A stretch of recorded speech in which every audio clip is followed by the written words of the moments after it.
Chapter 1. The Worthless Inheritance. Before you dive into this epic tale of hidden worlds and boundless power, remember to subscribe to this channel and hit the bell notification so you never miss the latest episodes of Xianluo's journey. If you love discovering ancient secrets and witnessing the rise of legendary cultivators, give this video a like and join our community of cultivation fans. The auction hall of the Shun family compound thrummed with barely restrained greed. Xianluo stood at the back of the grand chamber, watching as ancestor after ancestor's possessions went under the hammer. Jade pendants that had belonged to deceased elders. Cultivation manuals written in styles long abandoned. Artifacts of power and prestige. Each piece a testimony to the bloodline's former glory. Except the bloodline was dying. The Shin family, once a power in the Eastern Territories, had fractured into competing branches generations ago. The main line still held the estate and the title, but the collateral branches, like Xianluo's own, lived on stipends that shrank with each passing year. They were kept alive more out of tradition than respect. Xianluo adjusted his outer robes, the blue fabric worn at the cuffs despite his mother's careful mending. He was 5 years into his cultivation studies, having achieved the early stages of foundation establishment through sheer persistence rather than any demonstrable talent. The sect instructors had been candid about it. Xianluo possessed the constitution of a normal man, nothing more. His cultivation speed was glacial. His attunement with qi was mediocre at best. The prevailing consensus was that he should have entered a trade instead of wasting the sect's resources on advanced training. But the Shin family paid handsomely for his spot, and rules were rules. His uncle, Shin Rongyu, sat in the prominent seats reserved for the family's ruling branch. His silk robes dyed a rich imperial crimson that only the wealthiest could afford. Rongyu had made his fortune in trade and merchant contracts, a distasteful business in the eyes of proper cultivators, but a remarkably successful one. He surveyed the auction with the expression of someone examining livestock at a market. Lot 47, the auctioneer announced, his voice magically amplified throughout the chamber. A storage ring, provenance uncertain, previously registered as non-functional for decades. No recorded inventory. Estimated value, 40 spirit stones, opening bid. The auctioneer held up a band of silver metal, unremarkable in every way. The stone was cloudy, almost gray, and it seemed to absorb light rather than reflect it. When the auctioneer's qi brushed it, nothing happened. No glow, no resonance. The ring did not respond. The entire hall understood. This was junk. A worthless artifact that had failed some test of function, possibly centuries ago. Xianluo's attention sharpened. His eyes tracked the ring as bids came in half-heartedly. 40 stones. 35. 30. At 20 stones, the bids dried up entirely. The auctioneer looked irritated. Going once at 20 stones. Going twice. Xianluo raised his hand. I'll take it for 15, he called out. The auctioneer looked relieved. Better a bad bid than no bid at all. His gavel came down with a decisive crack. Sold to the young Master Shun from the minor branch. Congratulations on your acquisition. Around him, he felt the weight of amused and dismissive stares. His uncle's expression twisted into something between contempt and amusement. Some of the family's middle members openly laughed. Going to join the pauper's collection? His cousin Shinkai muttered from 2 rows over. The observation drew a scatter of chuckles. Xianluo said nothing. He completed the transaction with the auctioneer's assistant, handing over 15 of his precious spirit stones, stones that had taken him months to save from his cultivation stipend. The ring was placed in a small silk pouch, and he tucked it into his inner pocket. The rest of the auction passed without incident. He remained until the final lot was sold, partly because leaving early would invite more mockery, and partly because he had nowhere else to be. His tiny room in the outer sect quarters was precisely that, tiny, drafty in winter, and shared walls with 2 other junior disciples. Only when the crowd began to disperse did Xianluo slip out into the gardens that surrounded the compound. The Shun gardens had been tended for 300 years, and they still carried some of that legacy, though the paths were less maintained now, the water features less carefully balanced. He found a secluded spot beneath an ancient willow tree, its drooping branches creating a natural privacy screen. Xianluo drew the ring from its pouch and held it up to the fading afternoon light. It was genuinely unimpressive. The metal was cheap, not precious silver at all, he realized now, but some sort of alloy that could mimic the appearance of true silver without its cost. The stone set in the band was murky, probably depleted of qi ages ago. By every rational measure, he had been swindled. A worthless treasure for a worthless heir, he murmured to himself, which was his habit when alone. Self-deprecation was easier than genuine hope. Still, there was something in his chest that wouldn't let the ring go. Perhaps it was the Shun family blood asserting itself, the same stubbornness that had kept his ancestors fighting when they should have surrendered, that kept them clinging to prestige when wealth had eroded away. Or perhaps it was simply the nature of his age. He was 19 years old. At 19, the possibility of hidden depths appealed to him more than actual evidence warranted. He slipped the ring onto his smallest finger. It was loose, designed for a larger hand, and it slid uncomfortably. He would need to bind it with wire to keep it in place. "What secrets do you keep?" he asked the empty garden. The willow didn't answer. The ring remained inert. Shenluo walked back toward his quarters as the sun sank below the mountain ridges to the west. The compound was beautiful in the twilight, all shadows and softened edges. Lanterns flickered to life along the pathways, powered by weak spirit stones that had been installed decades ago. The whole place felt like a museum, well-maintained but fundamentally sad, a monument to glory that had faded into history. His room was on the third floor of the outer disciples' dormitory, a sprawling building that housed nearly 200 cultivators at various stages of advancement. He climbed the stairs slowly, avoiding the common areas where the other disciples spent their evenings. Most of them would be in the central hall, eating the communal dinner or practicing basic exercises in the meditation courts. Shenluo preferred solitude. He locked his door, lit the small oil lamp beside his cot, and sat on the edge of the thin mattress. His room contained almost nothing. The cot, a small desk with writing materials, a chest of clothes, and wooden boxes containing his cultivation texts. The poverty of his possessions was overwhelming when he really thought about it. After 5 years of study, he had almost nothing to show for his efforts. The ring caught the lamplight as he raised it to eye level once more. Up close, he could see faint scratches on the band, marks of great age. Someone, centuries ago, had worn this ring, had valued it enough to bind it to their finger with what looked like knotted silk cord, long since rotted away. Shenluo made a decision. If the ring was truly powerless, investigating it would do no harm. And if there was even a sliver of chance that it contained something useful, that chance was worth exploring. He placed the ring on the desk and sat before it in a formal meditation posture. Foundation establishment training included basic techniques for examining items with one's consciousness, a skill called qi sensing, taught in the second circle of studies. Most disciples found it easy. Shenluo found it exhausting. He closed his eyes and let his breathing slow. In through the nose, out through the mouth. Again, his consciousness settled into the space behind his eyes, that quiet place where meditation became real. Carefully, he extended his awareness toward the ring. The technique was gentle, almost like reaching out a hand in the dark. Feel, don't grasp. Sense, don't attack. Contact.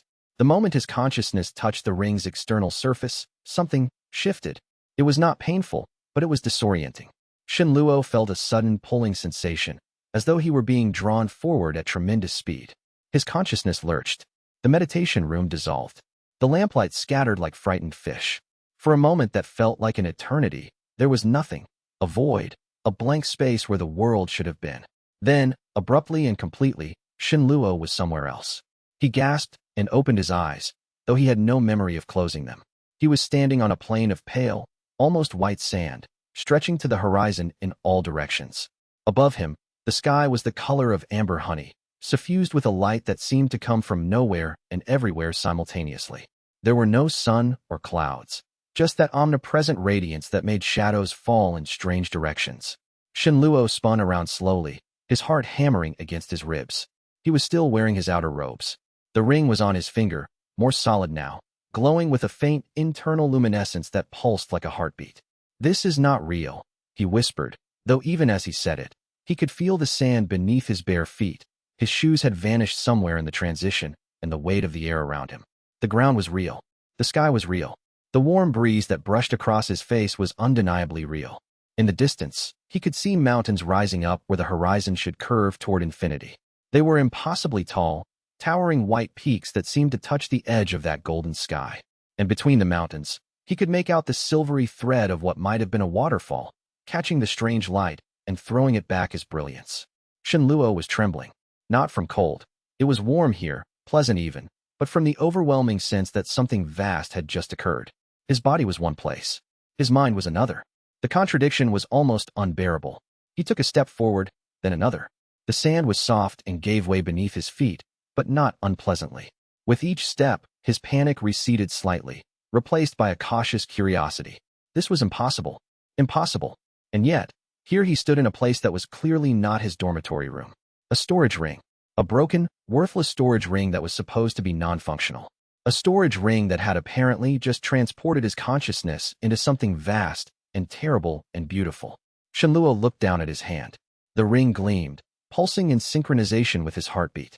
In that moment, looking at that small band of metal in the impossible light of this impossible place, he understood with absolute certainty that his life as he had known it was over. Everything that came next would be measured from this moment. Before the ring. After the ring. He looked toward the distant mountains, toward the waterfall and the silver water and the unknown wonders that lay beyond the next dune of white sand.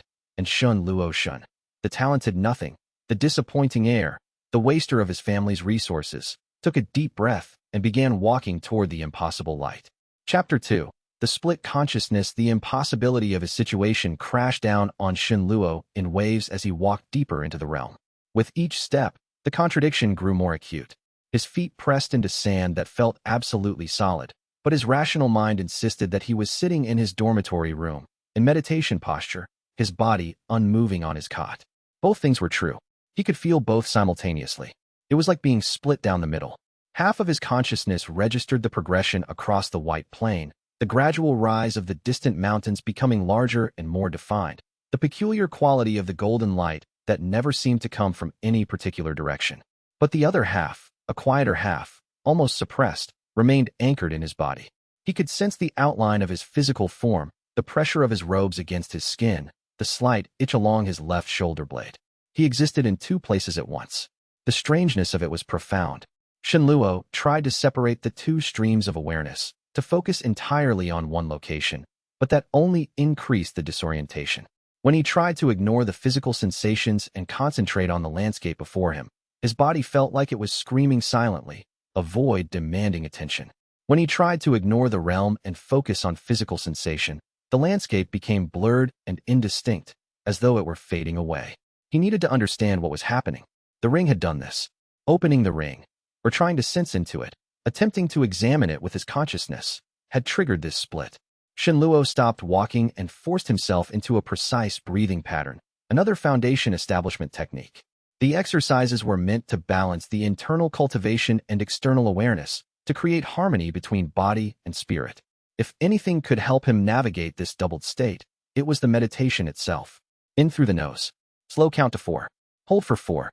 Out through the mouth for 4. Hold again. With each breath cycle, the dual awareness became slightly less nauseating. Not comfortable. It still felt wrong, fundamentally wrong, to exist in two places, but survivable. More than survivable. As his breathing found its rhythm, Shenluo realized something remarkable. The two halves of his consciousness were not fighting. They were separate, yes, but they were also connected, like two rooms in a house connected by an open door. He could move his attention between them, focus on one, then the other, then back again. It required effort, but it was possible. With that realization came the next problem, his body. If his consciousness was here, in whatever this place was, then his body was unmoving, unresponsive, sitting in meditation. How long could it sit like that without harm? His breathing was steady, sustained by the meditation techniques that kept his body in a state of lowered respiration. His heart would beat slowly. His qi would be in a state of minimal circulation, burning fuel reserves only as necessary. But there was a limit. Even the best meditation could not keep a body alive indefinitely in that state. Shenluo forced himself to continue walking, to explore, to gather information. The mountains drew closer as the day wore on, if such a concept even applied in this realm. The golden light never changed, never grew brighter or dimmer. There was no sunset approaching, no shadows lengthening.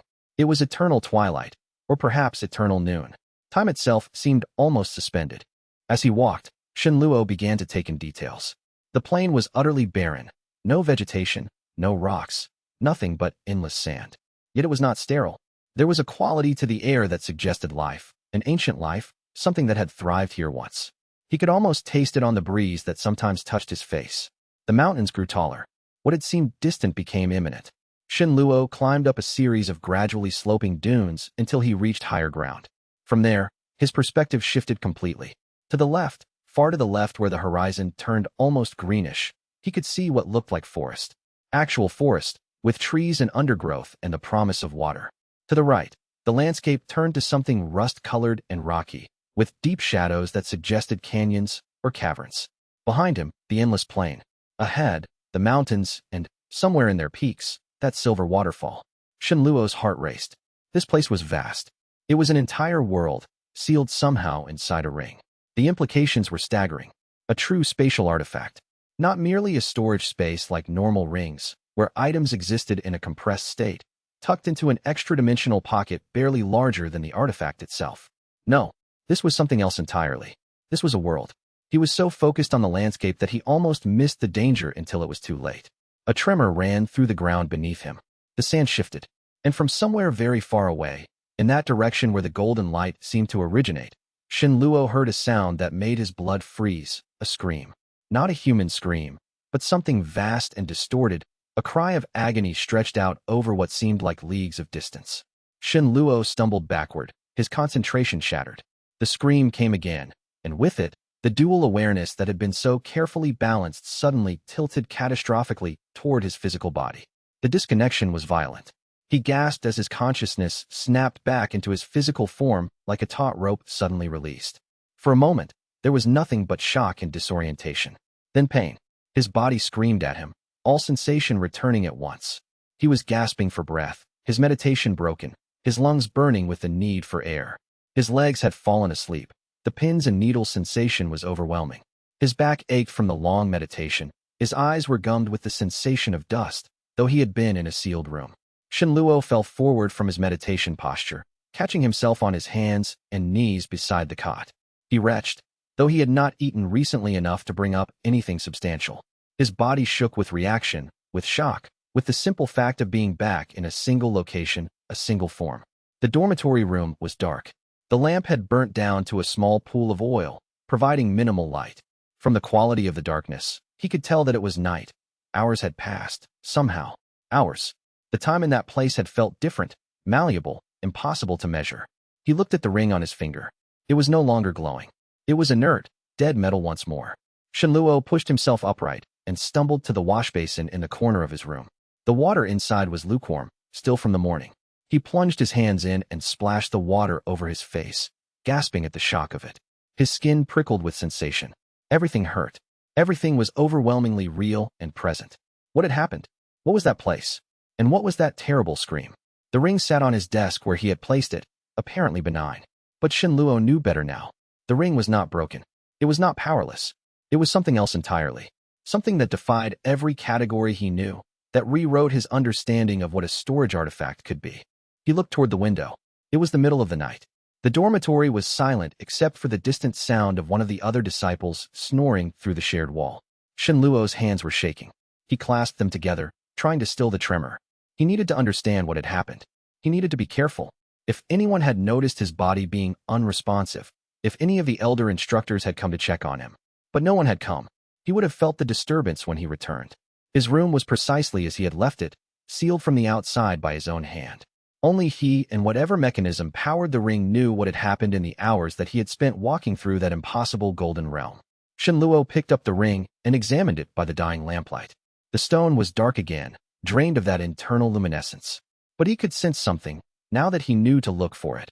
A faint pulse of power within the metal, like a heartbeat in a sleeping creature. "What are you?" he whispered. The ring did not answer. It never had, in all the stories he had read about magical artifacts. But now, holding it, Shenluo had the strangest certainty that it was listening. Chapter 3. The Crystalline Lake. For 3 days, Shenluo attended his cultivation lessons in a state of distraction that bordered on dangerous.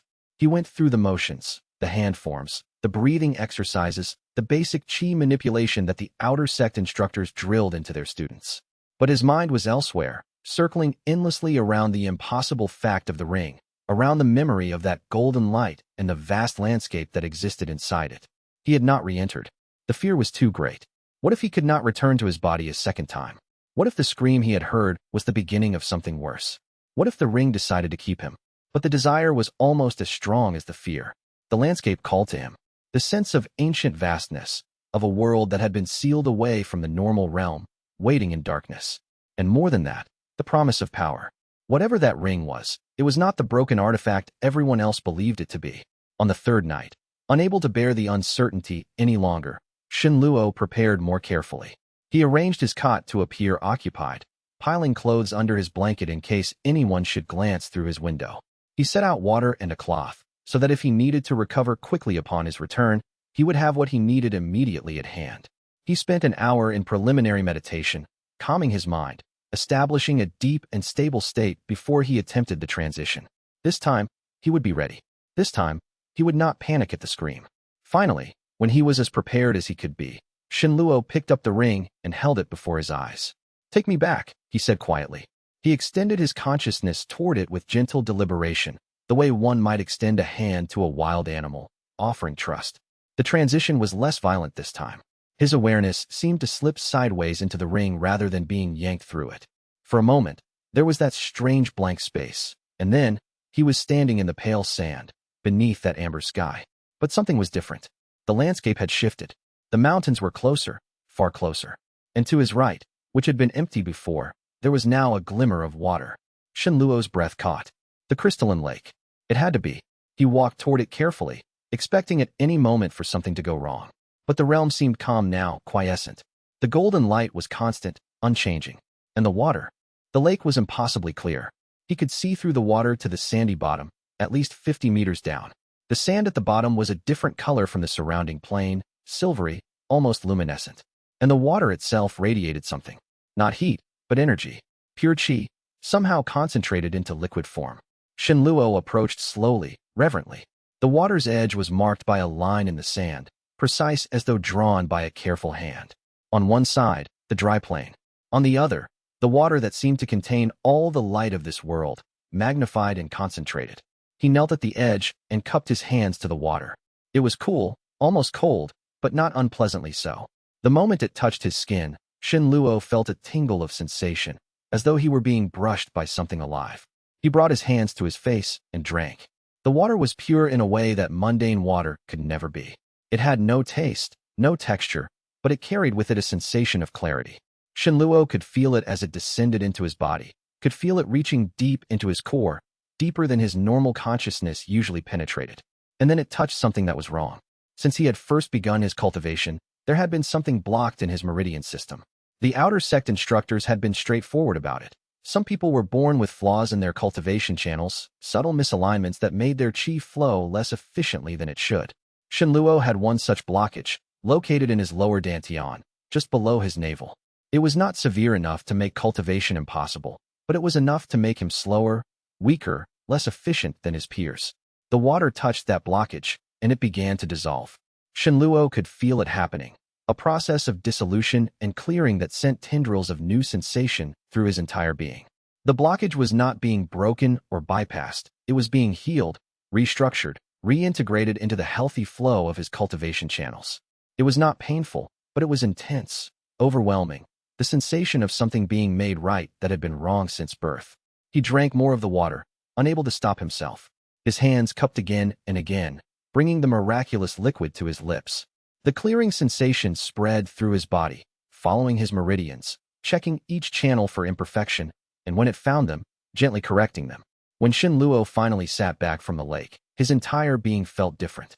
His skin seemed to glow slightly, as though the light from the lake was now part of him. He could feel his cultivation base strengthening, stabilizing, becoming more efficient. Just from the water. Just from this one moment of contact with whatever this place was. He could not help it. He laughed, a sound that echoed strangely across the plain, as though the landscape itself was watching him with approval. "Thank you," he said aloud to the realm, to the ring, to the void sovereign, or whoever had created this impossible place. "Thank you." The lake's surface rippled, though he had not disturbed it. For just a moment, Shenluo could have sworn he saw something beneath the surface, something vast and ancient that was watching him with curiosity. But when he leaned forward to look more closely, there was nothing but sand and the clear water. He spent the rest of his time in the ring exploring the shoreline, careful not to venture too far from the water that had healed him. There were other structures along the lake's edge, patterns in the sand that almost seemed deliberate, ancient buildings perhaps, or monuments to something long forgotten. The ruins were partially buried, worn smooth by eons, and he could not read any of the inscriptions that were carved into what remained of their stones. But he could tell, from the craftsmanship and the precise way the ruins were positioned relative to the lake, that this place had been created deliberately, built, sealed, imprisoned here as a sanctuary from something, or a prison for something. He could not yet tell which. Eventually, As the golden light remained eternally unchanged, Shenluo sensed that it was time to return. Not because he wanted to, but because some instinct warned him that the longer he remained, the more dangerous the transition back would become. He took a long drink from the water one more time, feeling the continued healing sensation as it flowed through him. And then he turned away from the lake and walked back toward the center of the plain. The transition back was harder this time.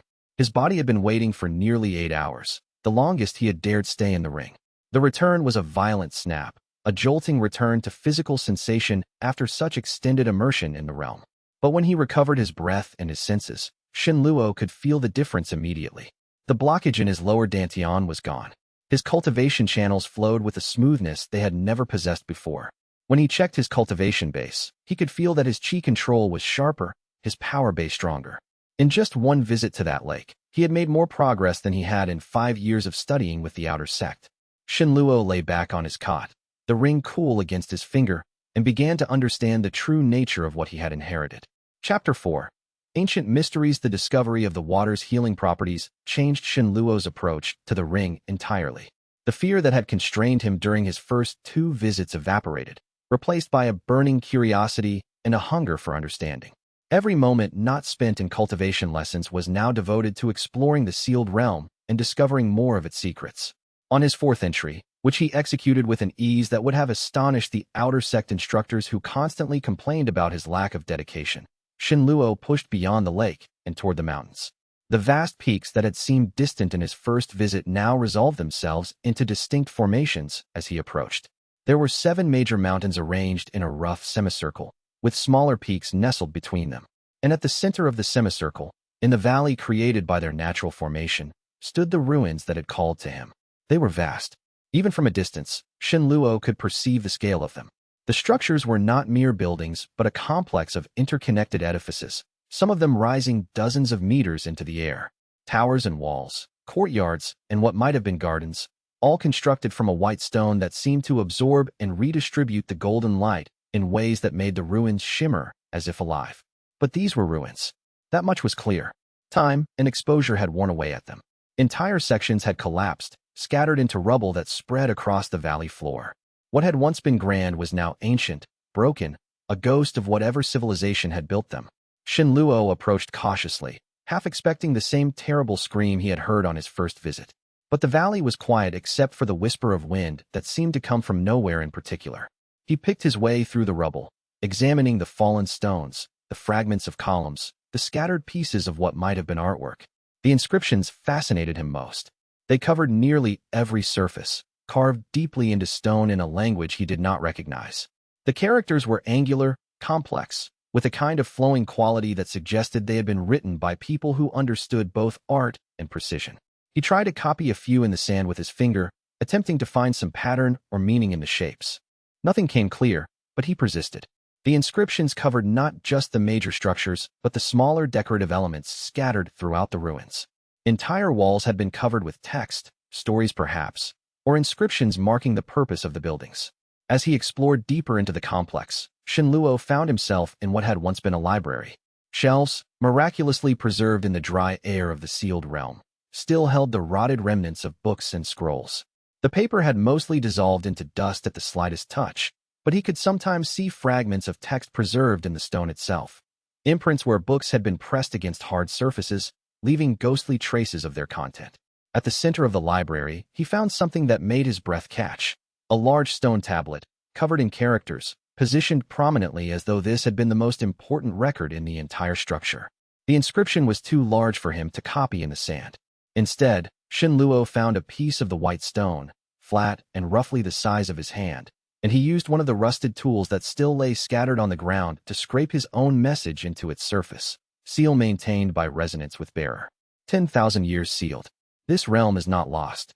He had no way of knowing if the inscription actually said those words. The language was too alien, his knowledge too limited.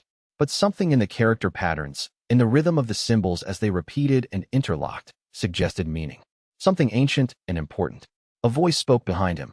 Shenluo spun around, his hand instinctively moving toward the storage pouch at his belt, where he kept a small cultivation artifact, a miniature sword that could project chi. But there was no one there. The ruins remained empty. Did I imagine that? He whispered. But his gut told him differently. Something in this realm was aware of him. Something ancient and vast. Something that had been watching his exploration with interest. Shenluo made his way out of the library complex and climbed toward one of the intact towers, hoping for a better vantage point to understand the scope of the ruins. The tower's stairs were narrow, worn smooth by countless feet that had walked them long ago. He climbed slowly, carefully, aware that the structure was ancient and potentially unstable. From the top of the tower, he could see farther than he had imagined. Beyond the ruins, the landscape spread out in all directions, and he could see now that the sealed realm was far larger than he had initially grasped. To the north, past the mountains, there were forests that stretched to the horizon, lush and green and impossibly beautiful. To the south, he could see what looked like vast plains, and further still, what might have been a city or a complex of structures half hidden by distance and haze. This is a world, Shenluo said aloud, the realization hitting him with the force of revelation. An entire sealed world. Below him, in the valley complex, a door that he had not noticed before suddenly swung open, driven by wind that came from nowhere. It was a massive door, carved from the same white stone as the buildings, and beyond it, Shenluo could see the darkness of an interior, a space that had been sealed for 10,000 years. The invitation, if that was what it was, could not have been clearer. Shenluo made his way down from the tower and back to the valley, his heart hammering with a mixture of fear and anticipation. As he approached the open doorway, he took a deep breath of the golden light's air, which smelled of ancient stone and something sweet, like honey or desert flowers, and stepped into the darkness beyond. The interior was illuminated by the same golden light that filled the outer realm, though here it seemed dimmer, more muted. His eyes adjusted gradually, revealing a vast chamber carved entirely from stone. The chamber was empty except for one thing, a pedestal at its center, and on that pedestal, a sphere of crystal that pulsed with that same golden light. Shenluo approached it slowly, reverently. When he was close enough to touch it, the sphere suddenly flared with brilliance, and words appeared on the walls around him, carved into the stone by some mechanism he could not fathom. The words were in the same alien language as the rest of the ruins, but Shenluo found that he could almost understand them, as though the sphere was translating their meaning directly into his consciousness. The seal asks, "Do you accept the burden of stewardship?" Chapter 5. The narrow returned the question hung in the air of that vast chamber like a physical presence. Shenluo stared at the crystalline sphere, at the golden light that pulsed within it, and tried to formulate a response. But what did burden of stewardship mean? What was the seal, exactly, and what could possibly be the consequences of accepting or refusing its question? Before he could answer, a tremor ran through the chamber. Not the violent earthquake that had startled him on his first visit, but something more subtle, a kind of resonance, as though the chamber itself was reacting to his presence, to his consideration of the seal's question. Shenluo's dual consciousness, which had become almost normal over multiple visits, suddenly tilted violently toward his physical body. The connection that had been steady and manageable suddenly became strained, as though something was pulling him forcefully back toward the outer world. "Wait," he tried to say, but his body was already gasping for breath. The transition was far more abrupt this time, and far more dangerous.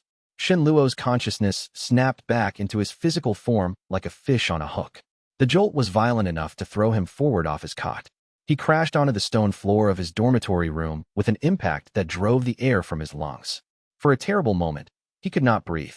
His body, having been in meditation for nearly 12 hours, had forgotten how to function in the normal way. His lungs seized. His heart stuttered. Panic flooded through him with the crystalline clarity of absolute terror. Then his body remembered. A gasping breath forced its way in. Then another. His eyes flew open, staring at the ceiling of his room, which spun slightly as consciousness fully returned. Shenluo lay on the floor, shaking violently, unable to do anything but breathe and exist, and try to remember how to be a single unified being occupying a single location. The ring on his finger had gone cold.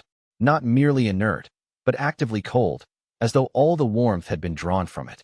When Shenluo managed to raise his hand to look at it, the stone had turned black, as dark as night.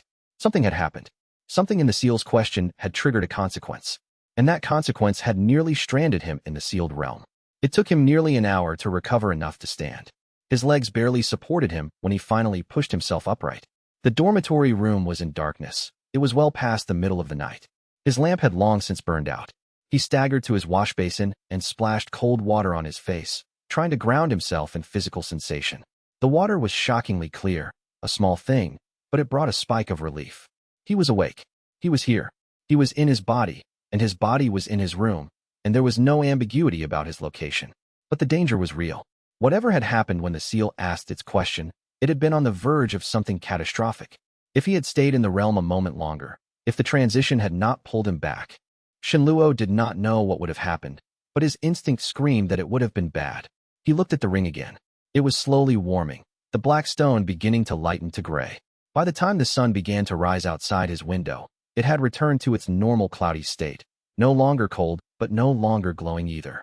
In the morning, as he attended his cultivation lessons, Shenluo knew two things with absolute certainty. First, the ring was far more complex and dangerous than he had initially understood. Second, he had to go back. The seal's question had not been answered, and leaving it unanswered seemed to create danger, as though the mechanism inside the ring was struggling with the incompleteness. But he would be more careful. He would prepare better. And this time, when the seal asked its question, he would give a proper answer, whatever that might mean. That evening, Shenluo did something he had never done before. He sought out one of the outer sect's younger instructors, a man named Han Wei, who taught foundation establishment cultivation to the junior disciples. Han Wei was not much older than Shenluo, having advanced quickly through the sect ranks despite humble origins, and he had a reputation for being less dismissive of struggling students than his colleagues. "Instructor Han," Shenluo said, catching him as he left the training grounds. "I have a question about ancient cultivation techniques." Han Wei looked surprised. Shenluo was not known for asking questions outside of required lessons. "Yes," Han Wei said, slowing his pace.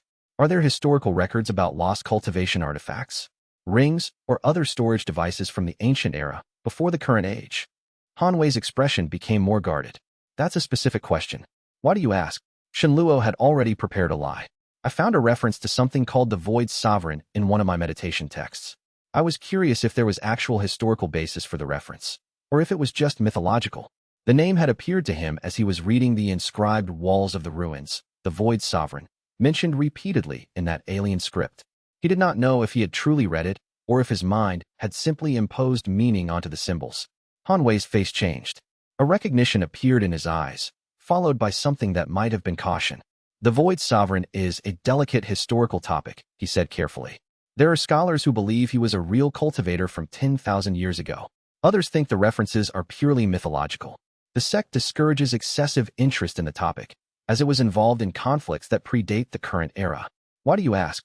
"Curiosity," Shenluo said honestly. Han Wei studied him for a moment, then nodded. "Curiosity is valuable in cultivation. But be careful with it, young one. Some historical mysteries are mysteries because powerful people want them to remain mysterious." With that cryptic advice, Han Wei excused himself and walked away, leaving Shenluo alone on the training ground with more questions than he had started with. That night, Shenluo prepared even more carefully than before. He arranged his room to provide him with more time before anyone might notice he was missing. He wrote a note saying he was feeling ill and would be meditating alone for the evening, leaving it on his door in case anyone checked. He drank a large quantity of water to ensure his body would have the hydration it needed to sustain itself during the extended meditation. When he was ready, he held the ring before him and took a deep breath. "I accept," he said to the crystalline surface. "Whatever burden of stewardship you are offering, I accept it." Then he extended his consciousness and let himself fall into the realm once more. This time, the transition was smooth. His awareness passed through that blank space and into the golden light, as though he was simply stepping through a doorway. There was no violence to it, no sense of being pulled against his will. He was standing in the valley once more, before the chamber where the seal dwelt. And when he entered that chamber again, he found something had changed. The seal's light was steady now, not pulsing, not asking. It was simply present, a confirmation. The burden of stewardship had been accepted, and in that acceptance, something new was awakening. Far below the chamber, in depths that the sealed realm had never shown him before, Shenluo felt something vast begin to move. It stirred slowly, like a creature waking from 10,000 years of sleep. The seal's voice spoke directly into his consciousness. "Welcome, bearer. We have much to teach you." Chapter 6. The sect master's scrutiny. The summons came 3 days after Shenluo's extended meditation. A junior disciple arrived at his door bearing a message written on the official seal of sect master Chenhui. The young cultivator Shenluo was to present himself at the sect master's private chambers for an audience at sunset. Shenluo's first instinct was panic. Had someone noticed his strange behavior? Had his extended meditations triggered alarms with the sect's monitoring systems? Or worse, had someone sensed the presence of the ring and reported it? He spent the day in a state of carefully concealed anxiety, attending his lessons as normal, but his mind was elsewhere. In the ring, with the seal's consciousness that was slowly teaching him the nature of his inheritance. The voice, if it could be called a voice, was strange and ancient, speaking directly into his mind in a manner that reminded him of the inscriptions in the ruins, translating complex ideas into his simple understanding. What he had learned so far was staggering. The ring was indeed a storage artifact, but it was one of 8 created by the Void Sovereign 10,000 years ago. Each ring contained a sealed realm, and each realm had been populated deliberately, not with ordinary items, but with resources, knowledge, and guardians from the ancient era. The ring Shen Luo carried was perhaps the most powerful of the 8, containing an entire continent sealed within it. Its purpose was not merely to store, but to preserve something precious, civilization itself. But the knowledge was dangerous. The seal had warned him repeatedly that discovery would bring consequences.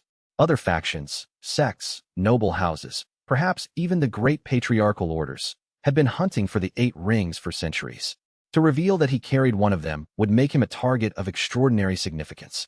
As sunset approached, Shen Luo made his way toward the sect master's chambers. The inner sanctum of the sect was a place he had entered only once before, during his initial recruitment and evaluation 5 years ago. The buildings here were more elaborate, more richly appointed.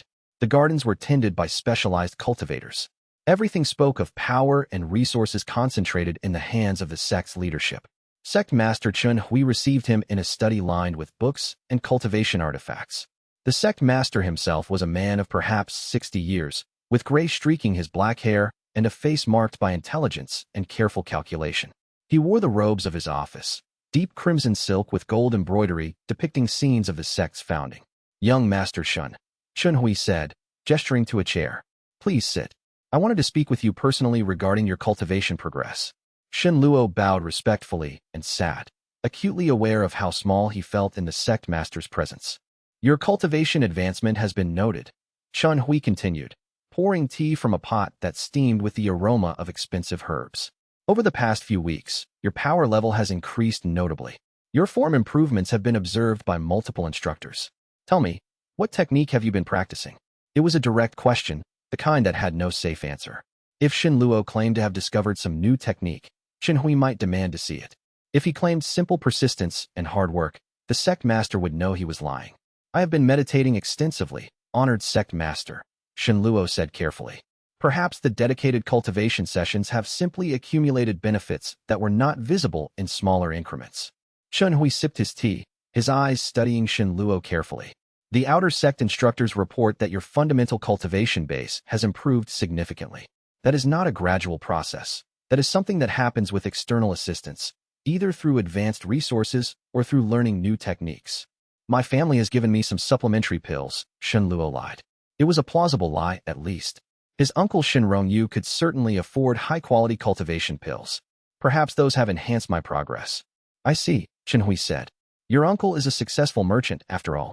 However, we have had reports that you have not purchased any pills from the sect's official stores, and the outer sect's records do not show any resources granted to you beyond your monthly stipend."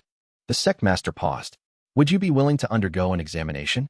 A cultivation check to assess your meridian structure and confirm the integrity of your advancement." This was a test. Shen Luo understood that immediately. If he refused, it would look suspicious.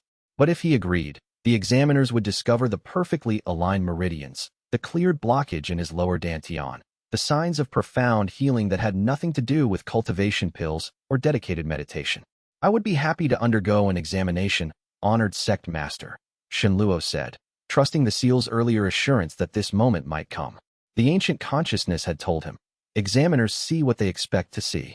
Your cultivation is legitimate now. The water healed you. The advancement is real. They may be puzzled, but they cannot prove deception." "Excellent," Chen Hui said. He gestured, and a senior instructor emerged from behind a silk screen. This was Elder Ma, the sect's chief cultivator evaluator. She was an old woman with sharp eyes and the bearing of someone who had spent decades assessing other cultivators. "Elder Ma, please examine young Master Shen's cultivation foundation."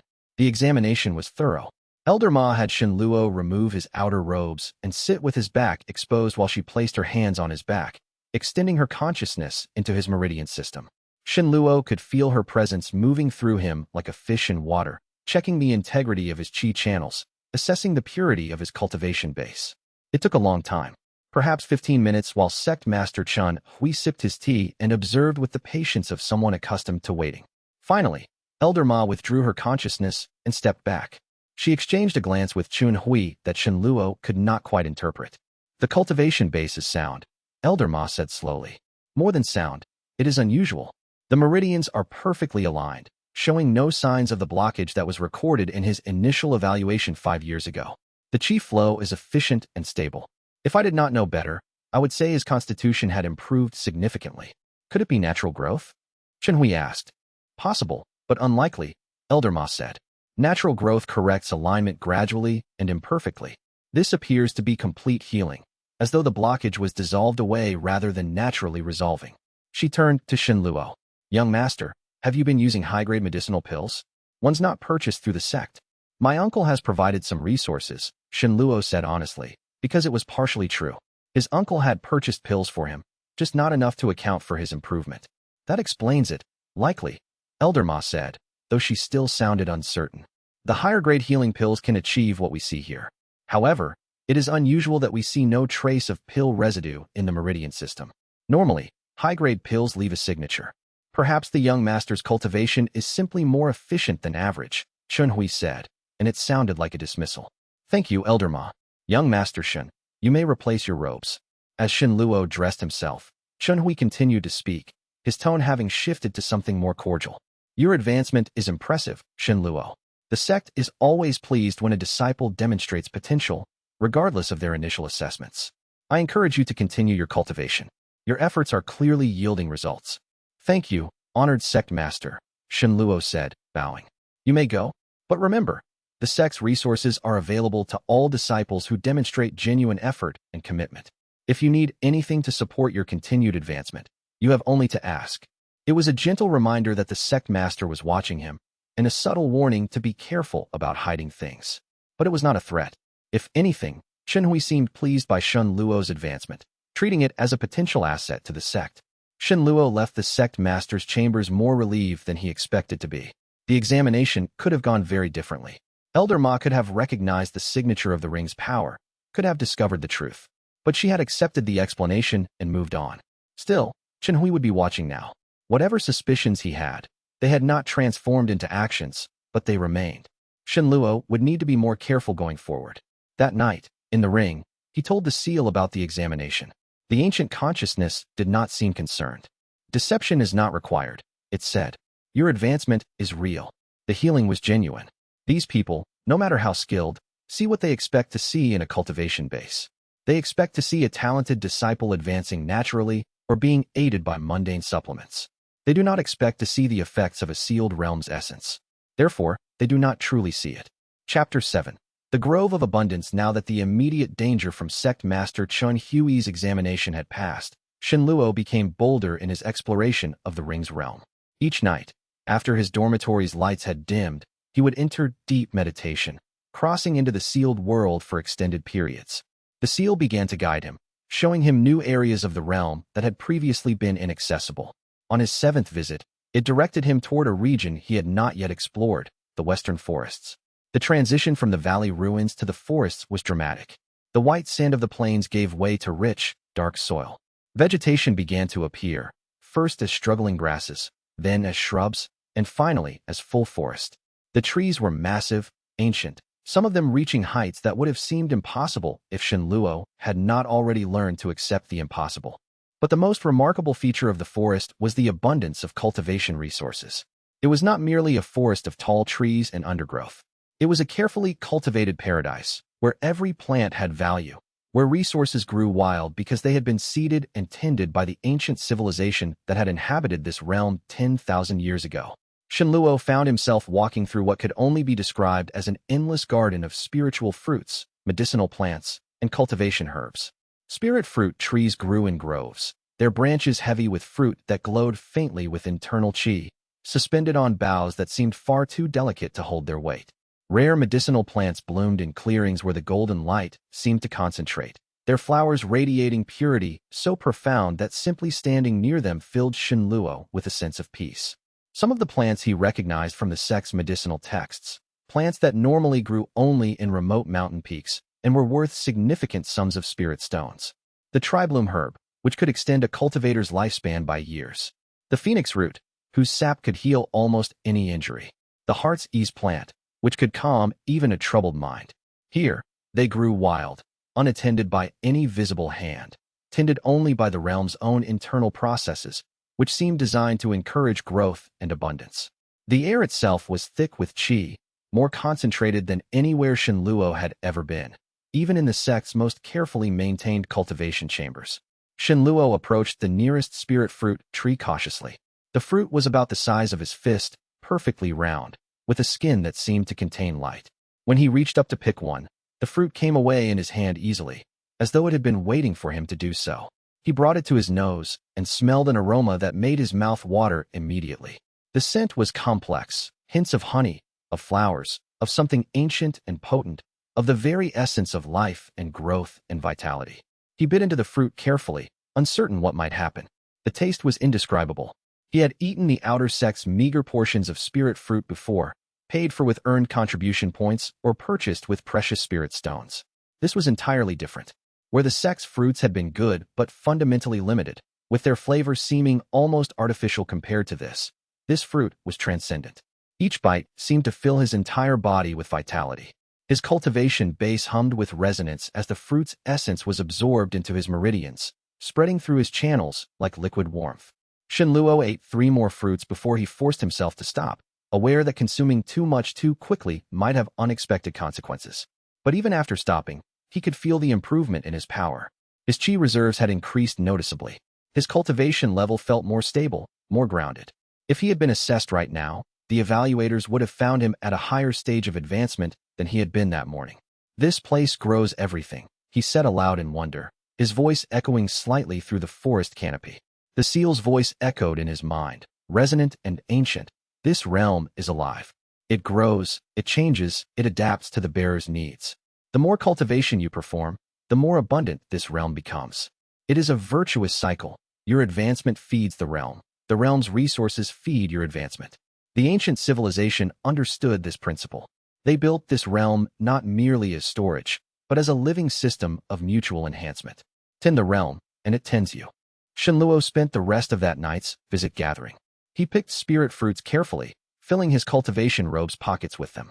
He harvested medicinal plants, root systems with soil still clinging to them, seeds from the largest and most perfect flowers, leaves at the peak of their potency, flowers that had only just begun to bloom, all of which radiated the kind of pure qi that the sect's herbalists constantly sought and rarely found. He found a grove of rare mushrooms that grew only in a specific area where the light seemed filtered through ancient trees, gathered there as though they were waiting for him. The mushrooms were the color of moonlight, and when he held them in his hands, they seemed to pulse with their own internal rhythm. When he finally returned to his body, his arms and pockets were full of cultivation resources that would be worth an extraordinary amount in the outer world. The abundance was almost overwhelming.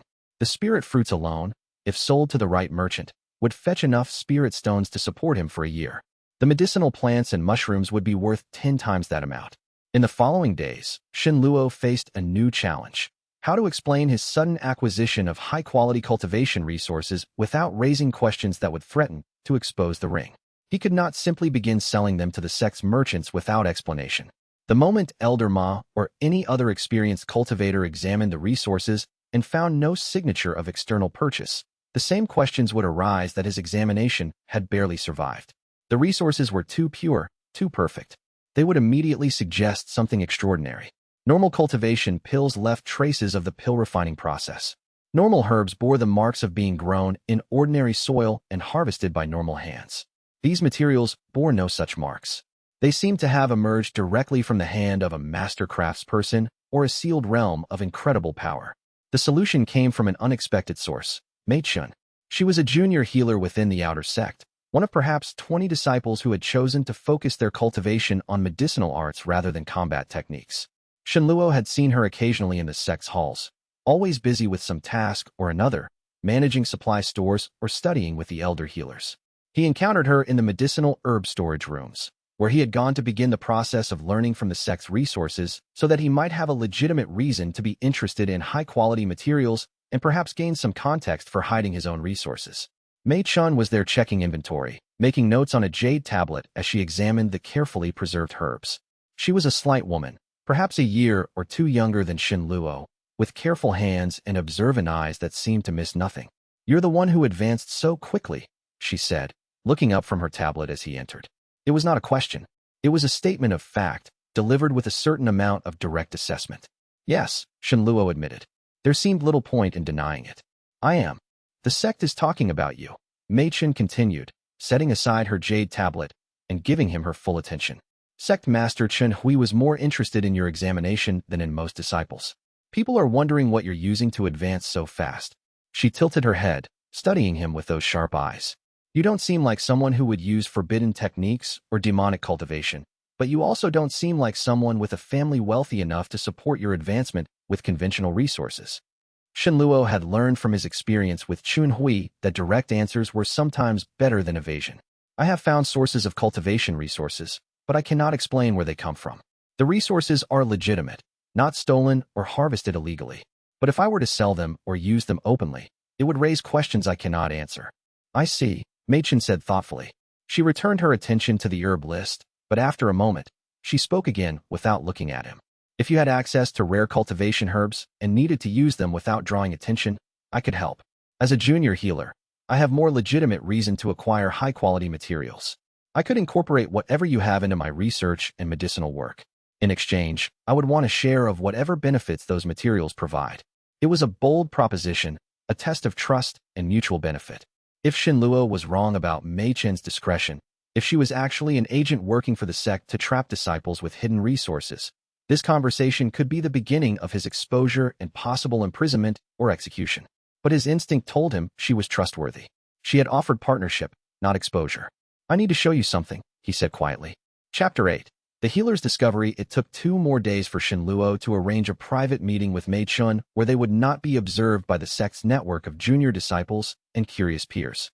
He used a cultivation pretext, asking her to help him assess his medicinal herb acquisition, claiming he had received a shipment from his uncle and needed expert evaluation before integrating the materials into his cultivation regimen.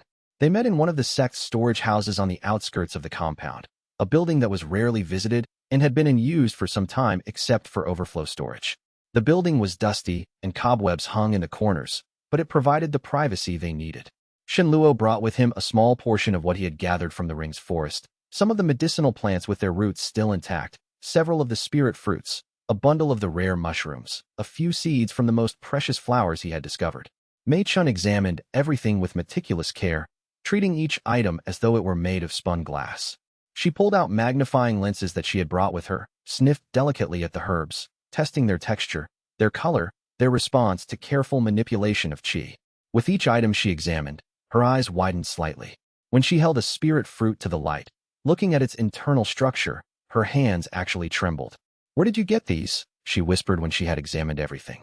"These are Xin Luo. Some of these plants do not exist in the outer world anymore. The 3-petal blossom, it is supposed to be extinct. And this root, I have only read about this in restricted texts. It is over 1,000 years old based on the ring counts in the wood. This is not possible. It is not possible. I cannot explain where they come from," Xin Luo said. "But I can acquire more regularly, and I want to work with you to integrate them into legitimate medicinal use. If you help me, I can provide you with materials that would normally take you decades to acquire." Mei Chen sat down on a storage crate, still holding the 3-petal blossom, staring at it as though it might vanish at any moment. "If this became known," she said slowly, her voice barely above a whisper, "people would kill for this. Not steal, not beg, kill. There are cultivation sects that would wage war for a single one of these blossoms. There are noble houses that have dedicated resources to finding even fragments of this plant. There are scholars who have spent their entire lives searching for preserved specimens. That is why we must be very careful," Xin Luo said. "And that is why I need your help." "Why are you showing me this?" Mei Chen asked, finally looking up from the flower. "Why trust me? You barely know me. For all you know, I could take this to the sect master and gain recognition and resources for revealing your secret." "Because I need to," Xin Luo said honestly. "I cannot continue accumulating these resources without having a cover story, a reason for possessing them. And you seem like someone who asks good questions, someone who thinks before acting, someone who understands the true value of knowledge and resources, not just their monetary worth. Mei Chen smiled, a small movement of her lips that suggested understanding. I do ask good questions. And I ask this one now, what is the source of these materials? Because nothing I have examined has any signature of ordinary cultivation or harvesting. They do not carry the marks of being grown in normal soil, nurtured by normal sun. These were cultivated by something else, something far more ancient and powerful than anything currently existing in the outer world. Shen Luo met her gaze. I have a storage ring, one that is unusual. It contains a sealed realm. The realm produces these materials naturally through mechanisms I do not fully understand. It is as though the realm itself is alive, actively growing and cultivating these plants for the purpose of providing sustenance and resources. I cannot show you directly without preparation, but I can bring you whatever you need. Rather than the shock or fear he might have expected, Mei Chen looked thoughtful. A sealed realm storage ring, she murmured. That would require enormous power to create and maintain. It would require a bearer of significant cultivation to sustain it. She looked at him directly. Are you the bearer? Yes. And you trust me with this knowledge, this secret that could make you a target for every power-seeking organization in the region? I do, Shen Luo said. I believe you are someone who values knowledge and resources more than gossip or glory. Someone who understands that the value of a secret is measured by how carefully it is kept. Mei Chen stood up, cradling the three-petal blossom carefully in both hands, as though it were a living thing that might be injured by careless handling. If I help you integrate these materials into legitimate use, no one will question where they come from. A junior healer discovering rare materials and using them in her research is normal. Unusual, but normal. I can create a research project focused on medicinal applications, and these materials will be part of that project. She paused thoughtfully. In exchange, I want access to the realm. Or at least, I want to understand it better. If I am going to risk my life keeping this secret, if I am going to help you hide something this significant, I want to know what I am keeping secret. It was a reasonable request, a test of trust that went both directions. And more than that, it was what Shen Luo needed to hear, because it meant Mei Chen was already thinking in terms of partnership, of mutual risk and mutual benefit. The ring's consciousness has been teaching me, Shen Luo said. I can ask it if access is possible. But I warn you, entering the realm is disorienting. Your consciousness separates from your body. You exist in two places at once. The sensation can be overwhelming. I understand, Mei Chen said. She held out her hand, and in that gesture was an offering of trust and solidarity. I accept your offer of partnership, and in return, I promise you my discretion and my effort. Whatever we discover together stays between us. Your secret is my secret now. Your burden is shared. Shen Luo clasped her hand. In that moment, something shifted between them. They were no longer two separate cultivators managing their own advancement in isolation. They were now linked, bound by shared knowledge of something that could change everything, that could make them both wealthy beyond measure or hunted by forces that could destroy them. Chapter 9.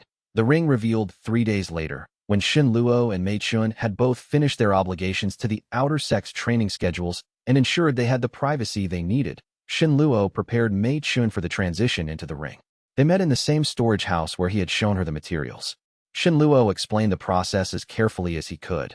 The splitting of consciousness, the sense of existing in two places at once, the importance of maintaining control and not panicking at the sensation. He described the way the physical body would seem to fade into the background of awareness, becoming almost unreal compared to the vividness of the ring's realm. The transition is faster if two of you go together, the seal had told him. The bearer's presence stabilizes the newcomer. There is less chance of disorientation. Mei Chen sat in a meditation posture across from Shen Luo, taking his hands. Their fingers interlaced, providing a physical anchor. Ready? She asked, her voice steady though her hands were slightly trembling. Ready? Shen Luo confirmed. He focused on the ring, on the connection between his consciousness and the ancient artifact. He imagined Mei Chen being drawn into that connection, following the thread that connected him to the sealed realm. He visualized the pathway opening, the welcome, the invitation. And he invited the seal to facilitate her entry, to guide her consciousness safely through the transition. The transition was smoother than it would have been on her own. Mei Chen gasped as her consciousness split, her hands gripping his tightly, nearly drawing blood from his palms with her intensity. But she did not panic. Shen Luo could feel her fear, but it was the fear of the unknown, not the panic-driven terror of genuine danger. Then they were both standing in the pale sand of the ring's outer plane, beneath that eternal amber sky. Their hands were still joined, and they held to that connection like an anchor to sanity. Mei Chen's first reaction was silence. She stood motionless, her eyes wide, taking in the endless pale landscape, the golden light that seemed to come from everywhere and nowhere, the distant mountains that rose up like monuments to an ancient age.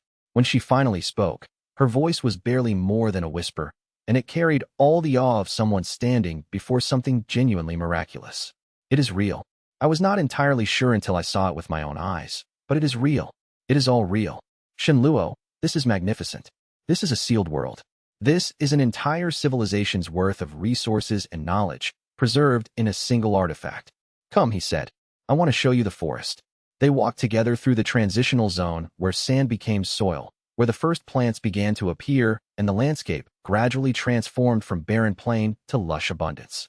Mei Chun touched the vegetation gently as they walked, her healer's instinct drawn to the plants like iron to lodestone. She stopped frequently, examining leaves, sniffing flowers, touching bark with careful fingers.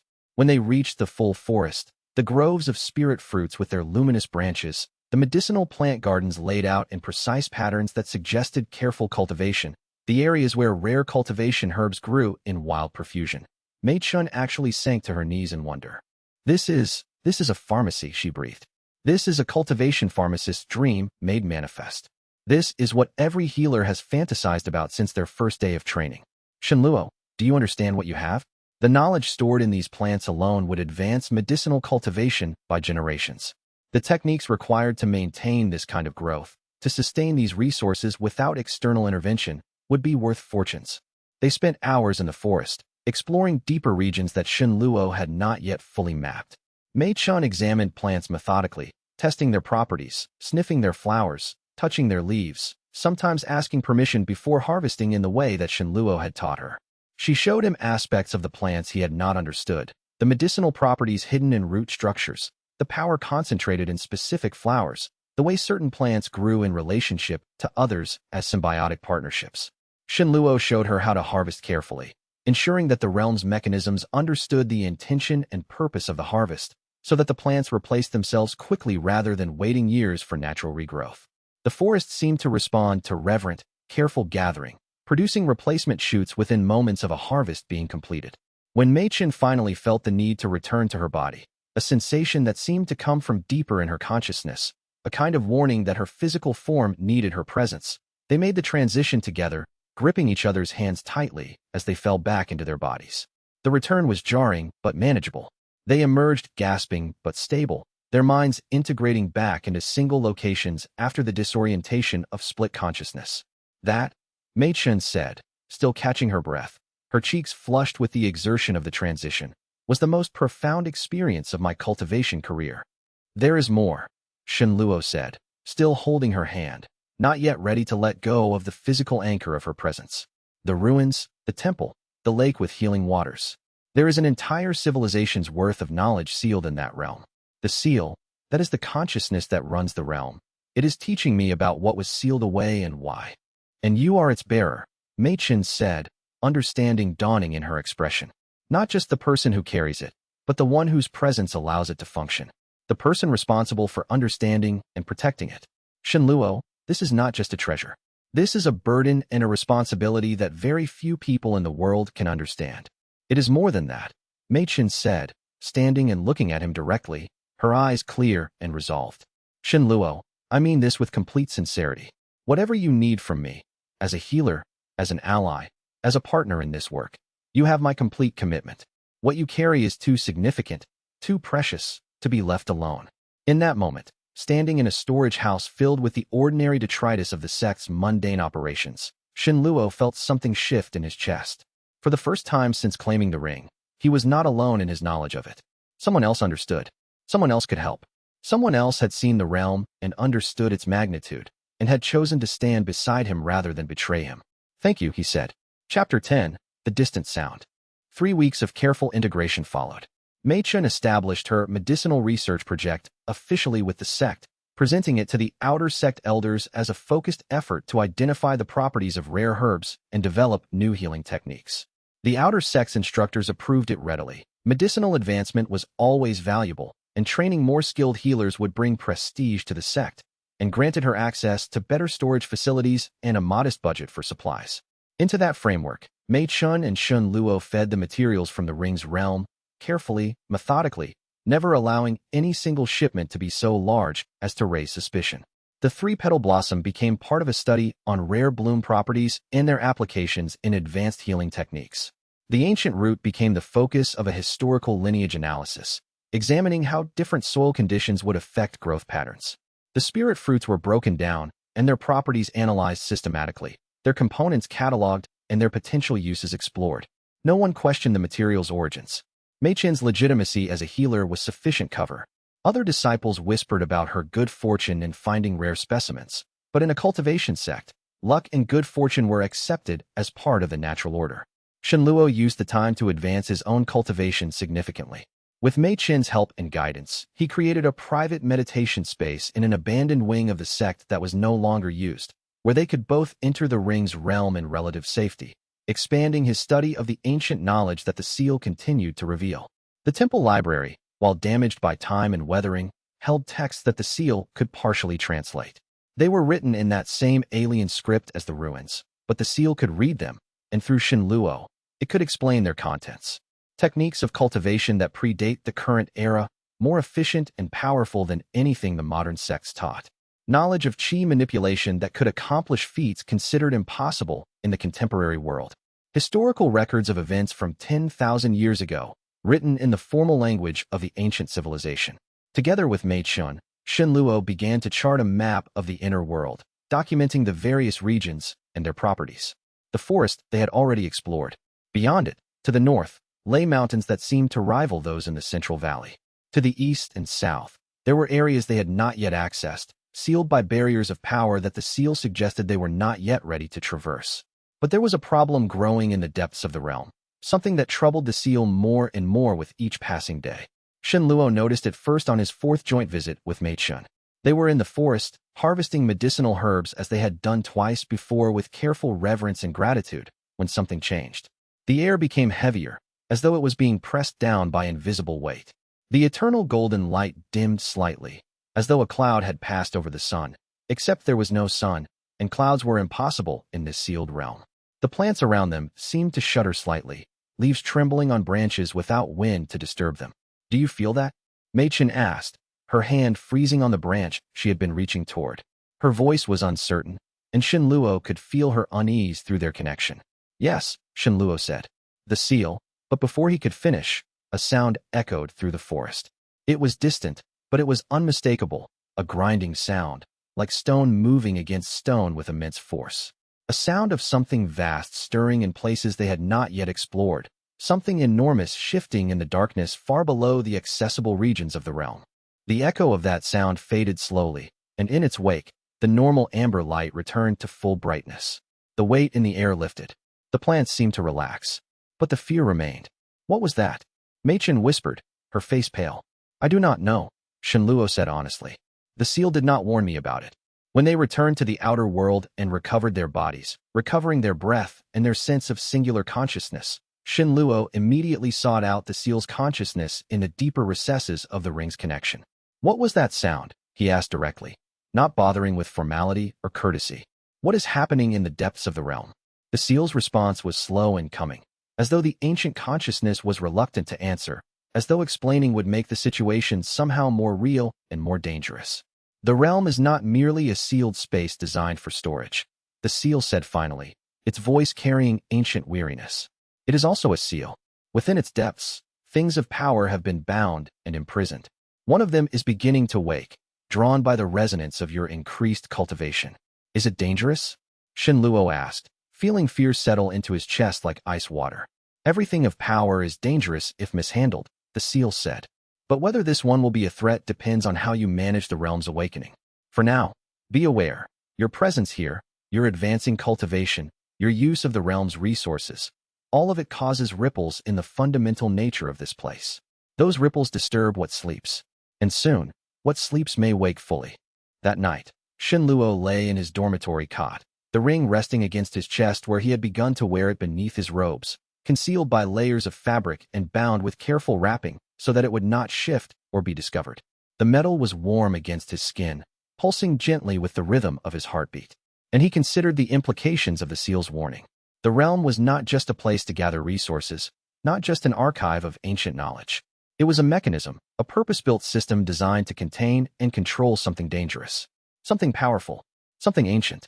And by claiming it as his own, by advancing his cultivation through its resources, by activating its systems and awakening its consciousness, Shenluo had set something in motion.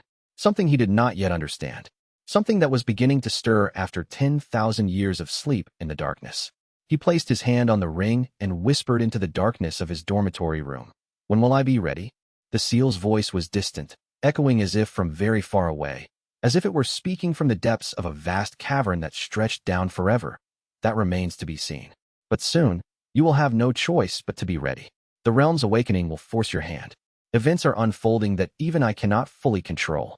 In the sealed depths of the inner world, in caverns that Shenluo had not yet explored, in darkness that the golden light did not penetrate, something vast turned in its sleep. The movement was slow, ponderous, the motion of something that had been still for ages beyond counting. It was not yet fully awake, but it was stirring, and its awakening would change everything. Chapter 11. The central temple. The sound that had echoed through the forest haunted Shenluo for 3 days. He found himself unable to concentrate during his normal training sessions, unable to focus on his studies of the basic cultivation forms that the outer sect instructors assigned to junior disciples. His mind kept returning to that grinding sound, to the sense of vast movement in the depths of the realm.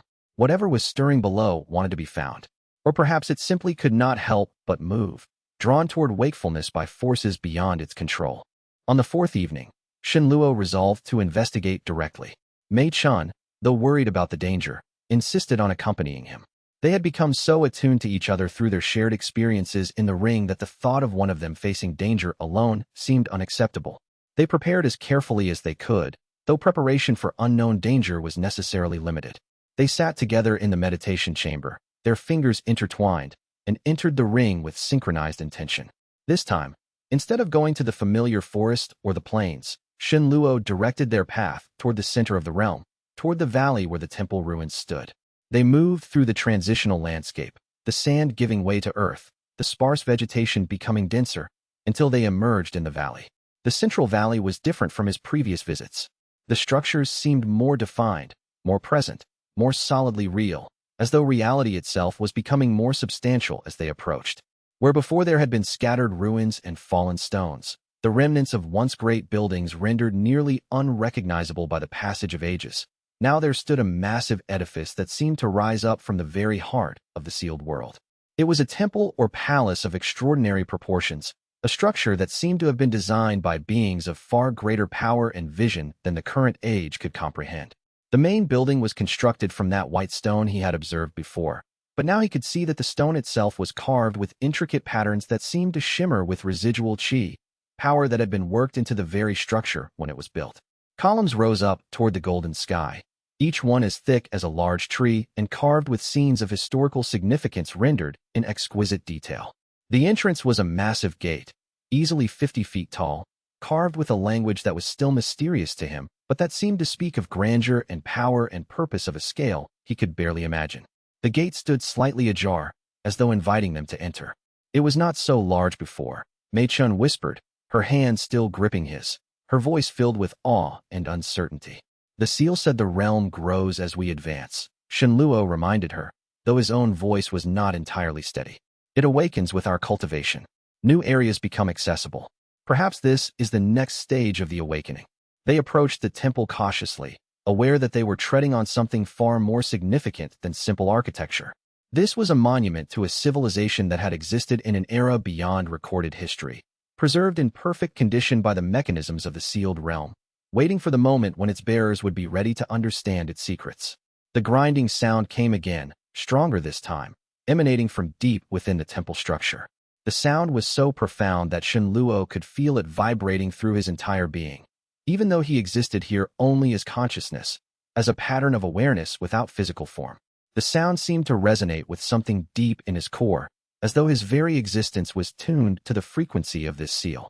"We should go back," Mei Chun said, her voice tight with fear. "This is moving too fast. We are not ready for whatever is inside that temple." But Shenluo was drawn forward, compelled by something he could not name.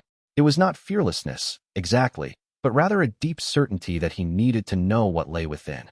He walked toward the temple entrance, and after a moment of hesitation, Machen followed. The interior of the temple was vast. The entrance opened into a grand atrium that stretched upward for dizzying distances, the ceiling lost in shadow far above their heads. The walls were covered in murals that depicted the history of a civilization, scenes of people in robes similar to modern cultivation clothing, but carrying themselves with a bearing that suggested great power and knowledge. They were shown building structures, performing rituals, manipulating qi in patterns that Shenluo could barely comprehend. In some scenes, they moved mountains. In others, they seemed to be conversing with beings that might have been gods or demons. And then the murals changed. They were shown sealing something. In one mural, 10,000 versions of the same figure, or perhaps 10,000 different cultivators all working in harmony, stood around a pit of absolute darkness, their hands raised, their faces showing tremendous strain. The power they were channeling was rendered as light, so bright it hurt to look at, even in this representation.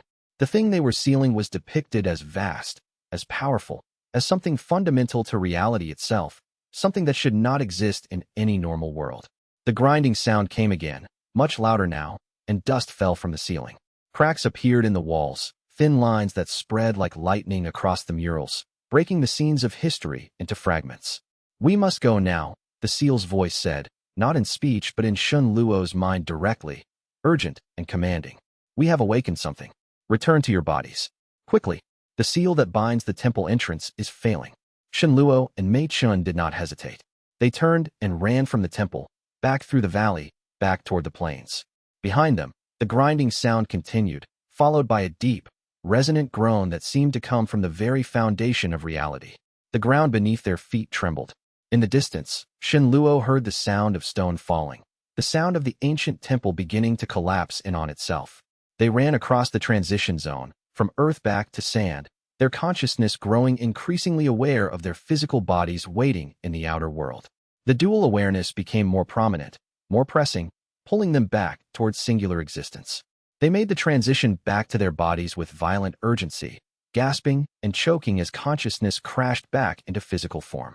Shenluo's body convulsed with the impact, and he fell from his meditation posture onto the floor of the chamber, his lungs burning with the sensation of suddenly needing air again. His heart was pounding so hard he thought his ribs might crack. Mei Chun was not far behind him, collapsing beside him, both of them shaking with reaction and fear. She was weeping, tears running down her face as she struggled to breathe, struggled to accept that they had just fled from genuine danger. For several minutes, neither of them could speak. They simply lay on the ground, breathing, returning to themselves, understanding in their bones that they had barely escaped something terrible, something that had nearly trapped them in the realm when its mechanisms began to fail. Chapter 12. The seal speaks. When Shenluo's breathing had steadied enough for coherent thought, he sat up and extended his consciousness toward the ring, demanding answers from the seal. His hands were trembling with residual adrenaline, but his mind was focused with urgent intensity. "What was that?" he asked, his mind still racing with fear and confusion. "What is waking down there? What is in the depths that required such a seal?" The seal's response came with a kind of resigned weariness, as though the ancient consciousness had been dreading this conversation and was now forced to confront the reality of it. "The realm is not merely a sealed space," the seal said. "It is a cage, a seal, a prison of absolute power, designed to contain something that threatened to destroy the world 10,000 years ago. When the Void Sovereign learned of the threat, this being that he could not kill through conventional means, this force that seemed to grow stronger the more it was opposed, he constructed 8 rings, and within each, he created a sealed realm. These realms were designed not merely to store resources, but to serve as anchors for the seals that bind a greater power. "What is this power?" Shenluo asked. "What is imprisoned here? Is it evil? Is it conscious? What are we dealing with?" "It was not always imprisoned," the seal said. "Once, it was free, and it ravaged the world. Civilizations fell. Mountains crumbled. The natural order itself was disrupted by its presence. The very laws of nature seemed to bend and break when it moved. The Void Sovereign, working with the greatest cultivators of that era, discovered a way to bind it, to shatter its consciousness into fragments and seal each fragment within a different pocket dimension. The rings were created as keys and anchors for these seals. As long as the rings exist and are maintained by bearers of sufficient power, the seals hold. And by activating my ring, By advancing my cultivation, I am somehow weakening the seal? Shenluo asked, fear gripping his heart. Am I making things worse? No, the seals said. Or rather, yes and no. The seals were always meant to be maintained by human cultivators.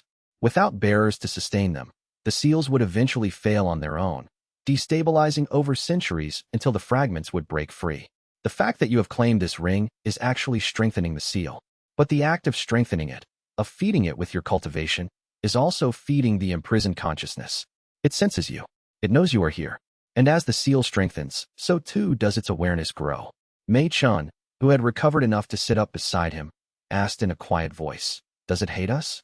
Does it want to break free and kill us all? It wants to be free, the seal said simply. It has wanted to be free for 10,000 years.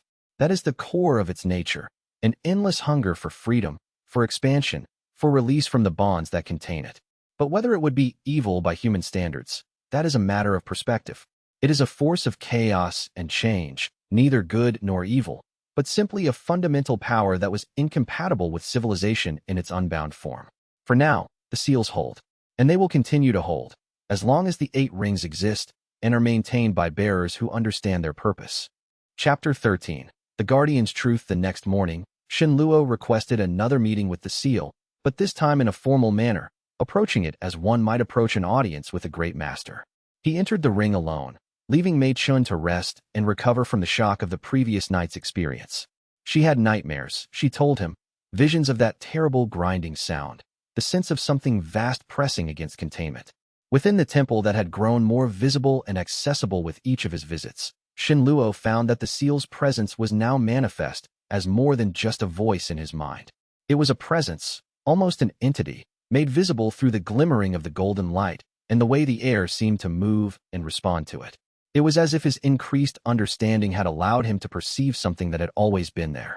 I want to understand, Shenluo said directly, standing in the central chamber of the temple, his voice echoing off the stone walls. Not just fragments of truth, but the complete picture. What was this civilization? What is imprisoned here? What is my true role as bearer of this ring? I am ready to know. The presence that was the seal seemed to consider him for a long moment. Then, images began to form in the air around him, not hallucinations, but pure knowledge transferred directly into his mind through means beyond ordinary language. He saw the Void Sovereign, a figure of transcendent power and wisdom, standing at the height of cultivation that he could barely comprehend. The Sovereign was not exactly human in appearance, though he had the form of one. There was something about him that suggested he was more than that, something that made him shimmer with power even in Shenluo's vision. Around him stood the greatest cultivators of that era, beings who had achieved heights of power that the modern world could only imagine. He saw the civilization of that era, vast beyond measure, spanning continents and commanding power that made the current world seem primitive by comparison. Cities of incredible architecture, gardens where living things grew to impossible scales, cultivation techniques that could move mountains and reshape the landscape. And he saw the threat, a being of pure chaos and destruction, something that could not be killed because it was not truly a physical entity. It was a fundamental force, a kind of living entropy that corrupted and destroyed everything it touched. It appeared in the visions as darkness itself, not the simple absence of light, but an active negation of reality, a force that unmade the world wherever it passed.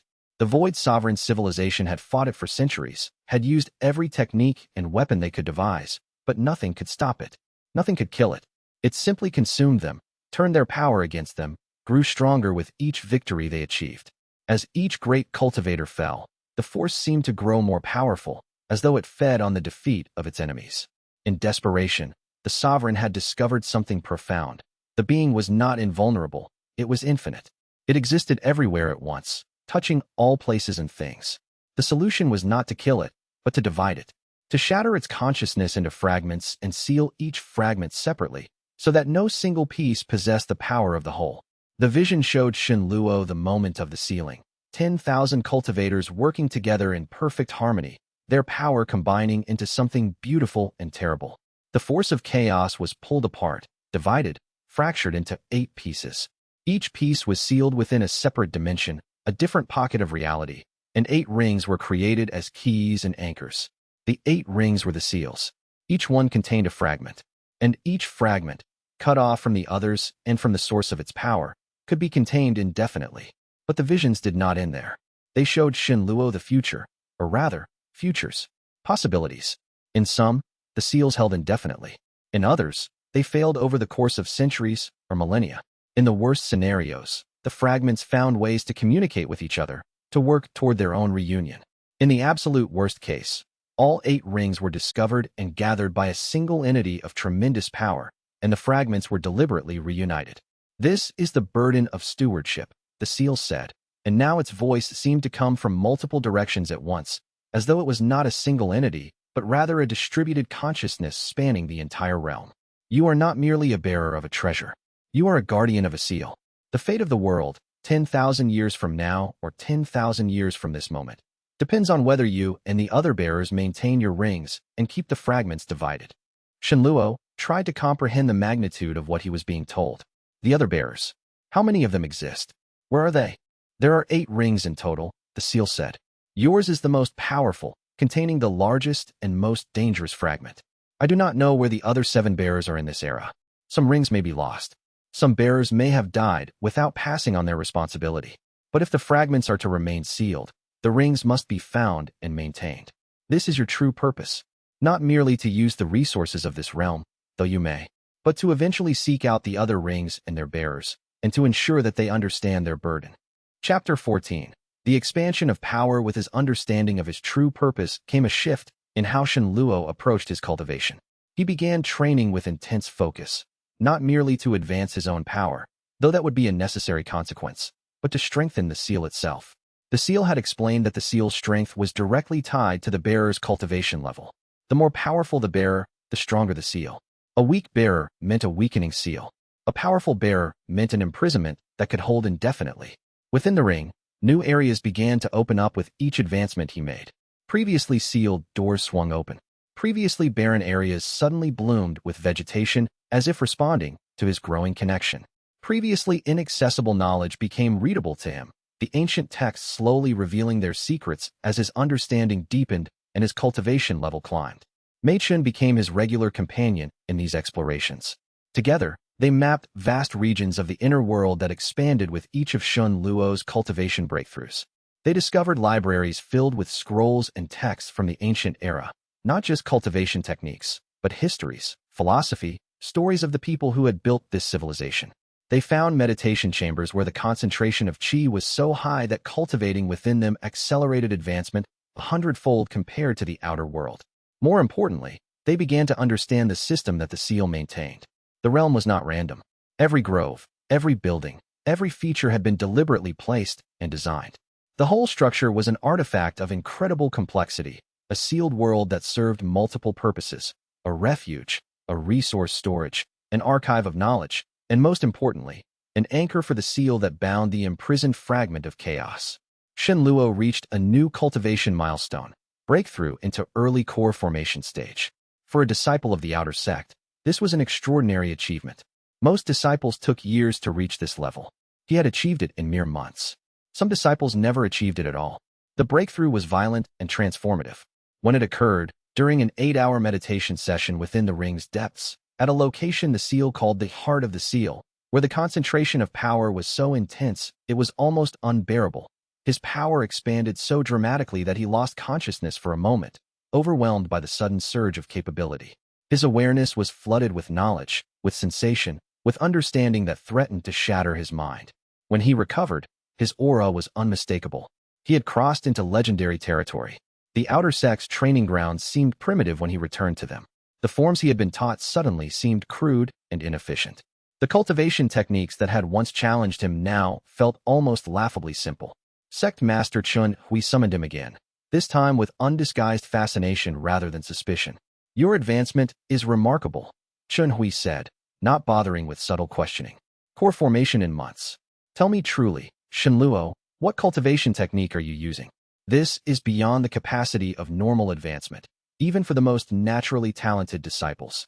Shenluo had prepared for this conversation, rehearsed a response that was technically honest without revealing the ring.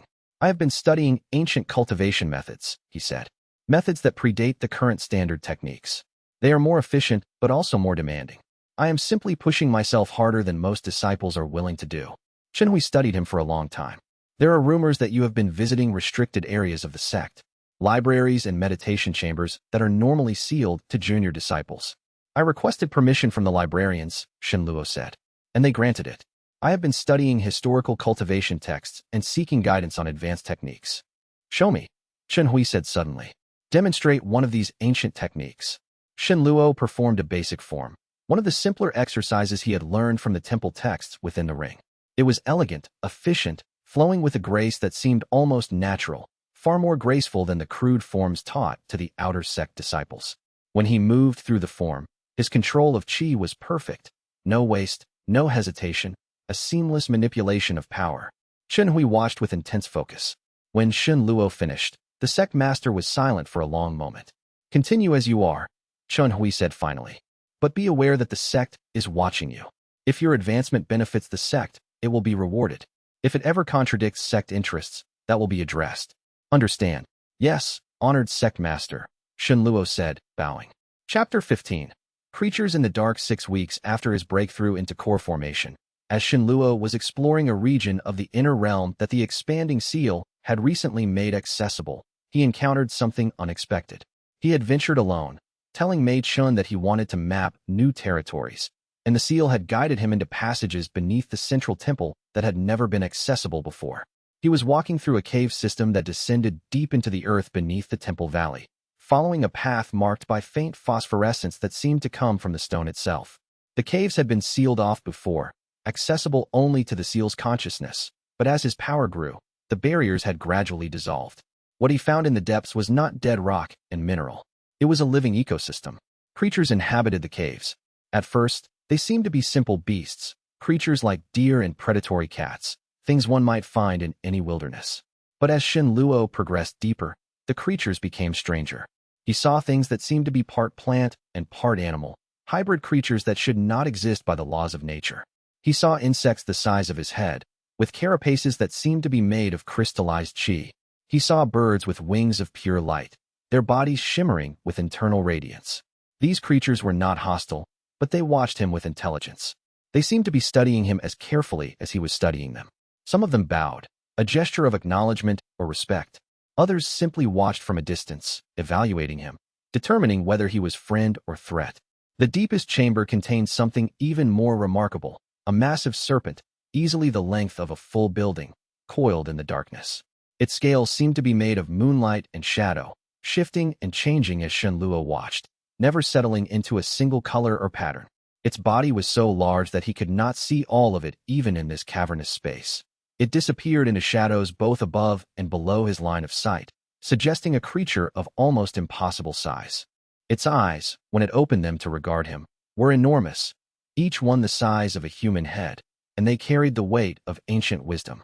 The pupils dilated and contracted as they examined him, seeming to evaluate his worth, his strength, his intention.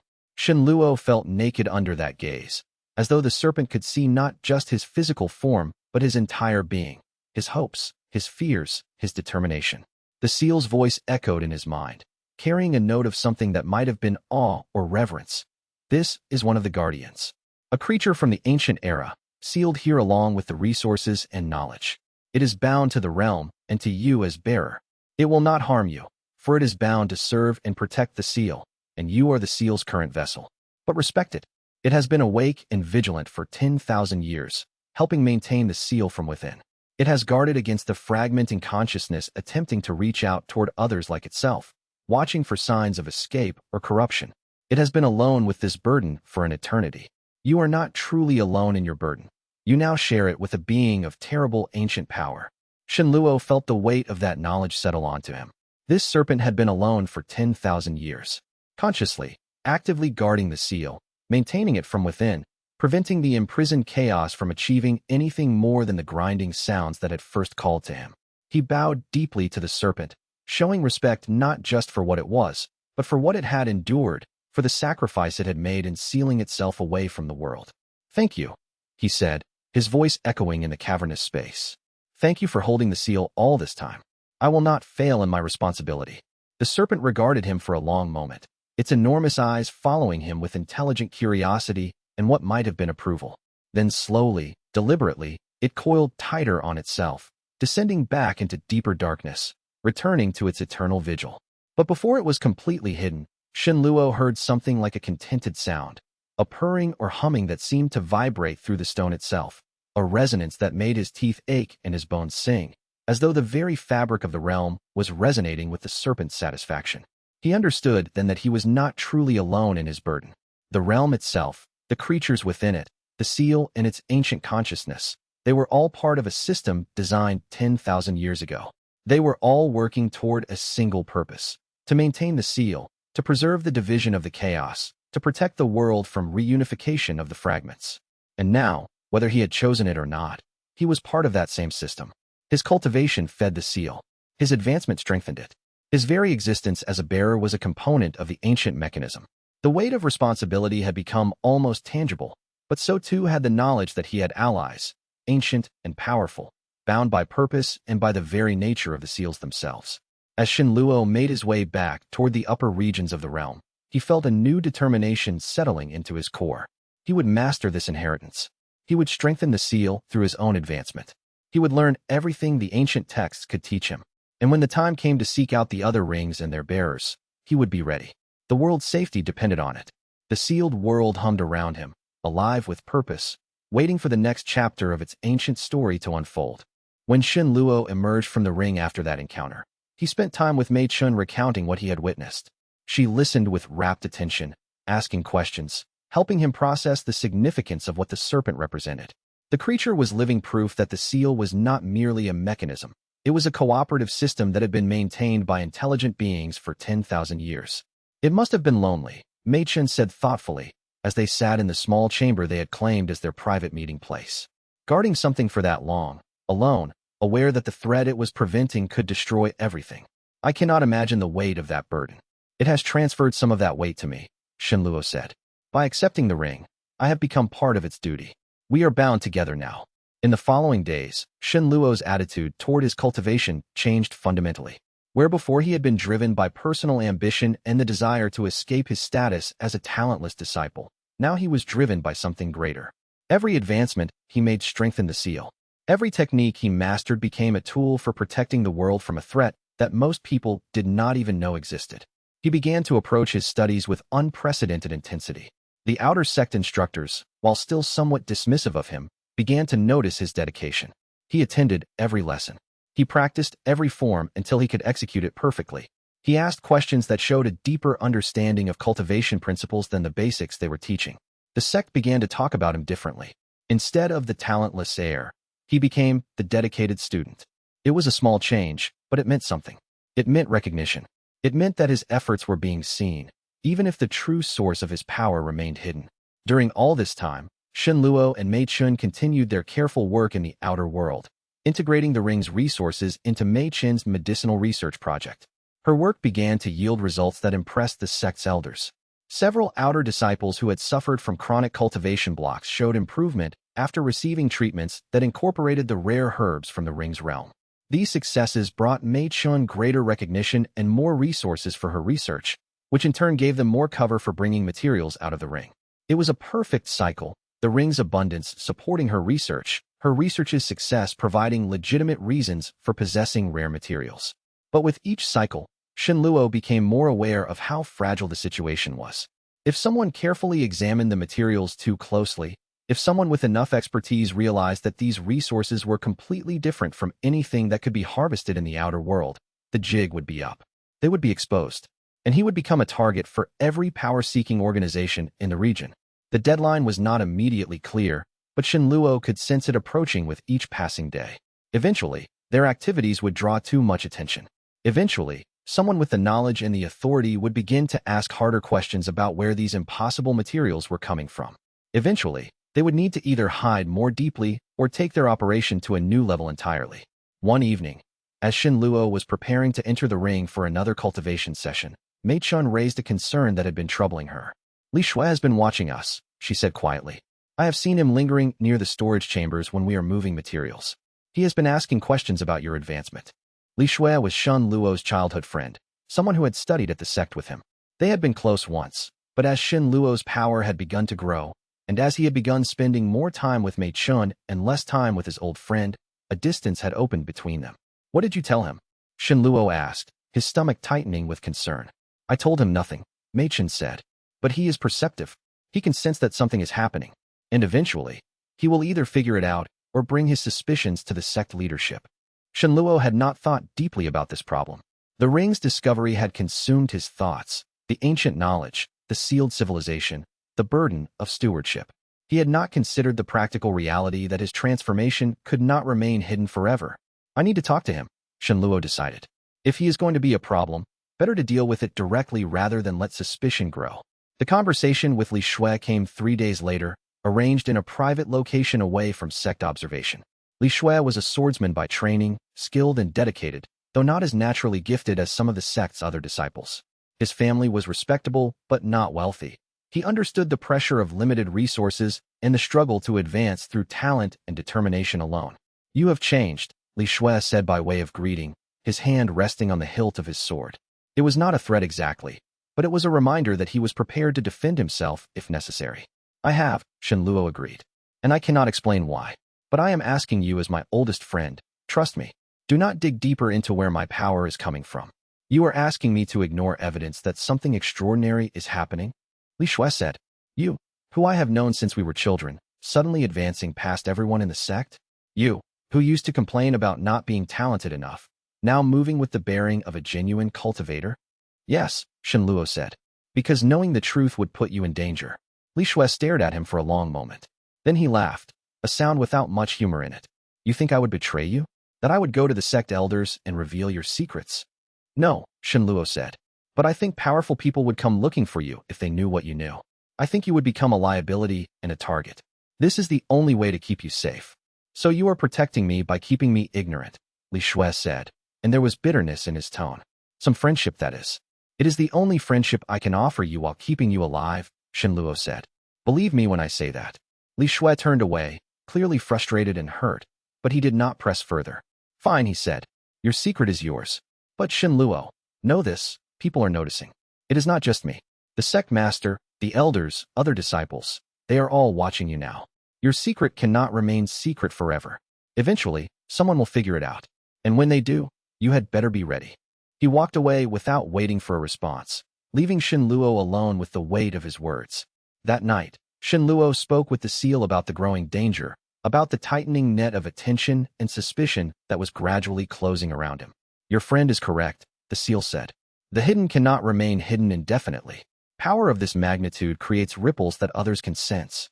But this is not necessarily a problem. It is part of the natural progression. Eventually, you will need allies. Eventually, you will need to gather strength and resources beyond what you can hide. The time of secrecy is entering its final phase." "What should I do?" Shenluo asked. "Advance," the seal said simply. "Become so powerful that no one can question your right to what you have. Become strong enough that you no longer need to hide. The transition from secrecy to open strength is the next stage of your journey.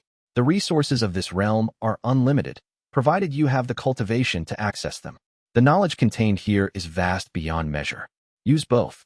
Accumulate power until you are no longer vulnerable to the questioning of others." Shenluo understood then that his quiet life as a hidden cultivator was coming to an end. The ring had brought him from obscurity to prominence. The question now was whether he would master this prominence before it mastered him, whether he would be able to transform his secret advantage into legitimate power before the secret was exposed and left him defenseless. The path forward was clear, though daunting. He would continue to advance his cultivation. He would continue to study the ancient knowledge. He would prepare himself for a time when his existence as a ring bearer would be known and acknowledged. And he would use every resource the sealed realm had to offer to become a power that could not be ignored or threatened. As the sun set over the sect grounds that night, Shenluo felt the weight of his burden settling more firmly onto his shoulders. He was no longer a disciple with a secret advantage. He was becoming something more, a cultivator with a purpose that transcended personal advancement. He was becoming a guardian of a seal that stood between the world and chaos itself. Chapter 16. The Demon Beast Incursion. The crisis came without warning, as crises often do. 3 days after his conversation with Li Shui, an urgent message arrived at Shenluo's dormitory room, delivered by an intersect messenger riding a fast cultivation beast. A rare demon beast, something that had not been seen in the region for more than a generation, had crossed into the sect's territory from the southern wilderness. The creature was mid-tier cultivation rank, a classification that placed it far beyond what the ordinary outer sect disciples could handle alone in any direct confrontation. According to the message, several junior disciples had already been injured in encounters with the beast, their wounds serious enough to require extended treatment from the sect's healers. A third disciple was reported missing, presumed dead or captured by the creature. The sect master was calling for assistance from the most powerful cultivators on hand, requesting that all capable disciples report to his office for immediate deployment. The tone of the message suggested urgency, but not desperation. The sect had faced demon beast incursions before and had protocols in place, but it was serious enough that no one with sufficient power could ignore the summons. Shenluo learned of the situation from the message, though rumors were already spreading through the sect. Within minutes of the initial report, disciples were gathered in clusters, discussing what they had heard. A demon beast incursion was rare enough to be genuinely dangerous, but frequent enough that the sect had protocols in place. He made his way directly to Sect Master Chun Hui's office without waiting for a formal summons. The Sect Master was already there, coordinating with his senior elders, studying maps of the territory and making calculations about where the creature was likely to move next. The beast is moving toward the main compound, Chun Hui said without preamble, not even looking up from the map spread before him. It entered from the southern territories approximately 6 hours ago. 2 outer disciples are injured, and a third is missing. We have reports of extensive damage to the southern gate and several outer buildings. We are assembling a containment team now. What do you need from me, honored sect master? Shenluo asked, stepping forward to stand before the sect master's desk. Chun Hui finally looked up, his eyes assessing. Your recent advancement suggests you are capable of far more than typical outer sect training produces. The demon beast encounter you had 3 days ago demonstrated unusual combat proficiency. I need to know plainly. Are you capable of facing and potentially subduing a mid-tier demon beast? The question was a test. Shenluo understood immediately. If he said yes with excessive confidence and then failed, he would be seen as dangerously overconfident and unreliable. If he said no, he would be seen as weakened or unwilling to serve the sect in its time of need, which would diminish his standing significantly. I am capable of attempting to contain it, Shenluo said carefully, choosing his words with precision. Whether my success is guaranteed, I cannot say without assessing the creature directly, but I am confident in my ability to engage it effectively and prevent it from reaching the main compound. Fair, Chun Hui said, nodding as though satisfied with the answer. He gestured to an elder standing nearby. This was Elder Wang, the same elder who had accompanied him during the previous demon beast encounter. Elder Wang will lead the containment and support team. You will be our primary combatant. The sect's other available inner disciples are currently engaged in other priority duties, traveling on sect business or assigned to distant outposts. You are our best option for rapid deployment and combat effectiveness.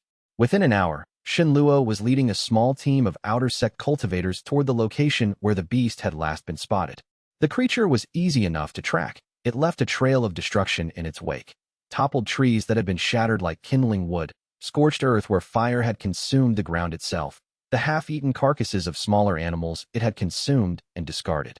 They found the beast in a clearing near the southern boundary of sect territory, approximately 2 miles from the main compound. It was massive, easily the size of a large horse, perhaps even larger, with scaled hide the color of burnt copper that seemed to absorb light rather than reflect it. Its eyes glowed with predatory intelligence, bright yellow and slitted like a dragon's eye, full of ancient malice. Its claws were long and wickedly sharp, each one the length of a finger blade, and looking capable of tearing through armor as easily as silk. Its teeth were visible even with its mouth closed, protruding from its lips in a vicious snarl that promised pain and death to anything that came within reach. The creature reeked of sulfur and char, and the ground around it was scorched black from its repeated use of fire breath. The moment it spotted their team, it released a roar that echoed across the valley and charged forward with terrifying speed. Elder Wang and the other disciples immediately scattered, moving to attack from different angles in a carefully coordinated pattern that suggested they had done this before. They used cultivation techniques to hurl stones and send waves of energy at the creature, trying to distract it and harry it from multiple directions. But their strikes were largely ineffective against the creature's thick hide and powerful magical resistance. They were trying to slow it down, Shenluo realized immediately, to buy him time to take control of the situation and make the first decisive move. Shenluo stepped forward into the creature's path, placing himself directly between it and the sect disciples who had deployed behind him. The beast barely seemed to notice him at first, To a predator of its size and power, a single human was barely worth acknowledging. It lowered its head, intending to gore him with its horns, planning to drive him backward and through the line of disciples behind him, using him as a battering ram to break their formation. But Shenluo did not move defensively, did not attempt to dodge or retreat in fear. Instead, he moved forward into the creature's attack, meeting it head-on, feeling the raw power of its charge washing over him like a physical force, like a wave of heat and violence. His newly advanced core formation, early, cultivation base rose to meet it, his chi expanding to form a barrier of energy between himself and the beast. He brought his hands together in the pattern the seal had taught him, creating a wall of concentrated power directly in the creature's path. When the contact came, the creature stopped dead. The force of his cultivation base acting as a direct counterforce seemed to physically shock the beast. It had expected to crush this small human beneath its charge, had expected to feel the satisfaction of tearing flesh and breaking bones. Instead, it felt resistance, solid, immobile, absolutely unmoving resistance from something it had thought was a helpless prey creature. For a moment, predator and prey locked eyes, and Shenluo could feel the moment of realization dawning in the creature's mind. This human was not food. This human was a cultivator of significant power, perhaps even more powerful than the beast itself. And this human was standing between it and an easy feast. The beast snarled and retreated several paces, reassessing its opponent with newfound caution. Then it attacked properly, using its physical strength and magical abilities in lethal combination. Fire began to pour from its mouth in a continuous gout of flame that turned the very air into waves of superheated energy. The ground beneath the flame turned to ash and black glass. Trees at the clearing's edge caught fire. Shenluo had to dodge, rolling to the side with fluid grace as the fire consumed the ground where he had been standing moments before. The heat was tremendous. He could feel his skin singeing despite his high cultivation level. But he was faster and more skilled and better trained. Every form he had learned from the ancient temple texts found practical application now, manifesting in his movements with perfect precision.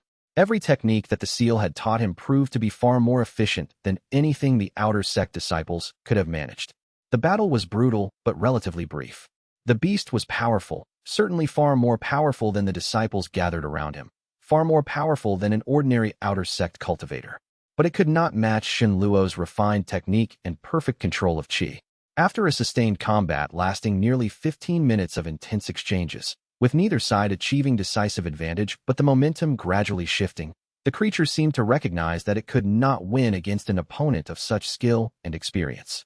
The beast released a roar of frustration and rage and attempted to flee, breaking through the line of disciples and heading back toward the southern territories. Shenluo let it go. He was not here to kill. He was here to protect the sect and its disciples and its territory. With the beast retreating, the immediate threat had been contained and neutralized. He did not chase it, did not pursue it beyond the sect's boundaries. The creature had learned its lesson. It would not return to this region, not while a cultivator of such power was present. Chapter 17. The ring's aura. The promotion came within a day of the encounter. Sect Master Chun Hui summoned Shenluo to his office and formally announced his elevation to inner sect status, effective immediately. With the promotion came access to better resources, better training facilities, and direct authority over outer sect disciples when necessary. Your combat capability is exceptional, Chen Hui said. More than I expected, even from someone of your cultivation level. This raises several questions, but more importantly, it demonstrates value to the sect. I am taking the liberty of promoting you based on merit and demonstrated capability. You have earned this recognition. It was exactly what Shenluo would have strategically wanted. A promotion that would give him legitimacy and resources while raising his profile even further within the sect. But the promotion came with an unexpected consequence that Shenluo had not fully anticipated. With his elevation to inner sect status came closer scrutiny from the other inner disciples and the sect's upper hierarchy. And with that scrutiny came a subtle but undeniable problem. The ring's aura was beginning to bleed into the world more noticeably. Shenluo first became aware of it when Elder Ma approached him 3 days after his promotion. The elder had caught him in a corridor of the inner sect compounds, far from public observation. Your cultivation aura is unusual, Elder Ma said without preamble, her sharp eyes fixed on him with intense focus. It carries a resonance that I have never encountered before in all my years of evaluating cultivators. When I examined you previously, approximately 1 month ago, I did not notice it. But in the days since your combat with the demon beast, It has become increasingly prominent, more visible, more distinctive. Where is this resonance coming from? I am not certain I understand what you mean, Shenluo said, though he understood perfectly. The ring's presence was becoming visible to experienced cultivators with the knowledge to perceive it. The texture of your qi is different from normal cultivation, Elder Ma continued, her voice thoughtful rather than accusatory.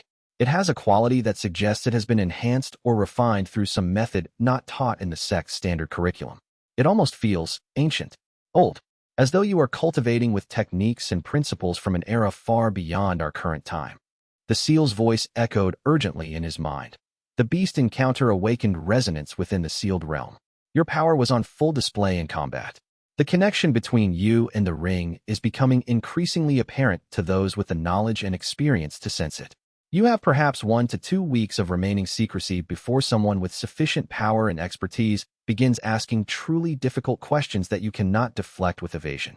The techniques I am studying are from historical texts, Shenluo said to Elder Ma, speaking carefully. Ancient cultivation manuals that predate our current era. Perhaps the age of the knowledge is reflected in the character of my cultivation and the resonance of my qi. Elder Ma did not look entirely satisfied, but she let the matter drop.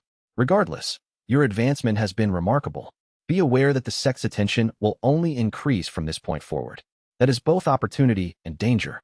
Chapter 18. Respect and recognition, but something unexpected happened in the weeks following the demon beast encounter. Rather than being treated with suspicion, as Shenluo had feared, he found himself being treated with a new level of respect by disciples and elders alike.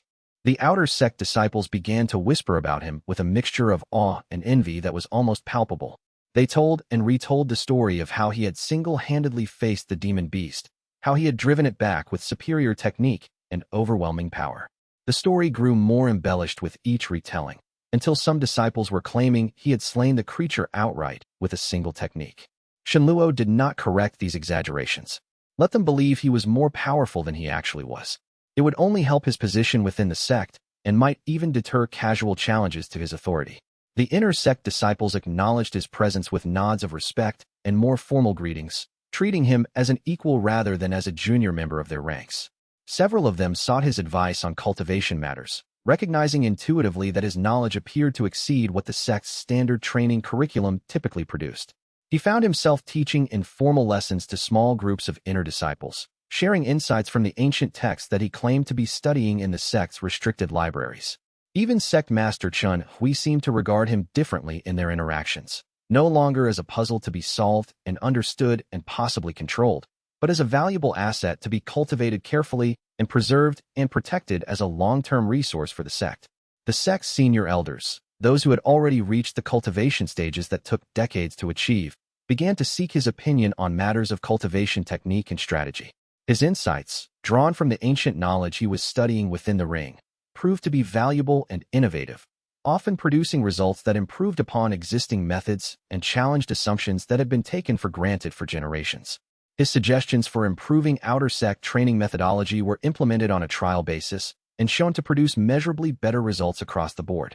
Li Shui, seeing Shenluo's rise in status and prominence accelerating with each passing day, approached him one evening in a secluded garden area and asked quietly, away from where others might overhear, "Are you safe? Are you in control of whatever this power is that has awakened within you?" "I worry about you, Shenluo." "As much as anyone can be," Shenluo replied honestly, appreciating the concern in his old friend's voice. "Thank you for your genuine concern, truly. We are still friends?" Li Shui asked, vulnerability clear in his voice and in the way his hands gripped the folds of his robe. "Even though you cannot tell me what is happening? Even though you have moved beyond me now in cultivation and status?" "We are," Shenluo confirmed firmly, placing a hand on Li Shui's shoulder. "I simply cannot tell you everything, and that limitation cannot change.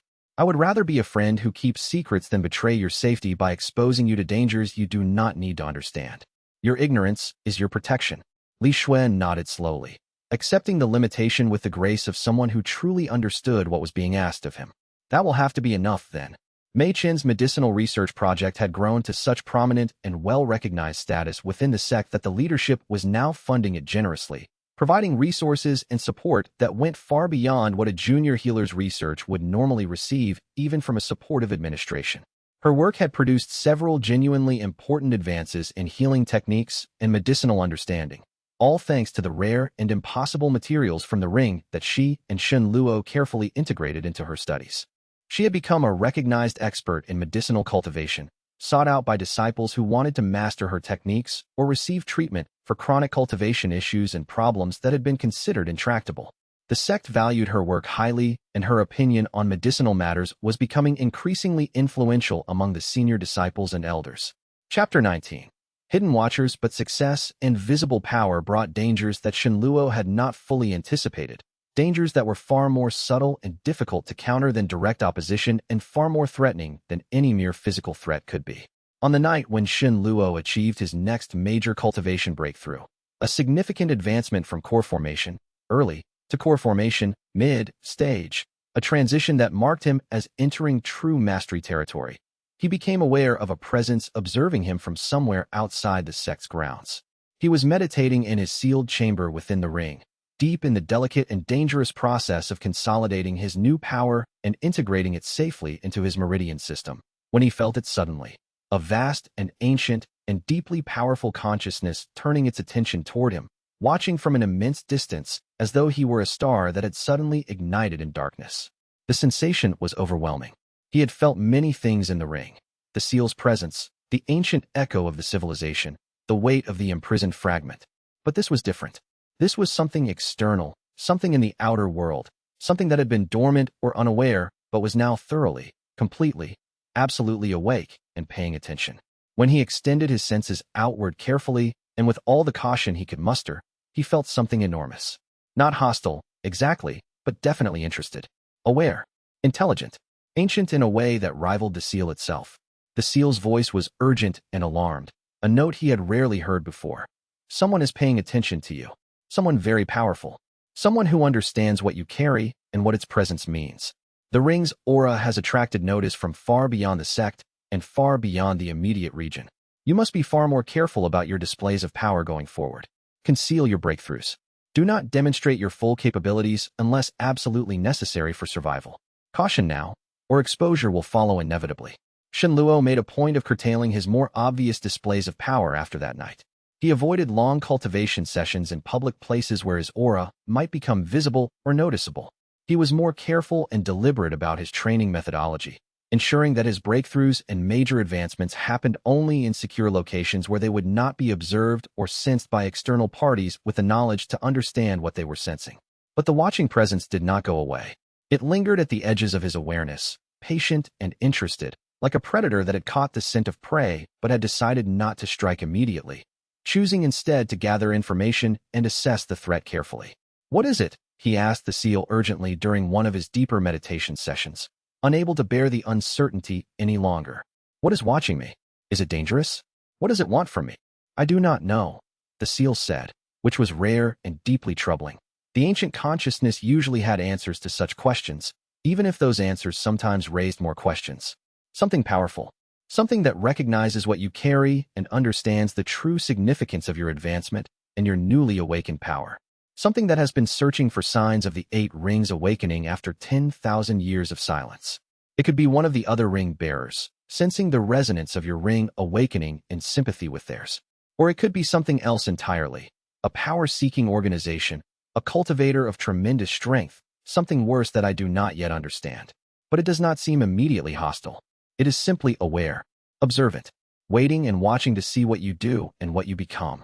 Chapter 20. The Expanded Realm and the Path Forward. For his final major endeavor in this phase, Shen Luo decided to do something ambitious, to map and document as much of the ring's realm as he could, creating a comprehensive record of what he had inherited and what his responsibilities entailed. With Mei Chen's help, he spent every free moment exploring the sealed world systematically. They mapped the forest regions with careful precision, identifying every grove and meadow, documenting the species of plants that grew in each location. They cataloged the temple's architecture in exhaustive detail, drawing pictures of the carved reliefs and recording measurements of the rooms and passages. They traced the underground caverns carefully, documenting the creatures that dwelt within and their behaviors, marking safe passages and dangerous areas. Most importantly, they explored the seal itself, the central mechanism that bound the imprisoned fragment of chaos to its containment. Through the seal's guidance and patient instruction, they came to understand its structure. The 8 anchor points distributed symmetrically across the realm, each one connected through mystical pathways to one of the other 7 rings. When those other rings were activated and their bearers reached sufficient power, they would become part of a network, a unified system for maintaining the imprisonment indefinitely. This is why the Void Sovereign created 8 rings rather than a single all-encompassing seal. The seal explained during one of their extended meditation sessions. A single ring, no matter how powerful, would eventually fail under the strain of containing such a force indefinitely. The forces trying to break free would grow stronger with time, grinding against the seal, searching for weaknesses. But 8 rings, distributed across different geographical regions and maintained by different bearers with different levels of power, create a redundancy and flexibility that can compensate for weakness in any individual ring. In the deepest part of the accessible realm, in a chamber that had not been accessible before Shenluo's recent advancement to core formation, he discovered a great map. It was carved into stone with extraordinary detail and precision, vast and intricate, showing the entire world as the ancient civilization had understood it and marking the precise locations where the 7 other sealed realms had been established 10,000 years ago. The map was not a simple representation. It was a work of art and precision combined. The world was shown with remarkable accuracy, mountains rendered in relief, oceans depicted with flowing lines that suggested movement and depth. The 7 other rings' locations were marked with special symbols that glowed faintly with residual qi, even after 10,000 years of inactivity. From the positioning on the map, Shenluo could see that the rings' locations were distributed strategically and deliberately across the globe, some positioned to the far north in regions that he guessed must be frozen lands of perpetual winter, some to the east across vast distances where other civilizations must have flourished, one apparently established to the south across oceans on distant continents that he had never imagined visiting. Others were scattered throughout the world's various regions in a pattern that suggested careful planning to maintain maximum coverage and strategic redundancy. "This is your path," the seal said as Shenluo stood before that map, understanding the magnitude of what he was seeing. "Someday, you will need to find these places, to locate the other bearers and ensure they understand their burden. You will need to assess the integrity of the other seals and ensure they are being maintained properly. You will need to gather the bearers together and ensure they understand that their individual rings are part of a greater unified system." "But not yet?" Shenluo asked. "Not yet," the seal confirmed. "You are not yet ready for a quest of that magnitude. You need more power, more understanding, more capability. For now, consolidate your position. Establish yourself firmly within your sect. Master the knowledge that is available to you here. Strengthen the seal through your own advancement. When you have done these things, when you have reached a higher cultivation stage and gained the strength necessary for such a quest, then you will be ready."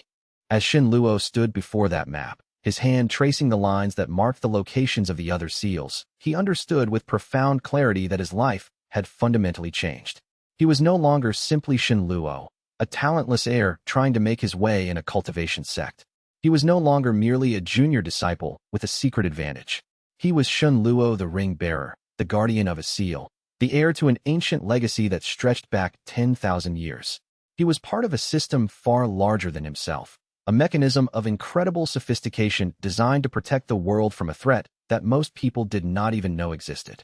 The weight of that knowledge settled into his bones like truth itself. Mei Chun, standing beside him in that chamber carved from the heart of the sealed realm, took his hand. "This is overwhelming," she said quietly, "knowing that you carry the fate of the entire world on your shoulders." "Yes," Shenluo said, "but I do not carry it alone anymore. You are here with me. The seal is here. The creatures within this realm, they are all part of my support. We are not alone in this burden." "What happens after you find the other rings?" Mei Chun asked. "What happens when all 8 bearers are aware of their purpose?" "I do not know," Shenluo admitted. "The seal has not shown me that future, but I know it will be complicated. I know there will be conflicts between the factions that have been hunting for the rings. I know that bringing the bearers together will change the balance of power in the world. Are you ready for that?" Mei Chun asked. Shenluo thought of the map before him, of the vast distance between the seals, of the incredible time it would take to reach them all and restore them. He thought of traveling across mountains and oceans, facing dangers he could not even imagine. He thought of the mysterious presence that was watching him, waiting to see what he would do.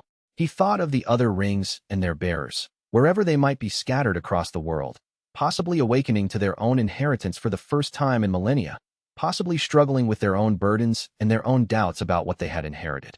No, he said honestly, appreciating Mei Qin's directness and her unwillingness to let him pretend to be more ready than he actually was. But I will be, eventually, when I have grown strong enough, when I have learned enough, when I have truly integrated the knowledge and power available to me, I will be ready. For now, in this present moment, I focus on what is in front of me.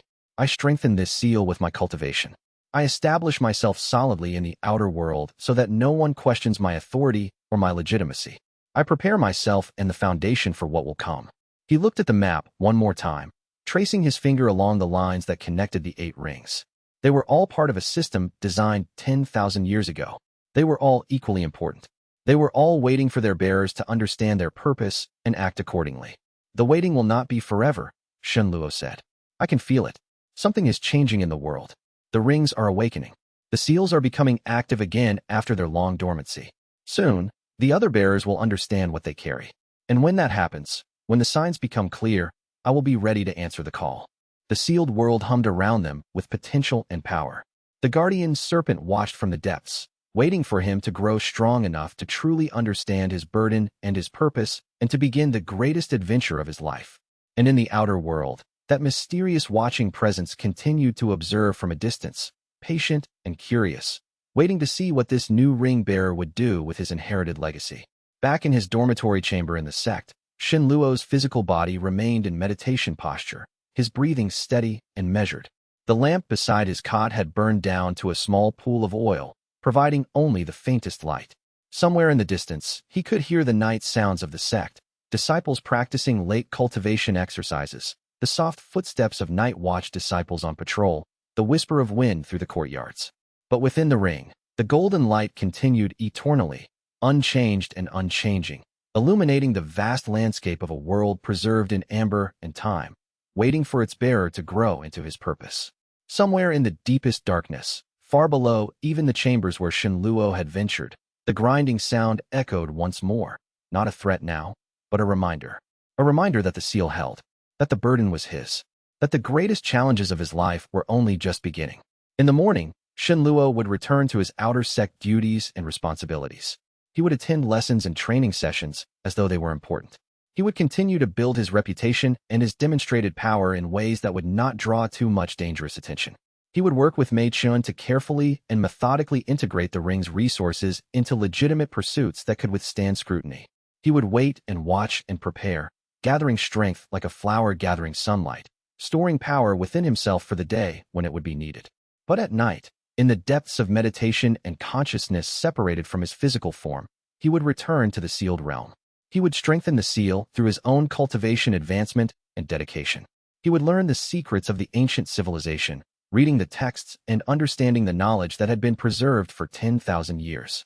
He would understand more fully his role in a game far larger and more complex than he could yet fully comprehend, a game played between worlds and civilizations and powers that transcended the normal understanding. And someday, when he was strong enough, when he had achieved the power and knowledge necessary, when he felt the calling from the watching presence to begin his greater quest, he would leave the sect. He would journey into the world beyond its boundaries. He would seek out the other rings and their bearers, wherever they might be in the vast world. He would begin the great work of understanding and reuniting the seals and ensuring that the imprisonment held firm and strong, not just for years or decades, but for as long as the world needed them to hold against the imprisoned chaos that wanted desperately to break free. That was the promise he made to himself that night, standing before the map of the world in the heart of the sealed realm. That was the burden he accepted. That was the path he chose. The next morning came swift and clear.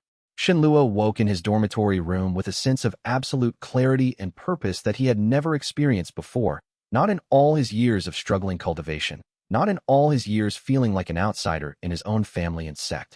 The transition from confused and frightened heir to a confident guardian of an ancient seal had been completed. He understood now, with perfect certainty, what he was meant to become and what his true destiny was. He attended his lessons as always, performing the basic exercises with the other disciples, answering the instructor's questions with appropriate humility and respect. But within his consciousness, something fundamental had shifted permanently. He was no longer a disciple trying to prove himself worthy of advancement and recognition. He was a bearer with a purpose that transcended his individual existence, and everything he did now was in service of that greater mission, the protection of the world from an imprisoned chaos that wanted desperately to break free. At midday, Machen found him in a private garden area, a location shaded by ancient willows and surrounded by medicinal plants that she had helped cultivate. She sat beside him without speaking for a long time, simply being present, understanding that no words were necessary. "I can see it in your eyes," she said finally, her voice soft and understanding. "You have accepted your burden completely now. You have stopped fighting the inevitability of your path." "Yes," Shenluo said, turning to look at her. "I have decided. I will not run from this inheritance anymore. I will not deny what I have inherited. I will master it completely. I will become strong enough to find the other rings and unite the bearers. That is my purpose now. That will take years," Machen said thoughtfully. "Perhaps decades. Perhaps longer. I know," Shenluo replied with absolute certainty. "But that is acceptable to me. The seal will hold as long as I maintain my cultivation and my dedication. And perhaps by the time I am ready to seek the other rings, they will have awakened on their own, responding to the resonance of my awakening. Perhaps their bearers are already beginning to understand their burden and searching for understanding." Machen took his hand, her fingers intertwining with his. "Then I will be with you for all of it. Whatever comes, whatever challenges we face, whatever the future brings, we will face it together. I promise you that." In that moment, with Machen's hand in his and the sun warm on his face and the scent of blooming medicinal flowers in the air, Shenluo felt something he had not felt before. Not mere hope, but real, genuine, unshakable hope. Hope that he could do this. Hope that he could master the ring's power and fulfill his purpose. Hope that he was not alone in his burden. The sect continued on around them, disciples training in the distance, instructors teaching the fundamental forms, the routine machinery of daily cultivation continuing without pause or regard for the fact that one of their young disciples carried the fate of the entire world on his shoulders.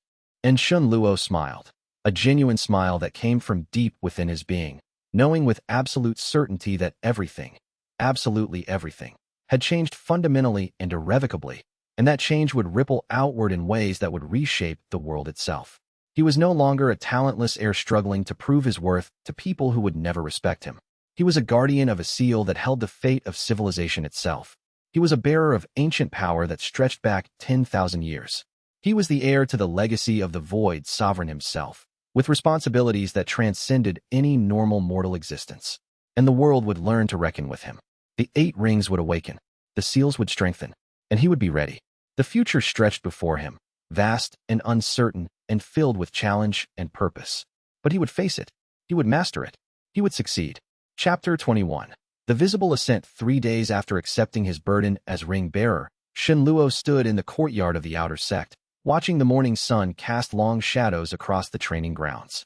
Everything looked exactly as it had before. The worn stone paths, the cracked fountains, the humble wooden pavilions where disciples practiced their forms. And yet everything felt different to him now. He saw the sect no longer as a place of struggle and rejection, but as a foundation from which he would rise, a stage upon which he would perform the first act of a far greater drama. His cultivation advancement, however, was anything but invisible. Over the next 2 weeks, Shenluo spent increasingly long periods inside the ring's inner world, a decision born from both necessity and opportunity. The seal had explained to him that the acceleration of his cultivation would not draw critical attention as long as he was methodical about it.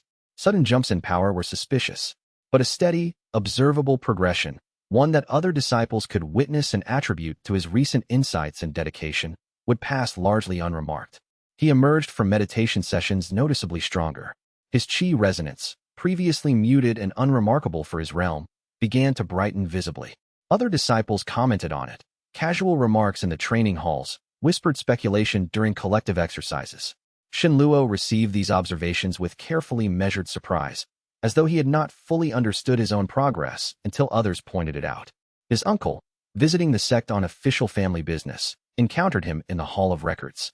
The older man's face darkened when he sensed Shenluo's improved chi cultivation. "How?" his uncle demanded, his voice sharp with suspicion. "How have you advanced so quickly?" Shenluo bowed respectfully, keeping his expression humble and earnest. "Uncle, I have been studying the fundamental forms more carefully. I realized that I was rushing through the basic techniques without truly understanding them. When I slowed down and meditated on each movement, on each circulation of chi through my meridians, the path became clearer. I believe I was simply not ready before. Now I am beginning to understand." His uncle studied him with narrowed eyes, clearly skeptical of this explanation. But he could not argue with the visible evidence of Xin Luo's advancement. He left with a muttered comment about luck and timing, but Xin Luo could see the calculation in his departing gaze.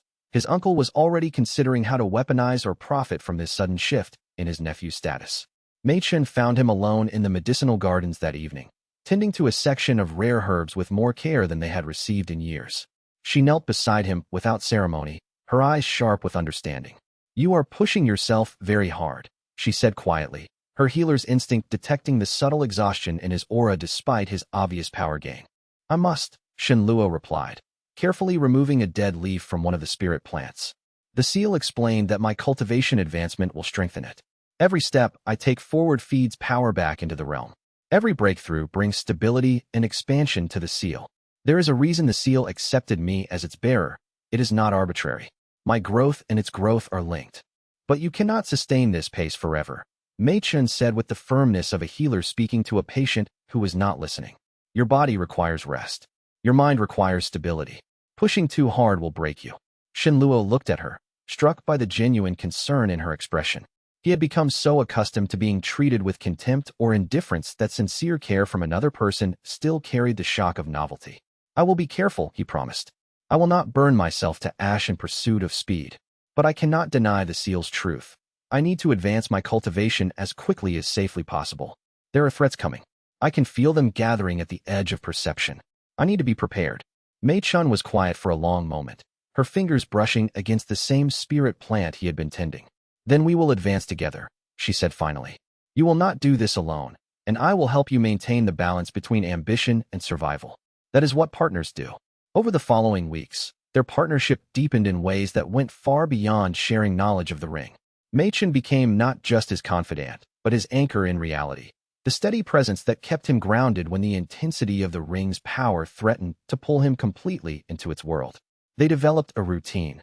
During the day, they maintained careful appearances of normalcy, attending lessons and training like ordinary disciples.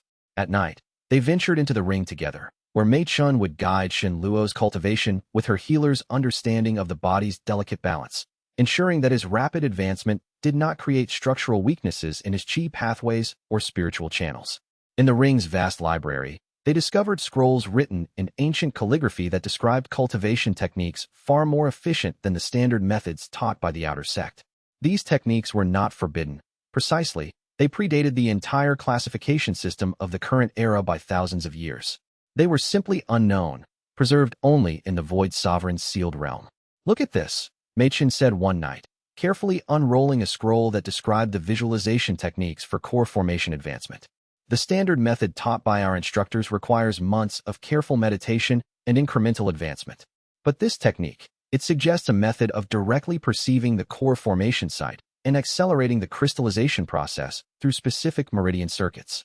It would reduce the preparation time by half."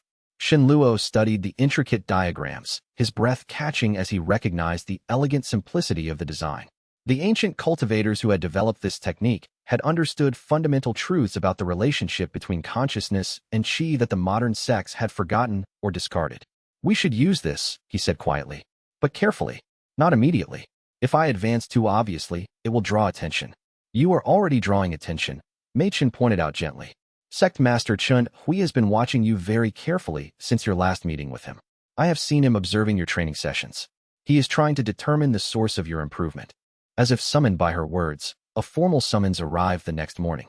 Xin Luo was to present himself to the sect master's private chamber at the middle of the day, a timing that suggested both officiality and privacy.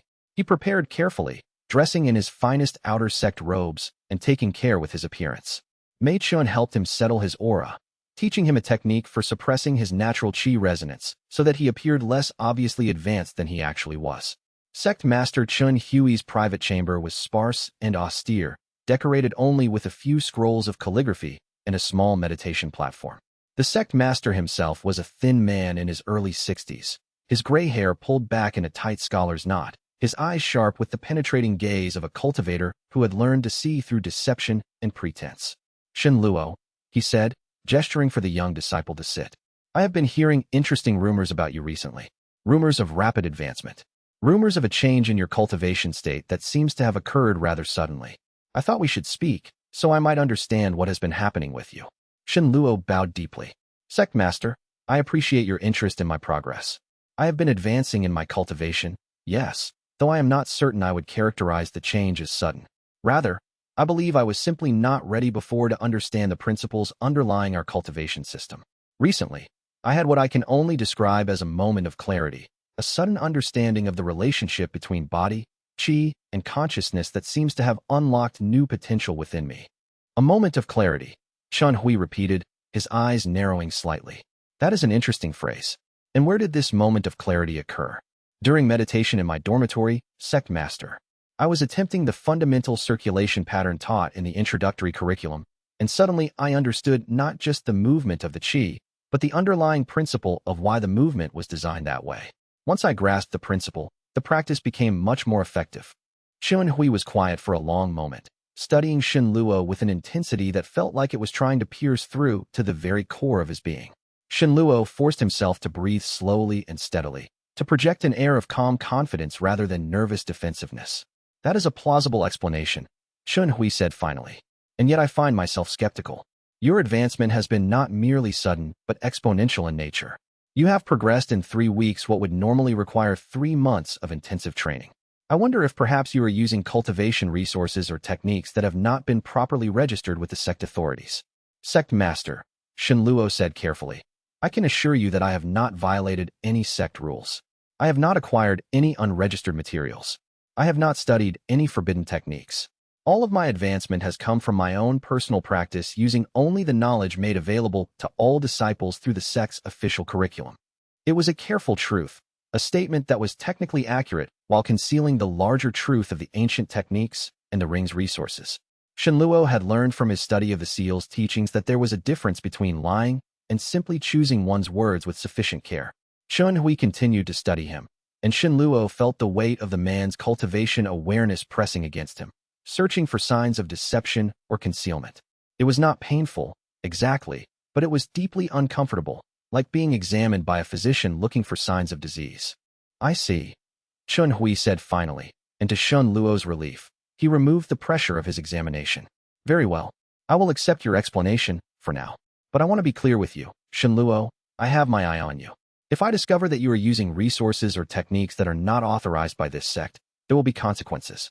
Do you understand? Yes, Sect Master. I understand completely. Good. You may go. As Shen Luo stood to leave, Chun Hui added one more thing, his voice thoughtful. For what it is worth, I believe you have genuine potential. I have seen many disciples in my time, and talent comes in many forms. Your advancement may not follow the typical pattern, but advancement is advancement. I hope you will continue to serve this sect well with whatever strength you develop. Shen Luo bowed deeply. Thank you, Sect Master. I am committed to the sect and to using my abilities for its benefit. Outside the sect master's chamber, Shen Luo found his hands trembling slightly with relief. That had been dangerous, far more dangerous than he had anticipated.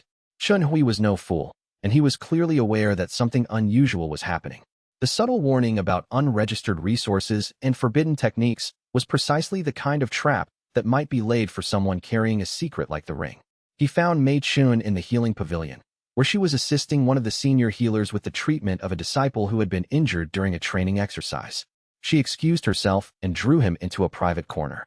How did it go? She asked, her eyes searching his face. Carefully, Shen Luo replied. The sect master knows that something is different about my advancement. He is watching me now, waiting for me to slip up or reveal something he can use against me. We need to be more cautious. We need to make sure that my advancement appears steady and reasonable, not exponential. That means slowing down your cultivation in the ring, Mei Chen said, understanding the implication immediately. Yes, which means we will need to be much more selective about how we use our time there. We can continue to study the ancient techniques, but we cannot risk another breakthrough as sudden as what happened over the past 2 weeks. I need to progress, but visibly, in a way that can be explained by normal dedication and study. The next morning brought new difficulties. Word had spread through the outer sect about Shen Luo's improved cultivation, and the gossip had taken on an ugly edge. Rumors began circulating, not openly, but through the kind of whispered speculation that made their way rapidly through the sect's underground networks. Some disciples suggested that Shen Luo was using demonic cultivation. Others whispered that he might be possessed by a spirit or demon that was using his body to increase his power. A few more creative speculators suggested that he had made some kind of deal with powerful entities in exchange for strength. One afternoon, a junior instructor pulled Shenluo aside during a training session and confronted him directly. "I hear you have been advancing very quickly lately," the man said, his tone making it clear that he did not view this as a positive development. "Too quickly, if you ask me. The kind of advancement that does not come through normal cultivation is always suspicious. I wonder if perhaps the sect master should conduct a more thorough investigation into your activities." Shenluo understood immediately what was happening. These were his enemies within the sect, the disciples who resented his improvement or feared him as competition. They were beginning to circle, looking for weakness, ready to strike if they saw an opening. This was the dangerous part of advancement, the moment when you could no longer be dismissed as harmless and became instead a rival worth eliminating. "Thank you for your concern," Shenluo said politely to the instructor, "but I assure you that my advancement is completely legitimate. All of my cultivation has come from dedicated practice and sincere study. If the sect master wished to investigate me further, I would welcome such an investigation, as it would clear up these unfortunate rumors and allow me to focus on my training without distraction." The instructor looked disappointed by this response, having clearly hoped for either defensiveness or some confession that would give him ammunition to use against Shenluo. But Shenluo had learned from the seal that the most effective defense against accusations of wrongdoing was a calm acceptance of the possibility of investigation combined with absolute confidence in one's innocence. That evening, Shenluo and Mei Chun entered the ring and sought out Wang Chun, the ancient consciousness that maintained and guarded the realm. The seal manifested before them as a glowing symbol of power. Its presence felt more as a vibration of awareness than a visible form. "I am beginning to understand," Shenluo said directly, "why the Void Sovereign made this task so difficult, why he created the rings and sealed them away rather than simply passing his power directly to his disciples. It is not enough to have the power. One must also have the wisdom to use it carefully, the patience to advance without drawing too much attention, and the understanding that true strength includes knowing when not to display one's full capabilities." "The Void Sovereign lived in a different era," Wang Chun replied, its voice like the echo of ancient winds. "In his time, power and cultivation were the primary currencies of political authority. But even he learned eventually that raw strength without wisdom often created more enemies than it resolved conflicts. The rings were designed not just as treasures or tools, but as tests. Each bearer must prove themselves worthy not just by accumulating power, but by learning to use that power in ways that serve larger purposes than their individual ambitions." "And what happens if a bearer fails to learn wisdom?" Shenluo asked. "What if they simply use the ring's power to dominate and conquer? Then the ring itself will eventually turn against them," Wang Chun said calmly. "The rings are not tools. They are alive, in their own fashion. They can feel when they are being used for purposes contrary to the Void Sovereign's intention. A bearer who pursues only personal power will find that the ring's growth slows, that its resources become less accessible, that the advancement available to them plateaus far below what it could be. The rings are designed to reward wisdom and punish foolishness. That is the test built into their very nature." Shenluo found this explanation both comforting and terrifying. It meant that he could not simply grow stronger endlessly by spending more and more time in the ring. His personal growth was limited by his wisdom and understanding, by his ability to make choices that served purposes larger than himself. Over the next several weeks, he learned to balance his advancement with visibility. His cultivation improved steadily but visibly, moving from late foundation establishment toward core formation at a pace that, while fast, was no longer obviously impossible. Rumors about demonic cultivation and possession slowly faded, replaced by speculation that he had simply been granted access to some kind of minor cultivation technique or artifact by a sympathetic instructor or senior disciple. By the end of the month, Shenluo had achieved a precarious balance. He was stronger than nearly any other outer disciple. His power advancement was undeniable, and yet it could be explained through natural talent and dedicated practice. Most importantly, Sect Master Chun Hui had stopped actively investigating him, though the man's watchful gaze never fully left him. And deep within the ring, the seal expanded and grew, nourished by the steady flow of Shenluo's advancing cultivation, growing stronger with each breakthrough and each improvement in his understanding of the ancient techniques preserved in its library. The visible ascent had begun, and though Shenluo did not yet fully understand the implications, his life was beginning to change in ways that would reshape not just his own future, but the fate of everyone around him. Chapter 22. The Temple's Secrets. 2 weeks into his careful advancement routine, Shen Luo ventured deeper into the ring than he had previously dared. The seal had suggested that there were areas of the inner world that only became accessible as the bearer's cultivation advanced, locked away by protections that required a certain level of power to pass through. Now, at the threshold of core formation and with Mei Chen's encouragement, he felt ready to explore further. The vast temple that dominated the center of the inner world's landscape was far larger than it appeared from a distance. Its exterior, carved from stone that might have been ancient even when the Void Sovereign walked the earth, rose in spiraling towers and ornate architecture that suggested purposes he could not immediately comprehend. But it was the interior that held the true magnitude. Shen Luo and Mei Chen entered through a grand hall with ceilings so high that their consciousness could barely perceive them, decorated with reliefs that told stories in a pictographic language none of the current era's scholars would recognize. The walls were lined with enormous tablets of stone, each covered in dense script. "This is a library," Mei Chen whispered, her voice small in the vast space. "Look at the organization of these tablets. They are not random. They follow some kind of systematic arrangement." They moved deeper into the temple, following a pattern that seemed to emanate from the stone itself, a kind of guidance that Shen Luo realized came from Wang Chen's presence within the seal. The ancient consciousness was directing them towards something specific, showing them a path through the temple's labyrinth. Eventually, they came to a vast chamber whose interior was lined with shelves carved directly into the stone walls. And on those shelves, arranged with meticulous care, lay an enormous collection of scrolls and bound texts, their materials aged beyond reckoning, and yet somehow preserved by the ring's power. "This cannot be real," Mei Chen breathed, approaching the nearest shelf with trembling hands. She carefully removed one of the scrolls and opened it, her eyes widening as she read the opening characters. "This is a medical treatise. It is written in archaic script, but the knowledge." Shen Luo, "This describes the circulatory system of human qi in detail that surpasses everything in our current medical texts by orders of magnitude." They spent hours in that library, moving from shelf to shelf, discovering scrolls on herbalism, cultivation techniques, architecture, warfare, history, philosophy, and disciplines that Shen Luo could not even identify. The collection was not just comprehensive, it was foundational. This was the knowledge base of an entire civilization, preserved carefully across 10,000 years.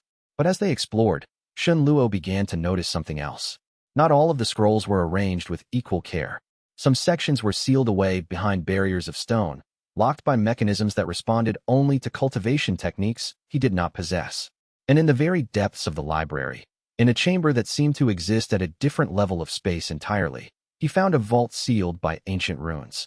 "This is the sealed chamber you mentioned before," Shen Luo said, turning to address Wang Chen's presence, which had followed them throughout their exploration.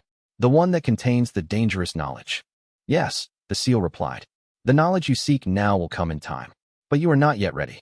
The information within this vault would disrupt your current path. You would be unable to maintain the careful balance you have achieved between advancement and concealment. You would be unable to resist the impulse to act on the knowledge immediately, before you have grown strong enough to survive the consequences of such action." "How will I know when I am ready?" Shen Luo asked. "You will know," Wang Chen said simply, "when you have advanced to the nascent soul stage and achieved sufficient mastery of the power available to you.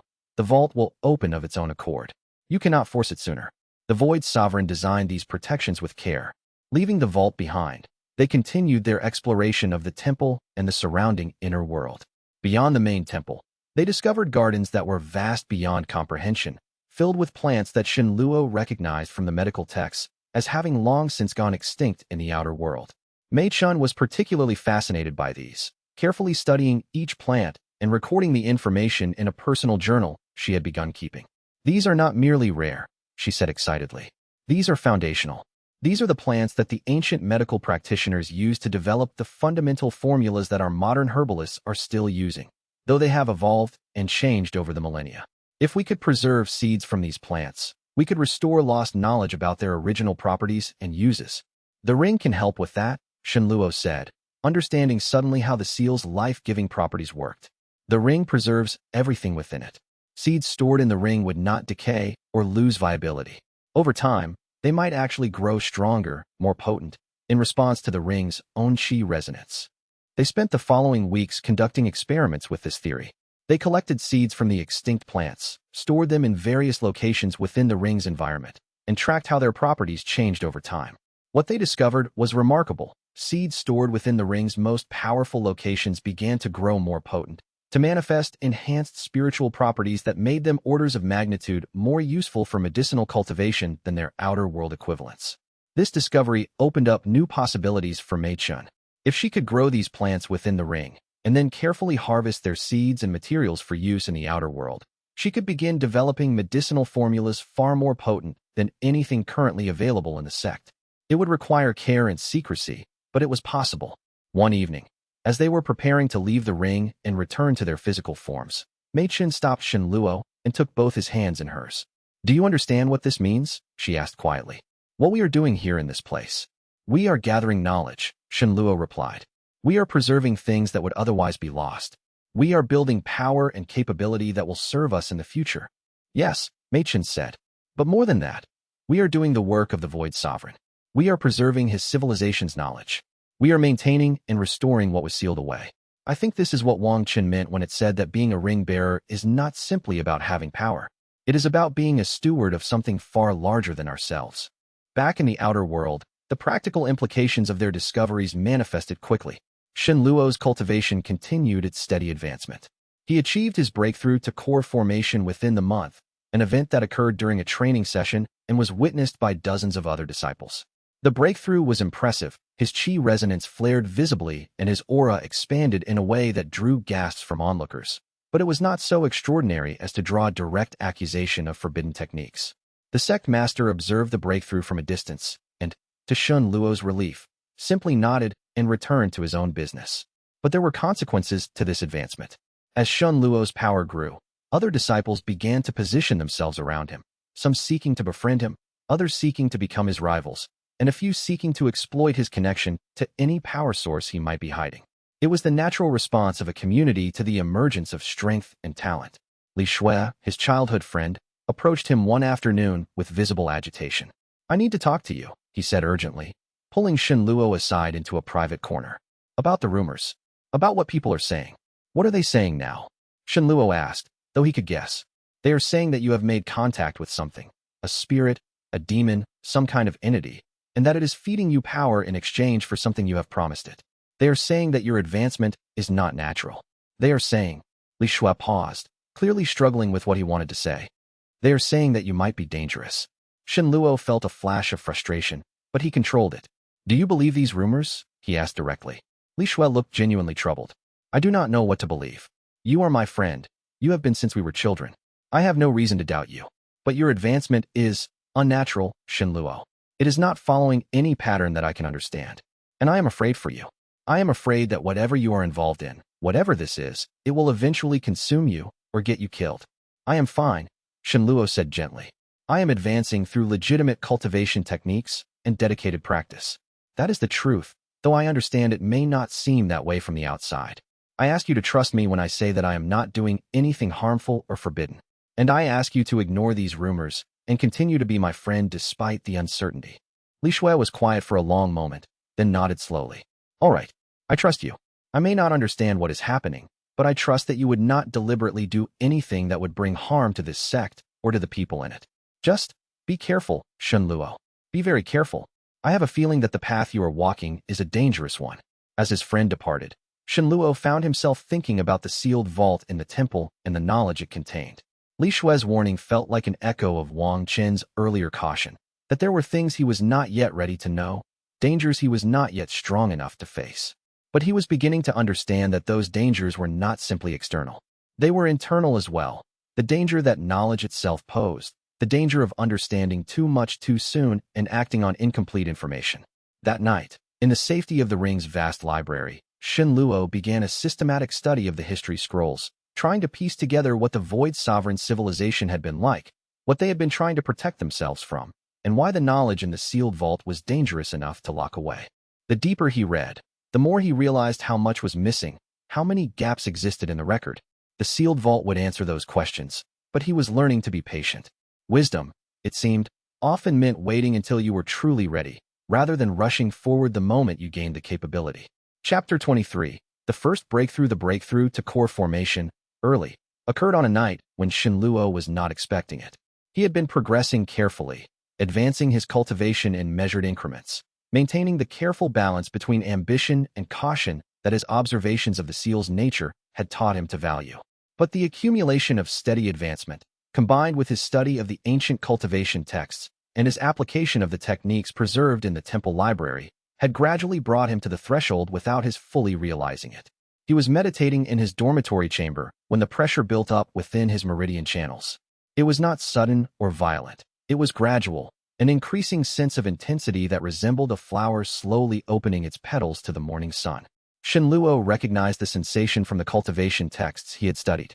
This was the signal that his body and spirit were ready for the next stage.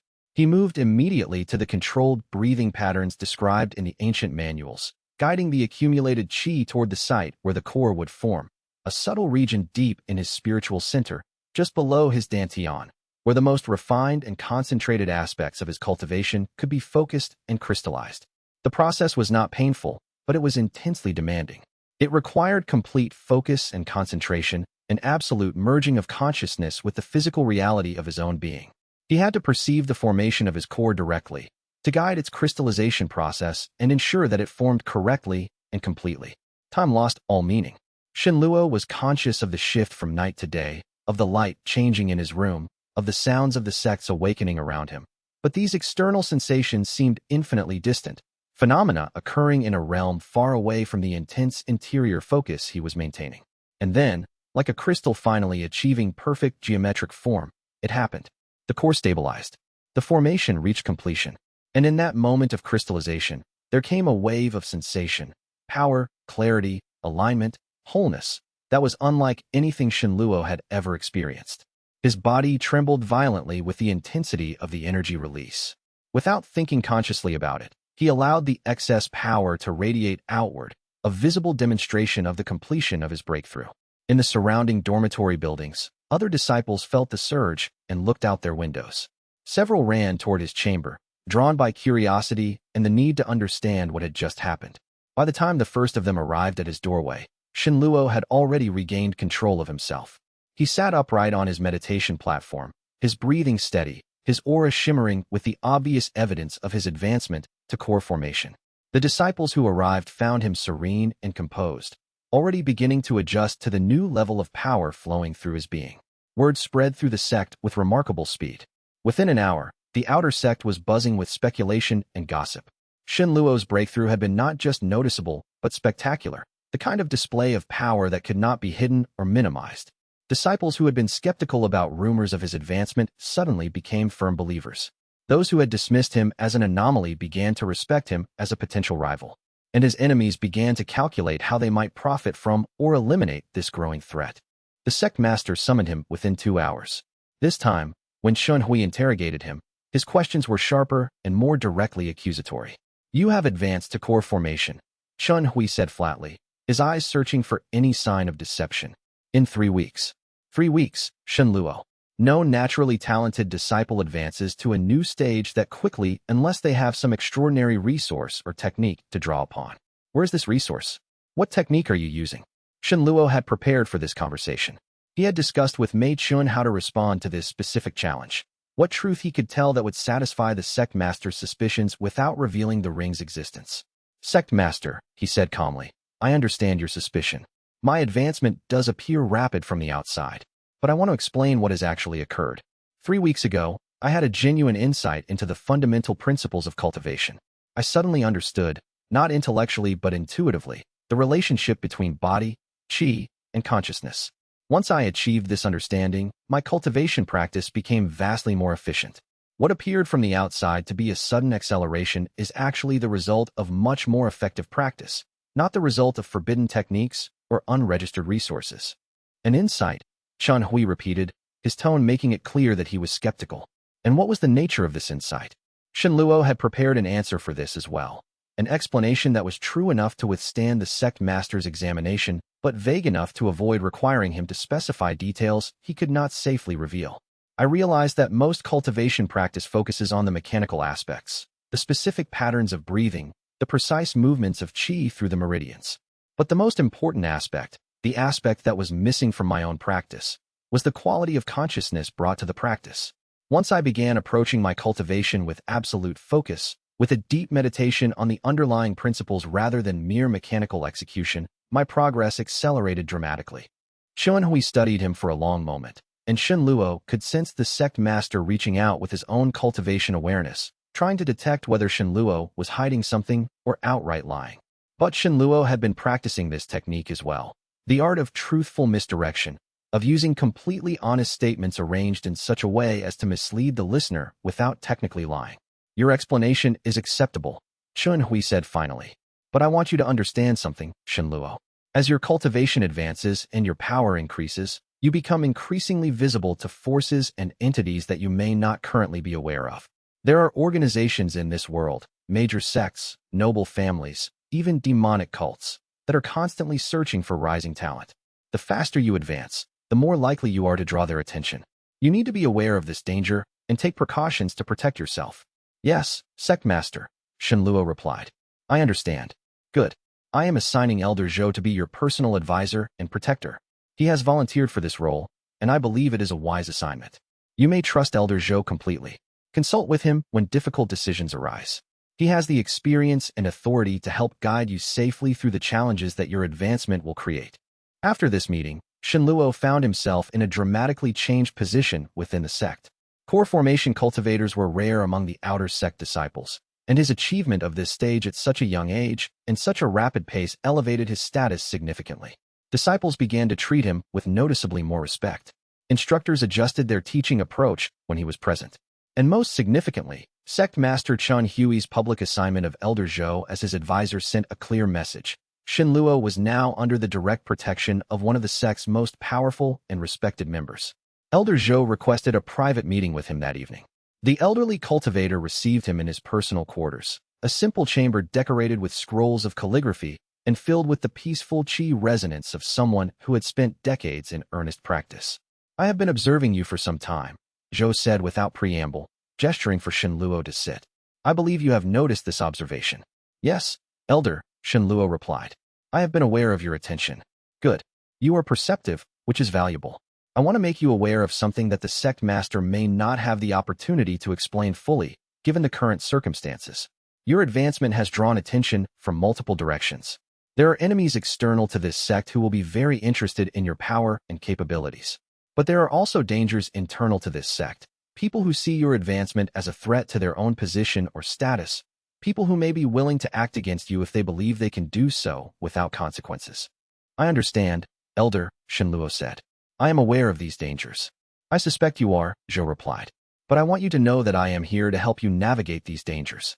I have authority within this sect, and more importantly, I have connections outside this sect with other organizations and individuals who will respect my word regarding your trustworthiness. If threats arise, if other sects make inquiries about you, if you encounter individuals with suspicious intentions, you should inform me immediately. I can help protect you in ways that the sect master cannot. Thank you, Elder Zhou, Shenluo said sincerely. I appreciate your assistance. Zhou studied him carefully. There is something unusual about your advancement, he said finally. Something that does not quite fit with the normal patterns of cultivation. You did not inherit exceptional talent from your bloodline. You are not the recipient of particular favor from the sect's instructors. And yet you are advancing faster than any disciple I have observed in the past 10 years. I do not know what your secret is, but I have decided that I do not need to know. I am going to trust that whatever you are doing it for legitimate purposes and not for the benefit of external enemies or forbidden paths. That trust is contingent on you continuing to advance in service to this sect rather than in opposition to its interests. Do you understand me? Completely, Elder, Shenluo replied. Good. Then we will have a productive relationship. Now, tell me, who do you believe are your primary enemies within the sect at this moment? Shenluo considered the question carefully. There are several junior instructors who see my advancement as a threat to their own authority. There are disciples from wealthy families who resent that an outer sect member has achieved a level of power comparable to or exceeding their own. And there is my uncle, who continues to calculate how my advancement might benefit him personally. All good answers, Zhou said approvingly. These are the enemies you must watch carefully. The junior instructors will likely attempt public challenges to your authority. The wealthy disciples will work behind the scenes to undermine you or discover your secrets. Your uncle will probably attempt to use your new status for his own advancement or to gather information about your methods. None of these threats are immediately lethal, but they all require careful management. What about external enemies? Shen Luo asked. Zhou's expression grew more serious. That is the larger danger. Your power advancement has been noticed. By now, other sects in the region will have heard rumors. They will be wondering whether you represent a threat or an opportunity. Some will seek to recruit you. Others will seek to neutralize you before you become too powerful to easily eliminate. You need to be very careful about who you trust and what agreements you make. As Shen Luo was leaving the elders' quarters, Zhou added one final comment. For what it is worth, I believe you have genuine potential, the kind of potential that comes along once in a generation. I hope that potential is not wasted. I hope you use it wisely. That night, in the ring's great library, Shen Luo discussed his meeting with Zhou and the implications of his breakthrough with Mei Chun and Wang Chun. The elder is wise, Wang Chun commented. He recognizes that something unusual is happening, but is wise enough to accept that some mysteries need not be solved immediately. This is the kind of ally that serves the ring bearer well. What about the external threats? Shen Luo asked. The other sects and organizations that will hear about my advancement? They are inevitable, Wang Chun replied. As you grow in power, the ring's aura becomes more noticeable. Soon, it will not only be rumors that carry knowledge of your abilities. Within a few months, cultivators of sufficient power will be able to sense the ring's presence directly. At that point, the race will begin in earnest. Other organizations will move to either recruit you or eliminate you. You will need to be prepared for that possibility. How do I prepare for something like that? Shen Luo asked. By continuing to strengthen yourself, Wang Chun said simply. By continuing to advance your cultivation. By accumulating resources and knowledge. And by gathering around you allies and supporters who are committed to your protection and advancement. The ring's path is not a solitary path, Shen Luo. You will need companions if you are to survive what is coming. Chapter 24, Investigation and Deflection. 2 days after his breakthrough, Shen Luo was engaged in a training exercise in the outer courtyard when a messenger arrived with a summons for him. Not from the sect master this time, but from one of the sect's most senior administrative officials, the deacon responsible for resource allocation and the maintenance of sect records. The summons was official and formal, delivered through proper channels, and it created an immediate stir among the watching disciples. A formal summons from an administrative official was unusual enough that it drew speculation and concern. Shen Luo excused himself from training and made his way to the administrative building, trying to appear calm and composed despite the nervous flutter in his chest. The deacon's office was austere and filled with the precise organization of someone whose job required meticulous record-keeping. The deacon himself was a thin man with severe features and sharp eyes that suggested he missed nothing that occurred within the sect's administrative domain. Shen Luo, the man said without preamble. I have been conducting an audit of resource allocation within the outer sect, and I have found some irregularities that I wanted to discuss with you personally. According to our records, your cultivation is progressing at an exceptional rate. In the past month alone, you have advanced from late foundation establishment to core formation, an advancement that, while not impossible, is sufficiently unusual as to warrant investigation. Shen Luo felt his calm demeanor beginning to crack slightly, but he forced it back into place. What kind of investigation, sir? He asked carefully.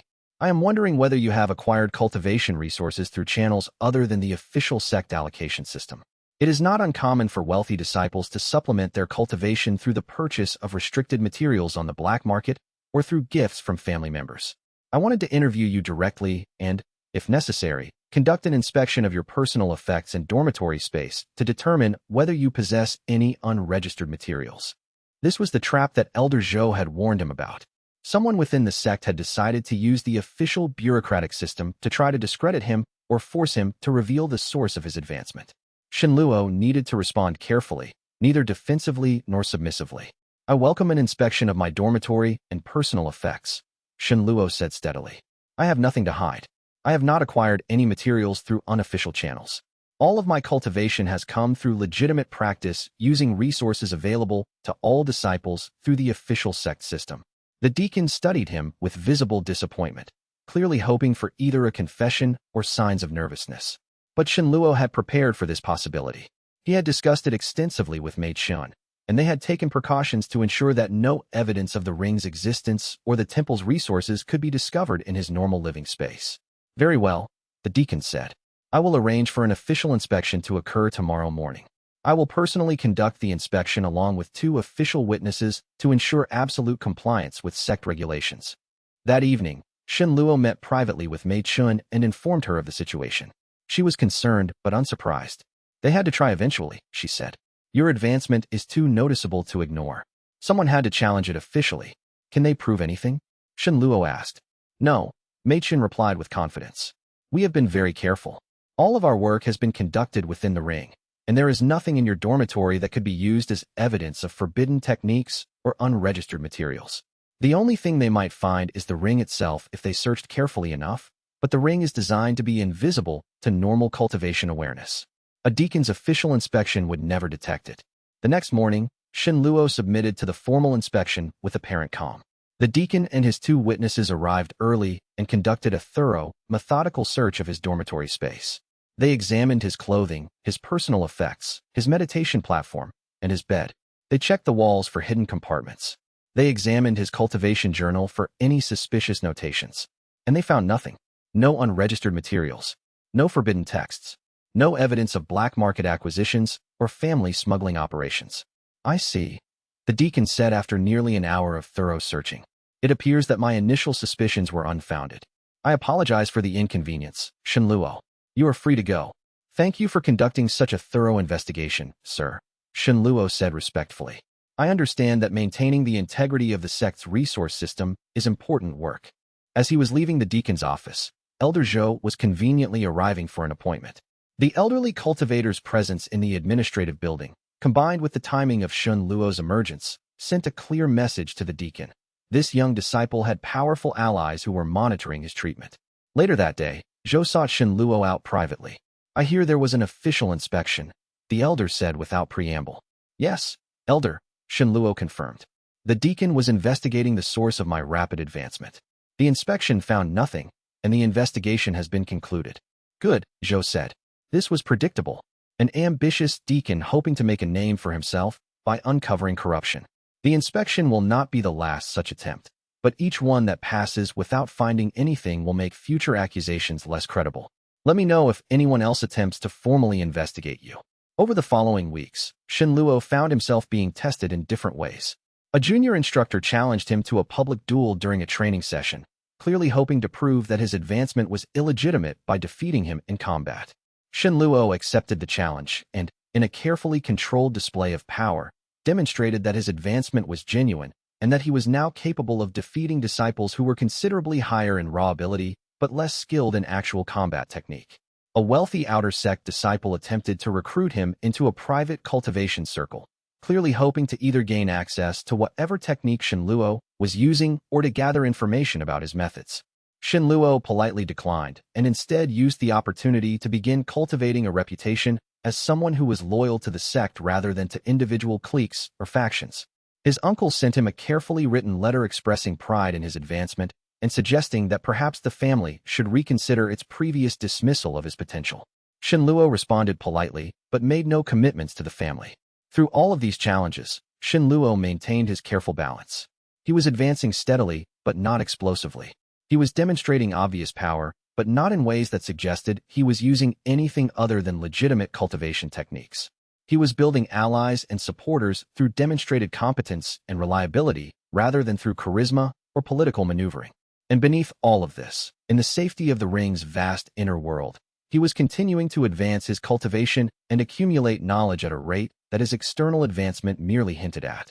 By the end of the month, he had reached core formation, mid, a stage that should have required years of dedicated practice, but which he had achieved in less than 6 weeks.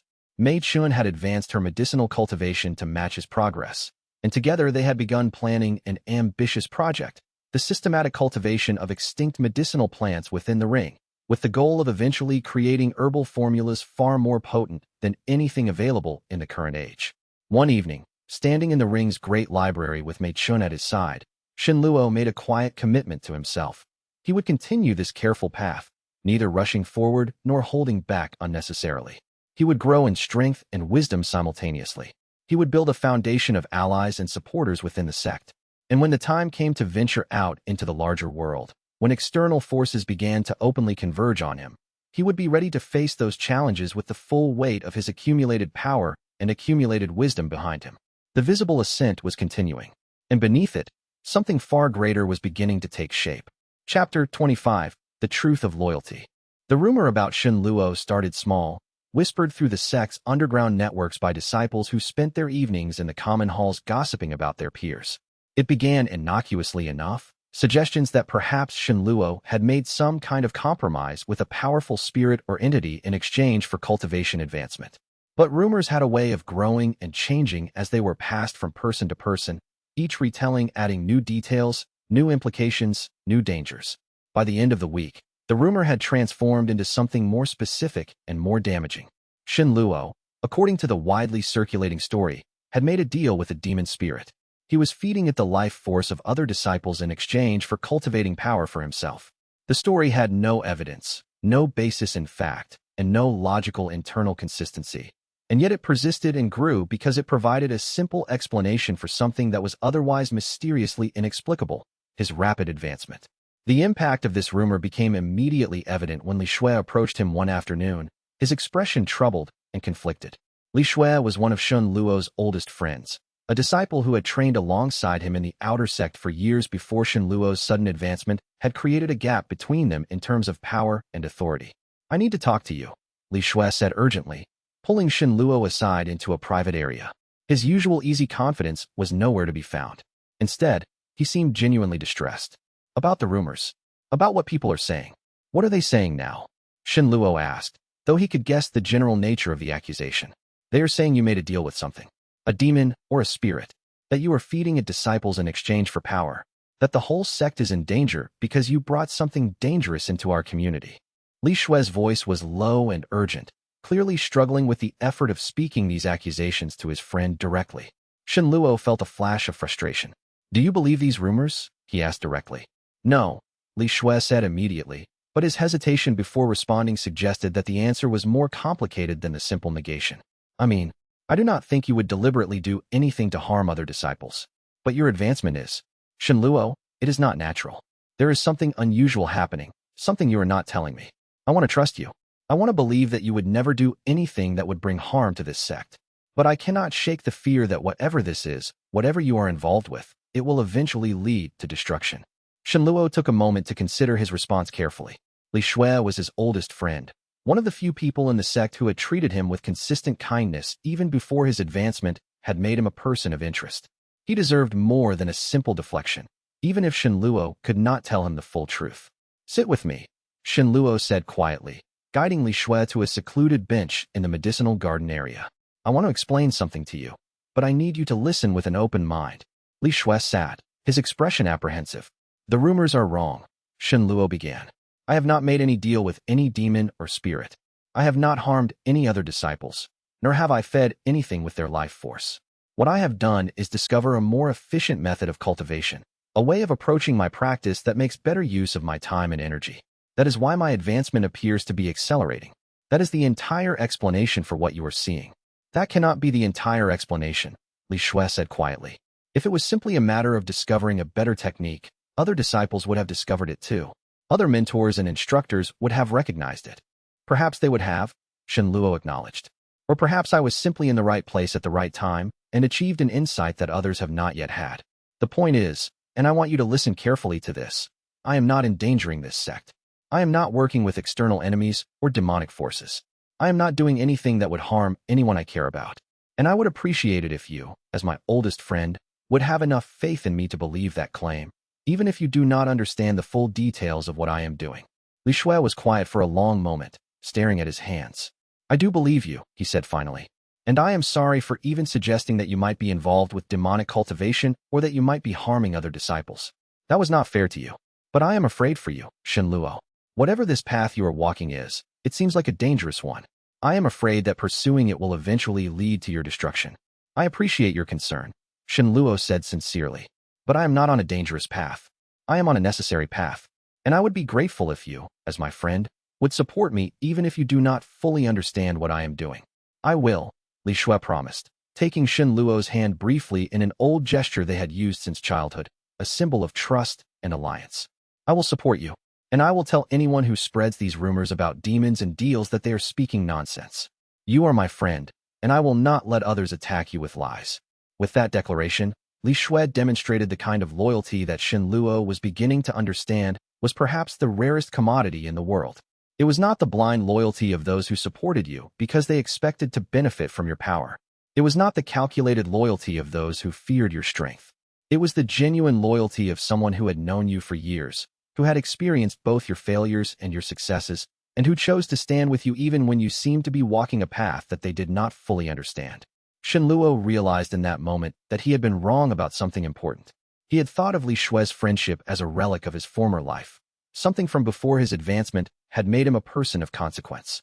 But instead, Li Shui's friendship was becoming more valuable as his power grew. It was exactly the kind of genuine human connection that prevented someone from becoming isolated and distorted by their own advancement. That evening, Shenluo made a decision. He went to find Mei Chun and, after drawing her aside into a completely private space where they could not be overheard, he told her that he was considering revealing the ring's existence to Li Shui. That would be dangerous, Mei Chun said immediately. Another person who knows about the ring is another potential vector for discovery. I understand that, Shenluo replied. But Li Shui is my oldest friend, and he deserves better than to be left in a state of confused uncertainty. He is going to be standing beside me in whatever comes next, and he will do it better if he understands what is actually happening rather than having to navigate based on confusion and rumors and half-truths. Mei Chun considered this for a long moment. You trust him that much? She asked finally. I do, Shenluo said. And I think you would too if you spent more time with him. He is not ambitious or greedy. He is not seeking power or advantage. He is simply loyal in a way that seems almost extinct in this world. I think he is exactly the kind of person we need around us. Then we will tell him, Mei Chun said, making the decision. But we will be careful about how and when we tell him. And we will make it clear that if he reveals the ring's existence to anyone else, it will not just be dangerous for us. It will be dangerous for him as well. He will have the knowledge of something that many powerful people would kill to possess. They approached Li Shui 2 days later, bringing him into the inner sanctum of Shenluo's dormitory and carefully sealing the space with cultivation techniques that would prevent anyone from overhearing the conversation that was about to occur. You want to tell me your secret? Li Shui said before anyone could speak, his expression clear and unsurprised. The real secret behind your advancement. Yes, Shenluo confirmed. We want to tell you, but only if you accept the responsibility that comes with that knowledge. This is not a secret that is safe to know. This is something that multiple factions would kill to control. If you know about it, your life changes permanently. My life is already changed, Li Shui replied simply. Because you are my oldest friend, and I have committed to standing beside you regardless of what is coming. If there is something I need to know to help you or to understand what is actually happening, then tell me. I am ready. Shenluo and Mei Chun exchanged a glance, and then together they began the explanation. They told Li Shui about the ring, about the inner world it contained, about the seal and its guardian consciousness, about the void's sovereign and the rings of power. They told him about the ancient civilization that had been sealed away, about the knowledge preserved in the temple library, about the expansion of the inner world as Shenluo advanced his cultivation. Li Shui listened without interruption, his expression shifting from shock to wonder to a kind of reverent understanding as the magnitude of what Shenluo was carrying became clear. This is why the rumors cannot possibly be true, Li Shui said finally, when the explanation was complete. This is why feeding disciples to demons makes no sense. You do not need to do anything like that. You have access to power and resources that make everything the other disciples are struggling for completely insignificant by comparison. Exactly, Shenluo said, which is why the rumors are so damaging. They suggest that I am desperate or corrupt in ways that I am not. They create a narrative that does not match the reality of what I am actually doing. Then we need to actively counter that narrative, Li Shui said, his mind already working through the implications. We need to be seen together, supporting each other publicly. We need to demonstrate that your friendship circle is not corrupted or controlled by demonic forces, but rather consists of genuine people with genuine loyalty. If people see that people like me, normal disciples with no obvious reason to side with you if you were actually dangerous, are supporting you, then the narrative of demonic corruption becomes harder to maintain. Over the following weeks, Li Shui became Shenluo's most visible and vocal supporter within the outer sect. He participated in training exercises beside Shenluo. He ate meals with him in the common dining hall. He publicly defended Shenluo against the rumors that continued to circulate. And in doing so, he became not just a friend, but a vital part of Shenluo's strategy for managing his appearance and his public image within the sect. By the end of the month, the rumors of demonic cultivation had largely faded away, replaced by a more neutral narrative, that Shenluo had discovered something genuinely valuable about cultivation, but was not necessarily a threat to others. The change in public perception was not dramatic, but it was significant. Where disciples had previously crossed the street when they saw Shen Luo approaching, now many of them greeted him with polite nods or even cordial salutations. And more importantly, Shen Luo had gained something that proved far more valuable than mere public reputation. He had gained the unshakable loyalty of someone who understood what he was carrying and who had committed to standing beside him regardless of the dangers that loyalty entailed. One evening, the three of them stood together in the ring's great library, Shen Luo, Mei Chun, and Li Shui, looking out at the vast expanse of preserved knowledge and ancient power. "This is real," Li Shui breathed, his hand reaching out to touch the stone of one of the library shelves. "All of this is real. The void's sovereign, the rings, the civilization, the sealed knowledge. It is all real. Everything in those old stories and legends, everything that scholars said was myth, it is all true." "It is true," Shen Luo confirmed. "And it is also our responsibility now. All three of us, we carry the burden of this secret now, and we will carry it together." Li Shui turned to look at him, and for a moment Shen Luo could see past his friend's usual lightheartedness to the serious, capable person underneath. "Then let us make sure that we do it well," Li Shui said simply. "Let us make sure that whatever is coming, we are ready for it." At the end of Batch 1, let me verify the word count. Chapter 26. The trap. The accusation came from an unexpected source, a deacon of the outer sect, a minor administrative official whose primary responsibility was the enforcement of sect regulations regarding resource usage and discipline. His name was Deacon Huang, and he was notorious for using his position to harass disciples whom he disliked or who had offended him in some way. He was not powerful by cultivation standards, but he held considerable bureaucratic authority, and he was willing to abuse that authority for personal vendettas. It was Li Shui who first learned of what was happening. One of his acquaintances worked in the administrative office and had overheard Deacon Huang discussing plans with another junior official. The deacon was gathering testimony from various disciples, claiming that Shen Luo had been discovered hoarding unregistered cultivation resources in his dormitory. The deacon planned to file an official complaint and demand a formal investigation and sanctions. "This is clearly fabricated," Li Shui said when he brought the news to Shen Luo that evening. "There are no unregistered resources in your dormitory. We checked this carefully after the last inspection. There is nothing they can possibly find." "But that may not matter," Shen Luo replied quietly. "If the accusation is made formally and publicly, it will require a formal response. Even if the investigation clears me, the very fact that I was formally accused of violating sect law will create a stain on my reputation.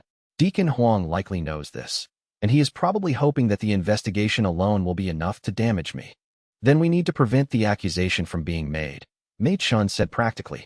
"Or we need to ensure that when the accusation is made, we have allies in place who will ensure that the investigation is conducted fairly and will publicly clear your name." They discussed their options carefully. One possibility was to approach Deacon Huang directly and convince him to drop the matter before it became official. Another was to preemptively alert sect master Chun Hui to the coming accusation, explaining the political motivation behind it. A third was to gather evidence that the accusation was politically motivated and use that evidence to discredit Huang publicly. "We should involve Elder Zhou," Li Shui suggested. "He has authority over the administrative officials, and he has already made it clear that he is protecting you. A word from him might be enough to make Deacon Huang think twice about proceeding." The next morning, Shen Luo requested a private meeting with Elder Zhou. The old cultivator listened quietly as Shen Luo explained what Li Shui had learned about Deacon Huang's plans. "I am not surprised," Zhou said when the explanation was complete. "Huang is a small man with a small man's grievances. He has probably been waiting for an opportunity to strike at you since your advancement made you less vulnerable to his usual forms of harassment. The fact that he is now moving against you suggests that he has either been encouraged to do so by someone with actual power, or he has simply decided that the risk is acceptable." "What should I do, Elder?" Shen Luo asked. "Nothing," Zhou replied. "Let him make his accusation. And when the investigation occurs, I will ensure that it is conducted thoroughly and fairly. If he has fabricated evidence, that fabrication will be exposed. If he is attempting to use official procedures for political purposes, that abuse will be documented. And when all of that comes to light, his career within this sect will effectively end." "You are certain?" Shen Luo asked. "I am certain," Zhou confirmed. "One of the advantages of reaching my position within the sect is that I have accumulated enough authority and enough allies that I can occasionally take stands on principle without fear of significant consequences. This is one of those occasions. Huang is attempting to abuse the authority of his office. That is something I will not tolerate." 3 days later, Deacon Huang made his move. He filed a formal complaint with the sect's disciplinary authority, claiming that Shen Luo was hoarding unregistered cultivation resources and violating sect regulations regarding resource management. He claimed to have testimony from multiple disciples that they had observed suspicious materials in Shen Luo's dormitory, and he requested an immediate formal investigation with potential sanctions including public censure, financial penalties, or expulsion from the sect. The complaint created exactly the kind of disturbance that Huang had been hoping for. News of the accusation spread rapidly through the sect. Disciples gossiped about what might happen to Shen Luo. Some voiced support for him, while others suggested that perhaps the rumors about his suspicious advancement had some truth after all. But Elder Zhou moved quickly. He appeared at the formal hearing that had been scheduled to review Huang's complaint, and his presence alone changed the entire dynamic of the proceeding. Zhou had brought along several other senior elders, individuals with significant authority within the sect's hierarchy. I believe there is a substantial question regarding whether this complaint was filed in good faith, Zhou stated before the panel reviewing Huang's accusations. Deacon Huang has a known history of using his administrative position to target disciples whom he personally dislikes. Shen Luo has not violated any sect regulations. A thorough inspection of his dormitory, conducted last month by official sect personnel, found no unregistered materials whatsoever. The accusation is therefore without substantiation. But there must be testimony that supports the complaint, one of the other panel members protested. The testimony is fabricated, Zhou replied coldly. If you would like, I can arrange for the disciples whose names Huang has invoked to testify under oath regarding whether they actually observed such materials. I suspect that when placed under oath, these disciples will recant any supposed testimony that Huang claims to have gathered from them. The hearing began to unravel. One of the disciples whom Huang had claimed was a witness was brought in for questioning and immediately testified that Huang had pressured him to make false statements. Other witnesses did the same.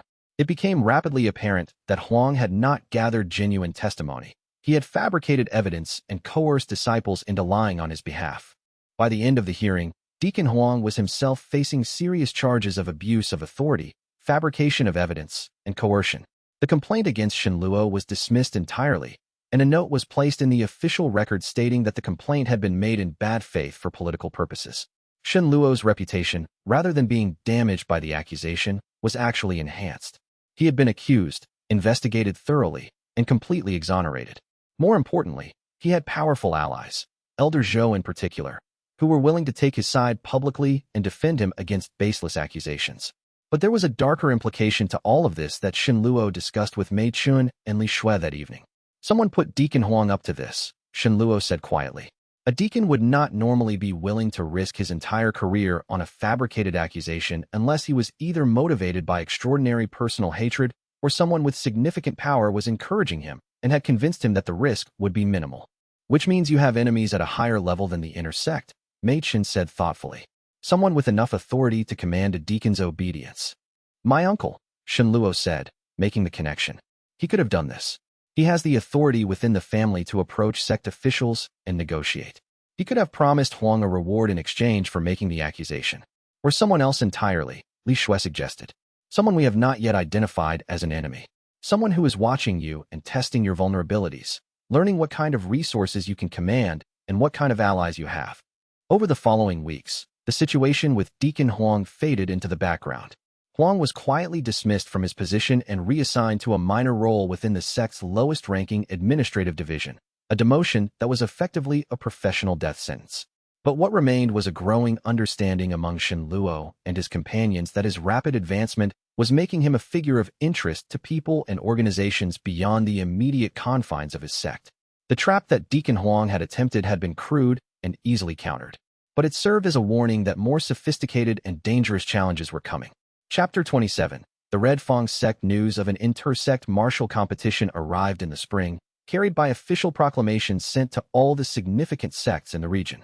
The announcement came from the Red Fang sect, a neighboring power whose territory bordered Shen Luo's sect, and whose relationship with the sect had been cordial but tense over the years.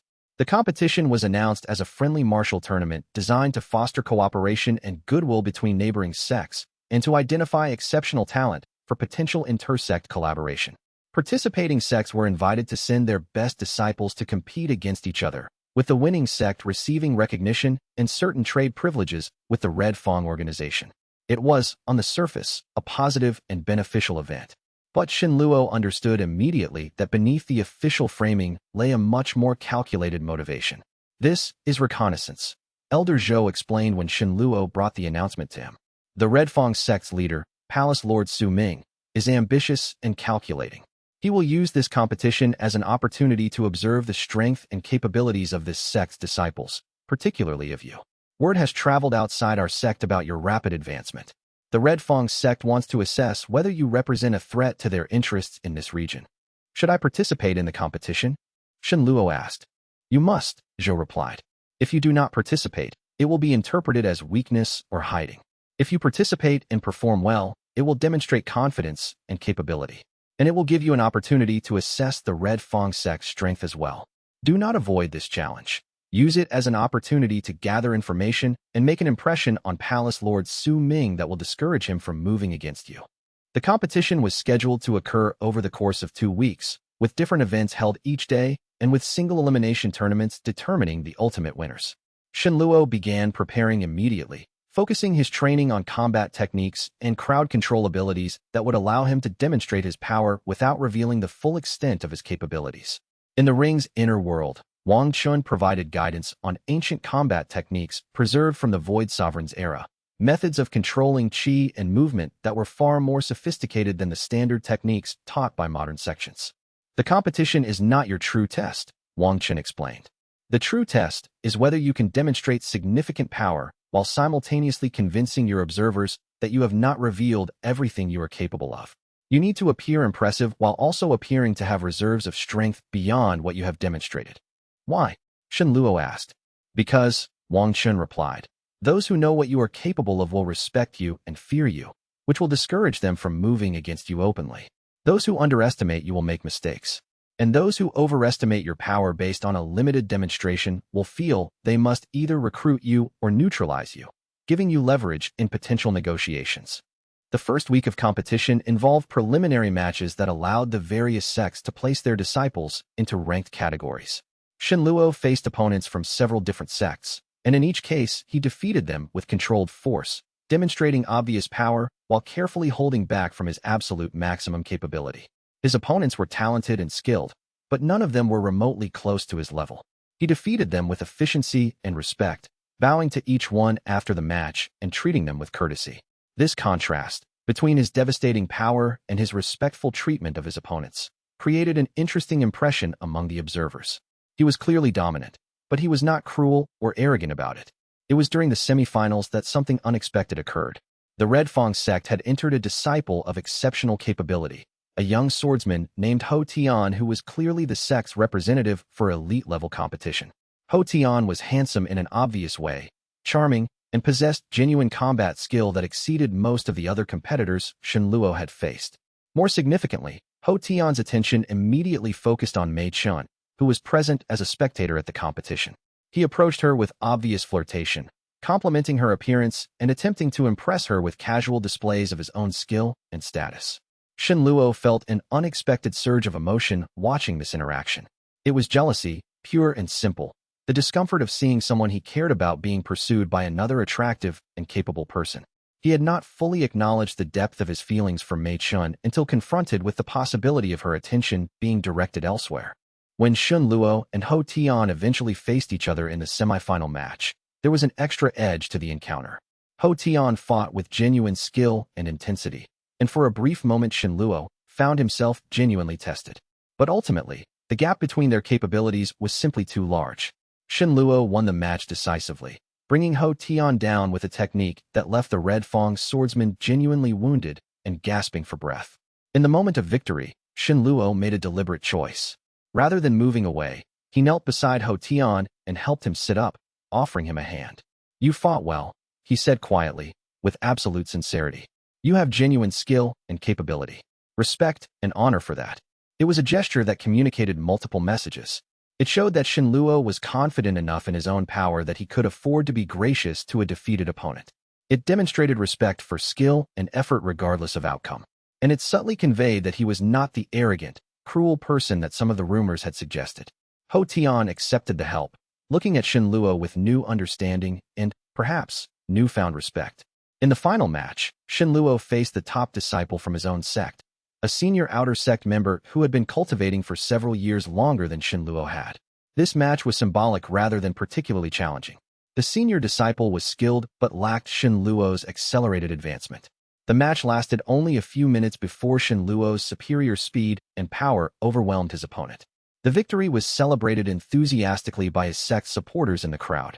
Shenluo had brought honor to his sect by winning the competition, and that honor reflected well on Sect Master Chen Hui and on all the sect's leadership. But what was more important happened after the official competitions were concluded. Palace Lord Su Ming, the leader of the Red Fang sect, requested a private meeting with Shenluo. The meeting was held in neutral territory, in a private pavilion arranged for that purpose. Palace Lord Su Ming was a man in his middle years, with the bearing and cultivation of someone who had held power for a long time. He was charming and articulate, with a smile that reached his eyes and a manner of speaking that suggested he was genuinely interested in Shenluo as a person rather than simply as a political rival. "Congratulations on your victory," Su Ming said warmly, offering Shenluo wine and settling himself into a comfortable sitting position. "You have demonstrated impressive capability. I must confess I had not fully anticipated the level of skill and power you have achieved at such a young age." "Thank you, Palace Lord," Shenluo replied with appropriate respect. "The competition was valuable. I learned much about the capabilities of other sects in the region." "I am certain you did," Su Ming said with a knowing smile. "That was partly the purpose of the competition, after all, to allow each sect to assess the relative strength and capability of their neighbors. From what I have observed, your sect has invested considerable resources in developing your capabilities. I wonder if perhaps you might be open to exploring a potential arrangement with the Red Fang sect." "What kind of arrangement?" Shenluo asked carefully. "A formal exchange program," Su Ming explained. "Your sect would send you to Red Fang for a month-long visit, during which you would participate in our advanced training programs, and we would provide you with access to some of our unique cultivation resources. In exchange, we would benefit from your presence and your skill, and we would gain better understanding of your sect's capabilities. It would be mutually beneficial, I believe." Shenluo understood immediately that the invitation was not as innocent as it appeared. This was an opportunity for Su Ming to observe him more closely, to learn more about his cultivation methods and resources, and potentially to assess whether he could be recruited away from his current sect. It was also potentially an opportunity for Su Ming to attempt something more aggressive, to isolate him from his sect's protection and potentially try to capture or control him. "I appreciate the offer, Palace Lord," Shenluo replied politely. "However, I believe I should consult with Sect Master Chen Hui before committing to such an arrangement. My sect is my responsibility, and I should ensure that any decision I make serves its interests appropriately." "Of course," Su Ming said, his smile not wavering. "That is exactly the kind of loyalty and respect for hierarchy that I would expect from someone of your capabilities. Please do consult with your sect master. I believe you will find that he sees the value in such an arrangement." As Shenluo was leaving the meeting, Su Ming added one final comment, his tone still pleasant but his eyes sharp. "You should know that word travels quickly in our region about exceptional talent. You have made quite an impression with your recent advancement. There are many organizations that have begun to take an interest in you. I simply wanted to ensure that the Red Fang sect was among the first to express that interest and offer a path to potential cooperation." It was both an overture and a threat, an invitation to alliance combined with an implicit warning that if he did not maintain good relations with the Red Fang sect, it would become his enemy. That evening, Shenluo reported the conversation to Elder Zhou. "Su Ming is ambitious and dangerous," Zhou said after hearing the details. "He wants to know if you can be controlled or influenced. He wants to understand what your actual capabilities are, what resources you are using, and whether you represent a genuine threat to his dominion in this region. The invitation to Red Fang is both a genuine offer and a test of your loyalty to this sect." "Should I accept the invitation?" Shenluo asked. "I would recommend accepting," Zhou said thoughtfully, "but with careful precautions. If you refuse, it will be interpreted as fear or disloyalty to the Red Fang sect. If you accept, you will have an opportunity to observe their capabilities directly and to demonstrate to Su Ming that you are not afraid of him. You should go, but you should also be extremely careful while you are there. Do not reveal anything about your cultivation methods or resources that you do not want Su Ming to know." The next morning, Sect Master Chen Hui confirmed that Shenluo should accept the invitation, viewing it as a valuable opportunity to strengthen inter-sect relationships and to continue building Shenluo's reputation as a skilled and capable cultivator. As Shenluo prepared for his visit to the Red Fang sect, he found himself thinking about the larger game that he was now playing. His rapid advancement was making him visible and interesting to people and organizations with significant power. Each day brought new opportunities and new threats. He was no longer simply a disciple of a minor sect struggling to improve his cultivation. He was becoming a player in a larger game, one with consequences he was only beginning to understand. Chapter 28. The Red Fang visit. The Red Fang sect's compound was impressive in ways that Shen Luo's home sect was not. Where his sect's buildings were modest and functional, Red Fang displayed obvious wealth in ornate architecture, elaborate gardens, and facilities that clearly reflected decades of accumulated resources and influence. The sect was larger, more powerful, and more politically connected than his own. Palace Lord Su Ming had arranged for him to stay in a private guest pavilion adjacent to the sect's training grounds, and he had provided a personal guide, a senior Red Fang disciple who showed Shen Luo around the facilities and explained the sect's various programs and training methods. During the day, Shen Luo participated in Red Fang's advanced training sessions, demonstrating his capabilities while carefully measuring what he revealed about his power and techniques. He sparred against Red Fang's elite disciples, defeating them consistently but not overwhelmingly, giving the impression that he was powerful but not impossibly so. Each evening, he was invited to share meals with various Red Fang officials and disciples, events that were clearly designed as social occasions where he could be observed in informal settings and where conversations could assess his character, his ambitions, and his potential loyalty. It was during one of these meals that Ho Tian approached him with a proposal. "I want to challenge you again," the swordsman said without preamble, his tone serious. "Not in a formal match, but privately. I want to understand why I lost to you so completely. I want to know if it was simply that you have superior power, or if there is something about your technique that I failed to account for." Shen Luo was intrigued by this request. Most defeated opponents would not voluntarily seek another encounter. But Ho Tian was clearly a disciple who was focused on genuine improvement rather than on pride or status. "Agreed," Shen Luo replied. "We can spar privately tomorrow morning before the formal training begins." The next morning, they met in an empty training ground in a secluded area of the Red Fang compound. Ho Tian brought his sword and faced Shen Luo with clear intent to truly engage rather than simply play at combat. The spar was revealing. Shen Luo quickly realized that Ho Tian was genuinely skilled. His sword work was elegant and sophisticated, showing years of dedicated practice. But Ho Tian was also fighting according to patterns and principles that had been drilled into him through standard cultivation training. He lacked the adaptability and the understanding of underlying principles that came from studying the ancient techniques preserved in the ring. Rather than simply defeating Ho Tian again, Shen Luo began deliberately adjusting his style to show how Ho Tian's techniques could be countered at a deeper level. He demonstrated principles of qi flow and control that seemed to baffle the Red Fang swordsman, but that were clearly revelatory in terms of advanced combat understanding. When the sparring session was complete, Ho Tian sat down heavily, breathing hard and clearly impressed. "You are not just more powerful than the other disciples I have trained with," Ho Tian said finally. "You understand something fundamental about combat that I do not. I can see it in the way you move, in the way you control your qi flow. You are operating on a different level entirely. You are a genuinely skilled cultivator," Shen Luo replied honestly. "With several more years of dedicated development, you could achieve levels of power comparable to what I currently possess. The difference between us is not inherent talent. It is understanding. I have simply had access to knowledge and techniques that provided me with a framework for understanding cultivation at a deeper level. Could you teach me?" Ho Tian asked directly. "Not everything, obviously, but could you teach me some of these principles I have been missing?" This was dangerous territory. Teaching Ho Tian would be a violation of the obvious intent of the Red Fang sect's invitation. It would be providing valuable knowledge outside the scope of what Su Ming had approved.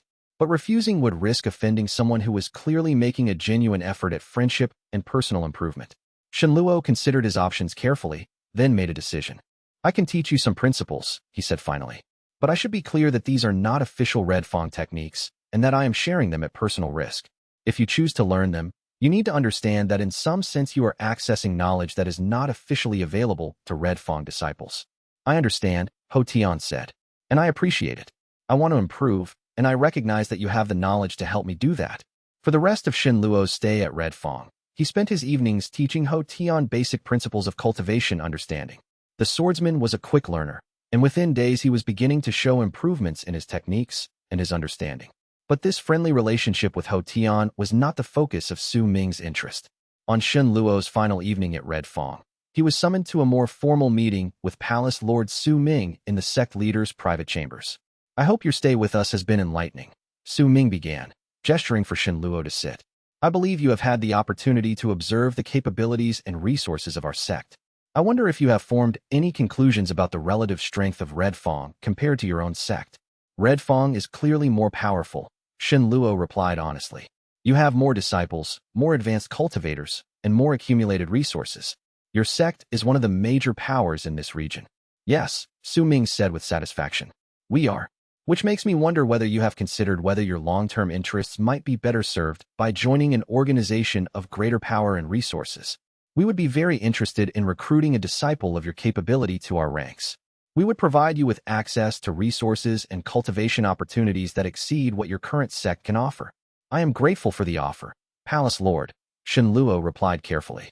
But my loyalty is to my current sect. I have commitments and relationships that are important to me, and I do not believe I would be honorable if I simply abandoned them in pursuit of greater power. A principled response, Su Ming said with a slight smile that suggested he had expected exactly this answer. But perhaps too trusting.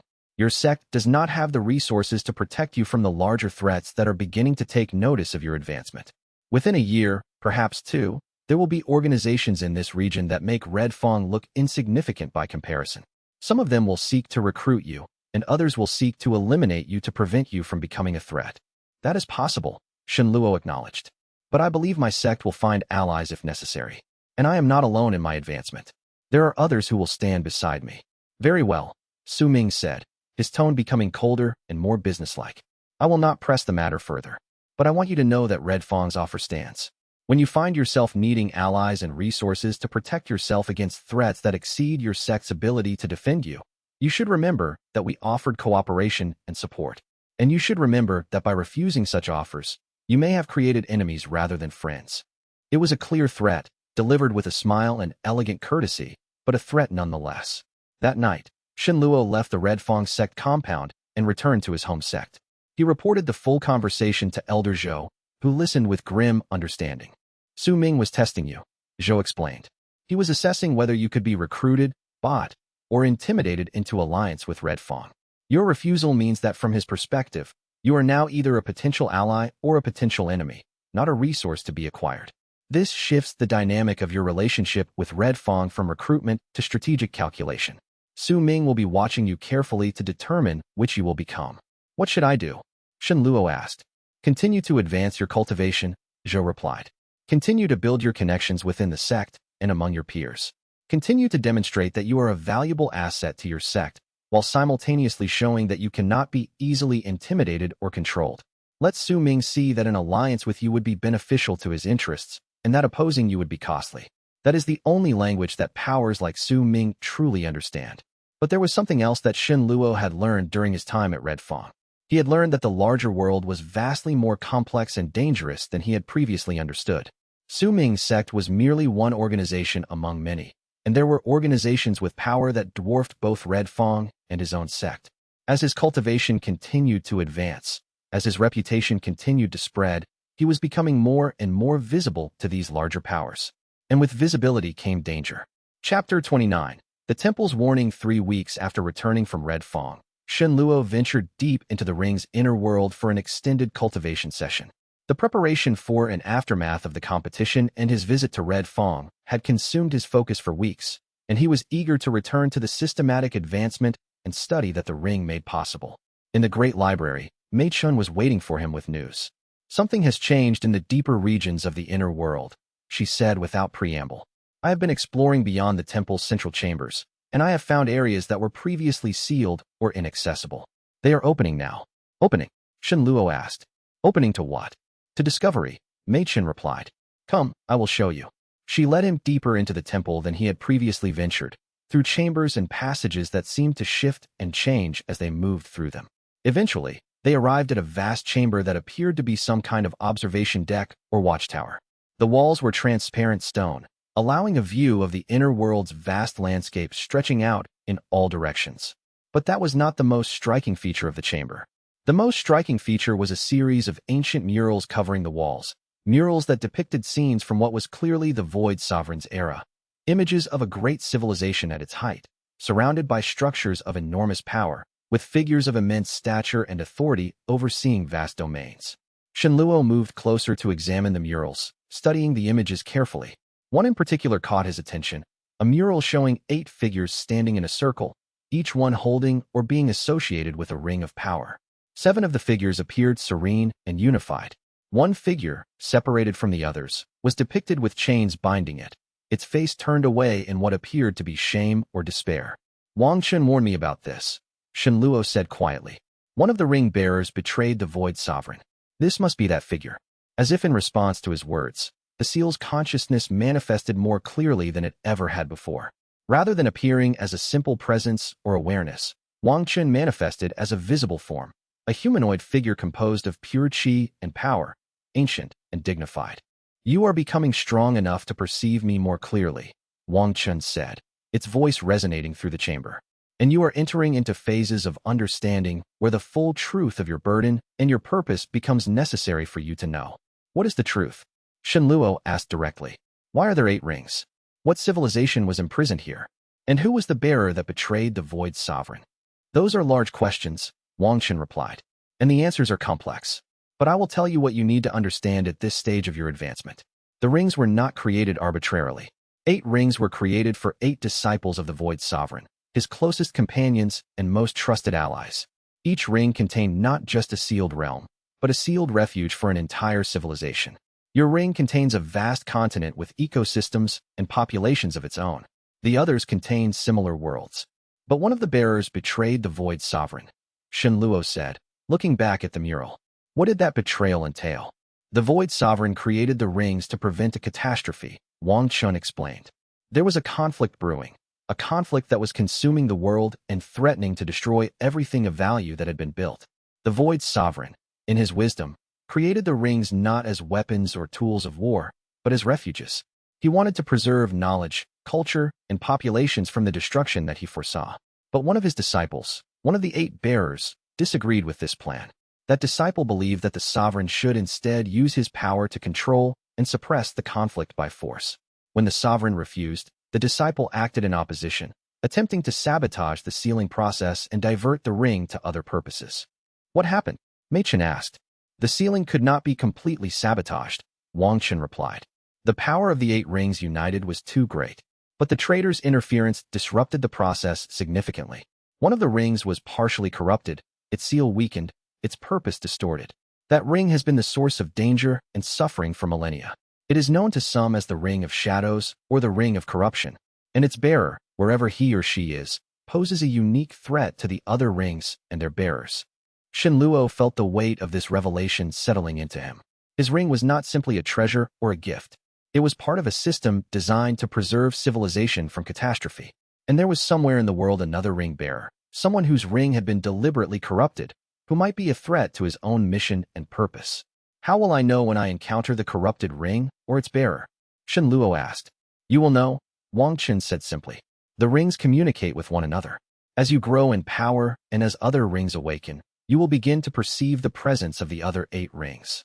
When the corrupted ring awakens, you will sense its wrongness, its distortion, the fact that its purpose has been twisted.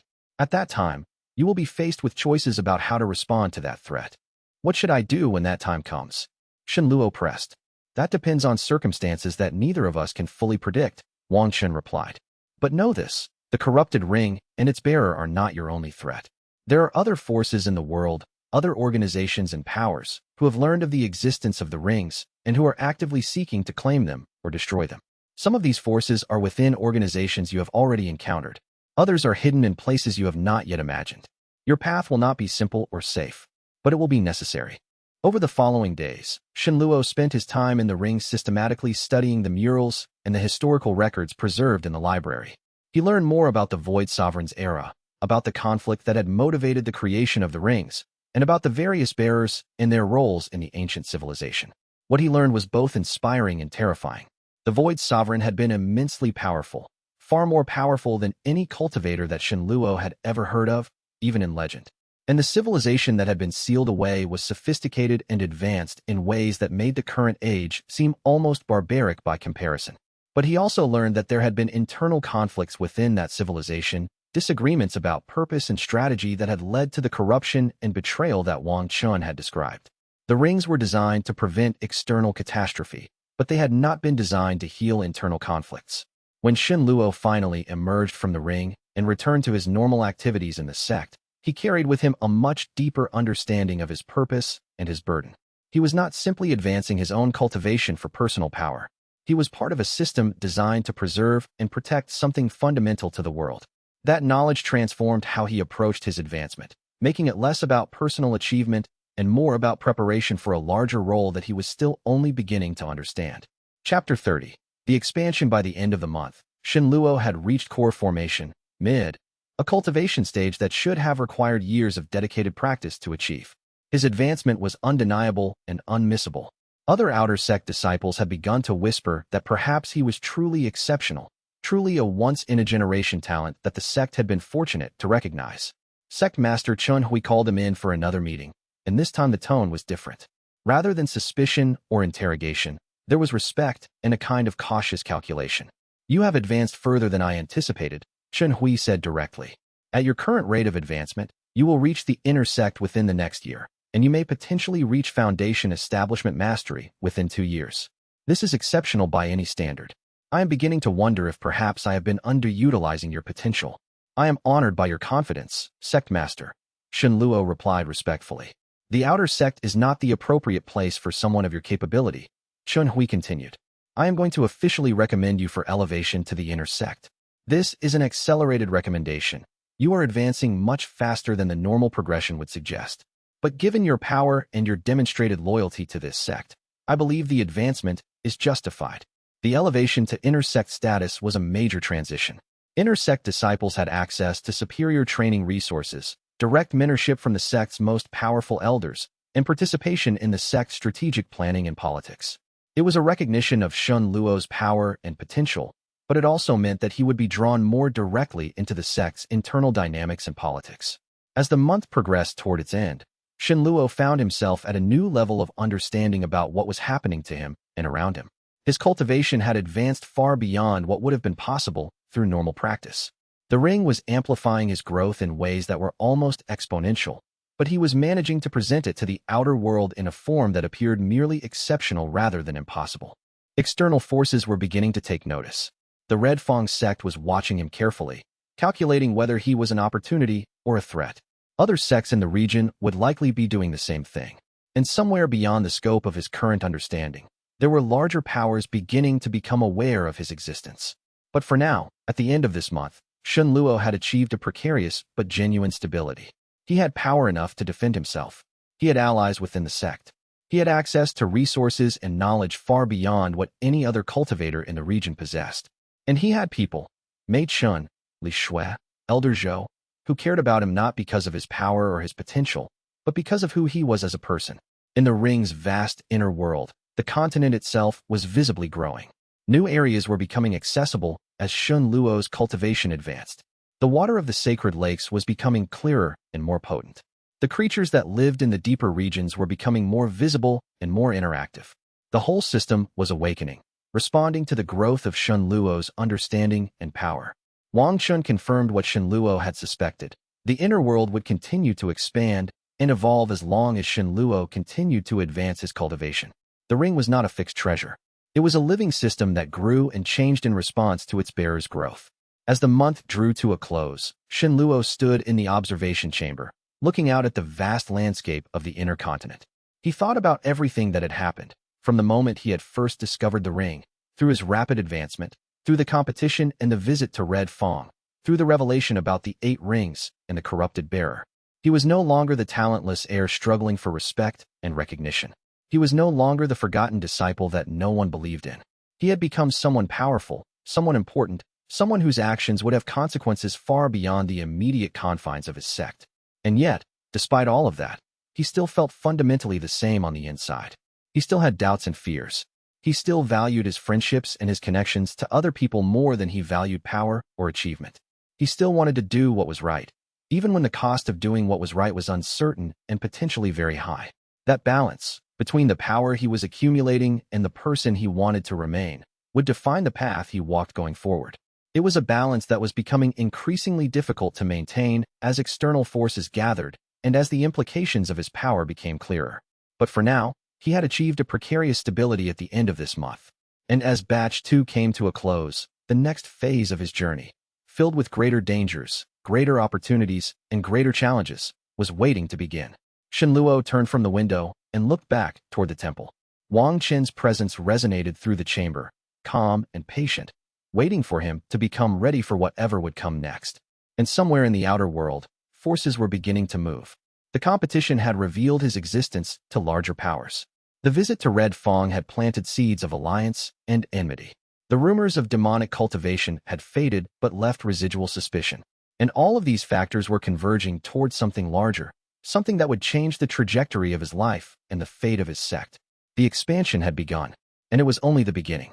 Chapter 31, Inner Sect Ascension. The ceremony for Shun Luo's elevation to inner sect status occurred on an auspicious day calculated by the sect's astrological specialists. It was a formal affair, with sect master Chun Hui presiding, and with all of the inner sect elders and senior disciples present to witness the ascension. The elevation was unusual in its speed. Most disciples required 3 to 5 years of outer sect training before being promoted to inner sect status. Shun Luo's elevation came after barely 6 months. The ceremony involved a formal acknowledgement by the sect's leadership of Shun Luo's power and potential, followed by the presentation of the inner sect's formal robes and identification tokens. These were not merely ceremonial items. The robes contained enchantments that provided protection and identified him as an official member of the inner sect. The tokens granted him access to restricted areas of the sect and gave him authority to command resources that would have been unavailable to him as an outer disciple. What was perhaps more important than the ceremony itself was what it represented politically. Chun Hui's decision to elevate him so quickly was a statement of confidence and an implicit declaration that Shun Luo was under the sect leader's direct protection and patronage. By making this public declaration, Chun Hui was signaling to both internal and external observers that Shun Luo was now a person of significant importance to the sect's interests. Ho Tian, who had come to Shun Luo's sect at the sect master's invitation to observe the ceremony, approached him afterward with sincere congratulations. "You have risen very quickly," Ho Tian said with what appeared to be genuine respect. "The principles you taught me have been valuable in my own cultivation. I wanted to thank you for that, and to tell you that I consider you a genuine friend despite the rivalry between our sections." "I appreciate that," Shun Luo replied, "and I hope that our friendship continues to grow despite any larger conflicts between Red Fong and this sect. There is room for personal loyalty even in the context of inter-sect tensions." What struck Shun Luo about this exchange was how much his social and political situation had changed. Months ago, he would never have expected a member of a rival sect to approach him with genuine friendship. But now, his power and status made him someone worth cultivating as a friend, even for someone from a competing organization. The elevation to inner sect also meant that Shun Luo gained access to the sect's deepest resources. The inner sect maintained its own training grounds, its own library of restricted cultivation texts, and its own cultivation chambers with enhanced qi resonance that made meditation and advancement significantly more efficient. But more importantly, it meant that Elder Zhou was now able to bring him directly into the sect's strategic discussions. At his first inter-sect leadership meeting, Shun Luo learned the true scope of his sect's interests and challenges. "The region is becoming unstable," Chun Hui explained, addressing the assembled inter-sect elders and senior cultivators. "There are rumors of movement in the deeper territories to the north and west. Several independent demonic cultivators have been observed moving in organized patterns, suggesting coordination from some central authority. And there are reports of activity by the patriarchal sect's operatives, suggesting that they are becoming more aggressive in their efforts to expand their influence into our region." "What about the Red Fong sect?" one of the elders asked. "Has Su Ming taken any action that suggests hostile intent?" "Red Fong remains in a waiting posture," Chun Hui replied. "Su Ming is ambitious, but he is also calculating. He will not move against us openly unless he believes he has sufficient advantage. Our best defense against Red Fong is to demonstrate that any military conflict would be costly to them. That is why I have been taking steps to elevate our strongest disciples and to develop our capabilities in ways that make us less of an easy target." As Shun Luo listened to these discussions, he began to understand the larger political game that was being played around him. His sect was not simply a place of cultivation and self-improvement. It was a political actor in a larger system of competing interests and powers. and his personal advancement was part of a larger strategic effort to position his sect favorably in an increasingly unstable regional situation. His elevation to inner sect status was not simply a recognition of his individual merit. It was a calculated political move designed to strengthen the sect's overall power and capability. The fact that he was advancing so rapidly was useful to the sect because it gave them a significant military asset in a political environment where such assets were increasingly important. This understanding did not trouble Shenluo. He was not opposed to using his growing power to serve the sect's interests. But it did clarify something important. His loyalty to the sect and his personal ambitions were not separate things. They were aligned. The sect was benefiting from his advancement, and he was benefiting from the sect's support and resources. It was a mutually beneficial arrangement. Over the following weeks, Shenluo settled into his new status as an inner sect disciple. He was assigned a private cultivation chamber that was far superior to his outer sect dormitory. He gained access to a personal mentor, Elder Zhao, a mid-level inner sect elder who had expertise in combat cultivation techniques. And he was given responsibility for training and mentoring outer sect disciples who showed exceptional promise. The mentoring responsibility was one that Shenluo took seriously. He found himself drawn to disciples who were struggling and marginalized, disciples who reminded him of himself before his advancement. With a few of them, he began quietly sharing some of the principles and techniques he had learned from the ancient texts, always careful to present the knowledge in ways that would not seem obviously unusual or raise suspicion. Li Shui, despite not being elevated to inner sect status himself, was granted visiting privileges that allowed him to spend time in the inner sect areas. He was still exploring the ring's secrets with Shenluo and Mei Chun, and this access made that exploration easier to coordinate. It was Li Shui who brought the concerning news late one evening in early autumn. One of the outer sect disciples approached me today, Li Shui said quietly, his expression troubled. He claimed that he had overheard some of our uncle's family contacts discussing something about you.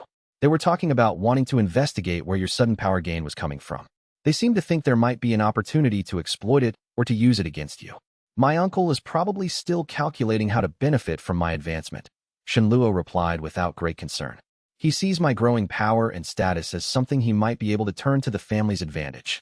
Perhaps, Li Shui said, but he also seems worried. The people he was talking to, they seem to think that you might be a threat to your family's interests. They were discussing whether the family should try to control you or neutralize you before you became too powerful for them to manage. This was concerning. Shenluo had been somewhat cavalier about his uncle's interest in his advancement, assuming that the family's motivations were purely mercenary. But if they were beginning to see him as a potential threat rather than simply as a resource to be exploited, that suggested a shift in how they were assessing the situation. He discussed this with Elder Zhou the next day. Your family is beginning to understand what your power means, Zhou explained. They are realizing that you are no longer simply a member of their family that they can control and direct. You are becoming an independent actor with your own power and your own resources. That transformation is frightening to them. They are wondering whether they should try to maintain control of you or whether they should instead try to minimize your influence over the family's interests. What should I do? Shenluo asked. Nothing dramatic, Zhou replied. Continue to advance your cultivation. Continue to demonstrate loyalty to this sect. If your family approaches you with demands or threats, you have the authority to refuse them. Your commitment is to this sect now, not to your family. Make sure they understand that. But for the first time, Shenluo found himself thinking about what would happen if his family decided to move against him directly. His uncle did not have significant cultivation power, but the family had resources and connections.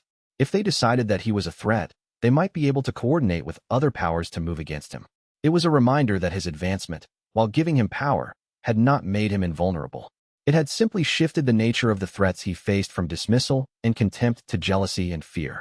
Chapter 32. The confrontation 2 weeks after his elevation to inner sect status, Shenluo was summoned to a meeting with his uncle. The summons was delivered through formal channels, a letter delivered by family messenger, requesting his presence at a neutral meeting location in a nearby town. The timing and the formality of the summons suggested that something significant was about to happen. Shenluo discussed the matter with Elder Zhou, who advised him to attend the meeting but to do so with precautions. Your uncle is trying to reassert control or establish a new arrangement with you now that your status has changed, Zhou explained. Go to the meeting. Listen to what he has to say, but make clear that your loyalty is to this sect, not to your family, and that you are no longer willing to accept direction from your uncle on matters that affect your cultivation or your standing within the sect. The meeting took place in a private room at a modest inn. Shenluo's uncle was present, along with several other family members, older cousins, and a family elder who served as the family's senior decision-maker. Shenluo, his uncle, began without preamble, his tone suggesting that this was an official family matter being discussed through formal channels. Your recent advancement has created both opportunities and concerns within the family. We have decided that we need to establish a clear understanding regarding your future role and responsibilities to the family. What kind of understanding? Shenluo asked carefully, already understanding that nothing good was likely to come from this discussion. We want you to use your cultivation power to advance the family's interests, the family elder said directly. You are the most powerful cultivator that the family has produced in 3 generations. The family has a responsibility to benefit from that power. We are requesting that you commit to using your capabilities to improve the family's situation, to gain influence with important sects, to secure trade agreements, to protect the family's business interests from competitors. I cannot do that, Shenluo said immediately. My cultivation is in service to my sect.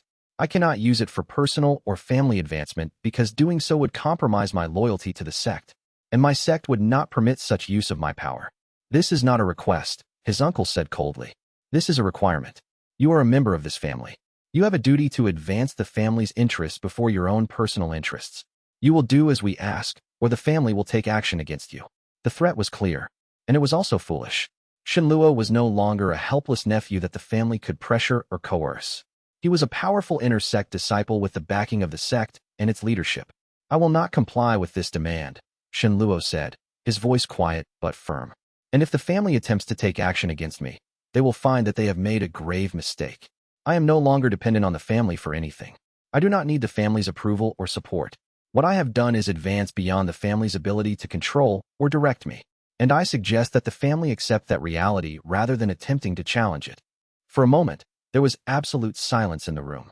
The family members seemed shocked that Shenluo would speak to them this way, that he would refuse their demands so openly and directly. Then his uncle's face reddened with anger. You will regret this defiance, he said, his voice shaking with fury. You think you are powerful now, but there are forces in this world far more powerful than you. The family has connections to those forces. We can arrange for your sect to be targeted by enemies. We can arrange for your position to be undermined. We can make your advancement a curse rather than a blessing. Shenluo felt a moment of genuine concern. His uncle's words, delivered with apparent sincerity, suggested that the family did indeed have connections to larger powers. But he forced himself to respond calmly. You are welcome to try, he said. But I would advise you to consider whether the cost of such an attempt would be worth the benefit. My sect is not an easy target, and I am not a defenseless disciple. Your efforts to harm me would likely harm the family far more than they would harm me. I suggest that the family accept my decision and find another way to advance its interests. He stood and prepared to leave. As he was moving toward the door, his uncle spoke again. His tone shifted from anger to something colder and more calculating. There is one more thing you should know, his uncle said quietly. We have been approached by representatives of a larger organization. These people have expressed interest in your cultivation capabilities. They are willing to pay a significant amount of money for information about the source of your recent advancement. We have not accepted their offer yet, but we are considering it. This was a direct threat. His uncle was suggesting that if Shenluo did not comply with the family's demands, the family would sell information about him to external powers. It was a form of blackmail, an attempt to leverage what little power the family still had over him. But it was also a sign of how desperate his uncle had become. The threat made sense only if the uncle believed that Shenluo might be persuaded by fear to accept the family's demands. It suggested that the uncle did not understand how completely Shenluo's relationship to power had changed. I am no longer afraid, Shenluo said simply, and I no longer care what the family does or what threats they make. You are welcome to sell whatever information you have to whoever wants to buy it. My sect is aware of the interest that external powers have in me, and the sect has taken appropriate precautions. Your information will not damage me, and your threats will not change my loyalty. I am leaving now, and I will not be returning to these family meetings. He left the room without waiting for a response. On the journey back to the sect, he found himself reflecting on how much his relationship to his family had changed in the months since his elevation. He had moved from being a member of the family desperately seeking approval and acceptance to being someone who could simply walk away from the family and face their threats with relative calm. It was not that he did not care about the family anymore. Rather, his caring was now unconditional and unattached to the family's treatment of him. He cared about them because they were family, but he was no longer willing to sacrifice his integrity or his loyalty to his sect in order to gain their approval. Back at the sect, he reported the entire conversation to Elder Zhou. The old cultivator listened without interruption, then nodded slowly. Your uncle has made a strategic error, Zhou said. He has revealed to you the extent of the family's connections and interests. He has also revealed that the family is desperate enough to consider selling information to external powers. This gives the sect valuable information about potential threats and potential leverage points. What should I do about the family? Shen Luo asked. Nothing immediate, Zhou replied. Your uncle has made his threats, and you have made clear your refusal to comply. The family now needs to decide whether to escalate the conflict or to withdraw. Given their limited resources compared to your power, I suspect they will eventually choose to withdraw and find other ways to advance their interests. Let them make that decision. In the meantime, simply continue with your cultivation and your sect responsibilities. Over the following weeks, there was no follow-up from the family. No external powers approached Shen Luo to interrogate him about the source of his power. The family's threats apparently were not followed through with action. It seemed that when confronted with actual resistance, the family had chosen to back down rather than escalate the conflict. But the incident had made something clear to Shen Luo. As his power grew and his status increased, he was going to face more and more people attempting to manipulate him or use him for their own purposes. The family was just the beginning. Soon there would be larger powers, rival sects, noble houses, mysterious organizations, all attempting to control him or exploit him in various ways. He was going to have to learn to navigate that world with far more sophistication and care than he had previously displayed. The innocence he had once possessed, the assumption that if he simply did the right thing and advanced his cultivation faithfully, everything would work out, was being stripped away by the reality of a world in which power created enemies as often as it created allies. Chapter 33. The darker regions. As autumn deepened into winter, Shen Luo found himself with increasing access to the ring's inner world and with more time to explore the realms that were becoming accessible as his cultivation continued to advance. The continent within the ring was vast beyond comprehension, and even with months of exploration, he had only visited a small fraction of it. One afternoon, while exploring a region far to the east of the main temple, Shen Luo discovered something unexpected. A region of the inner world where the light was dimmer, where the atmosphere felt heavier and more oppressive, and where the normal, vibrant life of the rest of the sealed realm seemed to be absent. He ventured into this darker region cautiously, aware that there might be dangers he had not encountered before. The landscape was barren and desolate, with jagged rock formations and sparse vegetation. The sky overhead was dimmer here, as though a shadow was being cast across this part of the inner world. At the center of this darker region, Shen Luo found a structure, a building that seemed to be constructed of black stone, ancient and massive, with architecture that was distinctly different from the golden temples and elegant structures he had encountered in other areas. Wang Qin's presence became urgent in his consciousness. Do not enter that structure, the seal's consciousness commanded. That is a place of danger, a place that should be sealed away. That is the remnant of the corrupted ring-bearer's influence within your realm. The seal has kept that influence contained, but it is not completely eliminated. What is inside? Shen Luo asked, but he had already turned back from the structure as Wang Qin commanded. Knowledge that is dangerous for you to possess at your current level of cultivation, Wang Qin replied. Understanding of cultivation paths that have been corrupted and twisted, knowledge of techniques that serve dark purposes. That structure is a wound within your inner world, a reminder of the betrayal that occurred 10,000 years ago. Eventually, when you have achieved sufficient power and understanding, you may need to enter that place and heal the wound. But that time is not now. As Shen Luo made his way back toward the main temple regions, he found himself thinking about what Wang Qin had said. The inner world was not simply a pristine realm of power and knowledge. It contained darkness and corruption as well, remnants of ancient conflicts and betrayals that had somehow been preserved within the seal. This raised a troubling question. If the inner world contained remnants of corruption and darkness, what did that suggest about his own cultivation? Was he in danger of being corrupted or compromised simply by carrying the ring and being exposed to these darker elements? He discussed these concerns with Mei Qin later that evening. Wang Qin said that the wound needs to be healed eventually. Mei Qin said thoughtfully, that suggests that as your power increases, you will eventually be responsible for addressing the corruption that exists within the ring. That is another layer to your burden and your purpose. You are not just advancing your cultivation and preparing yourself for some future quest. You are also preparing to heal and repair damage that was done in the ancient past. I wonder how many other burdens I will discover as my cultivation advances, Shen Luo said with a mixture of resignation and dark humor. How many other responsibilities and dangers are hidden within this ring, waiting for me to become strong enough to confront them? All of them, Li Shui said from where he was sitting nearby. That is the nature of real power and real responsibility. The more power you gain, the more you discover how much work needs to be done, how much is broken and needs repair, how many people are suffering under conditions that your power could potentially improve. It is a kind of curse that comes with advancement. You become aware of all the things that need fixing, and you become capable of fixing some of them. But you also become responsible for trying to address these problems. This philosophical discussion about the nature of power and responsibility would have been abstract before Shen Luo's advancement. But now, with real power flowing through him, with real responsibilities attached to his position as a ring bearer, it felt viscerally real. In the following days, Shen Luo began a systematic study of the darker regions of the inner world from a distance, trying to understand the extent of the corruption and the scale of the damage that would eventually need to be repaired. What he discovered was that the corruption was extensive, not just localized to the one structure he had found, but spread throughout a significant portion of the eastern regions of the inner continent. It was as though a sickness had taken root in that part of the world, and while it had been contained and prevented from spreading further, it had never been truly healed. That healing would require power and understanding that he did not yet possess. This discovery crystallized something in Shen Luo's understanding. His cultivation was not simply about personal advancement or preparation for external conflicts. It was also about preparation to heal and repair the ancient world that he now carried within the ring.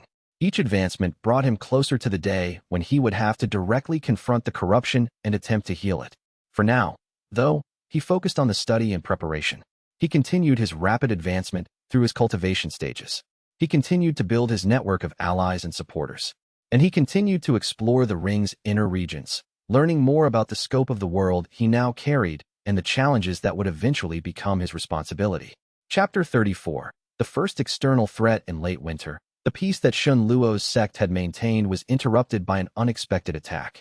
A group of independent demon cultivators, raiders who belonged to no organized sect and followed no law but their own, struck at one of the sect's remote training locations where several outer disciples were conducting cultivation practice in a secluded area. The attack was brutal and seemingly unprovoked. 7 outer disciples were killed, and several others were wounded. The raiders escaped before the sect's forces could respond, leaving behind no clear indication of who had sent them or what their motivation had been. The incident created immediate alarm within the sect. If a group of independent raiders could strike with such violence against the sect's disciples, what did that suggest about the sect's security and defensive capabilities? How many other groups of hostile cultivators might be lurking in the territories surrounding the sect's domain? Sect Master Chun Hui called an emergency meeting of the inner sect leadership. Shen Luo, now an inner sect elder in all but title, was included in the discussion. This attack was either completely random, or it was directed, Chun Hui stated bluntly. The casualties suggest that whoever organized this knew where our disciples would be and how many forces would be present. This was not a random strike against travelers. This was a calculated attack against our sect. Do we have any intelligence about who might have organized this? One of the elders asked. Nothing concrete, Shen Hui replied. But there are several possibilities. Red Fong's sect could have hired these raiders to conduct a probing attack. The patriarchal sect's operatives could be attempting to weaken us. Or there could be other powers in the region that we have not yet identified as threats.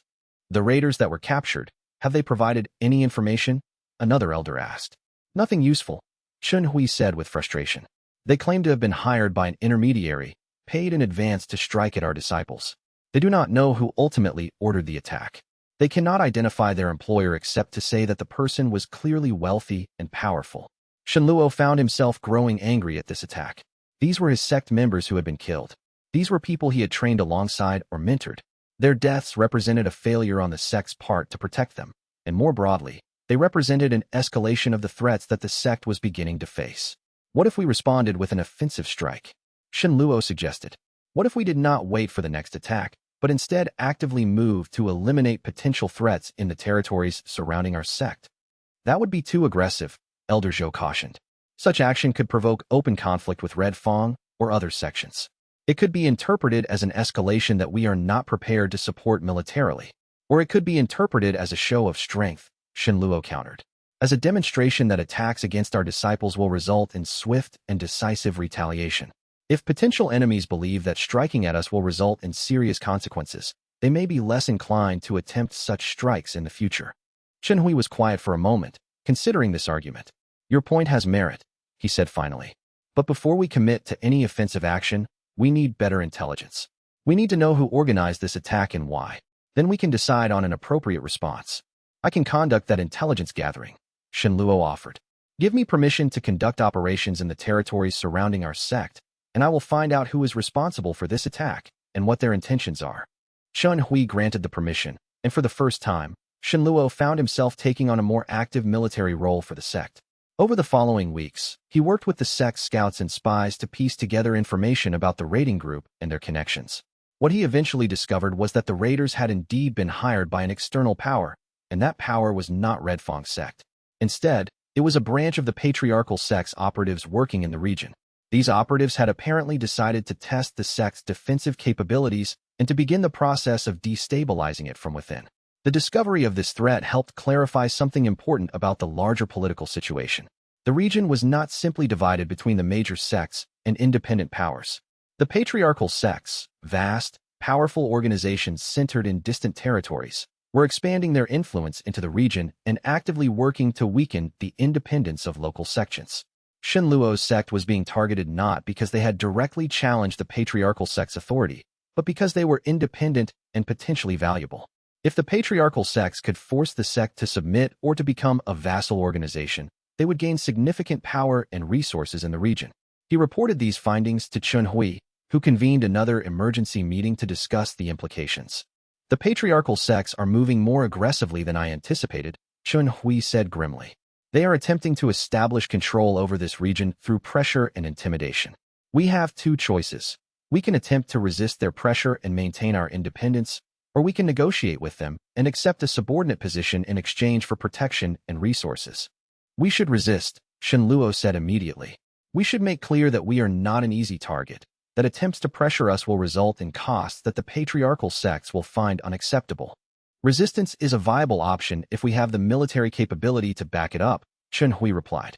Which raises the question, how confident are you in your ability to defend this sect against forces sent by the patriarchal sects?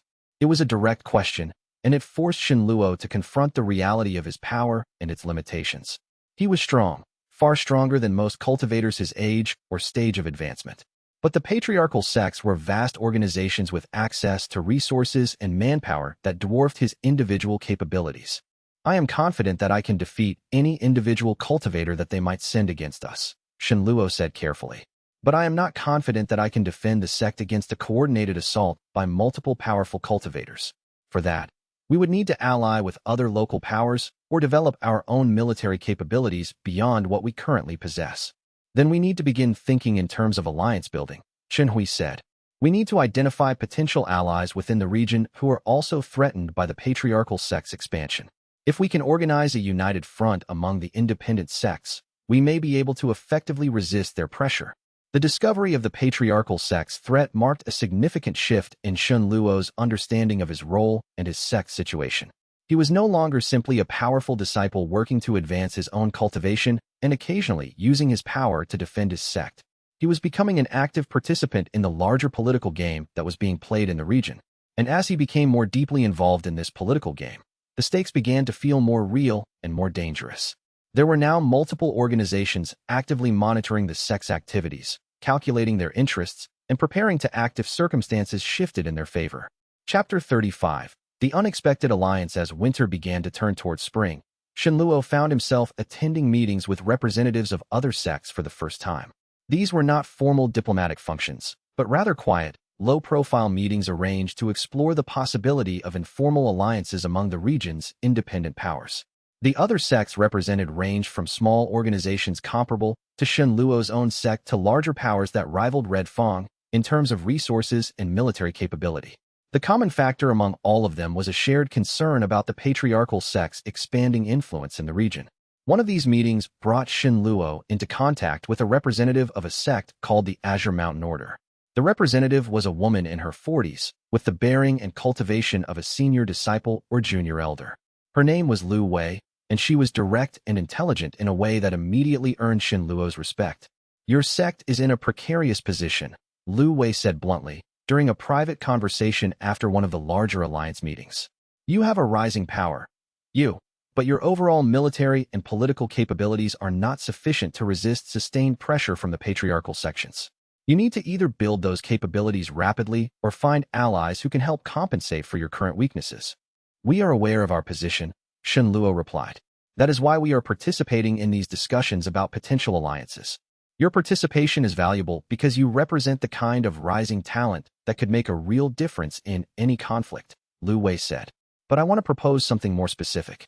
Azure Mountain Order has been developing a network of allied powers for the past several years. We have resources, knowledge, and political connections that exceed what most individual sects can offer. I would like to propose that your sect formally join our alliance structure. In exchange, we would provide military support, cultivation resources, and political backing in any conflicts with the patriarchal sections. What would the alliance require of my sect? Shenluo asked carefully. Primarily, commitment to mutual defense, Lu Wei replied. If any member of the alliance is attacked by the patriarchal sects or by any other external power, the other members are committed to providing military and resource support. We also maintain a shared intelligence network and coordinate on policy matters of mutual interest. Beyond that, individual sects retain substantial autonomy in their internal affairs. The proposal was attractive in many ways. Alliance with Azure Mountain Order would provide real military protection and would signal to the patriarchal sects that an attack on the sect would not be an easy victory. But it would also bind the sect to an organization with its own interests and agendas. I would need to discuss this with Sect Master Qinhui, Shenluo said. But I believe the proposal has merit. Over the following weeks, the alliance between Shenluo's sect and Azure Mountain Order was formally established. The commitment was significant. If either organization was attacked, the other was obligated to provide defensive support. But the benefits were also significant. Azure Mountain Order began providing cultivation resources that exceeded what the sect had previously had access to. They shared intelligence about patriarchal sect movements in the region, and they helped coordinate a broader regional defense against any potential external aggression.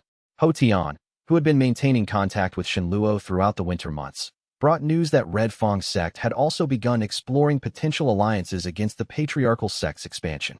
It seems that the patriarchal sect's pressure is not limited to your region, Ho Tian explained when they met privately. They are moving aggressively throughout the entire area, attempting to force all independent sects into subordination. Red Fong is considering joining a mutual defense alliance as well. If that happens, your sect and Red Fong would find yourselves on the same side in any conflict with the patriarchal sections.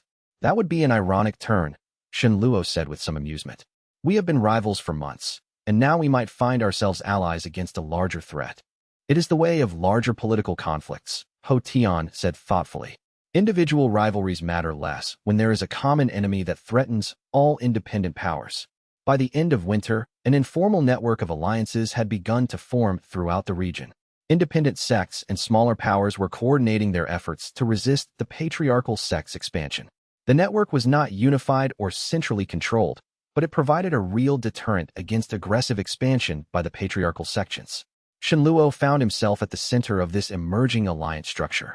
His power made him valuable, but more importantly, his demonstrated capacity for diplomacy and strategic thinking made him someone that other powers wanted to work with.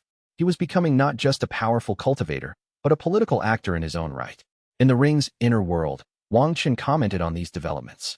You are learning the complex dance of power and politics, the seal's consciousness observed. You are learning that real strength is not simply about personal cultivation or military capability. It is about understanding how to build alliances, how to navigate between competing interests, and how to advance your goals without creating enemies that are more powerful than you can handle. These are lessons that will serve you well in what is coming. What is coming? Shenluo asked. What is the larger threat that we are all preparing for? That is something you are not yet ready to understand completely, Wang Chen replied. But you are beginning to perceive the shape of it. The patriarchal sect's expansion is not random. They are moving in response to something, pursuing goals that extend far beyond simple regional domination. In time, you will understand what truly drives their actions. And you will realize that the alliance building you are currently doing is merely the beginning of a much larger conflict that is approaching.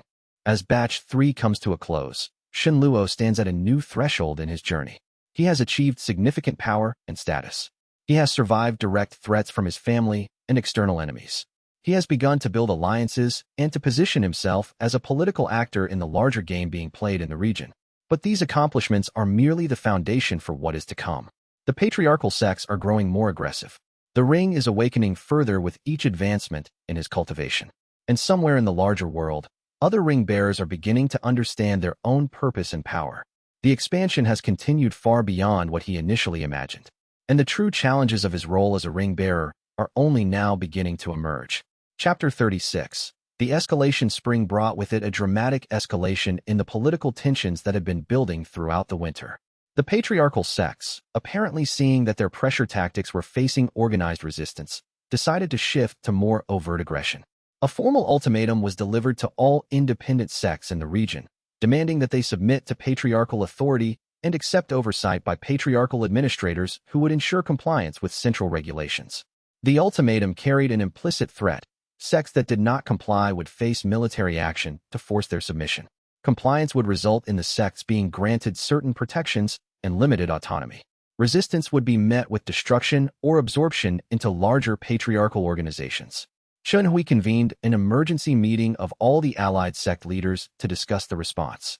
The meeting was held in neutral territory, in a secure location that had been specially prepared to prevent eavesdropping or infiltration.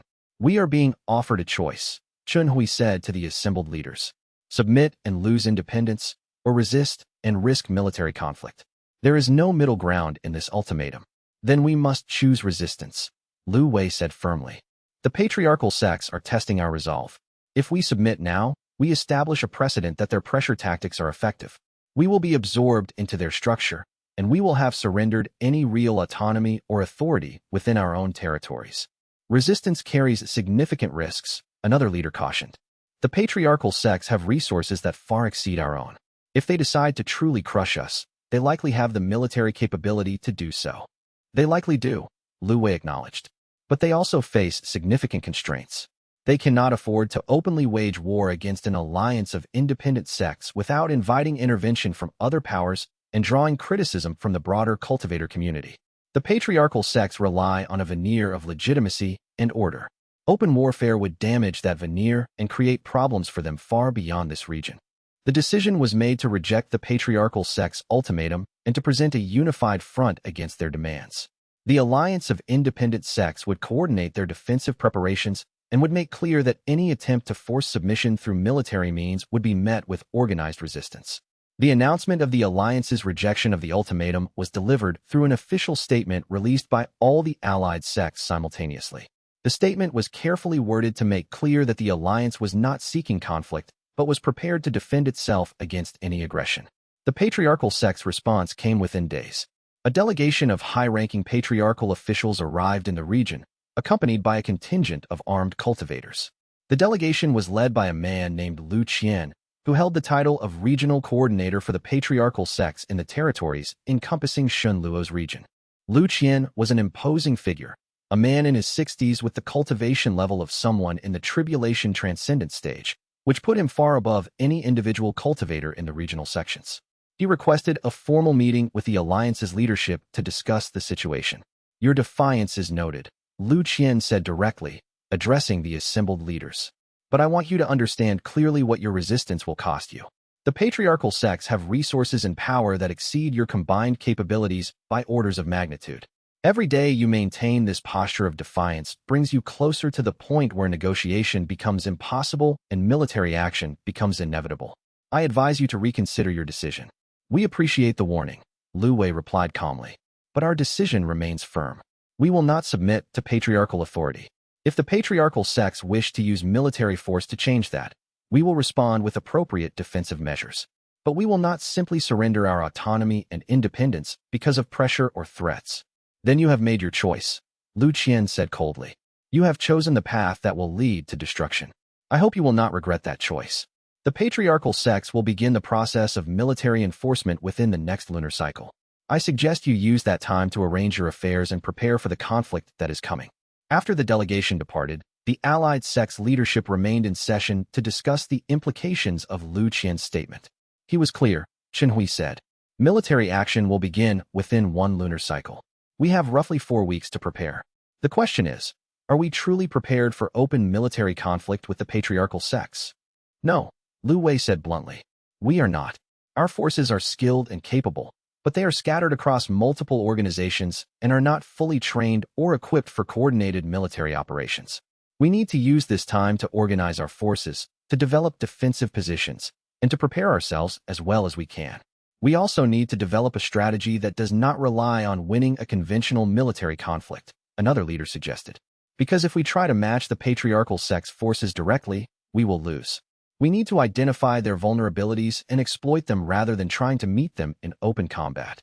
The discussion continued late into the evening, with various leaders proposing different strategies and approaches. Eventually, a rough plan began to emerge. The alliance would consolidate its forces in a defensive posture, with each sect securing its own territories and establishing defensive positions. At the same time, the alliance would attempt to exploit internal divisions within the patriarchal sects and to appeal to other powers in the broader cultivator community to pressure the patriarchal sects to back down from their aggressive expansion. Xianluo found himself being asked to take on a significant military role in the alliance's defense. His power and his demonstrated combat capability made him a valuable asset in any military scenario. He was asked to serve as the commander of a mobile strike force that could respond to patriarchal military movements and attempt to blunt their offensive capabilities. "I accept the responsibility," Xianluo said formally. "I will do everything in my power to help defend our alliance and its member sections." As he was leaving the meeting, Elder Zhou pulled him aside and spoke quietly. "You are aware of what you are committing to?" Zhou asked. "You are placing yourself in a position of significant military leadership and combat responsibility. If things go badly, you will bear some responsibility for those failures. Are you truly ready for that level of responsibility?" "I do not know if I am ready," Xianluo admitted. "But I understand what is at stake. My sect, the alliance, and potentially the entire region could suffer serious harm if the patriarchal sect's aggression is not effectively resisted. I cannot simply stand aside and do nothing when I have the power to make a difference." "Then you have made the choice that you needed to make," Zhou said. "Prepare yourself and your forces as best you can. And be prepared for the possibility that despite your best efforts, you may not be able to prevent the coming conflict." Chapter 37. The preparation. The 4 weeks that followed were the most intense period of Xianluo's life to that point. He worked with the allied sect's military commanders to organize and coordinate their forces. He trained with the troops that had been assigned to his command, working to develop them into a cohesive fighting force capable of responding rapidly to patriarchal military movements. In the ring's inner world, he accelerated his cultivation advancement, pushing himself harder than he ever had before. In the accelerated time environment of the sealed realm, he was able to accomplish in days what would have required weeks of normal cultivation practice. He advanced his cultivation from core formation, mid, toward core formation, late, accumulating power and refining his control over that power in preparation for the military conflicts that were approaching. Machen assisted him in every way she could, helping him maintain his physical and spiritual balance during the intense training period. The connection between them deepened during this time, not romantically, though that thread was always present in their relationship, but in terms of genuine partnership and mutual commitment. They were working toward a common goal, and that work forged a bond between them that went beyond simple companionship. Li Shui, unable to participate directly in the military training because he lacked the cultivation stage necessary to be effective in combat, instead worked on gathering intelligence. He coordinated with scouts and spies to track the patriarchal sect's military preparations, reporting what movements and deployments were being observed in the territories surrounding the allied sections. One evening, 3 weeks into the preparation period, Li Shui brought Xianluo urgent news. "The patriarchal sects have begun moving their forces into position," Li Shui reported. "We have observed at least 3 separate military contingents moving toward the borders of our alliance's territories. It appears they are preparing for simultaneous attacks against multiple sects within the alliance, attempting to stretch our defensive resources as thin as possible." "How many troops are they moving?" Xianluo asked urgently. "Our estimates suggest at least 2,000 cultivators of the foundation establishment stage or higher," Li Shui replied, "plus numerous supporting troops and logistics. It is a serious military force, larger than anything our alliance could assemble through our normal resources." Xianluo immediately convened an emergency meeting with the allied sect's military commanders. The news that patriarchal forces were being mobilized ahead of schedule changed the strategic situation significantly. "They are accelerating their timetable," Lu Wei said grimly. "This suggests that they have heard about our defensive preparations and decided that delaying further would only give us more time to prepare. They are choosing to strike before we achieve complete readiness." Our own forces are not fully prepared, one of the commanders admitted. We have perhaps 70% of our intended defensive positions established. Our training is not complete, and our troops are not fully confident in their ability to operate in coordinated fashion with forces from other sections. We will have to defend with what we have, Lu Wei said firmly. We cannot ask them to wait for our convenience. We will position our forces as best we can and prepare to defend our territories with whatever capability we have managed to develop in the time available. The next 48 hours were a frantic scramble. Allied sects moved their forces into defensive positions. Supplies and equipment were positioned at key locations. Communication systems were established to coordinate between different defensive positions. And Shen Luo worked with his mobile strike force, preparing them for rapid deployment to any location where patriarchal forces were attempting to break through the alliance's defensive perimeter. You are going to see combat soon, Shen Luo told his troops in a final address before the patriarchal attacks began. You are going to face opponents who are well-trained, well-equipped, and determined to overwhelm your positions. Many of you will be wounded. Some of you may be killed. But I want you to know that you are not fighting for abstract ideals or distant powers. You are fighting to protect your homes, your families, and the independence of your sections. That is a purpose worth risking your lives for. The patriarchal forces struck at dawn on the 30th day after Lu Qian's ultimatum. 3 separate military columns attacked 3 of the alliance's major sect locations simultaneously, attempting to break through the defensive lines and penetrate into the heart of the Allied territories. The battle at Shen Luo's sector began with a clash of cultivators at the defensive perimeter. The patriarchal forces had apparently concentrated a significant portion of their power against his sector, possibly because intelligence suggested that Shen Luo was the primary military leader of the alliance's defensive efforts. What the patriarchal commanders had not fully anticipated was the degree to which Shen Luo's personal power exceeded their expectations. When the first major combat encounter occurred between his mobile strike force and the patriarchal advance elements, the results shocked both sides. Shen Luo's strike force, numbering about 300 cultivators, encountered a patriarchal military unit of approximately 400. The patriarchal unit was professional, well-organized, and equipped with superior training and logistics. By all reasonable military calculations, they should have had a significant advantage. But Shen Luo had other ideas about how the battle should proceed. He did not use his strike force as a traditional military unit designed to engage the patriarchal forces in direct combat. Instead, he used his personal power and his understanding of the terrain to create opportunities for his forces to strike against patriarchal positions and then withdraw before the patriarchal forces could respond. He personally led devastating counterattacks against patriarchal force concentrations, using his cultivated power to create shockwaves of qi that disrupted the patriarchal forces' formations and killed or wounded significant numbers of their troops. Where the patriarchal forces attempted to form up and take defensive positions, Shen Luo would appear and disrupt those positions through overwhelming personal power. What emerged was a fluid, asymmetric form of warfare that was distinctly unconventional. Rather than seeking to hold territory and win battles through superior force, Shen Luo was using his personal power and his forces' superior knowledge of the terrain to inflict maximum damage on the patriarchal forces while minimizing losses to his own troops. The patriarchal military unit found itself being harassed, disrupted, and gradually worn down by an enemy that seemed to have the ability to appear anywhere, strike with devastating force, and then vanish before they could respond. After 6 hours of this asymmetric combat, the patriarchal unit withdrew, having suffered approximately 30% casualties, while Shen Luo's strike force had suffered less than 5% casualties. But the victory at his sector was not the end of the conflict. Other sectors of the defensive line were facing different challenges.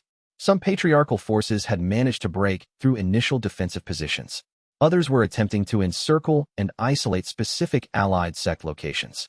The broader battle was complex and multifaceted, with victory in one sector not necessarily translating to victory in others. Chapter 38. The tide turns. The battle continued throughout the day and into the night. Shen Luo coordinated his forces' movements, responding to changing conditions and attempting to support other sectors where the defensive line was wavering. By midnight, he had been engaged in almost continuous combat for over 12 hours, his power flowing through him in a constant stream as he used his cultivation to support his troops and to strike against patriarchal positions. It was around the time of the second dawn that Lu Wei sent him urgent word. The patriarchal forces had broken through the defensive line at another sector and were threatening to encircle one of the alliance's major sect locations. Without immediate support and reinforcement, the sect would likely be forced to surrender or face complete destruction. Shen Luo made an immediate decision to concentrate his forces in a rapid movement to the threatened sector. He took his mobile strike force, leaving behind a small contingent to continue harassing the patriarchal forces in his original sector, and led a forced march to the location where the Alliance's defense was collapsing. What he found was a desperate situation. The patriarchal forces had managed to punch a significant hole in the defensive line and were pushing toward the sect's inner buildings. The sect's defenders were being pushed back steadily, suffering heavy casualties and showing signs of beginning to panic. Shen Luo made the tactical decision to launch a direct assault on the patriarchal force concentration that was driving the breakthrough. He led his strike force in a devastating counterattack, using terrain manipulation and concentrated power strikes to disrupt the patriarchal force's organization and inflict heavy casualties. But more importantly, he used his personal power to directly engage the patriarchal force's commander, a cultivator in the nascent soul stage who was significantly more powerful than any individual in Shen Luo's strike force. The duel between these two cultivators became the focal point of the battle. Shen Luo found himself matched against an opponent far more powerful in raw strength than he had yet encountered. The patriarchal commander's cultivation was deeper, his experience far greater. But Shen Luo had advantages that partially compensated for this gap in raw power. Superior understanding of ancient techniques, superior knowledge of the terrain, and the benefit of several thousand years of sealed cultivation experience stored within the ring.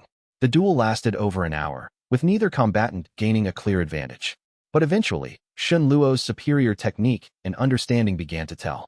He forced the patriarchal commander into increasingly defensive positions, gradually pressing his advantage until finally he managed to land a devastating strike that left the patriarchal commander severely wounded and unable to continue fighting. With their commander incapacitated, the patriarchal force's coordinated assault began to break down.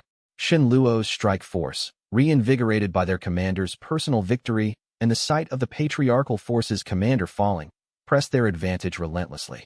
The patriarchal forces began to withdraw, first in an organized manner and then increasingly in a disorganized retreat. By the third dawn after the initial patriarchal assault, the battle was effectively over. The patriarchal forces had suffered casualties that exceeded 50% of their original strength. The Alliance's forces had sustained significant casualties as well, but they had successfully held all of their core positions and had forced the patriarchal military column to withdraw. The news of the Alliance's victory spread rapidly through the Allied sect's territories. What had seemed like an inevitable defeat had somehow turned into a hard one but genuine victory. The patriarchal sect's military attack had failed. Their attempt to force the Alliance into submission through military might had been repulsed. Shen Luo emerged from the battle as the central figure in that victory. It was his personal combat power, his strategic leadership, and his willingness to place himself in danger that had made the difference between victory and defeat. He had personally fought the patriarchal military commander to a standstill. His forces had proven that they could stand against patriarchal military units and defeat them. The psychological impact was enormous. The Alliance's morale, which had been beginning to falter under the pressure of the patriarchal assault, was suddenly reinvigorated. The patriarchal sect's apparent invulnerability had been disproven. They could be resisted. They could be defeated. Chapter 39. The negotiation in the aftermath of the battle. A strange quiet settled over the region. The patriarchal sect's military forces withdrew to defensive positions, making no further major offensive moves. The Alliance's forces, exhausted from the battle and lacking the strength for major offensive operations, contented themselves with holding their positions and recovering from their losses. Lu Wei requested a meeting with Shen Luo and the other allied sect leaders to discuss the implications of the victory and to determine what should happen next. We have proven that the patriarchal sects cannot easily conquer us through military force, Lu Wei said, addressing the assembled leaders. But we have not defeated them. They still possess greater overall military capability than we do. The question is, what do we do with this hard-won advantage? We should pursue them, one of the more aggressive leaders suggested. We should launch our own offensive and attempt to drive them out of the region entirely. That would be a strategic error, another leader cautioned. We would be pursuing opponents into territory where they have superior logistics and reinforcements. We would be stretching our own forces thin, and we would be shifting from defense to offense, which reverses our current advantages. I agree, Lu Wei said. I believe we should consolidate our victory and use it as a basis for negotiation. We have demonstrated that we cannot be easily conquered. The patriarchal sects will have to pay a significant cost if they continue to pursue their agenda of forced submission. Now is the time to negotiate a settlement that preserves our independence while establishing a modus vivendi with the patriarchal sections. The Allied leaders agreed with this assessment, and Liu Wei began the process of initiating negotiations with the patriarchal sect's regional representatives. The negotiations were tense and difficult, with each side attempting to secure the maximum possible advantage. But gradually, over the course of several weeks, an agreement began to take shape. The patriarchal sects would acknowledge the alliance's autonomy and would cease military pressure against the Allied sections. In exchange, the alliance would agree to accept certain patriarchal regulatory oversight and would commit to coordinating on certain policy matters of mutual interest. It was not a complete independence. The alliance was essentially accepting a subordinate position to the patriarchal sects while retaining significant autonomy in their own affairs. But it was far better than forced submission would have been. The agreement was formalized in a document signed by representatives of all parties. The battle and the subsequent negotiations had transformed the region's political landscape. The patriarchal sects were still the dominant power, but their dominance was now contested and constrained. The alliance of independent sects had established itself as a significant power in its own right. When the negotiations were complete, Liu Wei approached Shun Luo privately. "Your personal power made the difference in this conflict," she said directly. "Without you and your force's ability to defeat the patriarchal military unit, the entire outcome would likely have been different. I want to offer you a formal position within Azure Mountain Order. I want you to serve as the military commander of our alliance's forces. You would have authority over the coordination and strategy of all military operations conducted by the alliance's member sections." "That is a significant responsibility," Shun Luo replied. "I would need to consider it carefully and discuss it with Sect Master Chen Hui." "Of course," Liu Wei said. "But I want to be clear. Regardless of whether you accept the formal position, the alliance will want to continue to work with you and to benefit from your strategic thinking and personal power. You have proven yourself to be a leader of exceptional capability." When Shen Luo discussed the offer with Chen Hui, the sect master's response was clear and enthusiastic. "You should accept the position," Chen Hui said firmly. "It is an honor to your sect and to the void sovereign legacy that you carry. It also positions our sect within the alliance's power structure in a way that is highly beneficial to our long-term interests. Accept the position." Shen Luo accepted, becoming the first person to hold the formal military command position within the Azure Mountain Order Alliance. It was a recognition of both his power and his growing political importance. Chapter 40. The Whisper and the Weight of Legacy in late spring. As the region was gradually settling into the new political equilibrium established by the battle and the subsequent negotiations, Shen Luo received an unexpected visitor. The woman arrived late at night, requesting a private meeting with him, and specifically requesting that no one else be informed of her arrival. Shen Luo had completed his most recent training session and was meditating in a private cultivation chamber when his senior disciples informed him that someone was requesting an audience. The request came with no explanation and no indication of the visitor's identity. But the insistence on privacy and the specific nature of the request suggested that this was not a casual social visit. He instructed his disciples to bring the visitor to a private meeting room and to ensure that the space was sealed against any form of eavesdropping. When the woman entered, she was dressed in simple traveling clothes that bore no sect markings or insignia, suggesting someone from an organization that did not want to advertise its affiliation. She was middle-aged, with sharp eyes and a bearing that suggested both intelligence and careful caution. She moved with the precision of someone who had trained extensively in cultivation, though Shen Luo sensed that her cultivation level was relatively modest, roughly equivalent to his own when he had first achieved core formation. The woman introduced herself as being connected to an organization that Shen Luo had not previously heard of, an organization that called itself the Void Keepers and that claimed to be a network of scholars and cultivators dedicated to preserving and studying the legacy of the Void Sovereign. "I have been authorized to reach out to you because of your advancement and your obvious connection to Void Sovereign artifacts," the woman explained. "There are others like you in the world. There are other ring bearers, other people who carry the legacy of the Void Sovereign. Some of them are aware of their legacy. Others are not. Our organization seeks to identify all of the ring bearers and to help them understand their purpose and to coordinate their efforts." "How do you know about the ring?"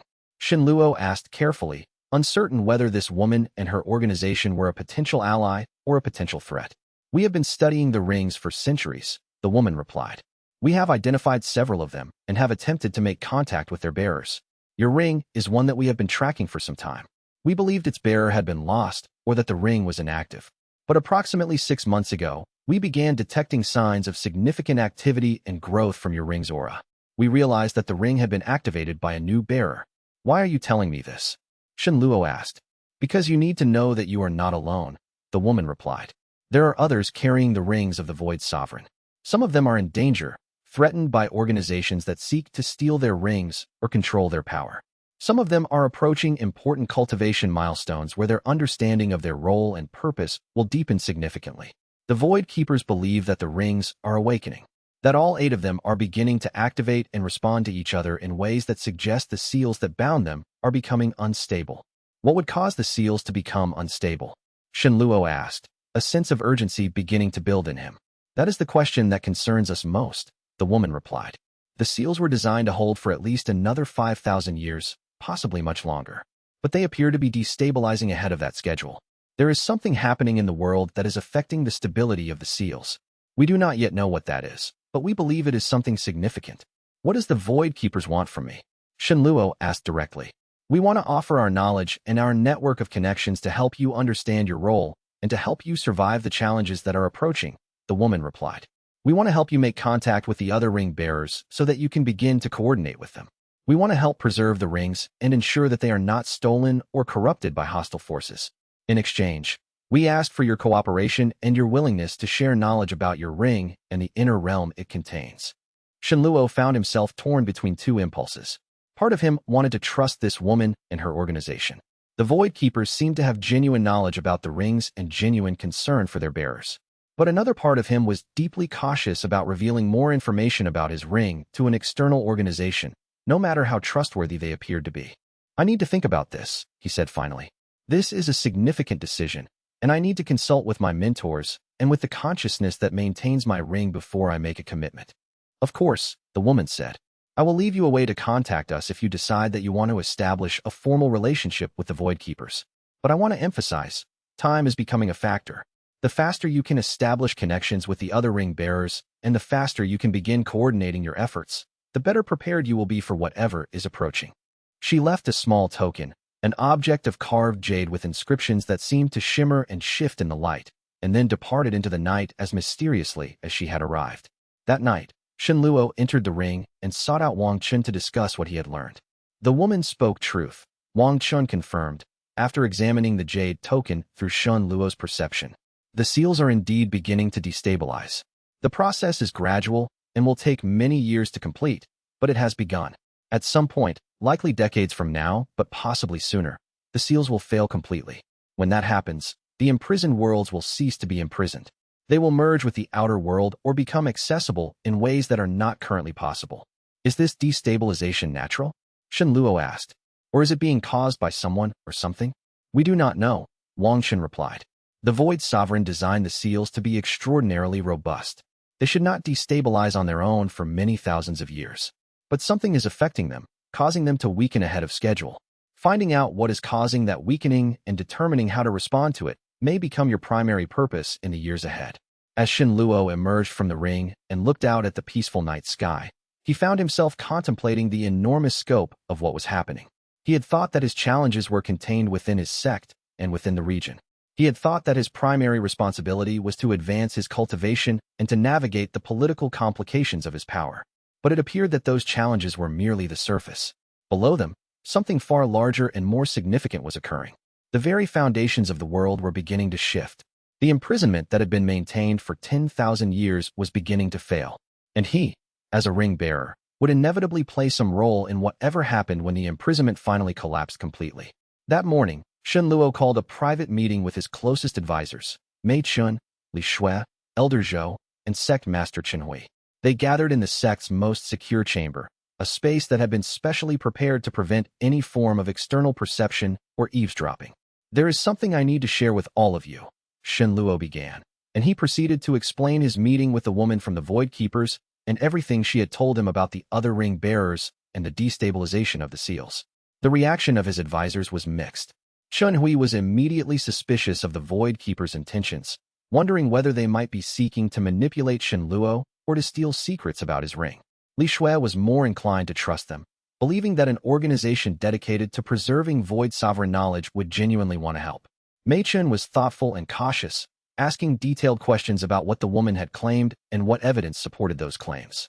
The destabilization of the seals is something that Wang Chun confirmed, Shenluo explained.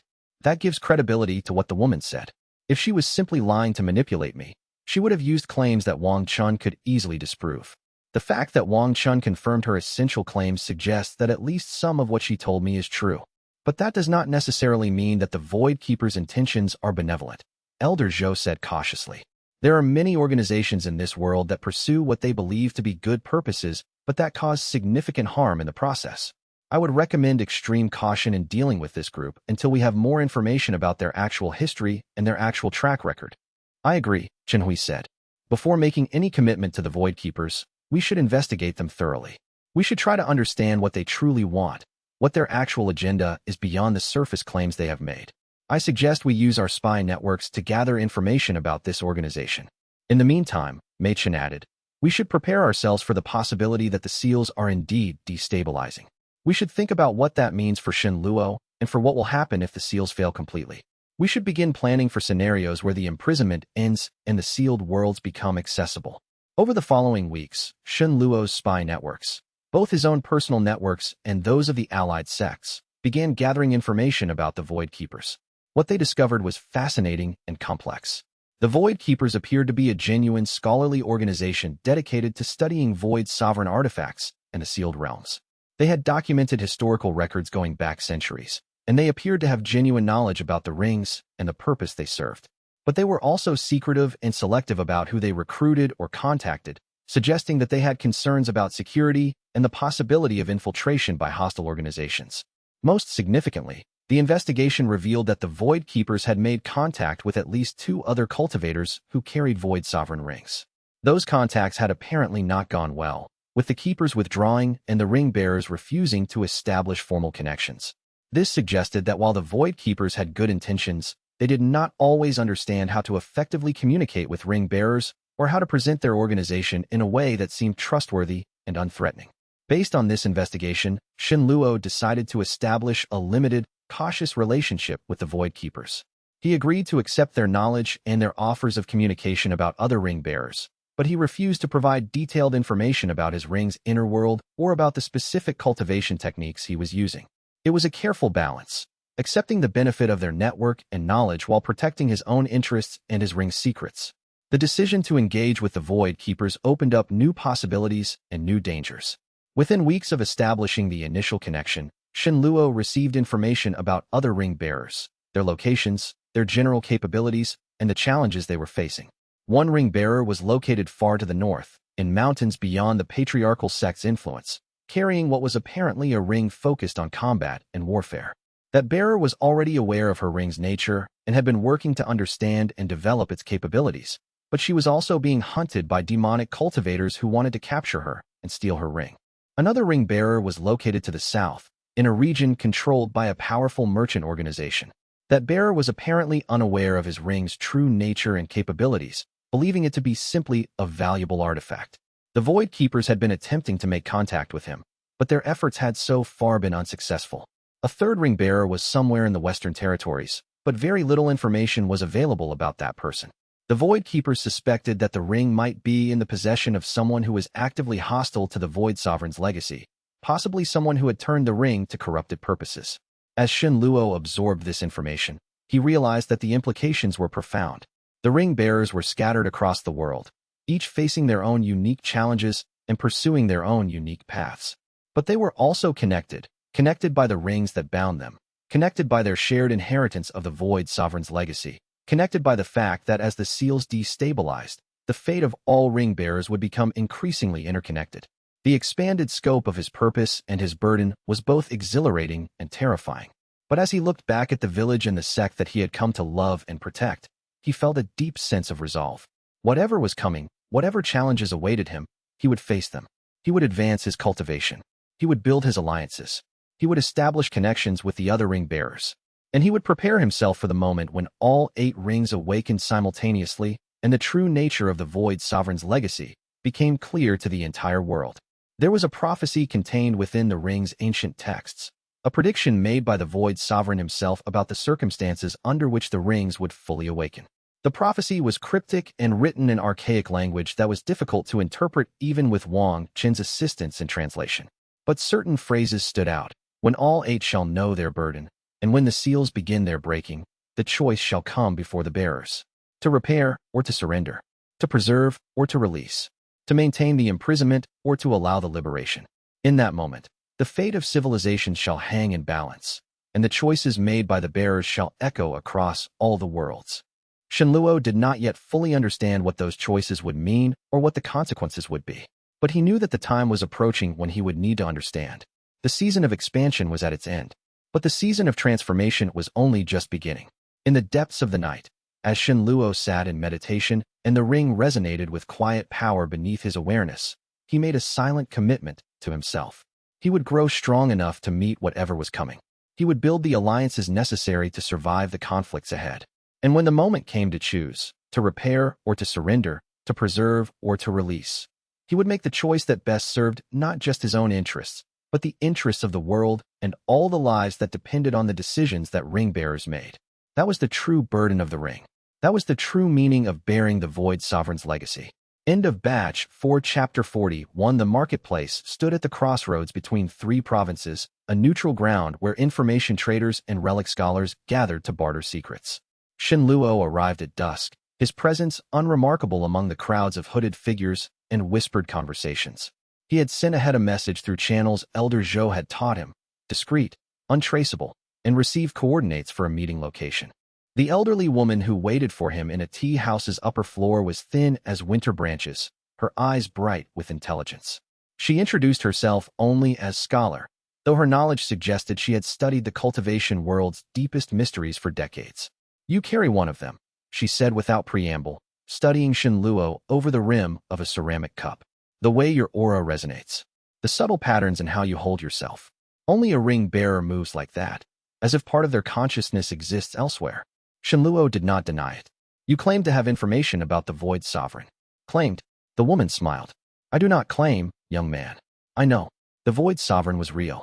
He walked this world 10,000 years ago, during the final age of the ancient dynasty. He was a cultivator of unparalleled power. Some whispered he was immortal, that he had transcended the normal limits of the cultivation realm. But his true genius lay not in combat, but in creation." She set down her cup with deliberate care. "He created 8 rings. Not mere storage artifacts, but anchors, focal points designed to seal away entire worlds, entire civilizations. Some say he did it to preserve them. Others claim he did it to imprison them. The truth, I suspect, lies somewhere between those extremes." "You know of only 2 rings still in circulation?" Shenluo asked, recalling her earlier words. "The ring you carry, and one in the possession of a warrior in the northern mountains. Of the other 6, we have records suggesting their locations, but those locations are guarded by forces that prevent easy access. One ring may have been destroyed centuries ago. The others are lost, hidden, or deliberately sealed away where no one can find them." She leaned forward. "But here is what matters. The rings are awakening. All of them, simultaneously. Someone or something is destabilizing the seals. When that happens, when all 8 rings activate fully, the sealed worlds will no longer be imprisoned, and every faction capable of wielding power will converge to claim what lies within." Shenluo felt the weight of the ring on his hand. The metal seemed to pulse with recognition of the truth. She spoke. "Why tell me this? What do you gain?" "I represent an organization called the Void Keepers. We have existed in secret for 3,000 years, dedicated to preserving knowledge of the Void Sovereign and his legacy. We do not want the rings to be claimed by tyrants or demons. We do not want the sealed worlds to be opened recklessly. But we also understand that the awakening cannot be prevented. What can be done is to ensure that those who bear the rings are prepared, informed, and supported." The scholar stood and walked to the window, gazing out at the darkening marketplace below. "You are young, talented, and you have only recently begun to understand your ring's true nature. Forces far greater than your sect already know of your existence. The patriarchal sect has learned of you. The demon realm is aware of what you carry. Kings and warlords will eventually move against you. If you face them alone, you will be overwhelmed." "What do you propose?" Shenluo asked carefully. "Alliance. The Void Keepers have resources, information networks, and most importantly, the knowledge accumulated over millennia about the rings and their purpose. We can help you understand what you truly carry. We can help you locate and communicate with other ring bearers." We can provide protection from some of the lesser forces seeking your artifact. In exchange, we ask only for your cooperation and your willingness to share what you learn about your ring."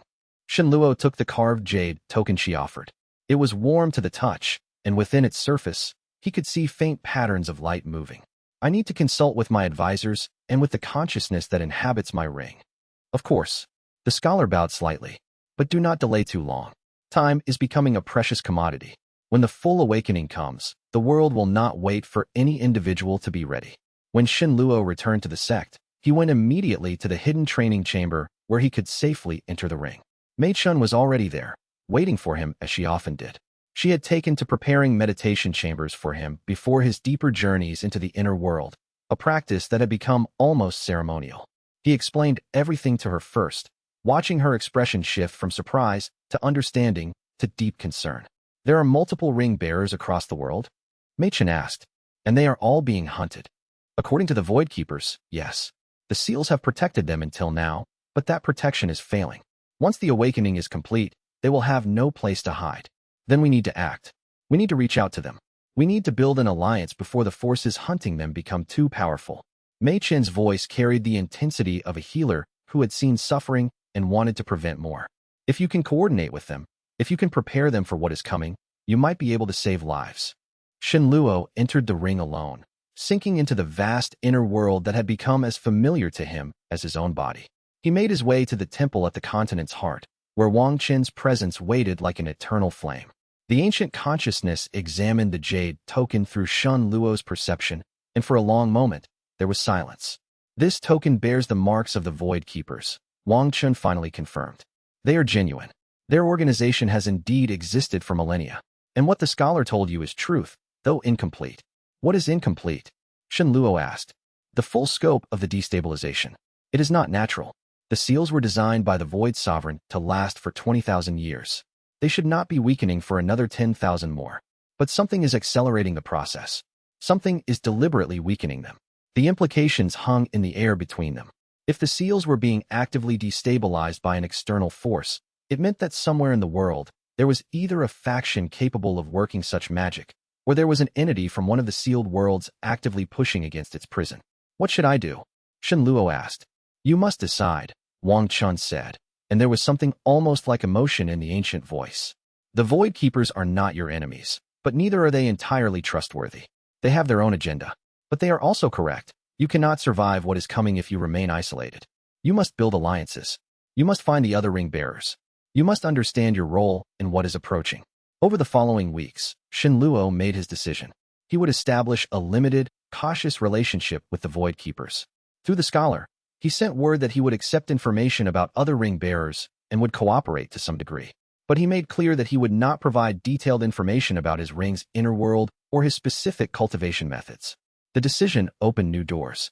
Within days, he received information about 3 other ring bearers and their situations. The first was a woman warrior in the northern mountains, carrying what appeared to be a ring of combat. She was aware of her ring's power and had been deliberately hiding from larger sects, but she was now being hunted by demonic cultivators intent on capture. The second was a merchant cultivator in the southern regions who had inherited his ring but did not understand its true nature. He believed it to be valuable only as a trade good, not as the legacy artifact it truly was. The third was a scholar monk in the Western territories whose ring seemed to focus on knowledge and wisdom, but very little information was available about him. His situation was unclear. As Shenluo absorbed this knowledge, the weight of responsibility grew heavier. These were not distant abstractions. They were real people, facing real dangers. And as a ring bearer, his role seemed to be not just to master his own artifact, but to somehow help them survive. When he shared this information with Mei Chun, she took his hand and squeezed it gently. "This is why you are strong," she said. "Not because the ring makes you powerful, but because you care about people beyond yourself. The ring responds to that. The inner world responds to that. Even the ancient consciousness responds to that. I do not know if I can help them," Shenluo said honestly. "I do not even fully understand my own ring yet."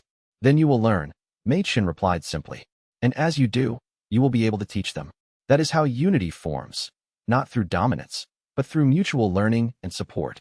Her words stayed with him as he trained through the night, pushing his cultivation forward, opening pathways in the inner world that had previously been sealed, drawing knowledge from the ancient texts that lined the temple's vast library. The ring pulsed with anticipation, as if it too could sense that the time of isolation was ending and the time of connection was beginning. Chapter 42. The sect master's summons came 3 days after Shen Luo's return from the scholars' meeting. Shen Hui was not in his usual administrative office, but in a private chamber reserved for sensitive discussions. When Shen Luo entered, he found Elder Zhou already present, along with a person he had never seen before, a dignitary in robes that marked him as belonging to one of the greater patriarchal sections. Shen Luo, Shen Hui began, his voice carefully neutral. This is Elder Kong from the Central Patriarchal Council. He has come to discuss certain matters of regional cultivation advancement. Elder Kong, this is Shen Luo, one of our rising talents.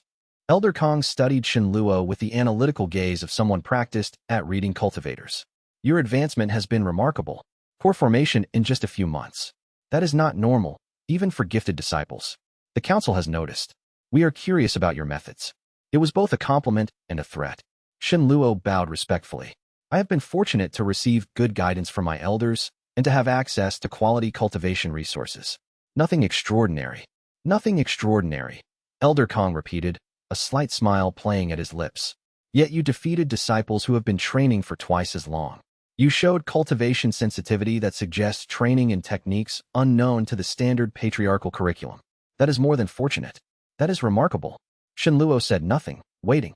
The Central Patriarchal Council has been investigating reports of unusual cultivation activity throughout the regions. Cultivators advancing too quickly, using techniques that seem to violate standard theory, carrying artifacts that seem far more powerful than they should be. We have been considering whether to become involved in these matters directly or to monitor from a distance. And your conclusion? Elder Zhou asked, his voice steady. Our conclusion is that such matters are best handled with wisdom and caution. The rules exist to maintain balance, but they also exist to be potentially updated in light of new information and changing circumstances. Elder Kong turned his full attention to Shen Luo. If you were to become aware that you had access to resources or knowledge that fell outside normal sect regulations, the proper course would be to immediately report such a situation to the council. To do otherwise would be to invite scrutiny that might not be pleasant. It was a warning wrapped in diplomatic language. The Patriarchal Council knew something was unusual about Shen Luo. They did not yet know what, but they were putting him on notice that they would be watching and that voluntary cooperation would be preferable to investigation. After Elder Kong departed, Shen Hui and Shen Luo remained behind. How much do they know? Shen Luo asked quietly. Probably more than we would like, but less than they would need to move against you directly, Shen Hui said. That visit was partly reconnaissance and partly a demonstration of power. They are letting us know that they are aware of the unusual activity and that they have resources focused on understanding it. Can they detect the ring? Shen Luo asked. Not if we are careful. The ring is designed to conceal its true nature.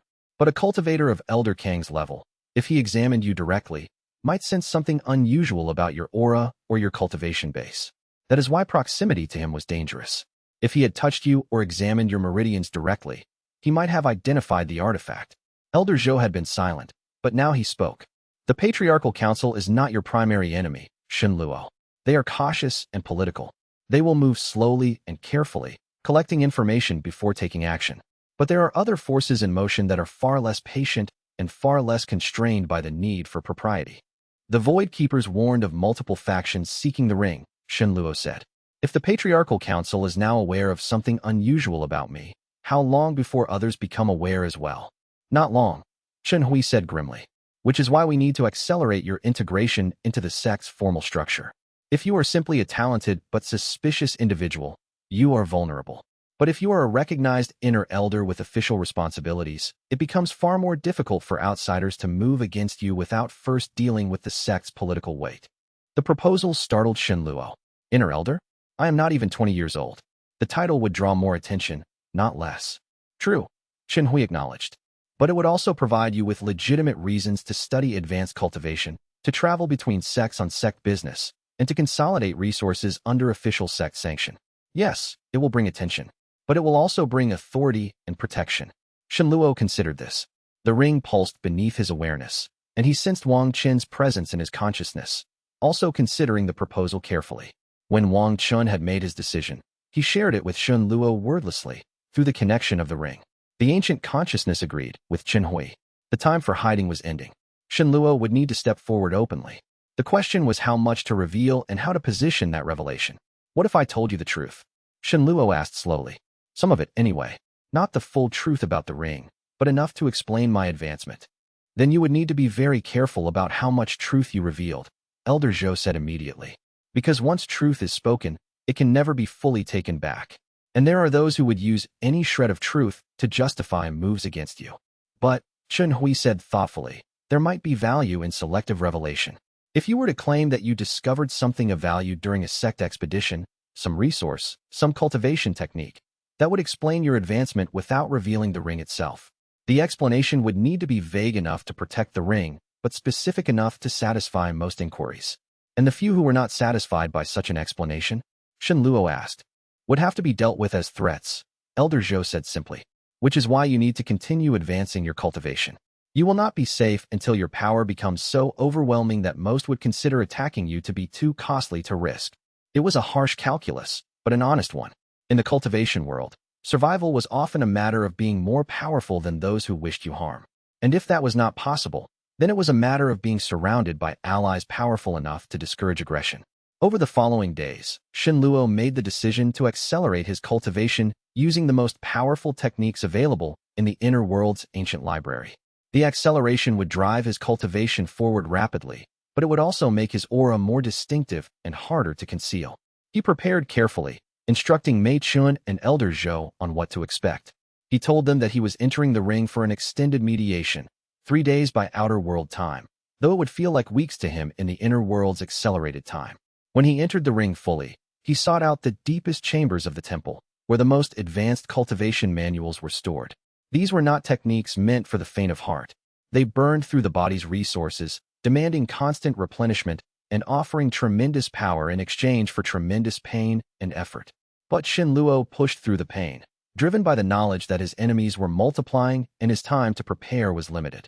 He could feel the ring responding to his efforts, the inner world itself beginning to shift and change as his cultivation advanced. New chambers in the temple unlocked. Fresh groves of spirit plants appeared. The atmosphere itself grew richer in qi, responding to his advancement. And when he finally emerged 3 days later, he knew that he had crossed a threshold. His aura was now undeniably powerful. He could no longer be mistaken for a talented but ordinary disciple. He had become something more. The question was whether the sect would accept that change, or whether it would force a confrontation with powers that Shenluo was not yet prepared to face. Chapter 43. The proposal Shenluo brought to sect master Chen Hui was bold, but carefully considered. He requested permission to establish a hidden training ground, a sealed chamber within the sect's deepest vaults where he could cultivate without disturbance and without drawing attention from external observers. Such a chamber already exists, Chen Hui said, intrigued by the request. It was constructed decades ago for a previous inner elder who required isolation for advanced cultivation.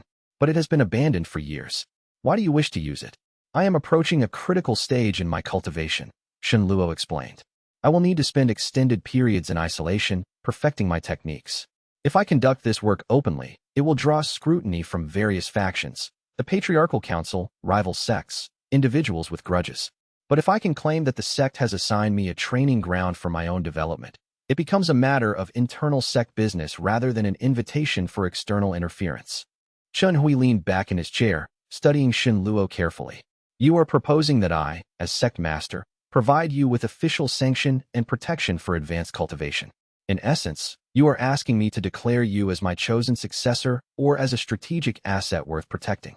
I am asking you to allow me to cultivate as safely as possible while also gaining the political benefit of having a rising power within your sect, Shenluo said honestly. I understand that this is a calculated risk. There are forces that might move against you or against the sect in response. But there are also significant benefits. A cultivator of my level of advancement, with my rate of growth, could become a major asset in any conflict, or a major liability if you are associated with forces that the greater sects consider threatening, Chen Hui pointed out. But you are correct that the potential benefits outweigh the risks, at least for now. He rose and gestured for Shenluo to follow. Come, I will show you the hidden chamber. If you are going to make use of it, you should understand its features and its limitations. The chamber was accessed through a series of passages hidden behind false walls and concealed doors.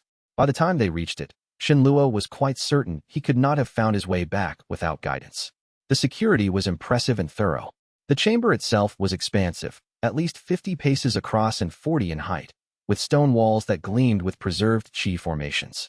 Symbols for warmth, stability, and containment covered every surface. The air within was already thick with qi, suggesting that some form of cultivation acceleration was built into the space itself. The previous user built these formations himself, Xianhui explained.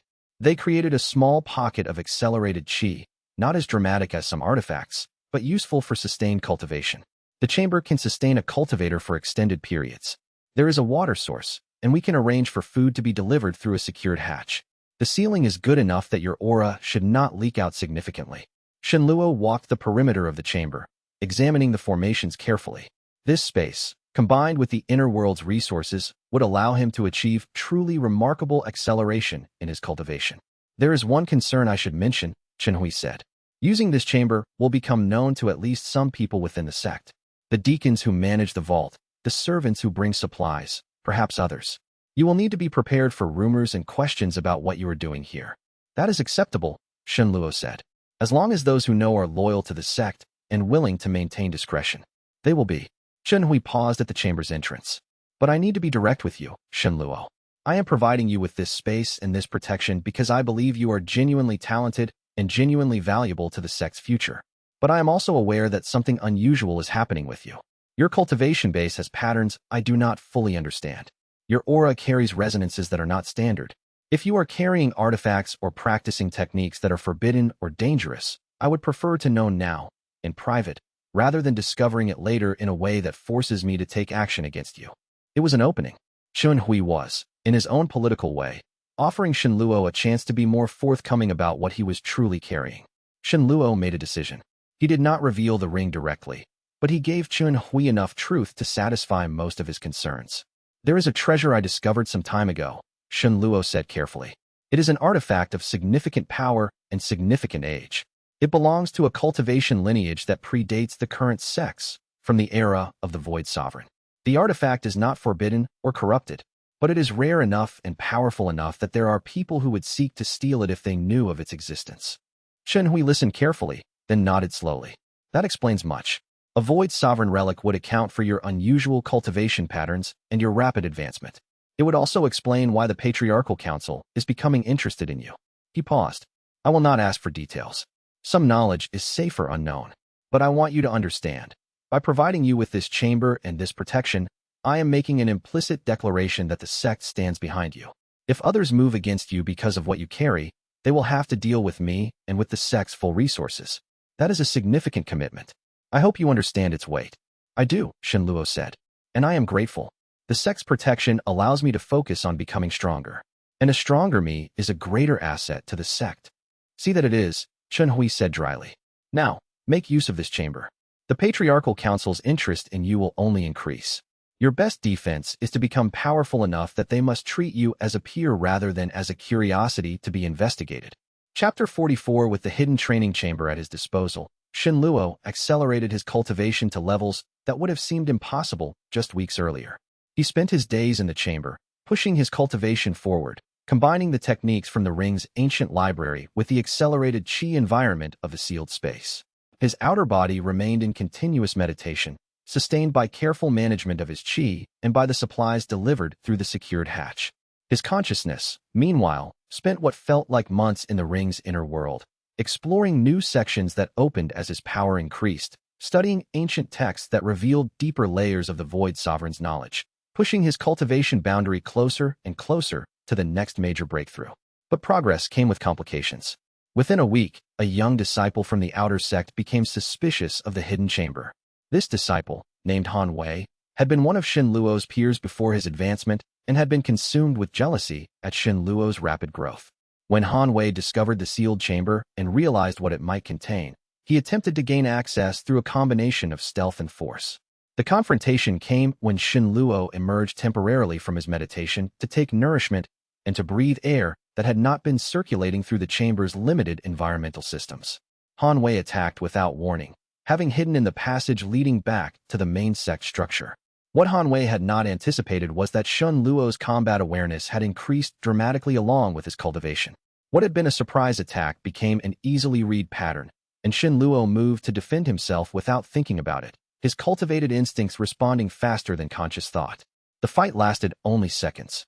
Shun Luo moved, and suddenly Han Wei was on the ground, gasping for breath, with several ribs cracked and internal bleeding that would require weeks of healing.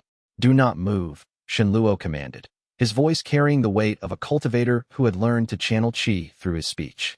"Attempting to injure yourself further will only make your recovery more difficult." He called for the sect servants who monitored the vault and had them carry Han Wei to the infirmary, making sure to specify that the injuries had resulted from Han Wei's clumsy accident while attempting to explore the vault's deeper sections. The story was accepted, though rumors of an altercation between Shun Luo and Han Wei spread quickly through the sect. Han Wei's family connections meant that the incident gained some attention, but Shun Luo's standing within the sect was high enough that most disciples accepted that Han Wei had brought the injury upon himself through foolish behavior. Still, the incident served as a reminder that as Shun Luo's power grew, so too did the jealousy and fear of those around him. Not everyone would accept his advancement gracefully. Some would begin to position themselves as his enemies. The breakthrough to core formation, late, came after 16 days of continuous cultivation. Shun Luo's body erupted with power, and even the sealed chamber's formation struggled to contain the sheer force of his aura. For a moment, the breakthrough became visible, a column of qi visible to the entire sect, blazing like a beacon in the night. The reaction was immediate. Sect Master Chun Hui rushed to the vault himself, arriving just as Shun Luo emerged from the chamber, gasping but triumphant. "Core formation, late," Chun Hui breathed, reading Shun Luo's aura with the experienced eye of a cultivator in the Foundation establishment realm who had spent decades studying the signs of cultivation advancement. In less than 3 weeks of isolation. "That is extraordinary." "The training was effective," Shun Luo said simply, still breathing heavily. "The chamber's qi formations are well designed. Combined with my personal resources, they allowed for rapid advancement." "Personal resources," Chun Hui repeated with a slight smile. "Yes, I suppose you could call a void sovereign relic a personal resource. Well, this changes the sect's position somewhat. Your power is now sufficient that many will fear to move against you directly. But it also means that your very existence will become a point of strategic concern for larger powers." As if to prove his point, a message arrived within the hour. It came from Palace Lord Su Ming of the Red Fang sect, congratulating Shun Luo on his advancement and offering an invitation to a more formal meeting to discuss areas of mutual interest and potential cooperation. The offer was almost certainly a trap, but it was also impossible to refuse without grave offense. Shun Luo would have to travel to Red Fang and meet with Su Ming in person, exposing himself to potential danger while gathering intelligence about a sect that had already demonstrated hostile intentions. "Will you go?" Chun Hui asked when Shun Luo showed him the message. "I will have to," Shun Luo said, "but I will bring Mei Chun with me. Her healer's training and her connection to the ring will give me additional insight into any situations that arise." Chun Hui nodded approvingly. "Take Elder Zhou with you as well. He can provide protection and additional political weight.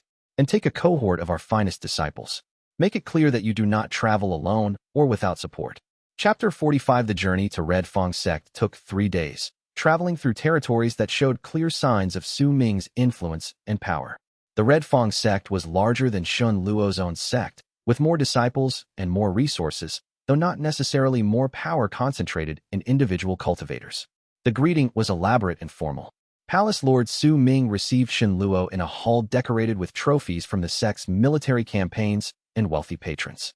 The Lord himself was a man in his late 50s, with gray streaking his hair and the bearing of someone who had fought his way to power through a combination of cunning and direct force. "Shun Luo," Su Ming said warmly, gesturing for Shun Luo to sit. "Your reputation precedes you. A talent who advanced from barely notable to core formation, late, in a matter of weeks.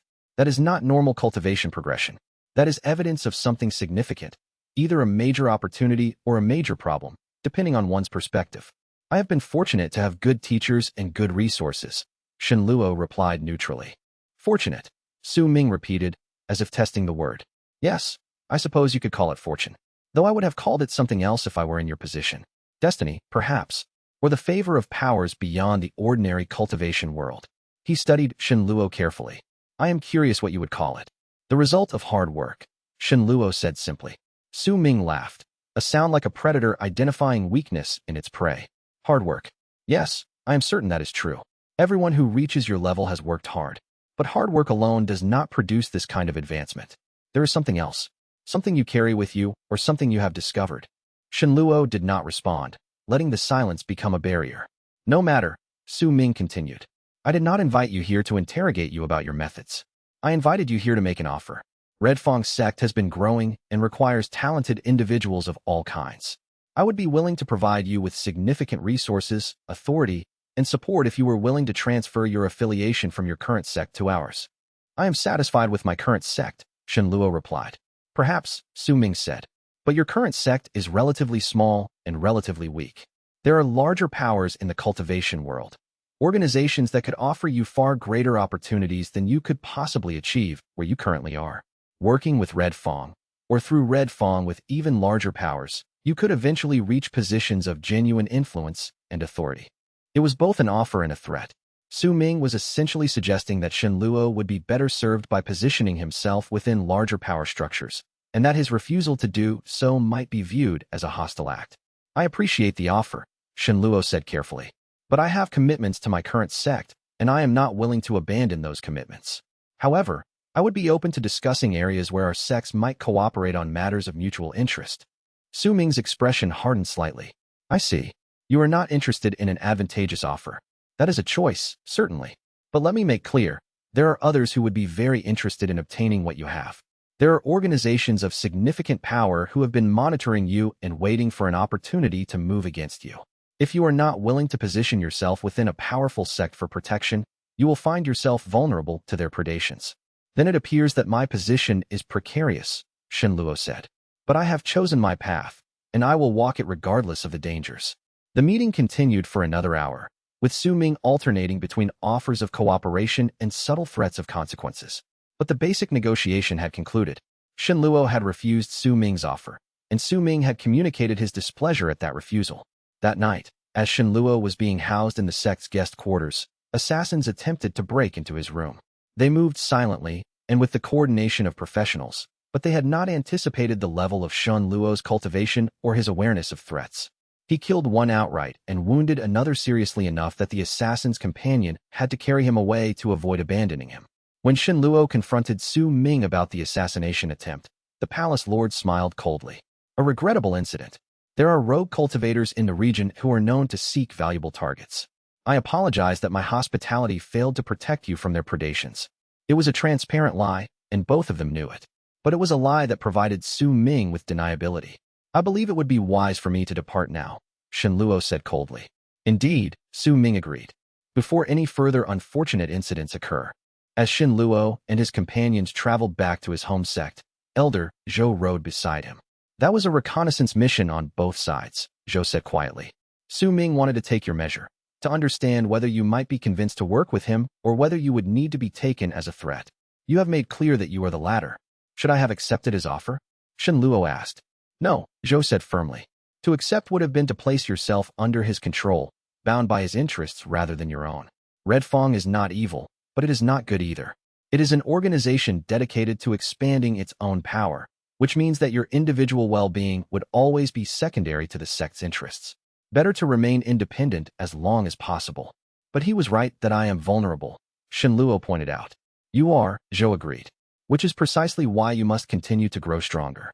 And why you must begin reaching out to potential allies. Not supplicant allies who owe you nothing, but genuine partners with whom you share common interests or common enemies. The words hung in Shenluo's mind as he rode toward home. The isolation he had maintained until now was no longer sustainable.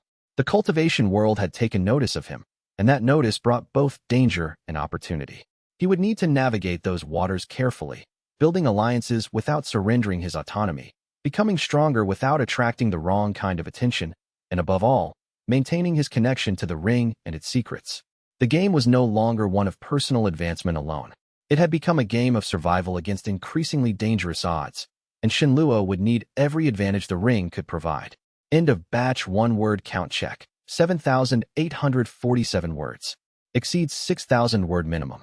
Chapter 46. The discovery came 3 weeks after Shenluo's return from Red Fong. Elder Qian, one of the sect's inner elders and a man with whom Shenluo had interacted only in passing, requested a private meeting in the sect's administrative tower. The location was neutral enough, neither Qian's quarters nor Shenluo's chamber, and the request on the surface seemed routine. merely administrative coordination about cultivation resources and advancement schedules. But Shenluo sensed danger the moment he entered Qian's study. The elder's aura carried the peculiar frequency of someone whose loyalty had been compromised. There was a subtle binding in his cultivation base, the kind left by those who had leverage over a cultivator through debt, addiction, or familial coercion. The marks of external control were unmistakable to anyone with sufficient cultivation sensitivity. Qian himself was a lean man in his early 60s, with silver threading through his dark hair and the bearing of someone who had once possessed confidence before his will had been systematically undermined. His eyes carried the trapped expression of someone caught between impossible choices, and his hands trembled slightly as he gestured for Shenluo to sit. Shenluo, Qian began without preamble, his voice carefully controlled but carrying undertones of desperation. I will be direct. I am aware that you carry something of significant value, something that extends beyond ordinary cultivation resources. I am also aware that multiple external parties would pay substantial compensation for information regarding that something. Shenluo remained silent, his hand resting easily but readied near his waist. He had learned through his studies of combat and manipulation that silence often forced others to reveal more than they intended. Words flowed to fill empty spaces, and nervous people filled those spaces with truth that they would have withheld if given a moment to plan. I am not here to threaten you directly, Qian continued, misreading Shenluo's stillness as hesitation rather than tactical silence. Rather, I am here to propose that we come to a mutually beneficial arrangement. You provide me with modest information, nothing that would compromise your security, merely confirming certain suspicions that external parties have already formed, and I ensure that those external parties remain calm and patient rather than moving directly against you. You are suggesting that I should bribe you to maintain the fiction that you know nothing about me, Shenluo said flatly. That I should feed you carefully selected information to satisfy your masters while you pretend to remain loyal to this sect. I am suggesting that we acknowledge reality and arrive at an arrangement that benefits both of us, Qian replied, his tone taking on an edge of anger at Shenluo's refusal to engage in the expected dance of negotiation. I have debts, substantial ones, accumulated over years of poor judgment and desperation. External parties have leverage over those debts. They are pressuring me constantly to gather information about you. If you offer me something valuable, I can satisfy their demands and protect you simultaneously. If you refuse, I will be forced to cooperate with them fully, which will result in far less favorable circumstances for you. Shenluo stood slowly, his movement controlled and deliberate. He could sense the desperation in Qian, the weight of external pressure, the hopelessness of the elder's position. Part of him felt pity for this man who had been trapped by his own weaknesses and manipulated by forces far beyond his capacity to resist. But pity could not be allowed to override pragmatism. Shenluo understood that compassion for a traitor was a luxury that would ultimately cost him dearly. You are a traitor to this sect, Shenluo said quietly, his voice carrying the finality of judgment. And you are attempting to extort me based on threats from individuals you claim to have as leverage. This is a serious matter, and it requires serious response. You have chosen your path, Elder Qian. Now you must face the consequences of that choice. Before Qian could react, Shenluo moved with the speed and force of a core formation, late, cultivator. The distance between them vanished in an instant. He did not kill Qian.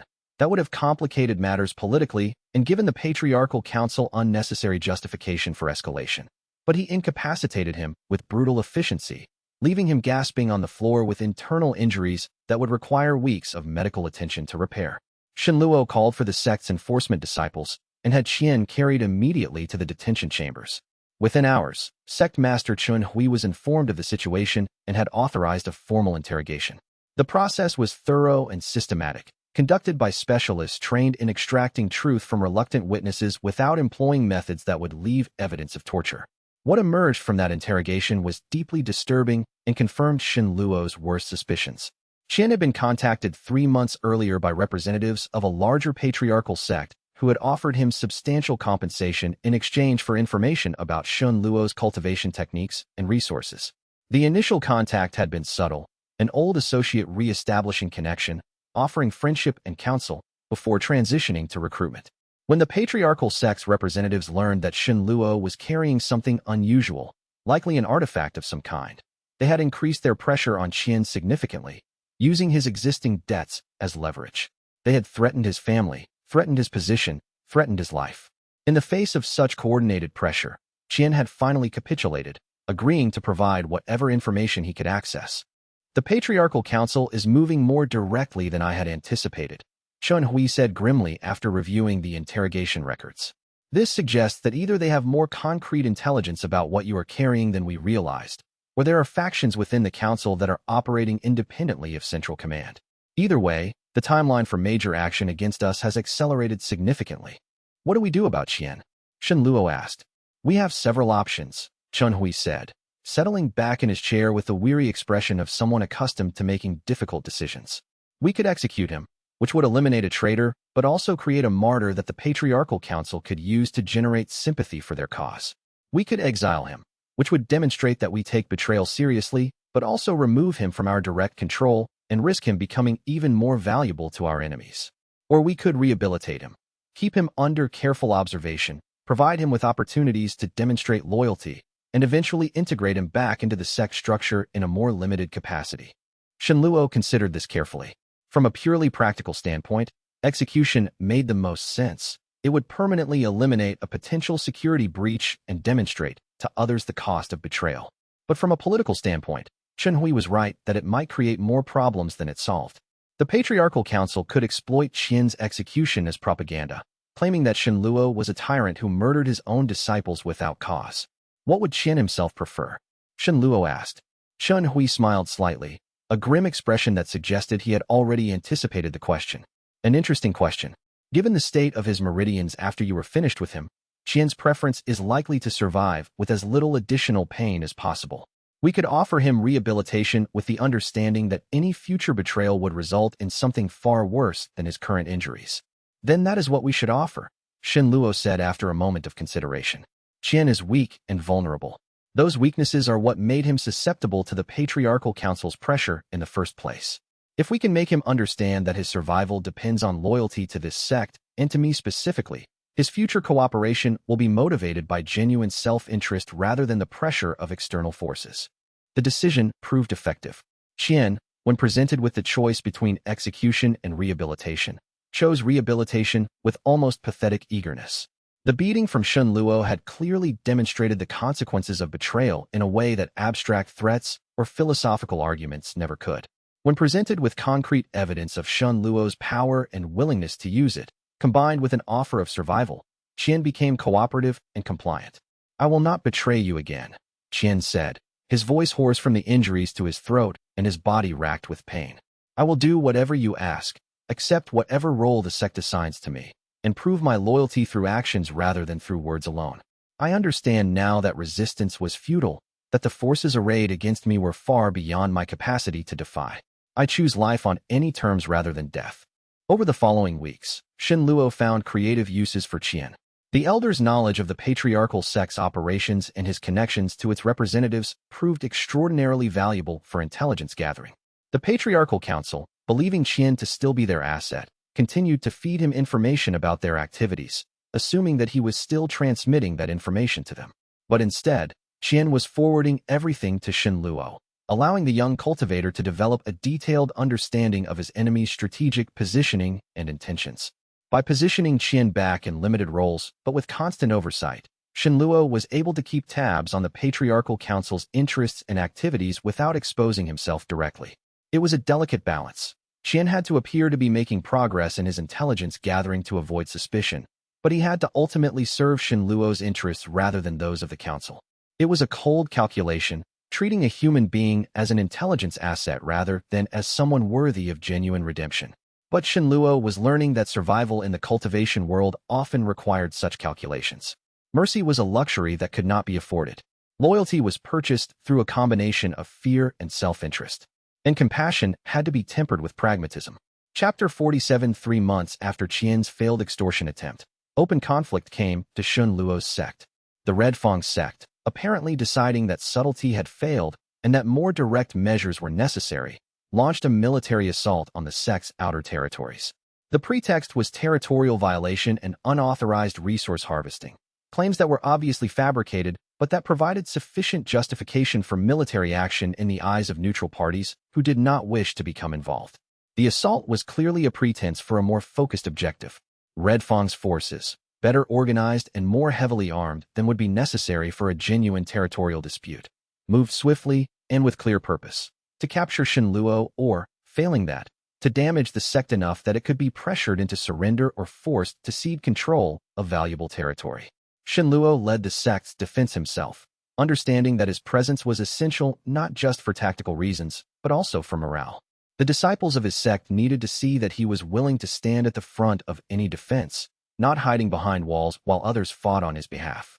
Standing at the border between the sect's territory and the surrounding lands, he faced down the Red Fang forces alone, preventing them from advancing further into sect lands. Behind him, he could feel the presence of the sect's defensive formations and the readiness of the disciples positioned to support him, but his role was clear: to serve as an immovable wall, a physical barrier that would break any assault.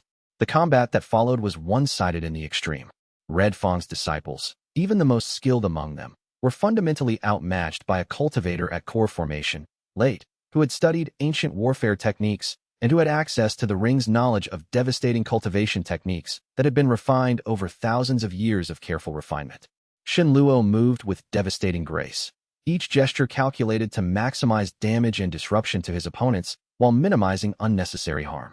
He did not kill indiscriminately. He attempted to subdue rather than slaughter, but when it became clear that a Red Fang disciple was determined to continue fighting despite being wounded, he responded with proportional force that ensured that the disciple would not be able to pose a threat in the near future. By the end of the confrontation, Red Fang had suffered 2 deaths, disciples who had pushed too hard and failed to recognize defeat, numerous serious injuries, and a clear tactical defeat that made their overall objective unachievable. Palace Lord Su Ming, who had observed the battle from a distance with a small retinue of his most powerful disciples, appeared shortly after Shenluo's victory. His expression was cold and calculating, the expression of a man reassessing his strategic position based on new information. "I see," Su Ming said simply, studying Shenluo as if trying to read something fundamental in his aura and his cultivation patterns. "So you are as powerful as the rumors claimed. Perhaps more so. The reports I received from my disciples who encountered you previously did not fully capture the magnitude of your capabilities. Your assault was a mistake," Shenluo said coldly, not bothering with politeness or formal courtesy. "It demonstrates aggression without justification. It damages your sect's credibility with other regional powers who might otherwise have remained neutral in disputes between our organizations. And it fails to achieve its objective, the capture or compromise of me or the sect's control of this territory. I would suggest that you reconsider any further military action." Su Ming laughed, not the predatory laugh of their earlier encounter, but something more genuine, the laugh of a man recognizing a fundamental truth. "Oh, I have already reconsidered. I can see now that direct force will not work. You are too powerful, your position is too secure, and any open warfare would draw intervention from larger powers concerned about destabilization in the region. The Patriarchal Council has already begun watching my activities with suspicion. They would use any conflict I initiated as justification to move against me." "Then we understand each other," Shenluo said. "We do," Su Ming agreed, "though perhaps not in the way you believe. You see this as a moment of triumph, a demonstration of power that will deter future aggression. And it is that, certainly. But what it is also a demonstration of something else, a demonstration that you are willing and able to kill in defense of your interests. That is valuable information. It means you are not merely a talented scholar or a fortunate inheritor of artifacts. You are a warrior, and warriors can be reasoned with." Su Ming turned to leave, then paused at the border of the contested territory. "I will not attack you directly again, you have my word on that. But the world is not so simple as to consist only of direct attacks. There are other ways to move against rivals, ways that are more subtle, ways that involve political maneuvering, cultivation espionage, disruption of supply lines, and manipulation of third parties to attack on one's behalf. I suggest you remain aware of that. Direct combat is only one form of warfare." After Su Ming's departure, Shenluo returned to the sect to find Sect Master Chun Hui waiting for him in the command chamber. The sect master's expression was complex. Pride in Shenluo's victory mingled with something that looked almost like resignation to the inevitability of greater conflicts to come. "That display of power will have consequences," Chun Hui said without preamble, settling into his chair with the weariness of someone who had been monitoring the battle from a command position for hours. The entire region witnessed it. Every sect, every power, every ambitious cultivator has now received confirmation of exactly how formidable you are. That confirmation will accelerate the timeline for action by larger powers. Then we should accelerate our preparations, Shenluo said, moving to stand by the great window overlooking the sect's territories. With respect, young man, you are not yet experienced enough to understand the complexity of what you are proposing, Chunhui replied. But I believe it is time that you took on more formal authority within the sect structure. Your power demands recognition, and your wisdom deserves input into strategic decisions at the highest levels. That evening, Chunhui called an assembly of the sect's senior disciples and elders. Before them all, he made an announcement that shocked many and confirmed the suspicions of those who had been watching Shenluo's rapid rise.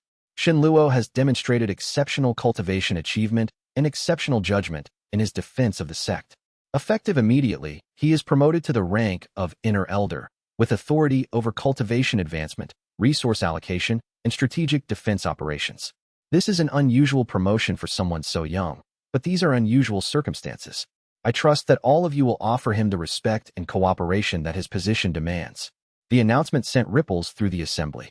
Some disciples looked genuinely amazed. They had not anticipated such a formal elevation despite Shenluo's obvious power. Others looked angry. They had spent decades in the sect and had never achieved positions of such authority. A few looked fearful, understanding that they had just witnessed a fundamental shift in the sect's internal power dynamics. But all of them understood that with this promotion, Shenluo had been formally elevated to a position of genuine power within the sect's hierarchy. He was no longer simply a talented individual with unusual advantages. He was now a formal authority figure, someone whose commands carried the weight of the sect's official structure. Later, when the assembly had dispersed and most of the sect had returned to their normal activities, Elder Zhou approached Shenluo in private.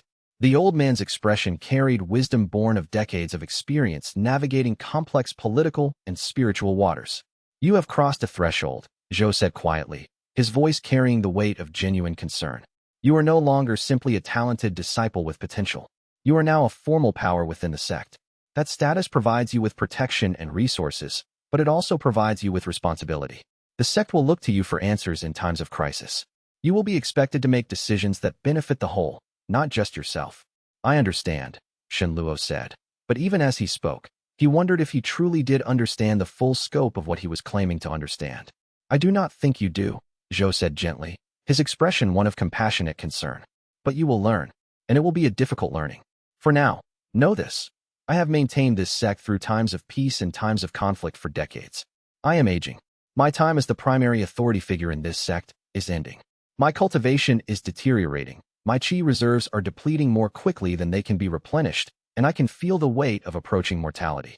When I am gone, and that time is coming sooner than you might wish to believe, you will need to be ready to take on the full weight of that responsibility. Not formally, perhaps. The position of sect master can go to someone else if you are uncomfortable assuming that title. But in terms of actual power and actual decision-making authority, you will need to be prepared to lead this sect through whatever crises are approaching. Chapter 48 The breakthrough to nascent soul stage did not come as a sudden explosion of power as the earlier breakthrough to core formation, late, had. Instead, it came as a gradual intensification over the course of a week of intensive cultivation, as Shenluo pushed the boundaries of his consciousness and his chi circulation to their absolute limits. He had entered the ring for what he anticipated would be a standard cultivation session of several days, allowing him to integrate his recent power advancement and open new pathways in his spiritual foundation. Instead, it had become an extended journey into the deepest levels of understanding that the ring's ancient knowledge could provide, guided step by step by Wang Chun through meditation techniques that had been developed by the Void Sovereign himself during his own cultivation journey centuries ago. Techniques that bridged the gap between normal cultivation and the kind of transcendent advancement that moved beyond normal stages into territories that most cultivators never reached. The process was agony beyond anything Shenluo had previously experienced. Every cell in his body seemed to be undergoing simultaneous breakdown and reconstruction at the molecular level. Every thought in his mind seemed to be shattered and reassembled in new configurations that allowed for greater complexity and deeper understanding. Every aspect of his spiritual essence seemed to be forced through an alchemical transformation that left nothing unchanged, that fundamentally altered what he was at the most basic level. He experienced visions during this process, windows into the memories of the Void Sovereign himself, understanding how the original ring bearer had undergone similar transformations, the choices he had made, the knowledge he had integrated, the power he had developed. The visions were not always pleasant. Some revealed moments of terrible decision, moments where the sovereign had chosen power over mercy, efficiency over compassion. But they provided context for understanding what the rings truly were and what they were meant to accomplish. By the time Shenluo reached the threshold of nascent soul, late, he could perceive his cultivation base in ways that would have been incomprehensible to him just weeks earlier. He could sense the structure of his qi, see it moving through his meridians like rivers of light, understand how it created patterns that amplified or diminished his effective power. He could even perceive the deeper structures, the connections between his physical form and his spiritual essence, the resonance between his consciousness and the ring itself. And more than that, he could sense the other ring bearers, not their locations. He could not perceive that level of detail, but their presence. Like distant stars in the darkness, he could feel them awakening to their own power, breaking through their own barriers, beginning their own journey toward convergence with each other. When he finally emerged from the ring after 3 days of outer time, during which he had spent what felt like 6 months in the accelerated inner realm, moving at a temporal multiplier that made each day outside equivalent to nearly 8 weeks within, his transformation was visible to anyone with eyes to perceive cultivation signatures. He was no longer simply a talented disciple or a promising young master. He was now a cultivator of legendary status, someone whose power was comparable to the senior leaders of the greatest sects in the world. Chun Hui was waiting for him when he emerged, as he had been waiting for every major breakthrough Shenluo had achieved. The sect master's expression was one of profound respect mixed with a kind of awe that was becoming increasingly evident. Nascent soul, the sect master said, reading Shenluo's aura with the practiced eye of someone who understood the subtle markers of cultivation advancement. You have surpassed even the expectations I was beginning to develop for you. You are now more powerful than I am, despite my decades of cultivation and my extensive experience in wielding power. Power is not experience, Shenluo replied, still catching his breath and regaining full consciousness of the outer world, his mind slowly adjusting to the slower temporal flow of external reality. I have gained tremendous capability, but I lack the judgment that comes from years of wielding power in complex circumstances. I can destroy things, but building things, maintaining alliances, navigating political complexity, those skills develop over decades, not weeks. That is wisdom, Chen Hui said. And wisdom combined with power is a dangerous thing in the best possible way. You are now positioned to become a genuine force in the cultivation world, not merely a talented individual protected by a sect, but an actual power that other powers must account for and negotiate with. That night, exhausted but unable to sleep, Shenluo entered the ring one more time, seeking out Wang Chun in the ancient temple at the realm's heart. The sealed vault, Shenluo said without preamble, feeling the pull toward understanding, knowing that he was approaching the moment where he would need to access the knowledge that had been sealed away since the ring's creation. I am ready now. I have faced the Patriarchal Council and survived their initial probing. I have connected with another ring bearer and understood that the others are awakening. I have felt the scope of what is approaching. I am as ready as I will ever be to understand what my role truly is. Wang Chun was silent for a long moment, and Shenluo sensed something like reluctance in the ancient consciousness, a hesitation born of understanding the transformative nature of the knowledge being guarded. Very well, Wang Chun finally said. The knowledge you seek is yours to claim. But understand, once you access what is contained within the vault, you will no longer be able to retreat into innocence or into simple pursuit of personal power. You will understand obligations that will reshape every choice you make going forward. You will understand that what you carry is not a treasure to be protected, but a charge to be fulfilled. Chapter 49. The discovery came through the Void Keeper's network, and it arrived with an urgency that suggested something significant was happening within the inner world at a scale beyond what Shenluo had previously comprehended. The scholar who served as the primary contact between Shenluo and the Void Keeper's organization appeared at the sect in person, an unusual move that itself communicated the importance of what she carried. She requested privacy, and Shenluo granted it, moving to the most secure chamber the sect maintained for sensitive discussions. The ring is awakening faster than anticipated, she told Shenluo, her voice carrying notes of concern and excitement mingled together. We do not have complete information. Our methods of monitoring such things are crude and often unreliable, but our sources indicate that something within the sealed portions of your inner world is stirring, becoming active, preparing for emergence. The Void Keepers believe that at least one other ring is approaching nascent soul-equivalent activation simultaneously. If 2 rings are awakening at the same time, It suggests that the others may not be far behind, that the cascade of awakenings is beginning. What happens when all the rings awaken? Xin Luo asked, understanding that this was the question that all the major powers in the cultivation world were trying to answer with increasing urgency. That is the question all the major powers are trying to answer, the scholar replied. The records we have access to are fragmentary and written in archaic language that is difficult to translate even with the best scholars available. But the implications are clear. The awakening of all 8 rings simultaneously will create some form of connection or resonance between them. The exact nature of that connection and its effects are unknown. It could be peaceful merger. It could be catastrophic collision. It could be something entirely beyond our current capacity to comprehend. I should look into the inner world more directly, Xin Luo said. There may be more information in the sealed areas that are becoming accessible as I advance. That is dangerous, the scholar warned, her expression growing grave. The inner world is not merely a storage space for artifacts and resources. It is a separate realm with its own rules and its own inhabitants. As you advance in cultivation and as the seals weaken, you become aware of more of those inhabitants. Some are benevolent and allied with the Void Sovereign's original purposes. Some are not. There are things in the deepest parts of that realm that are extraordinarily powerful and extraordinarily alien. Beings that do not think in ways that humans can easily comprehend. I will be careful, Xin Luo promised. His next journey into the inner world was longer and deeper than any of his previous explorations, sustained by his new level of cultivation strength and understanding. Having reached nascent soul stage, he was able to sustain consciousness within the ring for much longer periods. And he was also able to perceive things that had previously been invisible to him, hidden behind veils of qi and spiritual opacity. The inner world's central continent had grown significantly in the weeks since his last deep exploration. New lands had emerged from the edges of the known territory, and distant mountains that had previously been visible only on the horizon were now accessible for exploration. Forests of strange trees stretched across plains that seemed to defy normal geography. Lakes of liquid that was not water, but some substance of pure qi rippled with the movement of creatures that defied easy classification.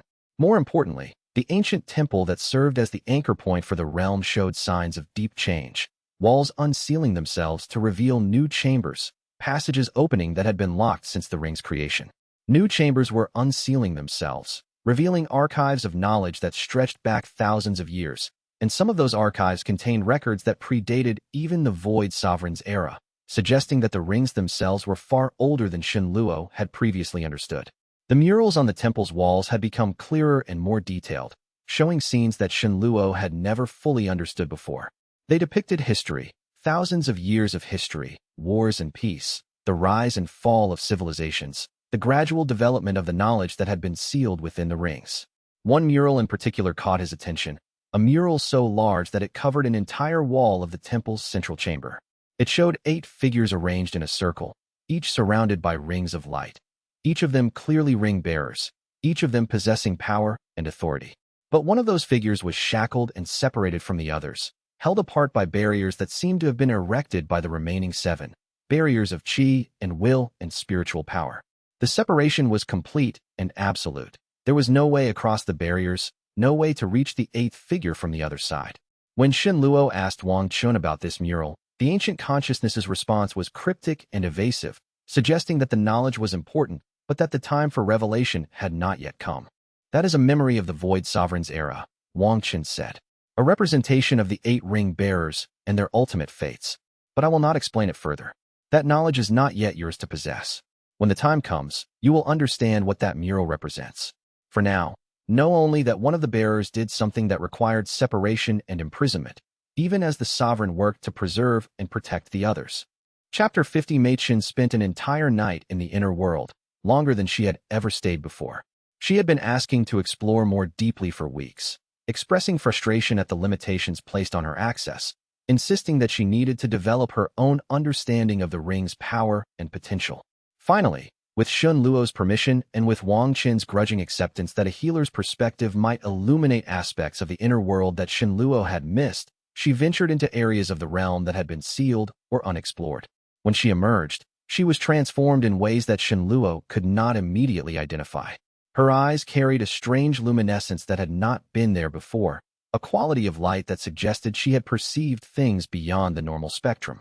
Her aura resonated with a frequency that was different from her normal cultivation signature, incorporating new harmonics and new depths. And when she spoke, there was a quality of distance to her voice, as if part of her consciousness was still elsewhere, still experiencing the inner world even as her physical form interacted with the outer reality. "I met something," she said, her words coming carefully, as if she was struggling to translate an experience that existed partially outside normal language, an experience that had implications and layers that could not be easily conveyed through conventional speech. "In the deep gardens beyond the central continent, beyond even the areas you have explored, something vast and ancient and alive. It did not communicate in words, but I felt its thoughts. It was curious about me. It showed me things, images, sensations, knowledge that I do not yet fully comprehend. I understand that the creature I encountered is one of the greatest treasures your ring contains, but also one of the most carefully guarded, one of the most dangerous." "A creature?" Shen Luo asked carefully, his mind adjusting to the implications of what Mei Chun was describing. "The ring contains living beings?" "More than one," Mei Chun replied, her expression suggesting a kind of wonder mixed with profound respect. "The inner world is not empty or merely full of plants and artifacts. There are beings inhabiting it, creatures that the Void Sovereign sealed away along with the rest of the realm, beings of power and consciousness that predate human civilization. Some of them are dormant, sleeping away the ages in sealed chambers. But the one I encountered is not dormant. It is aware and active and waiting, watching the transformation of the rings with what seemed to be patient understanding." Over the following days, Shen Luo conducted his own investigation into the deep gardens Mei Chun had visited. What he found was extraordinary and humbling. The gardens existed in a region of the inner world that seemed to exist partially outside normal space. The geography was disorienting, shifting in ways that defied the normal rules of distance and direction.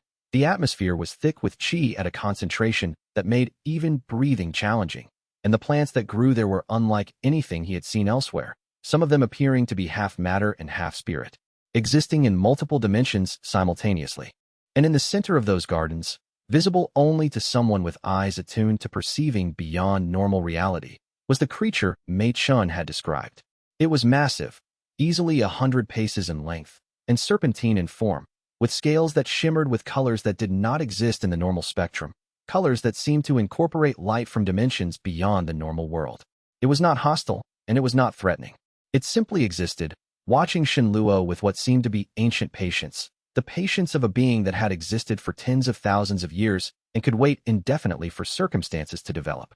When Shen Luo extended his consciousness toward the creature, it responded not with words, but with sentiment and image and direct spiritual communication.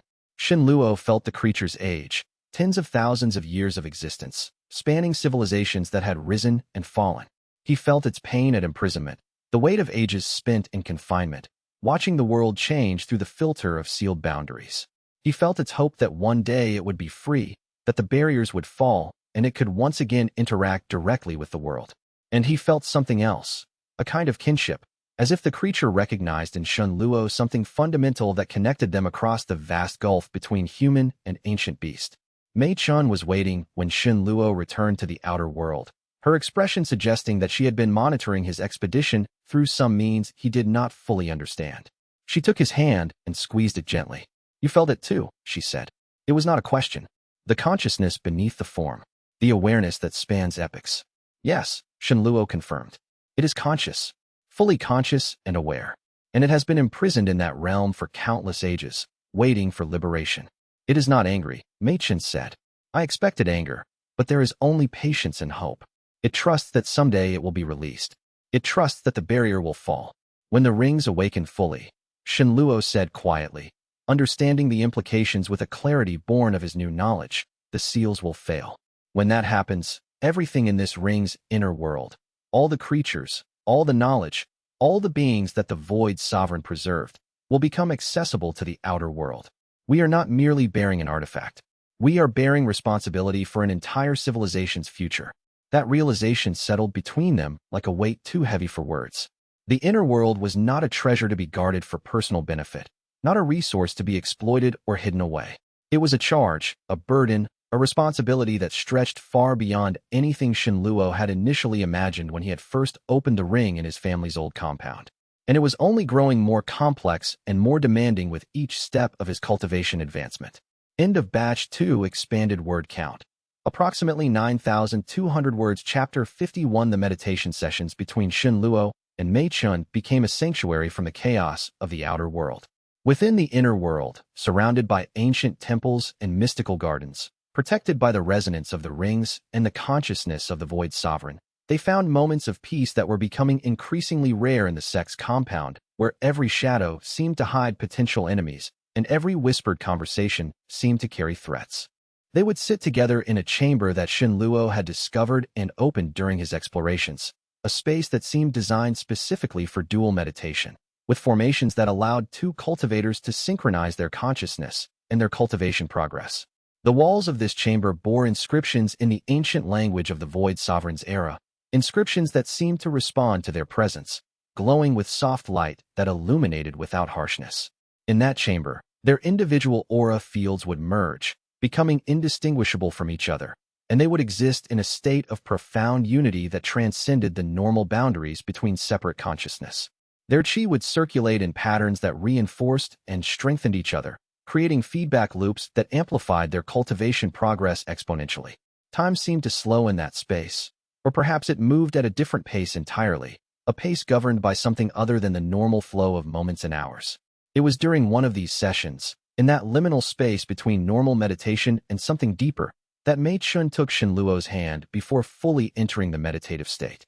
"I know that we have never spoken directly about what is developing between us," she said, her voice carrying a vulnerability that she seldom showed in the sect's more public spaces, vulnerability that was only possible in this sanctuary where they existed partially outside normal reality.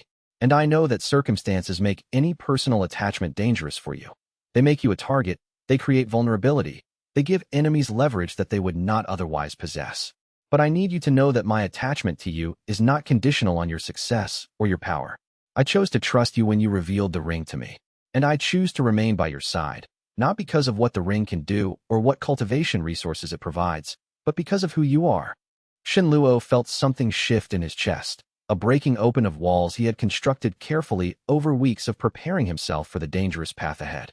He had been maintaining emotional distance, understanding that the cultivation world was dangerous, that allowing himself to care too deeply about another person created vulnerability, that love was a luxury he could not afford.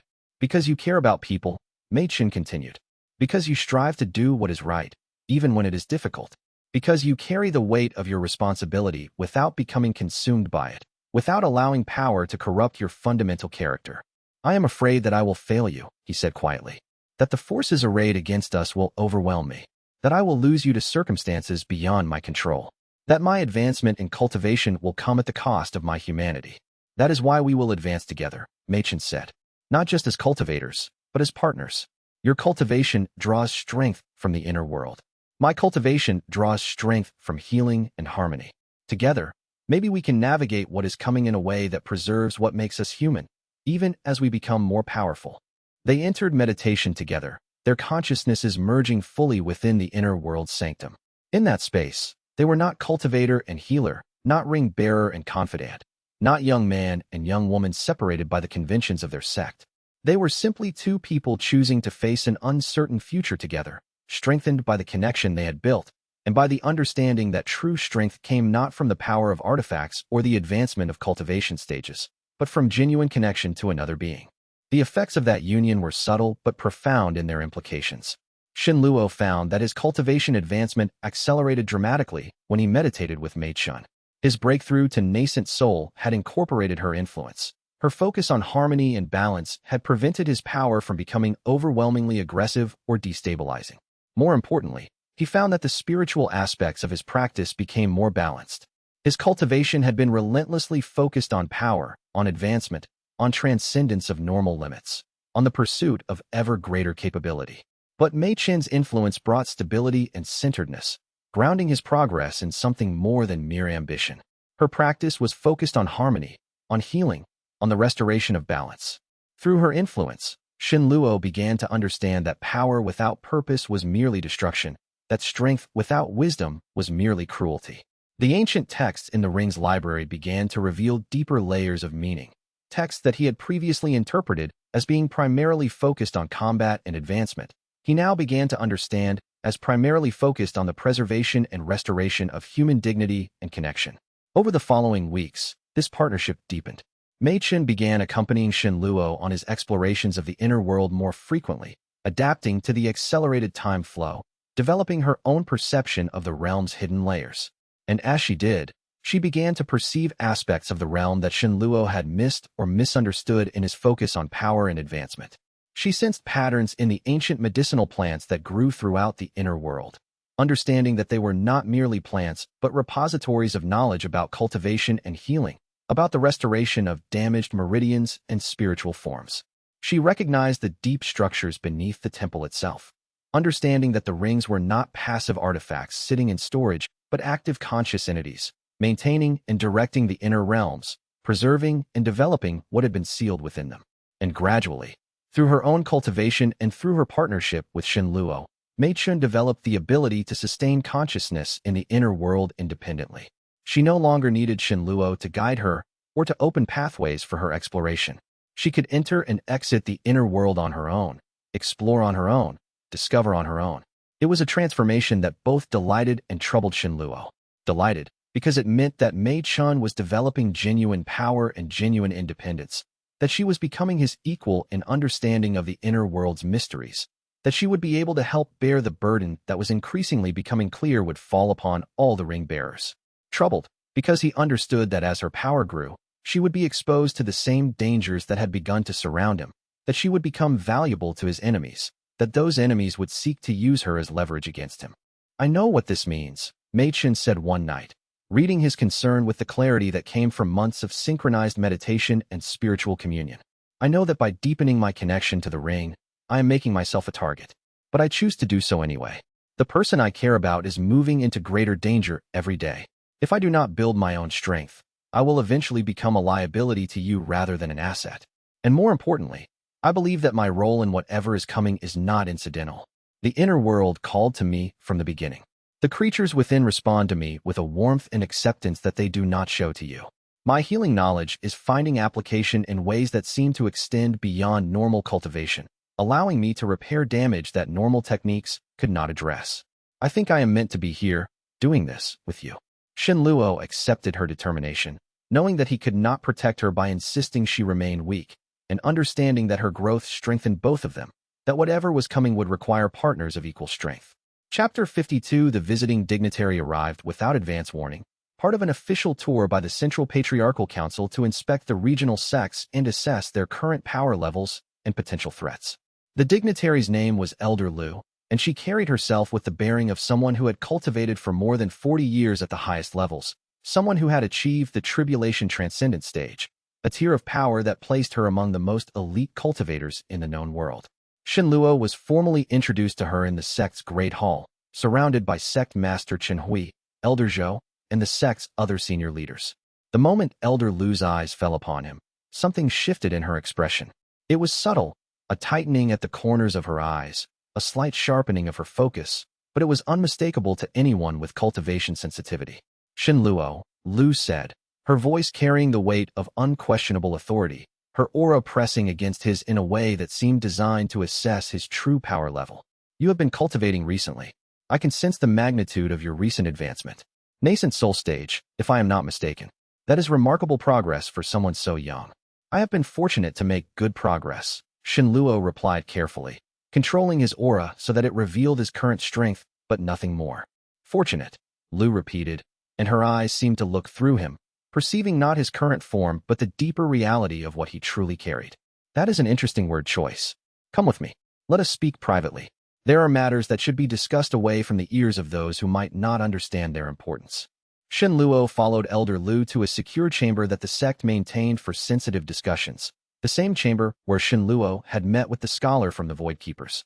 Once they were alone, Lu closed the doors and raised protective formations that ensured that no one outside could perceive or overhear their conversation.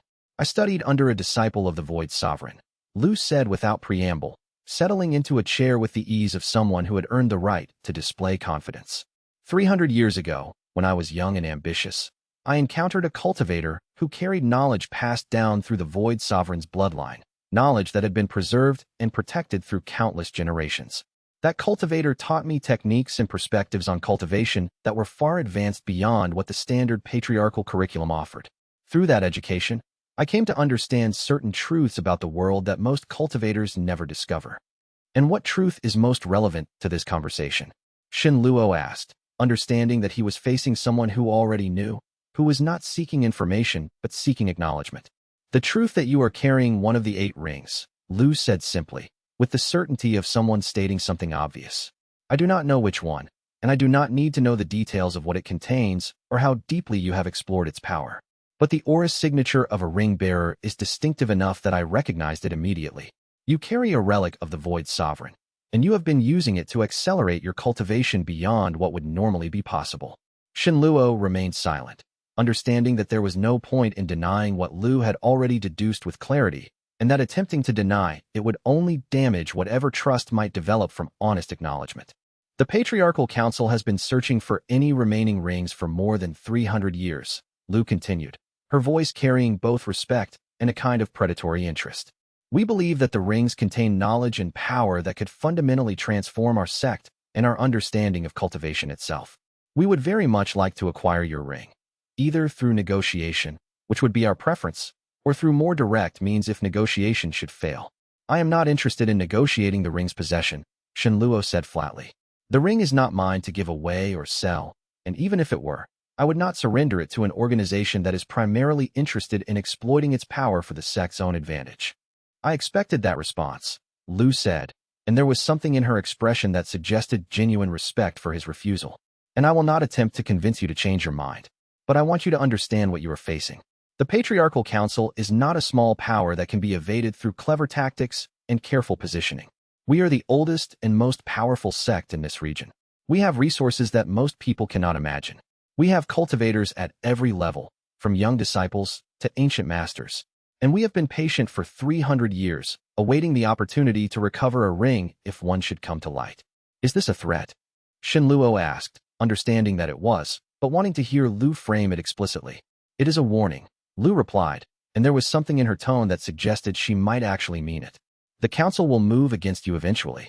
The only question is whether they move openly or through indirect means.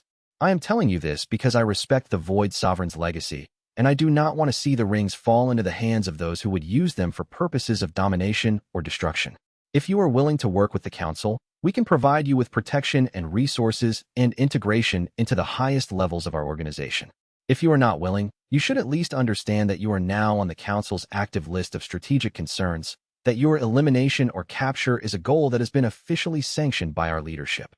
Why are you telling me this? Xin Luo asked. Why not simply inform the council of your discovery and allow them to move against me immediately?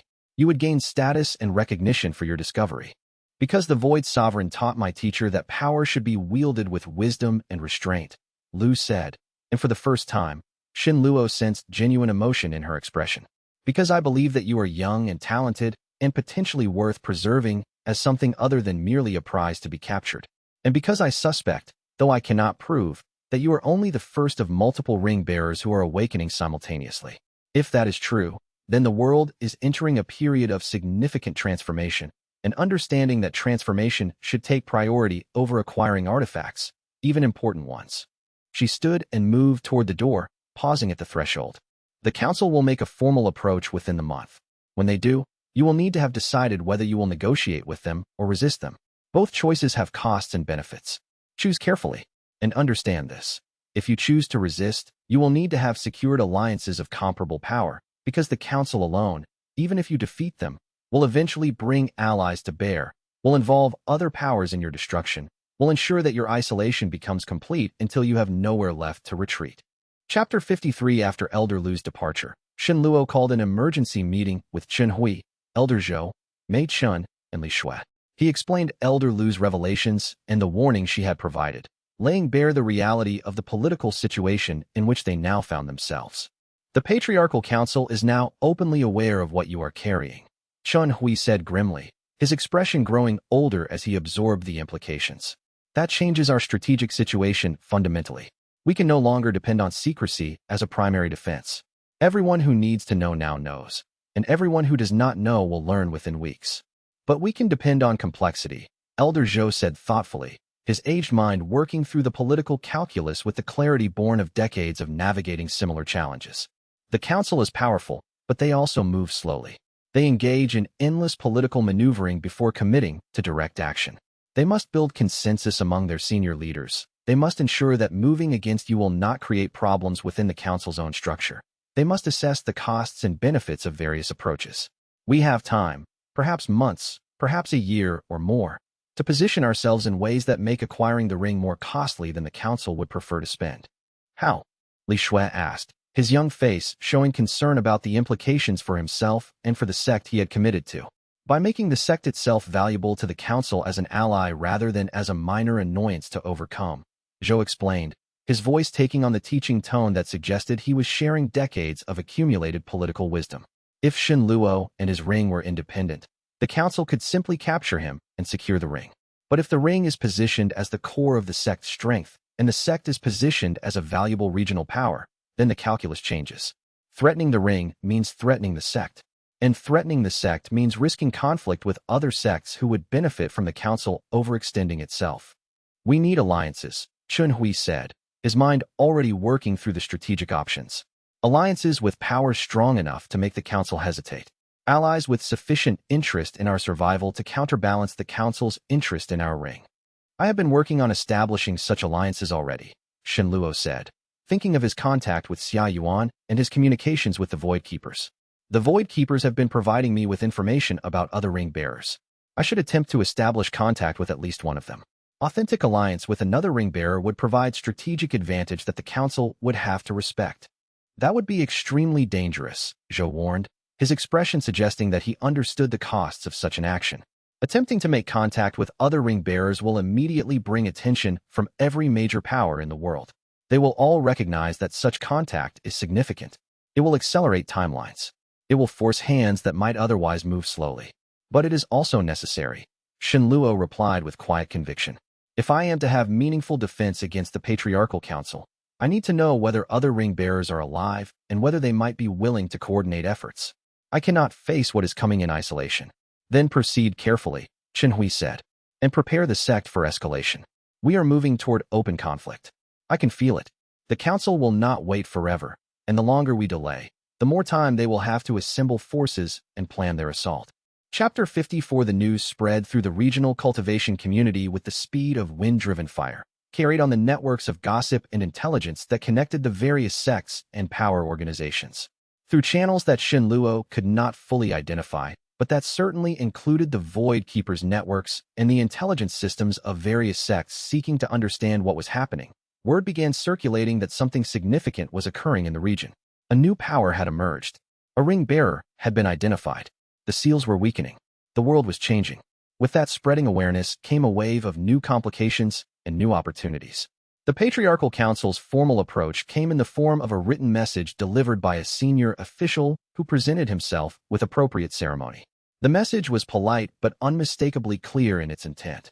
Shen Luo was requested, and the request had the force of a command beneath its courteous phrasing, to present himself at the council's central headquarters for a formal meeting to discuss matters of mutual cultural and political interest. Red Fong's sect, apparently interpreting the council's interest as a sign that Shen Luo's standing had been further elevated and that his ultimate victory was likely, shifted their posture dramatically. They sent an envoy proposing a formal alliance between Red Fong and Shen Luo's sect, with shared defenses and mutual support agreements that would essentially bind their fates together. The rogue cultivator organizations in the region, seeing that Shen Luo was becoming a focal point of power and attention, began positioning themselves to either ally with him in hopes of gaining access to the ring's power, or to strike against him in hopes of capturing the ring in the chaos of escalating conflicts. And from distant regions, places that Shen Luo had no direct connection to, began arriving messages and reports suggesting that other unusual events were occurring. A warrior woman in the northern mountains had been sighted displaying extraordinary combat power that far exceeded what would normally be possible for a cultivator of her reported stage. A merchant cultivator in the southern regions had begun openly displaying artifacts of apparently void sovereign origin, drawing attention from multiple factions simultaneously. A scholar monk in the western territories had founded a new school dedicated to ancient cultivation mysteries, attracting disciples from across the continent. The other rings are awakening, Mei Chen said, studying the reports that continued to arrive with increasing frequency, her expression suggesting that she perceived patterns that extended beyond the simple facts being reported. Just as the Void Keepers predicted, one by one, the ring bearers are stepping out of obscurity and into prominence. They are becoming visible. They are drawing attention. The transformation is accelerating. And with their awakening comes chaos, Elder Zhou added, his voice carrying the weight of understanding the historical patterns of power shifts and their consequences. The established powers were stable when everyone believed the rings were lost or destroyed, when everyone could maintain their current positions without fear of fundamental disruption. But now that rings are being discovered and activated, stability crumbles. Everyone is repositioning. Everyone is uncertain about what the implications are. Everyone is afraid. We need to attempt contact with at least one other ring bearer, Shen Luo said with quiet conviction. Not just for strategic alliance, but to understand what is happening, to coordinate efforts, to ensure that we are not each facing these challenges in isolation, each being picked apart by the various powers seeking to control us. Through the Void Keepers? Chen Hui asked. Yes, Shen Luo confirmed. I will ask for their assistance in contacting another ring bearer who is strong enough and positioned well enough to be a valuable ally. Someone who shares our interests in facing down the major powers. The request was answered quickly, within a matter of days. The scholar who served as the primary contact arrived with a message that detailed the location and situation of another ring bearer who had already indicated interest in coordinating with other bearers. There is a warrior woman in the northern mountains, carrying the ring of combat. The message read, written in the scholar's careful hand. Her name is Xia Yuan. She is aware of her ring's nature and has been in hiding from demonic cultivators seeking to capture her for survival for almost 3 years. Her position is isolated but defensible. She is strong in direct combat, but lacking in the broader political context that you have developed. She would benefit from alliance with another ring bearer. You would benefit from her combat expertise and her distinct perspective on what the rings are and what they might become. The Void Keepers can arrange a meeting if you choose to accept this opportunity. But understand, attempting to make direct contact will be observed by multiple powers. Your positioning will become even more visible and more vulnerable. Choose carefully. Chapter 55. The meeting with the warrior woman was arranged for neutral ground, a small village in the mountains that was distant from any sect's direct control, a place where neither of them had established presence or allies, where they could meet without immediate threat, but also without significant advantage. Shen Luo traveled there with Elder Zhou and Mei Chun, wanting to bring both protective expertise in the form of the Elder's decades of experience, and someone with a mystical sensitivity to verify truth and intent in the form of the healer whose connection to the ring allowed her to perceive spiritual authenticity. The warrior woman's name was Xia Yuan, and she carried herself with the predatory grace of someone who had spent most of her life in conflict, who had trained every muscle and every moment of her consciousness toward the development of combat mastery. Her aura resonated with patterns that Shen Luo recognized immediately as related to his own, the distinctive frequency of a ring bearer, though different in character and orientation from his own. Where his ring focused on storage and knowledge and the accumulation of power, hers seemed to focus on power amplification and combat enhancement, on the immediate expression of force through direct conflict. You are young, Xia Yuan said as her first greeting, her eyes studying Shen Luo with the analytical gaze of a warrior assessing a potential opponent. Younger than I expected for a ring bearer of sufficient prominence to have drawn the attention of the Patriarchal Council and the Void Keepers simultaneously. You are aware of the Council's interest in me? Shen Luo asked. The entire cultivation world is aware by now, Xia Yuan replied with a slight smile that suggested she found something amusing in Shen Luo's attempt at secrecy. You have done an admirable job of exposing yourself. I have been hiding in these mountains for 3 years trying to remain invisible, trying to avoid the attention of the demonic cultivators who have been hunting me persistently, and you seem to be doing your best to become unmissable, to draw the attention of every power capable of noticing you. Hiding has not worked out well for you, Shen Luo said bluntly, understanding that Xia Yuan valued directness over politeness. Demons are still hunting you. Your ring is still in danger. I propose that we stop hiding and instead start building alliances and positioning ourselves in ways that make us too costly to attack.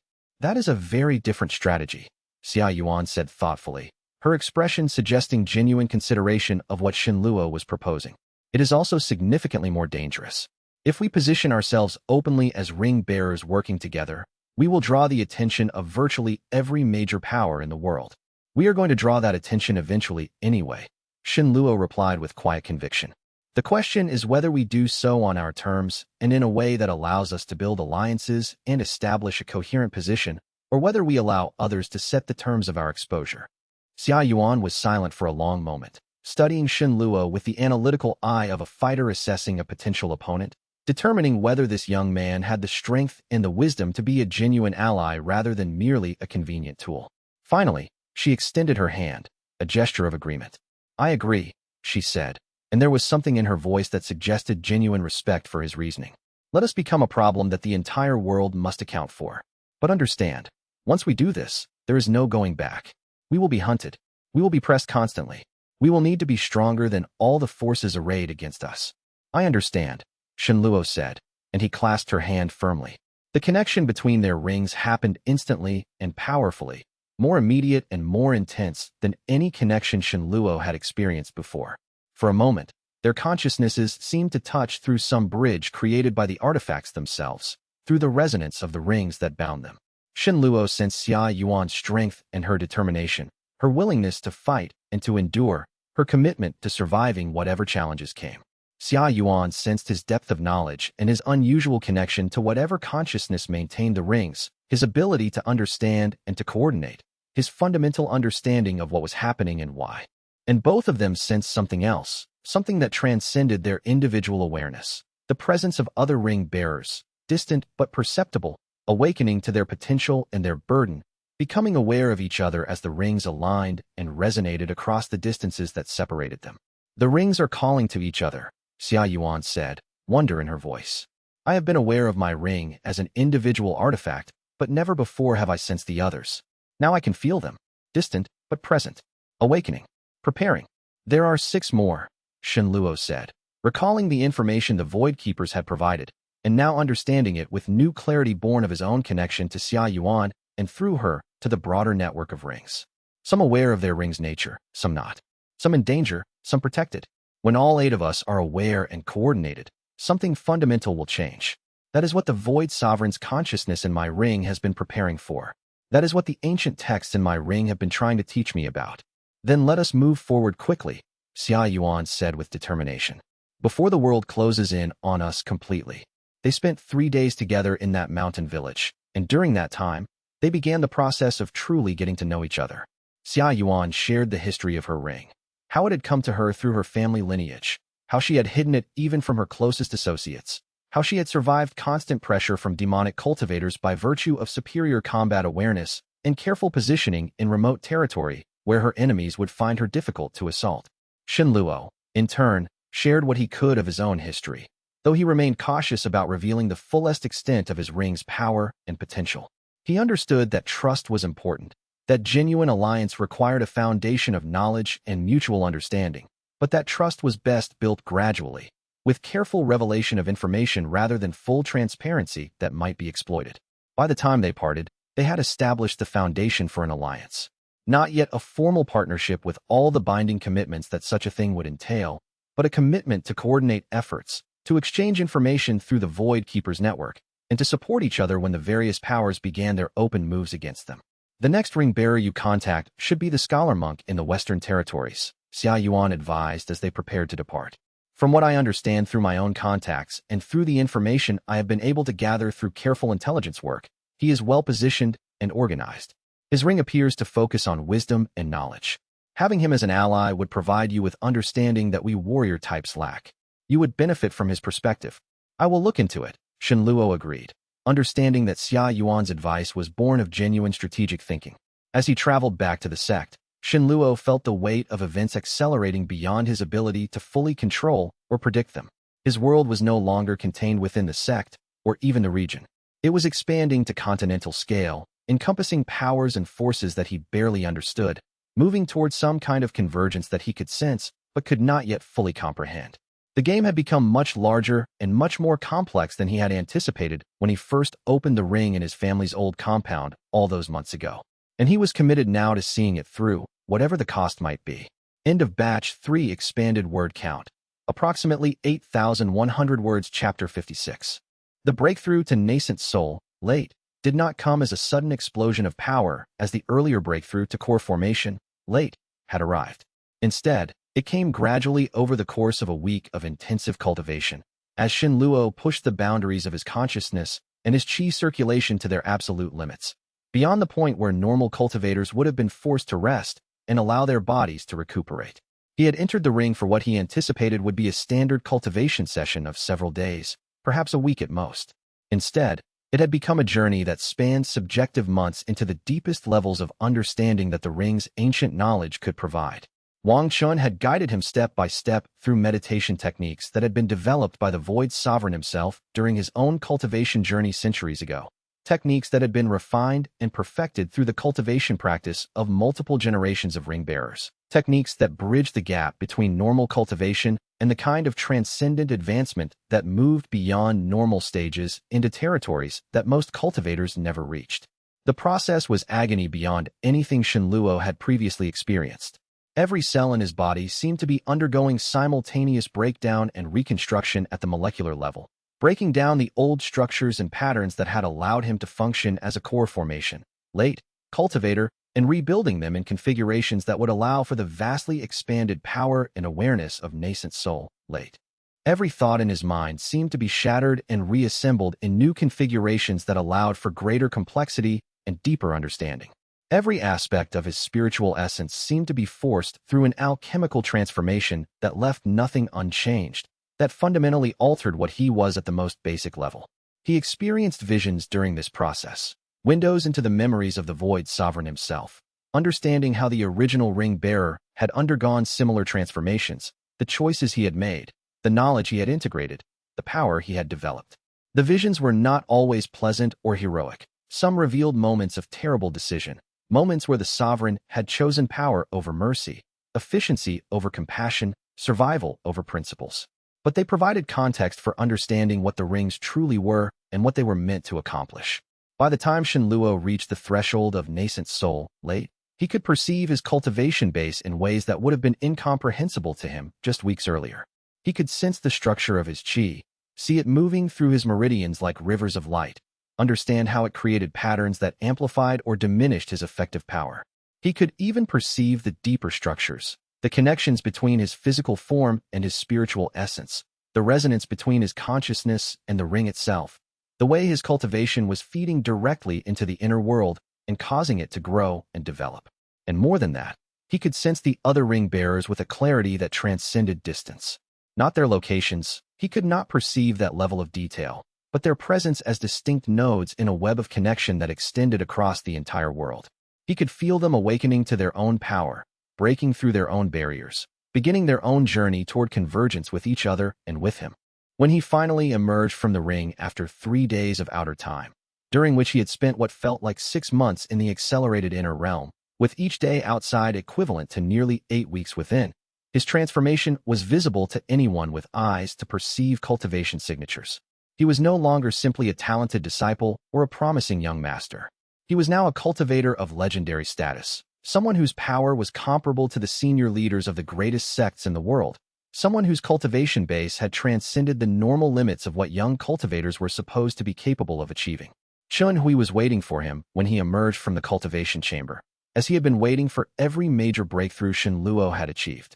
The sect master's expression was one of profound respect mixed with a kind of awe that was becoming increasingly evident, the awe of someone watching another being ascend to a level of power that he himself could only reach through decades of careful cultivation.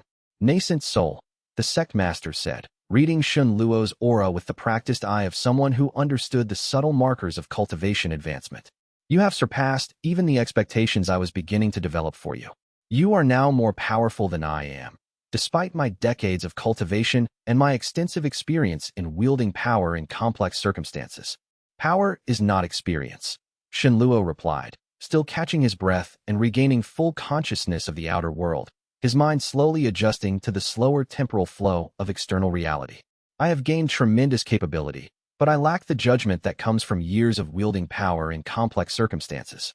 I can destroy things, but building things, maintaining alliances, navigating political complexity, those skills develop over decades, not weeks. That is wisdom, Shen Hui said. And wisdom combined with power is a dangerous thing in the best possible way. You are now positioned to become a genuine force in the cultivation world, not merely a talented individual protected by a sect, but an actual power that other powers must account for and negotiate with. That night, exhausted but unable to sleep due to the overwhelming resonance of his new cultivation level, Shenluo entered the ring one more time, seeking out Wang Chun in the ancient temple at the realm's heart. The ancient consciousness had been communicating with him throughout his cultivation, guiding him through the process, supporting his breakthrough. But Shenluo sensed that there was still something fundamental left to discuss. The sealed vault, Shenluo said without preamble, feeling the pull toward understanding, knowing that he was approaching the moment where he would need to access the knowledge that had been sealed away since the ring's creation. I am ready now. I have faced the Patriarchal Council and survived their initial probing. I have connected with another ring bearer and understood that the others are awakening. I have felt the scope of what is approaching. I am as ready as I will ever be to understand what my role truly is. Wang Chun was silent for a long moment, and Shenluo sensed something like reluctance in the ancient consciousness, a hesitation born of understanding the transformative nature of the knowledge being guarded. Very well, Wang Chun finally said. The knowledge you seek is yours to claim. But understand, once you access what is contained within the vault, you will no longer be able to retreat into innocence or into simple pursuit of personal power. You will understand obligations that will reshape every choice you make going forward. You will understand that what you carry is not a treasure to be protected, but a charge to be fulfilled. Are you truly prepared for that knowledge? I am, Shenluo replied with conviction. Chapter 57. When Shenluo emerged from the vault 3 days later, 5 hours in outer time, he felt fundamentally different. The knowledge he had accessed did not fade like a dream or a meditation experience. It remained, integrated into his consciousness, reshaping how he understood reality itself. The information was vast, overwhelming in its scope, revealing truths about the world and about his role that expanded his understanding by orders of magnitude. Mei Chun was waiting for him when he returned to the outer world, having sensed through their connection that something profound had changed. One look at his expression told her that he had finally accessed the sealed knowledge. You opened the vault, she said. It was not a question. She could perceive it in his aura, in the way his consciousness resonated with new knowledge. I did, Shenluo confirmed, and as he took her hand, she gasped at the sheer volume of information that touched her consciousness through their connection. And I learned what I am truly meant to do. He explained to her everything the knowledge had revealed. He spoke of the sealed civilizations, not single civilizations, but entire worlds, entire pocket dimensions that had been extracted from normal reality and imprisoned within the 8 rings. He spoke of the 8 ring bearers, not merely individuals chosen arbitrarily, but souls specifically selected and trained by the Void Sovereign to bear the responsibility of guardianship. He spoke of the great convergence that was meant to happen, not as conquest or theft, but as restoration and reunion of what had been separated.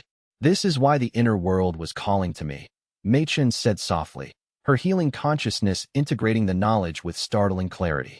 The ancient consciousness knew what was approaching. It was preparing me to stand with you, to support you in what was going to be required. My healing abilities are not incidental. They are essential, because when the seals break and the civilizations rejoin the normal world, they will be damaged by the separation, traumatized by the imprisonment. They will need healing on a scale that no normal healer could provide. The road ahead will be dangerous, Shenluo said, and it will be far longer and more complex than I had imagined. We are not moving toward simple resolution. We are moving toward transformation that will affect every person in the world. Then we should begin preparing others, Mei Chun said pragmatically, starting with those closest to us. The meeting with Chun Hui and Elder Zhou took place in the sect's most secure chamber. Shenluo laid out everything he had learned, the true nature of the rings, the sealed civilizations, the convergence that was approaching, the role of the 8 bearers. Chun Hui listened carefully without interrupting, his expression growing more grave as Shenluo continued.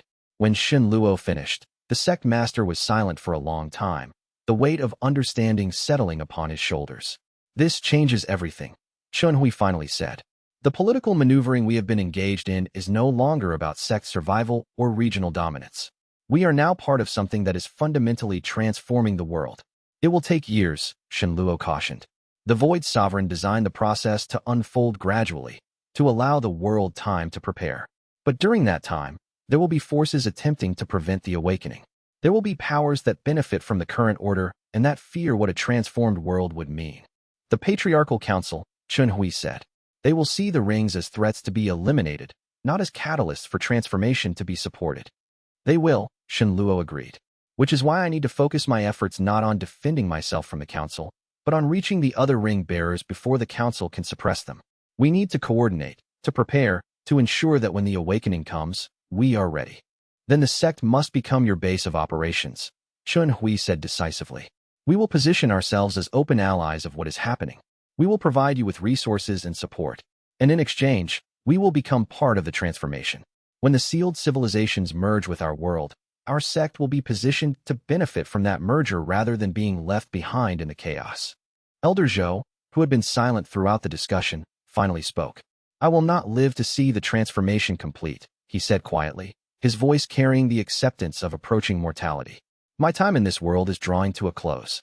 My cultivation is deteriorating. My chi reserves are depleting more quickly than they can be replenished, and I can feel the weight of approaching mortality settling upon me.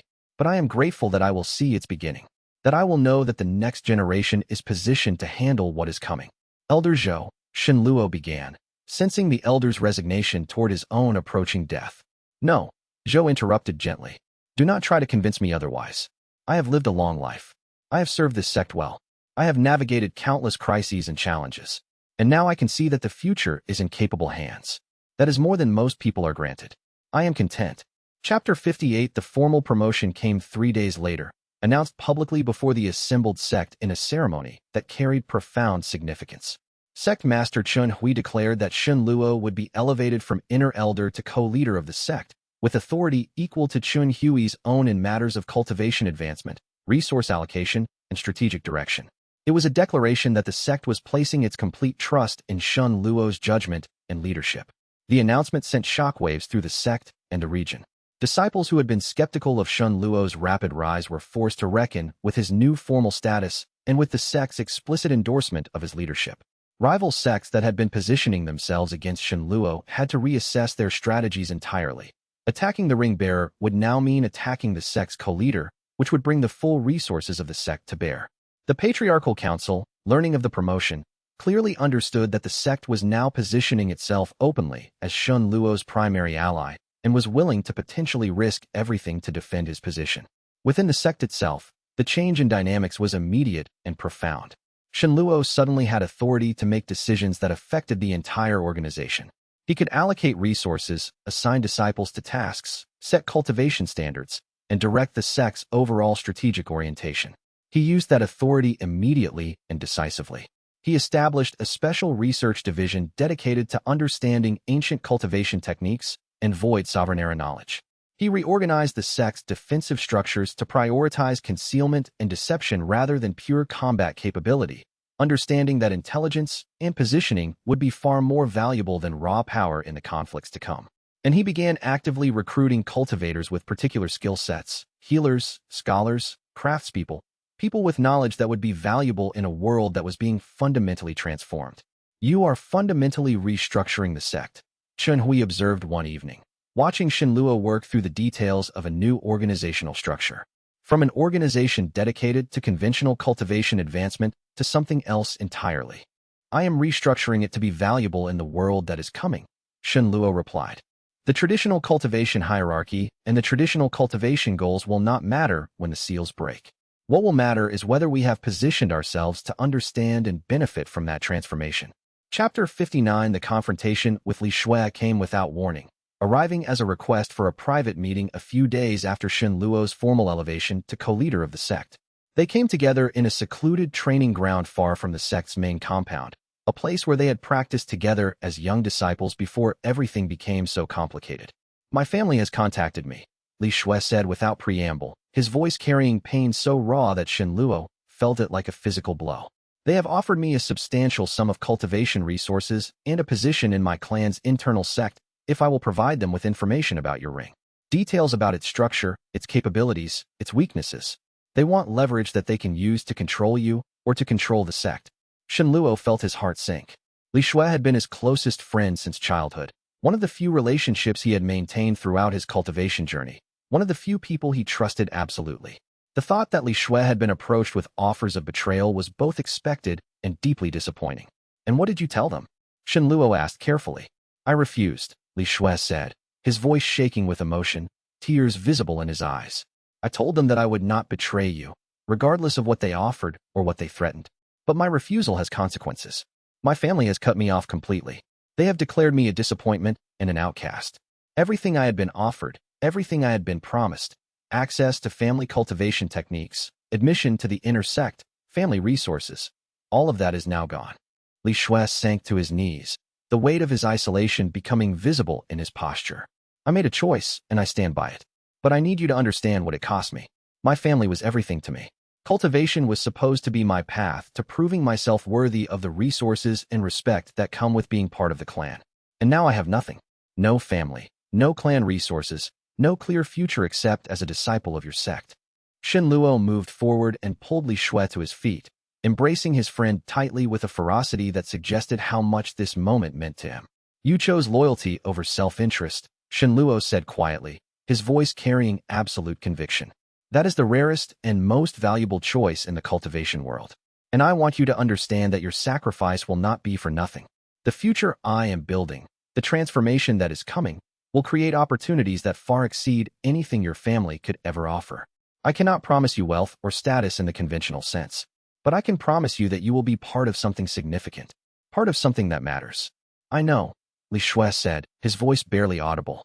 I have always known that being your friend was more important than anything else, and I have never regretted that choice. But sometimes the cost becomes very real and very visible, and it hurts. I understand, Shen Luo said, and I will always honor your loyalty.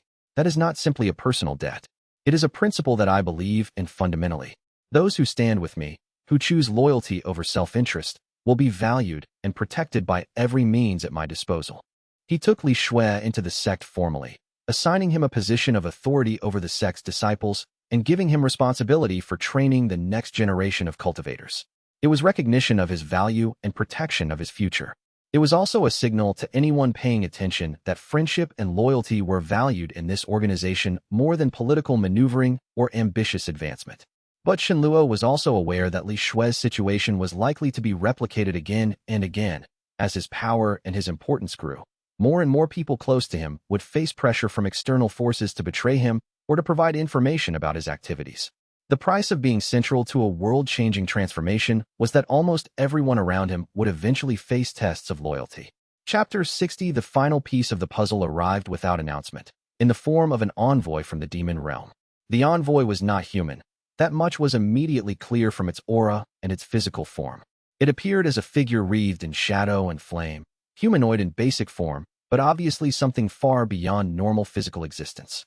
When it spoke, its voice carried harmonics that seemed to resonate from multiple dimensions simultaneously.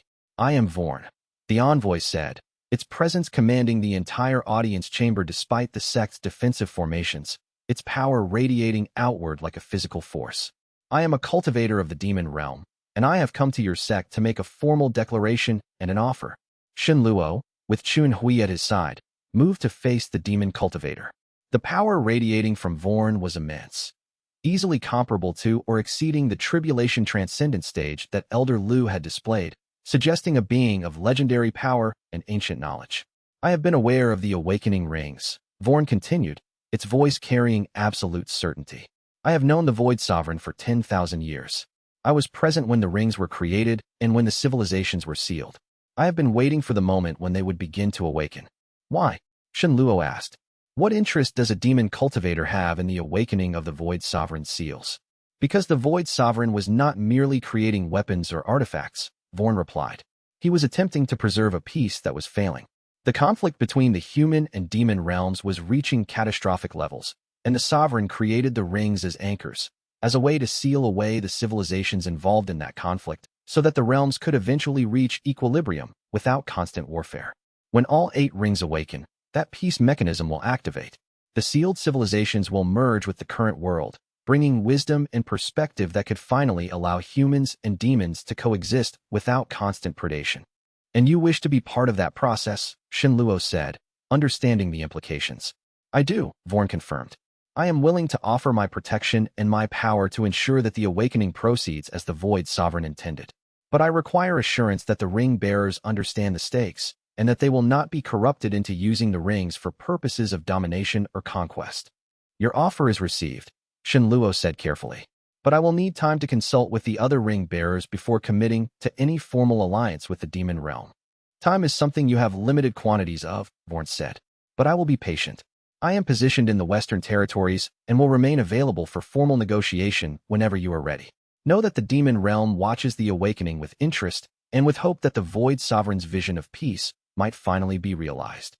With that, Vorn departed, leaving behind a faint trail of flame and shadow that slowly dissipated into nothing, fading from perceptible reality like a dream upon waking. Was that entity telling the truth? Xianxia asked, his voice uncertain, having just witnessed an interaction with a being whose power transcended normal cultivation categories. I believe so, Xianxia replied. My connection to the ring allows me to sense deception and truth with reasonable accuracy. Vorn's core declarations appear to be genuine. There is no deception in the basic claim. The Void Sovereign did indeed create the rings as a peace mechanism. Then we have just received notification that even the demon realm is aware of what is happening and is preparing to take action, Xianxia said grimly. The timeline is accelerating far faster than I had anticipated. That night, unable to sleep despite his exhaustion, Xianxia stood in the sect's highest tower, looking out over the lands that stretched in all directions. The landscape below was peaceful in the darkness, fields stretching toward distant forests, villages where people slept without understanding the transformations that were approaching. Somewhere beyond the horizon to the north, Xia Yuan was preparing for her own confrontations with enemies and with circumstances beyond her control. Somewhere to the west, a scholar monk was gathering knowledge about his ring's true purpose. Somewhere further still, other ring bearers were awakening to their destiny. And somewhere in the depths of his own inner world, the ancient consciousness of the Void Sovereign was aware of it all, watching the pieces of a 10,000-year plan moving into position. The Void Sovereign had designed this carefully, had orchestrated events across 10,000 years to position the world at exactly this moment, when the seals would begin to weaken and the ring bearers would begin to awaken. The game was no longer about personal advancement. It was no longer even about sect survival or regional dominance.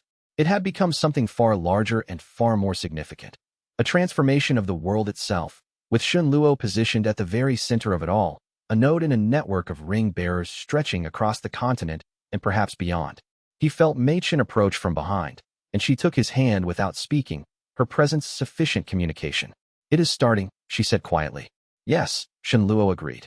Whatever happens next, it begins now, and nothing will ever be the same again. They stood together overlooking the landscape, two people who had chosen to stand at the center of a storm that would reshape everything around them. Behind them, the sect prepared for transformation.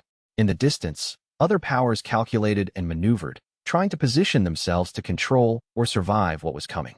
And in the sealed worlds within Xianxia's ring and the other rings scattered across the world, the ancient civilizations stirred, preparing for liberation after 10,000 years of imprisonment. The calm before the transformation was ending, and the age of awakening was beginning. In the depths of the night, as Xianxia sat in meditation and the ring resonated with quiet power beneath his awareness, he made a silent commitment to himself and to the future. He would grow strong enough to meet whatever was coming. He would build the alliances necessary to survive the conflicts ahead. He would reach the other ring bearers and ensure they were prepared. And when the moment came to choose, to repair or to surrender, to preserve or to release, he would make the choice that best served not just his own interests, but the interests of the world and all the lives that depended on the decisions that ring bearers made. That was the true burden of the ring. That was the true meaning of bearing the Void Sovereign's legacy. End of batch 4 expanded word count. Approximately 7,900 words, INTRSDAC, the weight of kingship. As autumn turned toward winter, Xianxia found himself occupying a strange space between the world of cultivation and the world of political power. The sect looked to him for answers. The Void Keepers sought his cooperation. The other ring bearers remained distant but increasingly present in his awareness. And somewhere in the sealed civilization within his ring, the ancient consciousness of the Void Sovereign continued its patient observation, waiting for the moment when all 8 bearers would finally coordinate their efforts. The hidden training chamber had become more than a cultivation space. It had become a refuge where he could think without the weight of sect politics pressing down upon him. It was in that space, deep in meditation during the last days of autumn, that he felt the first clear contact from another ring bearer, not a physical presence, but a resonance through the network of rings that connected them all. It was Xia Yuan, and her presence carried both recognition and urgency. The northern mountains were becoming unsafe. Demonic cultivators were consolidating their forces. The time for hiding had ended. The time for action had begun. Shenluo understood in that moment that the calm before the transformation was truly ending. The world was about to be reordered, and whether he was ready or not, he would play a central role in that transformation. The jade token from the void keepers rested on a shelf in his meditation chamber, glowing softly in the darkness. The ring on his hand pulsed with quiet power. And in the inner world, the vast continent continued its gradual awakening, preparing for the moment when it would no longer be sealed away, when it would merge with the normal world and change everything. Epilogue. Convergence begins in the hidden training chamber. As winter storms raged across the lands beyond the sect's walls, Shenluo sat in meditation and contemplated the scope of what was approaching. The timeline that had seemed distant weeks ago was now becoming immediate. The Patriarchal Council would formalize its position within months. The other ring bearers would continue their own advancement, and the sealed worlds within the rings would continue their gradual awakening, responding to the cultivation progress of their bearers. He thought of Mei Chun, who had transformed from a simple outer disciple healer into someone of genuine power and understanding. He thought of Li Shui, who had sacrificed his family connections for loyalty. He thought of Elder Zhou, whose life would likely end before seeing the final transformation he had devoted himself to protecting. And he thought of the other ring bearers, people he had never met, who carried artifacts just as powerful as his own, who faced challenges just as daunting. The ring pulsed beneath his awareness, and he sensed Wang Qin's presence, the ancient consciousness that had watched 10,000 years pass while maintaining the seals. They are all awakening. Wang Qin communicated through the resonance of the ring. Not just the rings and their bearers, but the consciousness within the sealed worlds. They know that the time of liberation is approaching. They are stirring. They are preparing. How long? Shenluo asked, the question carrying implications that extended far beyond simple curiosity. Years, Wang Qin replied. The process is gradual. The Void Sovereign designed it to allow time for preparation. But the timeline is not unlimited. In perhaps 5 years, perhaps 10, the seals will begin to fail completely.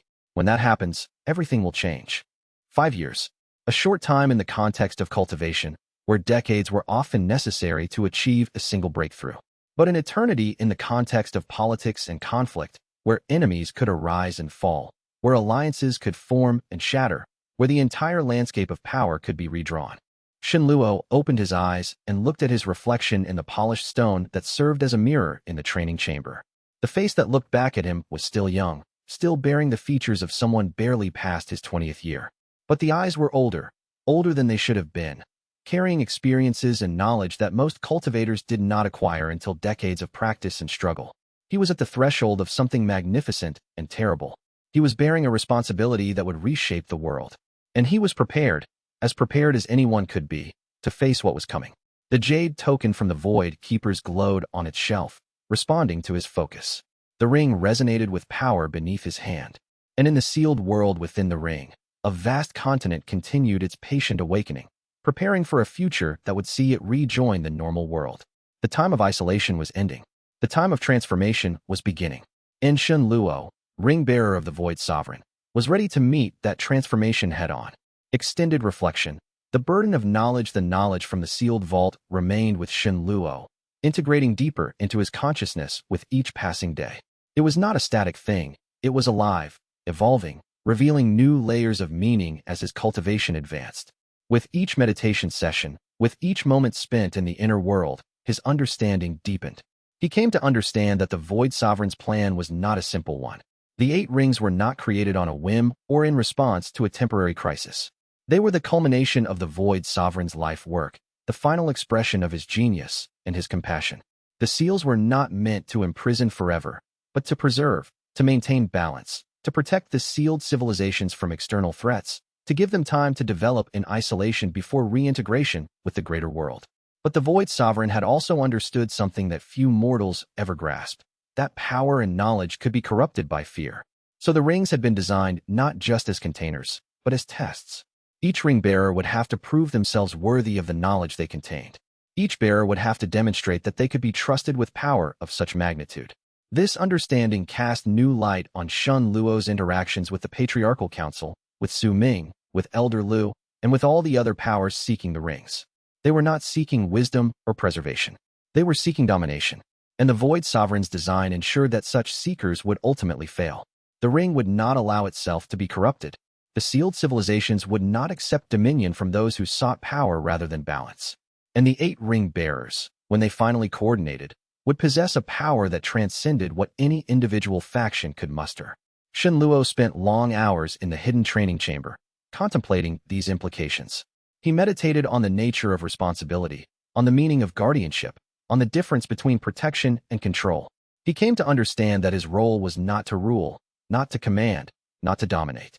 His role was to facilitate, to help the other ring bearers understand their own purpose, to coordinate efforts without demanding submission, to preserve balance while allowing growth. It was a more difficult burden than simple power would have been. Power could be wielded. Balance had to be maintained through constant awareness and adjustment. But it was also a more meaningful burden, one that aligned with his deepest values and his commitment to the people around him. The Ring Keeper's Vow. As winter deepened and the year drew toward its close, Shen Luo made a private vow in the depths of the inner world's temple. He spoke it only to Wang Chun and to the consciousness that permeated the ring, knowing that the commitment he was making would shape every decision he made going forward. "I will not seek dominion," he said, his voice carrying the weight of absolute commitment. "I will not use the power you grant me to control others or to impose my will upon the world. I will use the ring's power to preserve, to protect, to facilitate the awakening of the sealed civilizations and the coordination of the other bearers. I will lead, but I will do so through example and through wisdom rather than through force. I will carry the burden of this ring with honor and with respect for its true purpose." Wang Qin's response came not as words, but as a resonance, a vibration that seemed to affirm the righteousness of his commitment. The ancient consciousness had waited 10,000 years for a bearer who understood not just the power of the ring, but its purpose. In Shen Luo, it had finally found someone worthy of that understanding. The decision set Shen Luo on a course that would distinguish him from all other power seekers in the cultivation world. While others pursued advancement for its own sake, seeking ever greater power and ever more control, Shen Luo pursued advancement as a means to an end, the end of facilitating the transformation that the Void Sovereign had set in motion 10,000 years ago. It was a subtle distinction, but one that would have profound implications for all the choices he would make in the years to come. The chapter that had begun with his discovery of the ring in his family's old compound was entering its final act. The isolation was ending. The connection to other ring bearers was becoming real. The Patriarchal Council would formalize its position soon. And when it did, Shen Luo would be ready, not because he had been preparing for conquest, but because he had been preparing for transformation. The ring pulsed one final time as Shen Luo emerged from deep meditation, the resonance carrying a sense of satisfaction, not satisfaction with what had been accomplished, but satisfaction with the commitment that had been made and the path that had been chosen. The stage was set. The actors were taking their positions, and the great drama of the ring bearer's awakening was about to accelerate toward its climax. Threshold on the last night of the year, as the old cycle ended and a new one began, Shen Luo stood in the highest tower of the sect and watched the stars wheel overhead. The heavens seemed different somehow, more alive, more responsive to the changes occurring below. Perhaps that was merely his imagination, or perhaps the entire world was responding to the awakening of the rings. The past months had transformed him in ways he was only beginning to fully understand. He had entered this cycle as a young cultivator with unusual luck and unusual resources. He was exiting it as someone fundamentally aware of his role in a cosmic drama, as someone bearing responsibility that transcended personal ambition or sect politics. Mei Chen would be waiting for him in the meditation chamber. Li Shui would be preparing the younger disciples for advanced training. Elder Zhou would be reviewing reports and making final preparations for the inevitable conflicts ahead.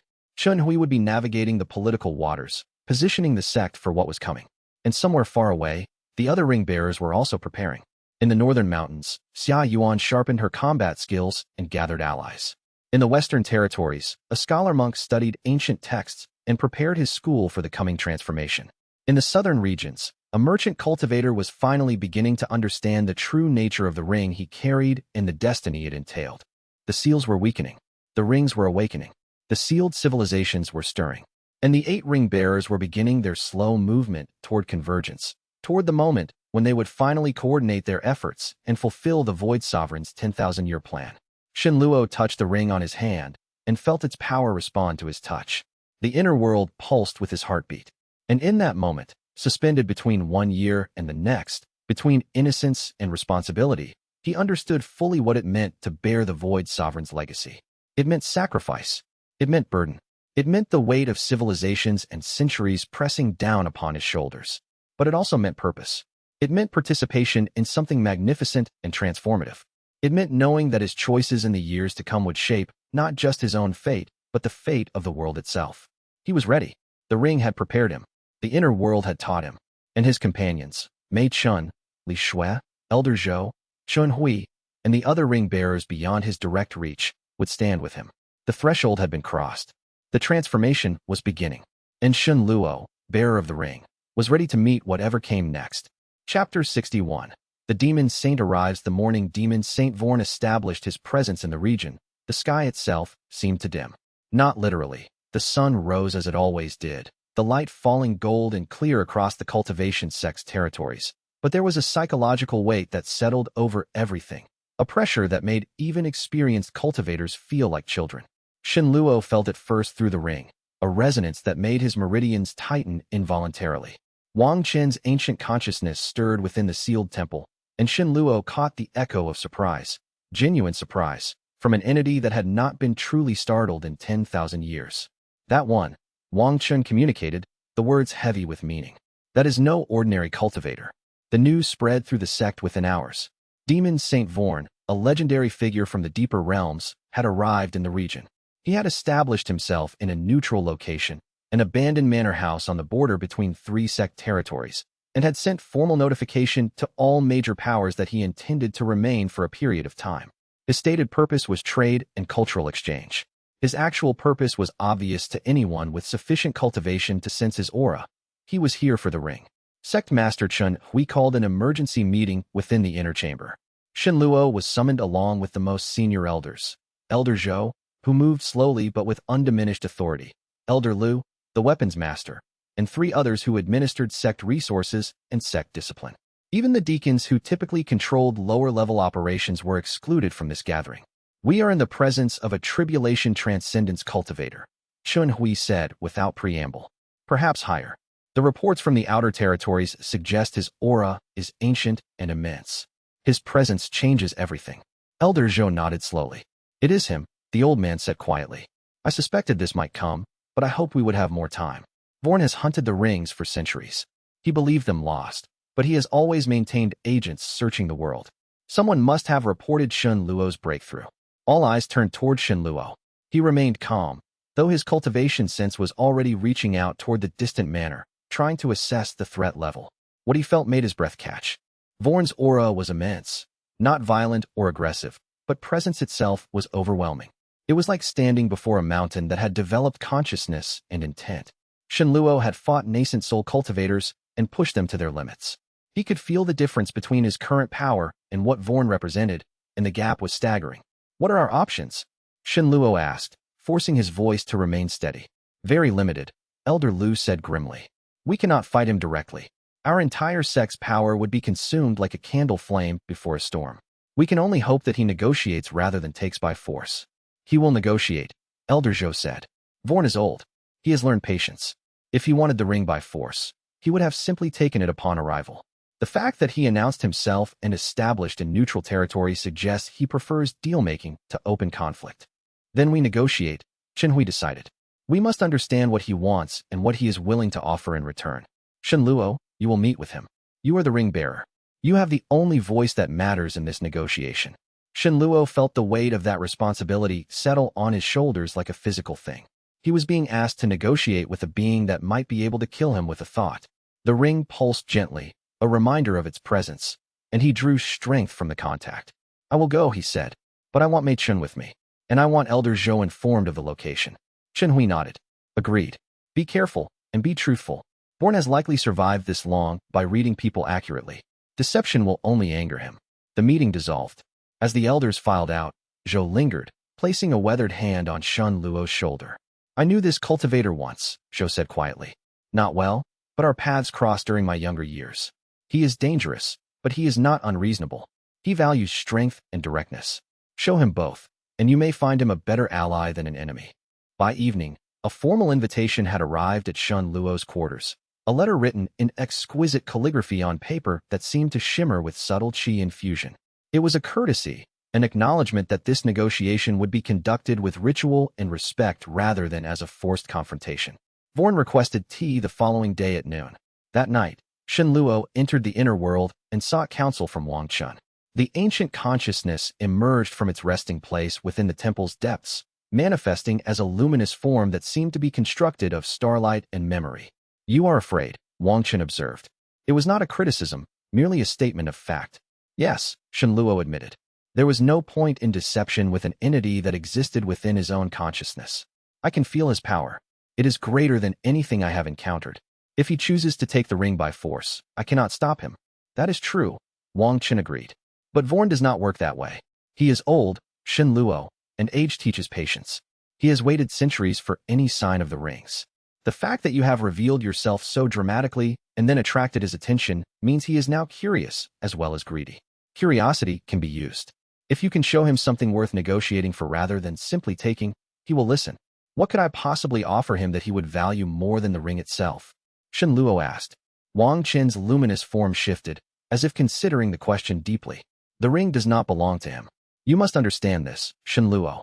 The Void Sovereign designed the rings to resist theft and coercion. A being that tries to steal a ring through force will find that the ring's inner world closes to them, that its resources become unusable, that its power diminishes to nearly nothing. The ring must be accepted freely, or it becomes merely an ornament." The implications of that statement settled into Shen Luo's understanding slowly. The ring was not a simple object of power. It was alive in its own way, responsive to the cultivator who bore it. If someone forced it from Shen Luo's hand, they would receive nothing but an empty ornament. That changed the negotiation entirely. "Then Vorn knows this as well," Shen Luo said. "He does," Wang Chun confirmed. "Which means he will not demand the ring itself. He will demand something else: payment, service, or alliance. What that something is, you must discover in your negotiation." Shen Luo spent the rest of the night preparing himself, entering deeper meditative states, and reviewing his cultivation technique. By the time dawn broke, he felt as ready as he could be. Mei Chun was waiting when he emerged from the inner world. She had dressed carefully, selecting robes that conveyed both respect and strength, garments appropriate for a woman of genuine power and status rather than merely a disciple. She looked at Shen Luo with concern, but her voice was steady. "Elder Zhou briefed me," she said. "We're meeting him at the neutral peak. It's the traditional ground for inter-sect negotiations. Vorn's chosen location means he is honoring protocol." They traveled together, moving at a pace that was neither rushed nor leisurely, the journey giving Shen Luo time to center himself and prepare. The neutral peak was a natural landmark, a high plateau that overlooked the three sect territories equally. It was technically owned by none and acknowledged by all. When they arrived, Vorn was already waiting. He was taller than Shen Luo had expected, not physically vast, but possessing a presence that made him seem to occupy more space than his body actually contained. He was dressed in robes of deep midnight blue, and his face was ageless, neither young nor old, with eyes that seemed to contain centuries of accumulated knowledge and cunning. When he smiled in greeting, it was warm and genuine, utterly at odds with the power that radiated from him. "Shen Luo," he said, his voice carrying harmonics that seemed to resonate with deeper frequencies of reality. "The young bearer of the ring. I have waited long to meet one such as you. Will you take tea with me?" There was a simple pavilion at the peak's highest point, and a tea service was already prepared, ceramic cups that looked ancient and precious, and a brew that smelled of herbs Shen Luo did not recognize. Vorn poured with his own hands, a gesture of respect that Shen Luo recognized immediately. They sat. Mei Chun remained standing, a subtle statement of her role as protector and witness. Vorn did not seem to mind. "I knew your predecessor," Vorn said conversationally, sipping his tea. "The last bearer of that particular ring. It was nearly 3,000 years ago. A talented woman. She understood the ring's nature better than most. I had hoped to negotiate with her, but she was killed in a conflict with the northern demonic courts before I could reach her. The ring disappeared after her death. I had assumed it was lost forever, dispersed into some mountain or buried beneath city ruins. And now it has reappeared," Shen Luo said, accepting his own cup and drinking. The tea was extraordinary, not the taste alone, but the sensation of subtle healing and energy that flowed through his meridians with each sip. It was a gift, he realized, an offering of goodwill. "Now it has reappeared," Vorn agreed, "in the hands of a young man who has advanced from foundation establishment to nascent soul in mere months. That is extraordinary. That suggests resources and power that go far beyond normal cultivation." that suggests, very strongly, that you bear not merely an artifact but a living tool of transformation. Shenluo set down his cup. You knew the Void Sovereign, he said. It was not a question. Vorn's smile deepened. I did. Long ago, when the world was younger and he walked it freely. He was the most remarkable cultivator I have ever encountered, and I have lived for nearly 8,000 years. His mind worked in ways that transcended normal comprehension. He could see connections between concepts that seemed entirely disparate. He could bend reality to his will not through force, but through understanding. And he was kind, which was perhaps his greatest strength and his greatest weakness. The rings were his legacy, Shenluo said. They are more than legacy, Vorn corrected gently. They are his final work, his masterpiece, his attempt to preserve something precious against the ravages of time and conflict. There are 8 of them scattered across the world, or there were, before they were hidden. If you carry one, and if it has awakened as your advancement suggests, then the others are also awakening. Shenluo felt a chill run through him. That was information he had not known with certainty until this moment. But hearing it confirmed by Vorn gave it a solidity and urgency it had previously lacked. What do you want? He asked directly, remembering Zhou's advice about directness. Everything, Vorn said simply, and then laughed at whatever expression crossed Shenluo's face. I jest. Mostly, what I truly want, young bearer, is to understand. The Void Sovereign's nature, his methods, his intentions, I never fully grasped them when he lived, and they have puzzled me for 10,000 years since his disappearance. You, carrying his ring, communing with whatever remnants of his consciousness remain within it, have access to knowledge I have sought for millennia. I want that knowledge. I want to understand what he was truly trying to accomplish. And what would you offer in return? Shenluo asked. Protection, Vorn said. Sponsorship. My name, my power, my influence spread across the demon realms and the cultivator networks I maintain. Every faction seeking to steal your ring or to capture you for interrogation would face my opposition. You would have perhaps the single most formidable ally a young cultivator could hope to obtain. In exchange, you would grant me access to the ring's knowledge, allow me to study the techniques and understanding preserved within it, and ultimately, when you have no further need of the ring, surrender it to me peacefully. It was a remarkable offer, and Shenluo could understand why many would find it irresistible. To have Vorn's protection was to become nearly untouchable. To have his patronage was to gain access to resources and knowledge beyond measure. The price, eventual surrender of the ring, seemed almost trivial compared to the immediate benefits. But Shenluo remembered Wang Chen's warnings, and he remembered his own experiences in the inner world. The ring was not merely an object of power. It was part of something larger, something that had been imprisoned for 10,000 years and was now beginning to wake. I cannot give you what you ask, Shenluo said quietly. Vorn's expression did not change, but Shenluo felt the temperature around them drop several degrees. You refuse my offer? The ring is not mine to give, Shenluo said. It has chosen me as its bearer, but it belongs to something larger. When I understand that larger purpose fully, I may be able to negotiate sharing that knowledge. But I cannot promise surrender of the ring itself. The ring will not permit it, and I would not wish to permit it even if it would. Vorn set down his teacup with elaborate care. For a long moment, he did not speak. Then, to Shenluo's surprise, he laughed, a genuine laugh of amusement rather than mockery. The Void Sovereign's design endures, Vorn said, almost to himself. He ensured that the rings would resist simple theft or coercion. They must be accepted by their bearers not as tools, but as partners, and the bearers must accept their role not as masters, but as stewards. I should have anticipated this.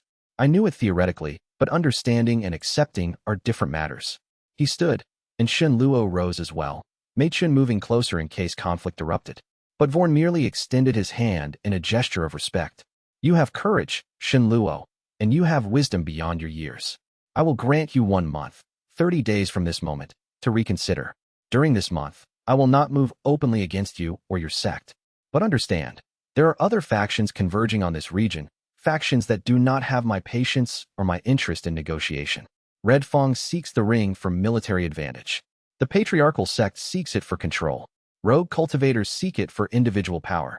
When the month ends, if you have not reconsidered, I will resume my campaign to acquire the ring, not through theft, but through creating a situation in which you will be forced to choose between my offer and destruction.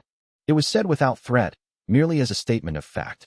And somehow, that made it more terrifying. I understand, Shenluo said. Good, Vorn said.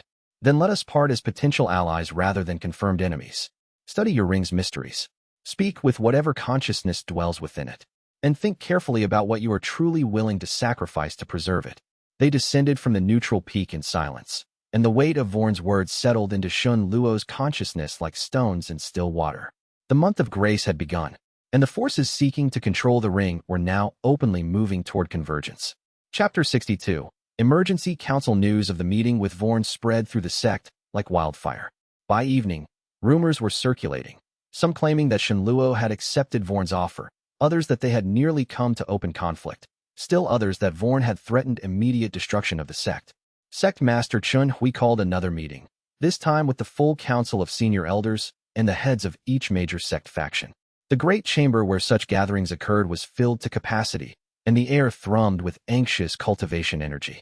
Shun Luo will report directly on his negotiation with Demon Saint Vorn, Chun Hui announced, settling himself in the seat of ultimate authority. Shun Luo, standing before the assembled power of his sect, recounted the meeting with careful detail, Vorn's offer, his reasoning, the month of grace that had been granted.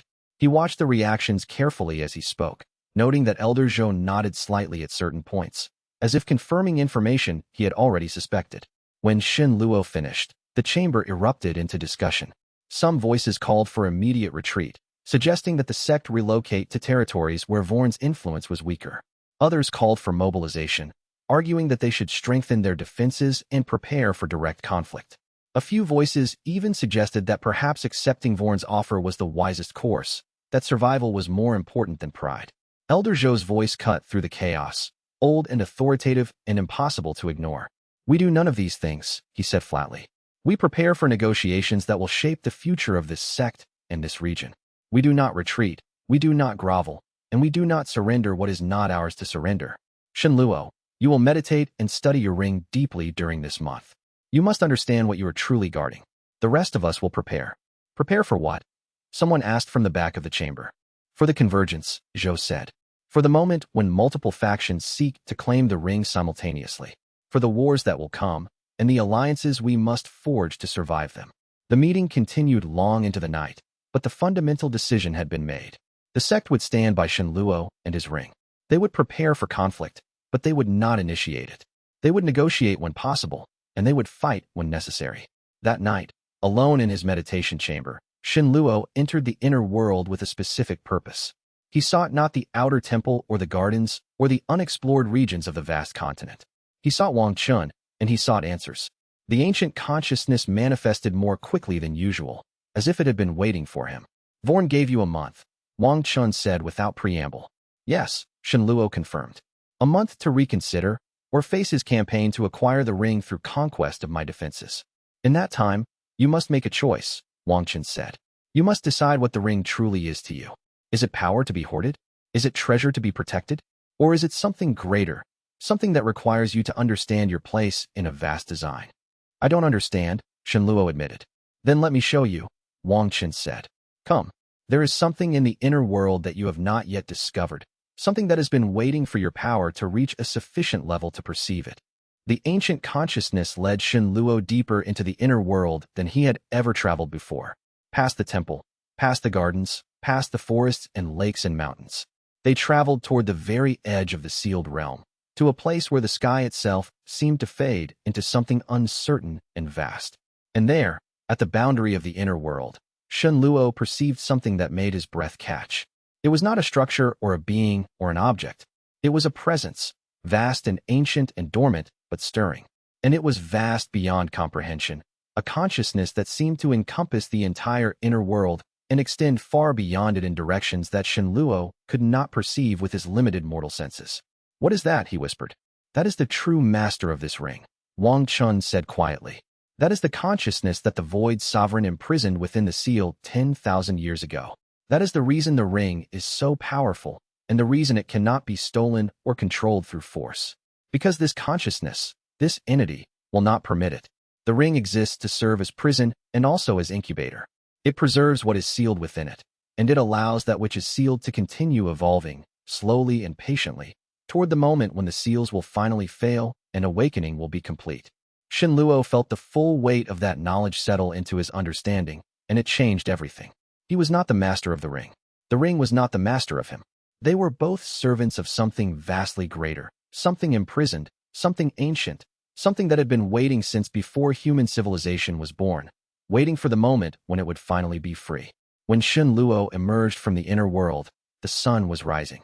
He had spent the entire night in meditation, and he felt fundamentally changed. He understood now what he had to tell Vorn. He understood now what he had to do. And he understood that the month of grace was not truly about giving him time to reconsider an offer. It was about giving him time to understand his own position before the true conflicts began. Chapter 63. The Weight of Destiny. The morning following his revelation in the inner world, Shen Luo requested a private meeting with Elder Zhou. The old man received him in his personal chambers, a simple room that contrasted sharply with the ornate decorations typically favored by sect leadership. "You learned something," Zhou observed, studying Shen Luo's face with the perceptiveness that came from decades of navigating complex situations. "More than something," Shen Luo said. "I learned what the ring truly is, and what I truly am in relation to it." He explained Wang Chen's revelation, describing the vast consciousness dormant at the edge of the inner world, the nature of the imprisonment, the fact that the ring was never meant to be an object of power to be controlled and transmitted between masters. Zhou listened without interruption, his ancient eyes reflecting understanding rather than surprise.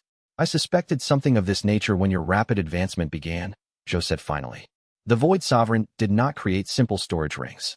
He created prisons and incubators and anchors for things that should not exist in the normal world but were too valuable to destroy. The bearers of the rings are not owners, but caretakers. They must be worthy of that responsibility, not because they have conquered something, but because they understand stewardship. "What should I tell Vorn?" Shen Luo asked. "The truth," Zhou said. "The same truth that you have just told me. Vorn is old and wise, and he values understanding above almost all other things. If you can show him that the ring is not what he thought, not a treasure to be possessed, but a responsibility to be shared, he may become something more valuable than an enemy. He may become an ally who understands his own place in this larger design." Over the following days, Shen Luo spent hours in conversation with various members of the sect's leadership, slowly beginning to build consensus around what would need to happen if and when broader conflict came. But his primary focus was internal, deepening his cultivation, strengthening his connection to the ring, and slowly beginning to comprehend the nature of the consciousness that dwelt at the boundary of the inner world. It communicated with him more and more as his power grew. Not through words, but through images and feelings and deep intuitive understanding. Shen Luo began to perceive the vast history that the consciousness carried, memories of a civilization that had existed before human time, conflicts and wonders and achievements that made the current cultivator world seem like a child's game. He learned that the consciousness had not chosen to be imprisoned. It had allowed itself to be sealed because Void Sovereign, its master, had convinced it that preservation through separation was better than destruction through conflict. It had accepted the prison because it trusted the Void Sovereign with its fate, and that trust had not been betrayed. But the trust was not infinite. The consciousness stirred more with each passing day, more with each of Shen Luo's cultivation advances. The seals were weakening, not catastrophically or suddenly, but gradually and inevitably. In some number of years, decades at least, possibly centuries, the consciousness would awaken fully and the seals would fail. When that happened, the inner world would no longer be sealed away from the outer world. It would merge back into normal reality. The civilization preserved within it would be restored to the world from which it had been taken. Shen Luo came to understand that his role was not to prevent this. It was to prepare for it, to ensure that when the awakening came, there would be enough wisdom, enough coordination, enough preparation that the restoration did not become a catastrophe. That understanding gave him clarity about what he needed to do regarding Vorn. On the 29th day of the month of grace, Shen Luo sent a request for a final meeting on the neutral peak. Vorn agreed, and they met again as the sun was setting, painting the sky in shades of gold and crimson. This time, Shen Luo brought no one with him, not even Mei Chun. He came alone, which was in itself a statement of respect and trust. Vorn was waiting, and he poured tea for them both with the same ritual courtesy as before. "You have made a decision," Vorn observed, studying Shen Luo's face. "I have," Shen Luo confirmed. "I cannot give you the ring, now or in the future. The ring is not mine to give, but I can offer you something that I believe is more valuable. I can offer you truth and access to that truth." He proceeded to explain, in careful detail, the nature of the consciousness sealed within the ring, the purpose of the sealing, the fact that the preservation of this consciousness was central to something far greater than any individual faction's power or ambition. Vorn listened with the intensity of someone who was hearing confirmation of a theory he had long suspected but never been able to prove. When Shun Luo finished, the demon saint was silent for a long time.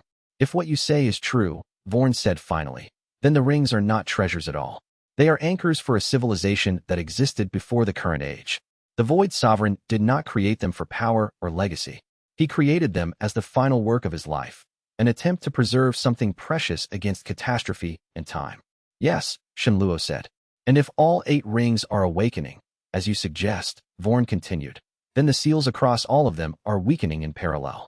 Which means the imprisonment was never meant to last forever. It was designed to be temporary, lasting only as long as necessary for the threat that caused the original sealing to pass. Shun Luo had not thought about it in exactly those terms, but the logic was sound. I believe so, he said. Vorn stood and walked to the edge of the peak, looking out across the lands below. For a long moment, he did not speak. Then, I have spent 8,000 years seeking power, seeking mastery, seeking dominion. I have conquered and been conquered, ruled and been ruled. And in all that time, I never found what I truly wanted, understanding. Understanding of what the Void Sovereign was, understanding of his methods and his thinking, understanding of the universe as it truly is rather than as my limited perception allows me to perceive it. He turned back to Shun Luo. I will withdraw my threat. I will not attempt to take the ring by force, and I will not attempt to create circumstances that would force you to negotiate with me from a position of weakness. Instead, I will offer you a genuine alliance, not because I hope to gain the ring, but because I wish to understand what it truly is that the Void Sovereign was preserving, and why it was so precious that he was willing to risk everything to protect it. Relief flooded through Shun Luo, though he was careful not to let it show on his face. What does such an alliance entail? It entails that you permit me to study the ring and its consciousness, within the boundaries of your willingness to allow such study, Vorn said. It entails that we share information about the other ring bearers and their situations. It entails that if I am attacked by those seeking the ring, I will defend myself, and that you will support that defense. And it entails, perhaps most importantly, that when the awakening comes and the seals begin to fail, we will face that transformation together, with shared purpose rather than competing ambitions. I accept those terms, Shun Luo said. Vorn smiled, and this time the smile carried genuine warmth rather than polite courtesy. Then let us begin. But first, I think it would be wise to make our alliance public. Let the other factions understand that seeking to steal the ring by force will now face opposition not merely from your sect, but from a demon saint. It will change the calculation for many of those who were considering direct action. And with those words, the nature of Shun Luo's position in the world shifted dramatically. The month of grace had ended not in conflict, but in transformation, and the first of the necessary alliances had been forged. The stage was being set for much larger conflicts to come. Chapter 64. The hidden organization emerges 2 weeks after Vorn publicly declared his alliance with Shun Luo and his sect. A messenger arrived at the sect's gates with an invitation written in code that only Shun Luo could read. The message was simple. The Void Keepers wish to speak with you. Come alone to the Temple of Echoes in the mountains 3 days hence. Bring nothing. Trust nothing but the ring. Shun Luo considered burning the message. The request was suspicious, potentially a trap created by enemies seeking to isolate him. But something in the wording resonated with truth, and when he consulted Wang Chun about the message, the ancient consciousness grew extraordinarily active. The Void Keepers, Wang Chun said, the name carrying weight and significance. They still exist. After 10,000 years, they still exist. The Void Sovereign would have ensured they would survive, though I did not know if any had endured to this age. What are the Void Keepers? Shun Luo asked. A secret order, dedicated to the preservation and protection of the Void Sovereign's work, Wang Chun explained. They do not seek power or dominion.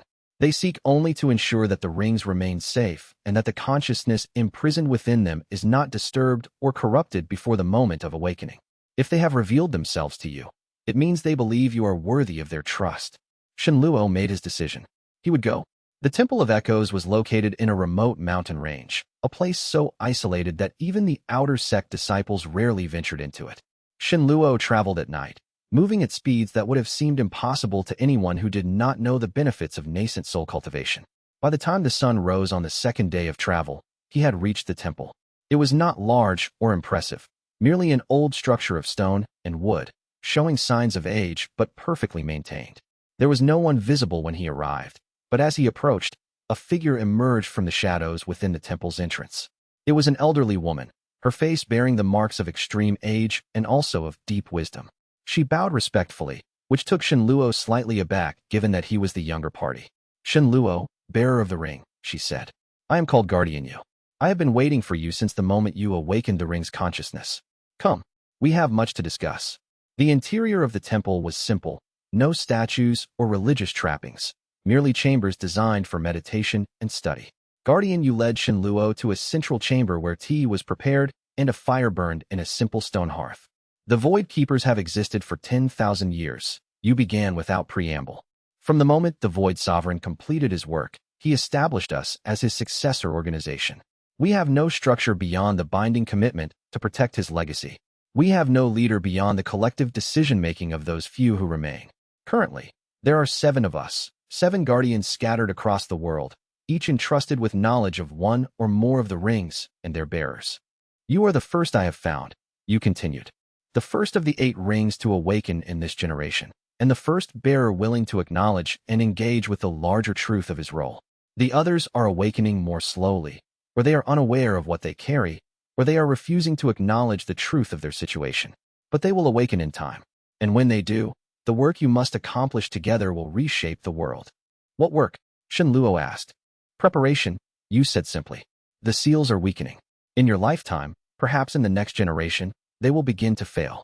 When that happens, the 8 sealed civilizations will begin to merge back into the normal world.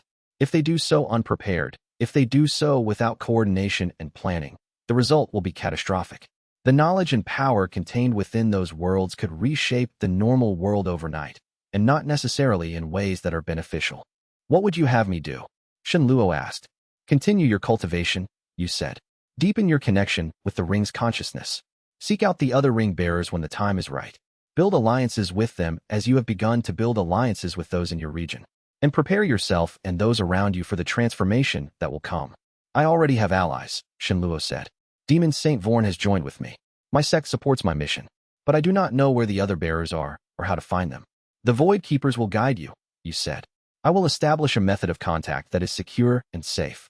Through it, you will receive information about the other bearers as we discover them. You will receive support from our organization in the form of resources and occasionally direct assistance from our members. In exchange, you will share with us knowledge of the rings and their consciousnesses, and you will keep us informed of the progress toward coordination with the other bearers." "Why reveal yourselves to me now?" Shenluo asked. "Because the convergence is accelerating," Yu said. "Because we are old and our numbers diminish with each passing year. Because the Void Sovereign's plan is entering its final phase, and there must be human agents in the world coordinating on behalf of that plan, not merely attempting to maintain the status quo. And because we have studied you through agents and through the reports of our contacts, and we believe you are worthy of the trust we are placing in you." Over the following hours, Guardian Yu provided Shenluo with a wealth of information. She spoke of the other ring bearers, one in the northern territories, powerful and warrior-like. One in the southern regions, a merchant cultivator of unusual sophistication. One in the western mountains, a scholar and hermit. One in the far east, a woman of mysterious background who seemed to be seeking her own answers about the ring she carried. She described the threat that had originally caused the Void Sovereign to create the seals. It was not a simple enemy, not merely a faction or a cultivator or even a natural disaster. It was something called the breach, a rupture between worlds that had allowed things from outside normal reality to enter and threaten the fundamental structure of the realm. The Void Sovereign had sealed himself and his civilization away not to escape the breach, but to preserve the knowledge and power that might eventually be needed to close it permanently. The breach was contained, but not closed, Yu said. The Void Sovereign believed that given sufficient time and preparation, the knowledge preserved in the sealed civilizations could provide the means to close it fully. That is the true purpose of the rings, not to create power or advantage for their bearers, but to preserve the seeds of a solution to an ancient problem. And if the seals fail before that solution is prepared? Shenluo asked. Then the breach may fully rupture, and things from beyond normal reality may flood into the world, Yu said calmly. Entities that the Void Sovereign considered so dangerous that he was willing to imprison an entire civilization to prevent their arrival. The world has known peace for 10,000 years because the seals held and the rings remained hidden. The next 10,000 years will be determined by how well the ring bearers coordinate and prepare. When Shenluo left the temple 3 days later, he carried with him the knowledge that his situation was far more complex and consequential than he had previously understood.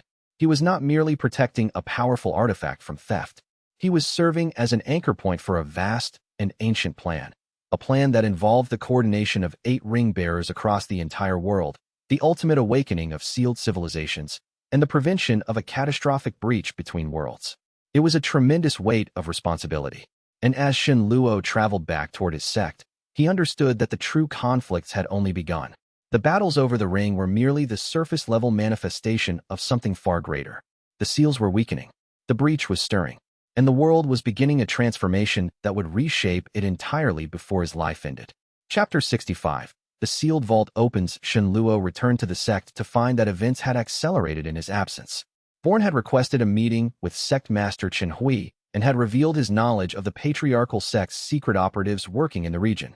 A power struggle was occurring in the high politics of the sect's governance, with different factions arguing about how to position themselves as the convergence of powers continued. But more importantly, the ring itself was calling to him. The consciousness at the boundary of the inner world had become more active, more insistent. Wang Qin communicated urgently that the time for secrets and delays had passed. The sealed vault that Shen Luo had hesitated to open for so long was now demanding to be opened. That night, Shen Luo entered the inner world and made his way to the central temple. Wang Chun was waiting, manifesting with greater solidity and presence than before. "It is time," the ancient consciousness said without preamble. "The vault holds knowledge that you must possess to survive what is coming." The consciousness within the seal can no longer wait. It demands revelation. Shen Luo approached the sealed vault, a massive door of stone covered in symbols and seals that glowed with soft light. As he came near, the seals began to glow more brightly, responding to his presence and power. "Are you prepared?" Wang Chen asked. "The knowledge within will change you. It will change how you understand yourself and your role. Some would say it is dangerous knowledge. I have been preparing since I first discovered this ring," Shen Luo said quietly. "I am ready." He reached out and placed his hand against the vault door. The seals flared brilliantly, and the door swung open with a sound like reality itself adjusting. What emerged was not a room filled with scrolls or objects or physical knowledge. What emerged was pure understanding, knowledge transmitted directly from the consciousness imprisoned within the seal to Shen Luo's mind.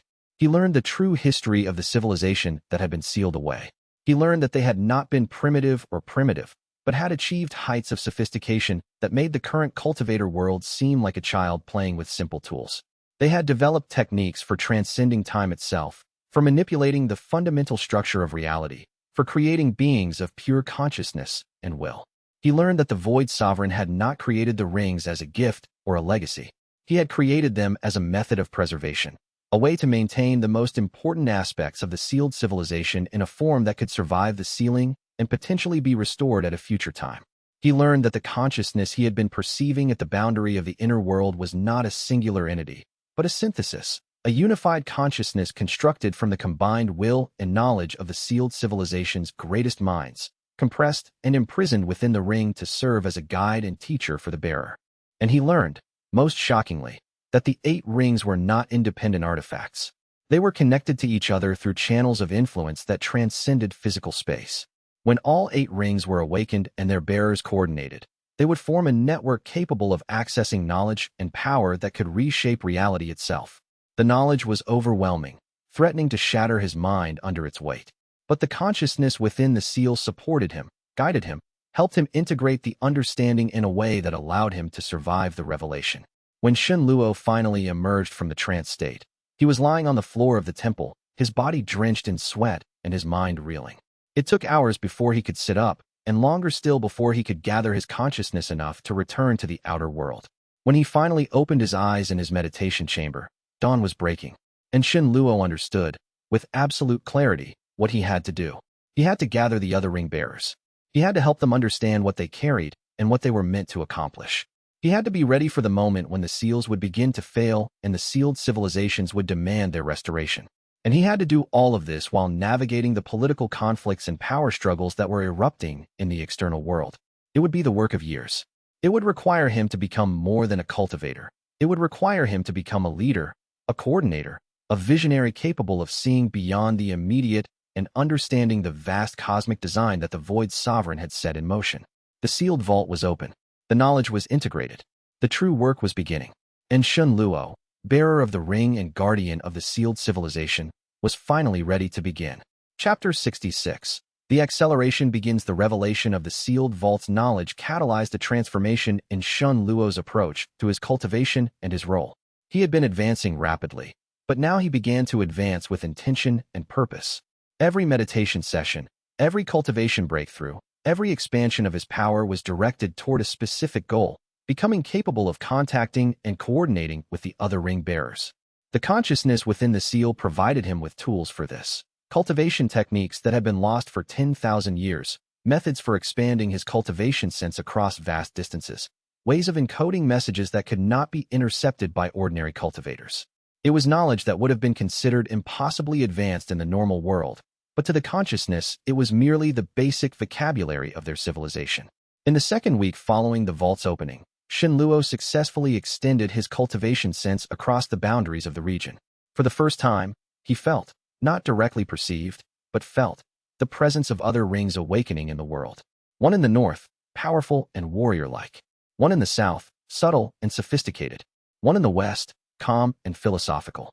And in the far east, something that felt incomplete and confused. He reported his findings to Vorn and to Guardian Yu through a secure channel that the Void Keepers had established. The responses came back quickly. The Void Keepers had located 2 of the southern bearers and were working to establish contact. Vorn himself claimed to have contacts in the demon territories who had been investigating rumors of unusual cultivation activity, and those investigations now took on new urgency.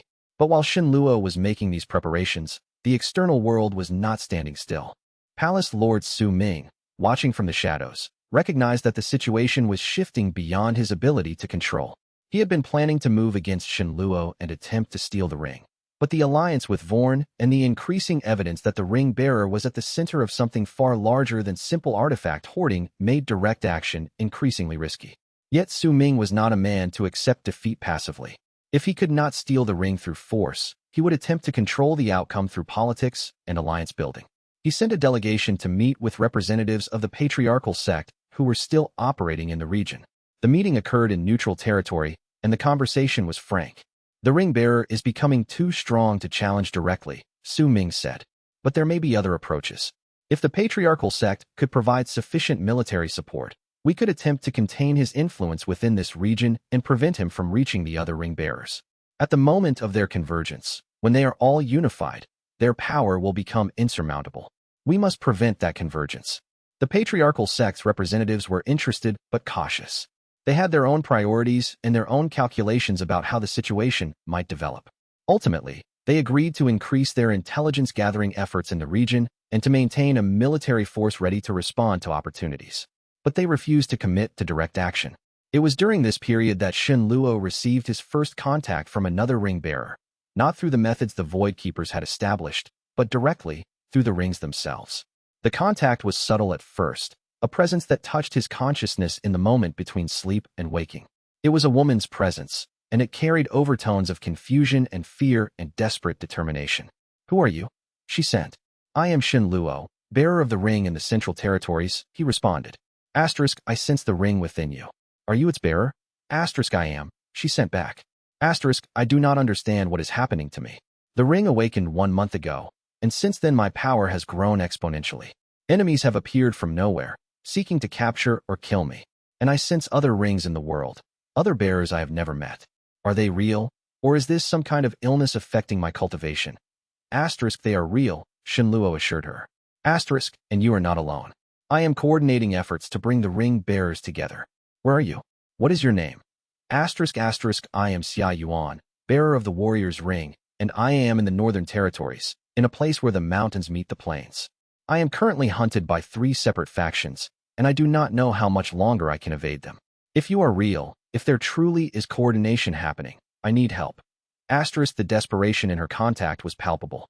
Shen Luo made an immediate decision. Hold position, he sent. I am sending allies. Survive 3 more days. Help is coming. He broke the contact and immediately sought out Vorn. The demon saint listened to the news with the calm of someone who had been anticipating this development. I have contacts in the northern territories, Vorn said.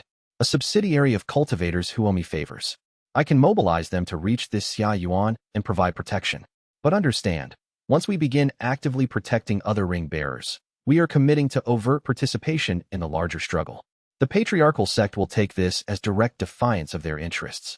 The patriarchal sect has already declared their intent to seek the ring, Shunluo said. By protecting Xia Yuan, we are simply accelerating a conflict that was inevitable. True, Vorn said. Very well. I will send my forces north. You should prepare your sect for increased pressure from the patriarchal sect.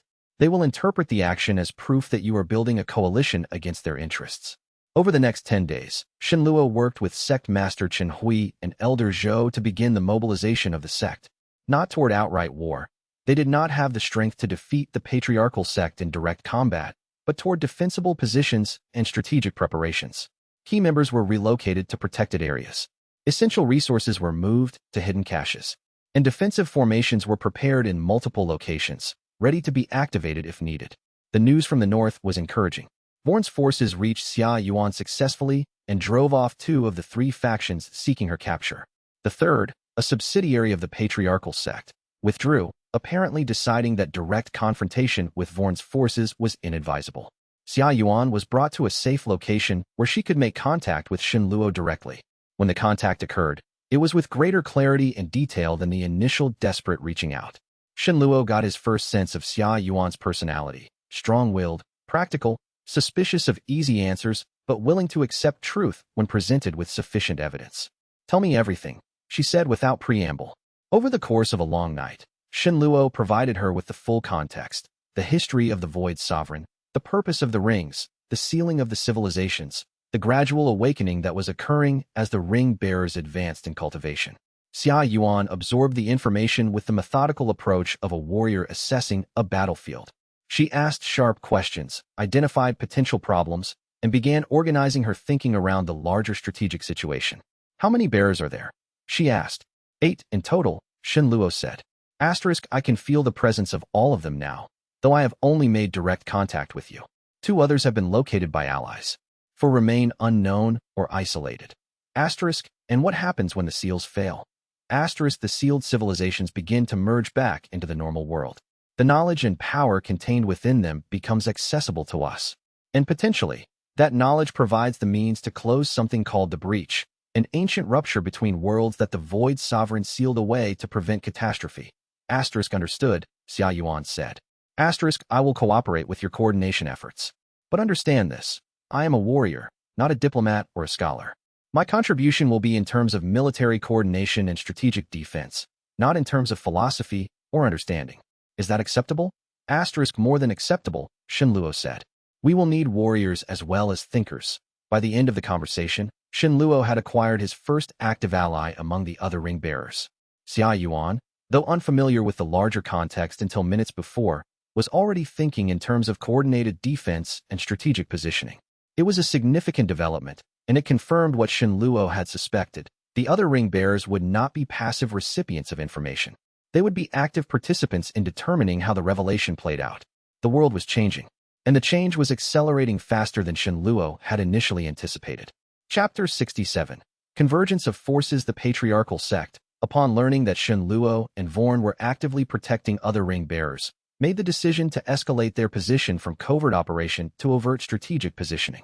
A formal delegation arrived at Shunluo's sect, and rather than attempting to mask their intentions, they laid out their position with stark directness. The delegation was led by a woman of extraordinary power, a tribulation transcendence cultivator named Elder Shu, whose aura carried the weight of centuries of cultivation and authority.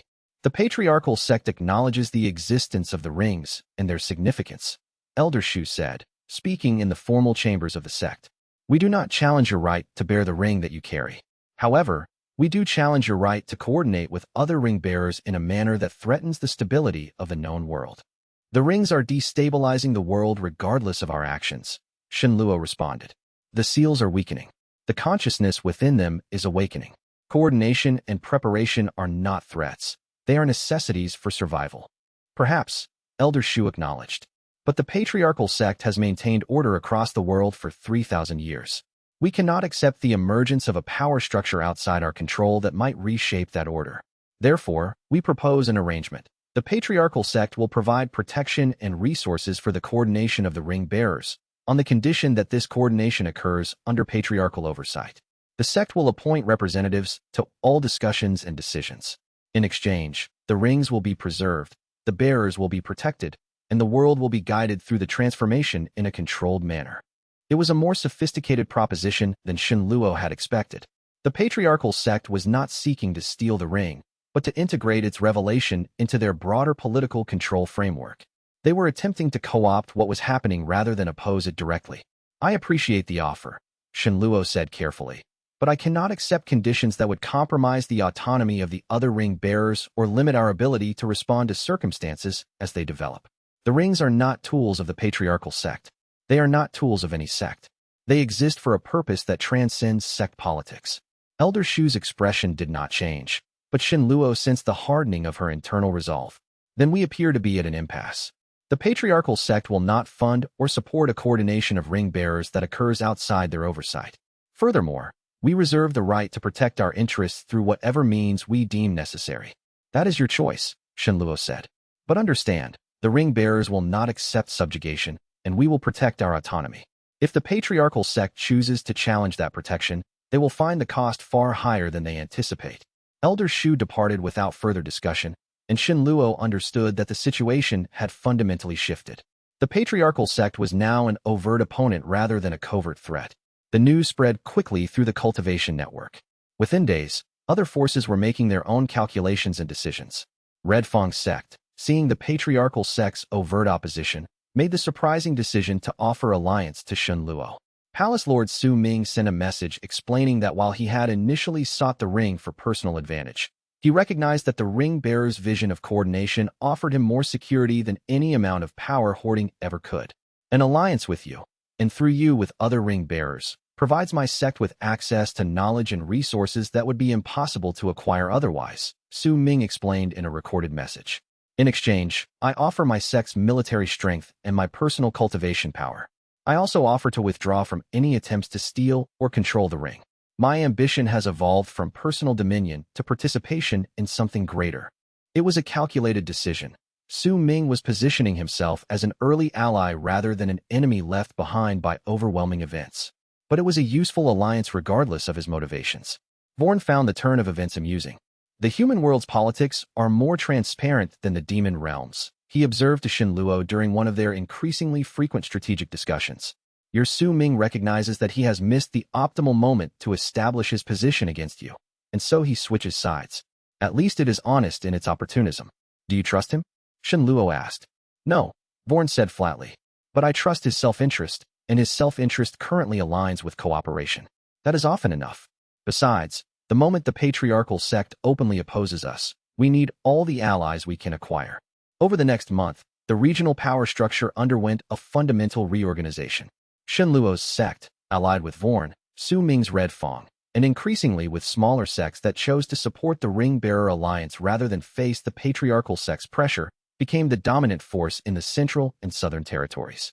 The patriarchal sect maintained their strength in the north and eastern regions, but they were prevented from expanding further. Shenluo established a more formal structure for coordinating with the other ring-bearers. Xia Yuan, the warrior in the north, became his primary military strategist. Through the Void Keepers, he made contact with a scholar monk bearing a ring of wisdom in the western mountains, a gentle old man named Master Jing, who seemed to have been waiting for this moment his entire life. In the far south, Shenluo was contacted by another ring-bearer, a merchant cultivator named Zhu Lin who had been unaware of the ring's true nature until very recently and was only beginning to understand the implications of what he carried. I have been trading in cultivation resources for 15 years, Zhu Lin explained when they made direct contact. I thought the ring was merely an unusually effective storage device. I had no idea it contained a consciousness or served a purpose beyond practical commerce. This is overwhelming, but I understand its importance. I will contribute what I can.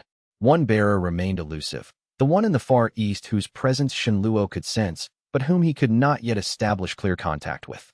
Through the Void Keepers, hints suggested that this bearer was imprisoned or restricted in movement, possibly controlled by a force or entity that did not fully understand what it was restricting.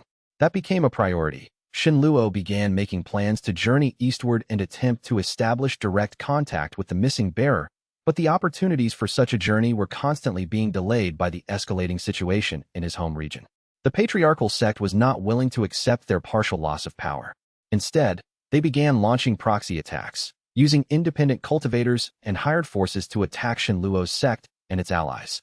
The attacks were not massive enough to constitute open war, which would have activated mutual defense agreements and brought in additional factions, but they were constant and exhausting.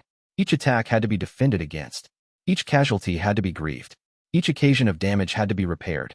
It was warfare of attrition, designed not to defeat Shenluo in direct conflict, but to exhaust his resources and divide his attention. Vorn intervened decisively. The demon saint summoned the leadership of the patriarchal sect and, in a private meeting that Shenluo was only informed about after the fact, made clear what the consequences of continued proxy warfare would be. I have tolerated your opposition to the ring-bearer coordination because I understand your political concerns, Vorn was reported to have said. But I will not tolerate the death of innocents and the destruction of sects due to your unwillingness to accept the changed landscape. If a single more attack occurs, I will personally lead a military force to eliminate your authority in this region. Do you understand? The attack stopped. The patriarchal sect, facing the prospect of direct conflict with a demon saint, withdrew their proxy forces. But they did not abandon their opposition to Shenluo's vision. Instead, they began pursuing a different strategy, working through channels and influence to attempt to disrupt the coordination of the ring bearers before it could be fully established, to sow discord between the bearers, to delay the awakening process itself. It was a more subtle threat, but potentially more dangerous because it was harder to defend against directly. Shenluo, recognizing this shift, accelerated his own plans. He began making journeys to meet with the other ring bearers in person, not just through consciousness contact, but face-to-face, in order to establish bonds of trust and understanding that could not be easily broken by external manipulation. Xia Yuan and Shenluo met in the neutral mountains that formed the border between the northern and central territories. Their meeting was both strategic and personal. Xia Yuan needed to understand the ring bearer who was coordinating the effort, and Shenluo needed to know that the alliance with the warrior was based on genuine commitment rather than mere tactical convenience. You are younger than I expected, Xia Yuan said, studying him with the analytical gaze of a warrior assessing a potential opponent. And you are more philosophical than I expected, Shenluo replied. I had imagined a pure warrior, concerned only with combat and victory. Good warriors understand that combat is the last resort of strategic failure, Xia Yuan said. The fact that we are meeting now, discussing coordination, means we have not failed yet. If we continue to make wise decisions, we may be able to guide the awakening toward a positive outcome without massive bloodshed. They spent 3 days together, discussing strategy, sharing knowledge that they had each acquired from their respective rings, and testing each other's commitment to the larger purpose. By the time they parted, Shenluo had confidence that Xia Yuan was a genuine ally and not a rival seeking to position herself for power once the rings fully awakened. It was a crucial piece of reassurance in a world increasingly fractured by competing interests. Similar meetings were arranged with Master Jing and Zhu Lin. Each bearer brought different perspectives and different skills to the larger coordination. Master Jing offered historical knowledge and philosophical grounding. Zhu Lin offered economic expertise and an understanding of resource distribution networks that would be essential if the sealed civilizations were to be successfully reintegrated. The network of ring bearers was solidifying, and with each connection, the possibility of successfully guiding the awakening toward a positive outcome increased. But Shenluo understood that this was only the beginning. There were still 3 ring bearers he had not established clear contact with. There was still the matter of the mysterious, imprisoned bearer in the Far East. And there was still the matter of the breach, the ancient rupture between worlds that was the true threat underlying everything else. Until all 8 rings were properly coordinated, until all 8 bearers understood their role and their connection to the larger design, the process remained incomplete and vulnerable. And time was running out. Chapter 68, The Eastern Mystery. 6 months after Elder Shu's delegation had departed his sect, Shenluo made the decision to journey eastward to investigate the situation of the Eastern Ring Bearer. The presence he sensed in that direction was different from the others. It was there, but somehow suppressed or hidden, as if the bearer was imprisoned within their own cultivation and could not freely access their ring's consciousness. The journey to the east required passing through patriarchal sect territories, which meant disguising himself and using methods that would not broadcast his presence through the cultivation networks. Shenluo was accompanied only by Mei Chun, who had become invaluable as both a companion and a source of grounded wisdom when his own thinking became too abstract or theoretical. Be careful, Vorn had advised before their departure. The patriarchal sect may have been forced to stop their proxy attacks, but they will be watching the major routes. If they discover that you are traveling to the east, they will interpret it as you seeking to establish direct contact with the eastern bearer. They will move to prevent that contact at any cost. The warning proved prescient. 3 days into their eastern journey, Xin Luo and Mei Chun were ambushed by a group of cultivators bearing the insignia of a minor sect nominally independent, but in fact controlled by patriarchal interests. The combat was swift and definitive. Xin Luo, now at the threshold of tribulation transcendence cultivation, vastly outmatched his attackers. But he was careful not to kill unnecessarily. He had learned that mercy often gained more strategic advantage than slaughter. When the ambushers realized they could not defeat him, their leader attempted a desperate gambit. He triggered a beacon that would summon greater patriarchal forces. But Vorn had arranged for a network of informants along the route, and the moment the beacon was triggered, assistance arrived. A demon cultivator of formidable power appeared and drove off the patriarchal forces before they could gather in sufficient numbers for a coordinated assault. Vorn anticipated this possibility, the demon cultivator explained, introducing himself as one of Vorn's agents. I am to escort you to the east and ensure that you reach the bearer before the patriarchal sect can organize a full intercept. With the demon cultivator's aid, Xin Luo and Mei Chun made rapid progress eastward. They traveled through regions that Xin Luo had never visited before, crossing terrain that became increasingly unfamiliar and strange. The further east they traveled, the stronger the presence of the eastern ring bearer became. But it remained suppressed, as if the bearer was conscious but deliberately quieting their own power to avoid detection. Finally, they reached a mountain valley in the far east, and there they found the source of the suppressed presence. It was a monastery, a place of cultivation and learning, but one that bore signs of being more prison than sanctuary. The gates were sealed with powerful cultivation barriers. Watchers patrolled the walls, and the monks who moved within the space did so with the careful restraint of beings who existed under close observation.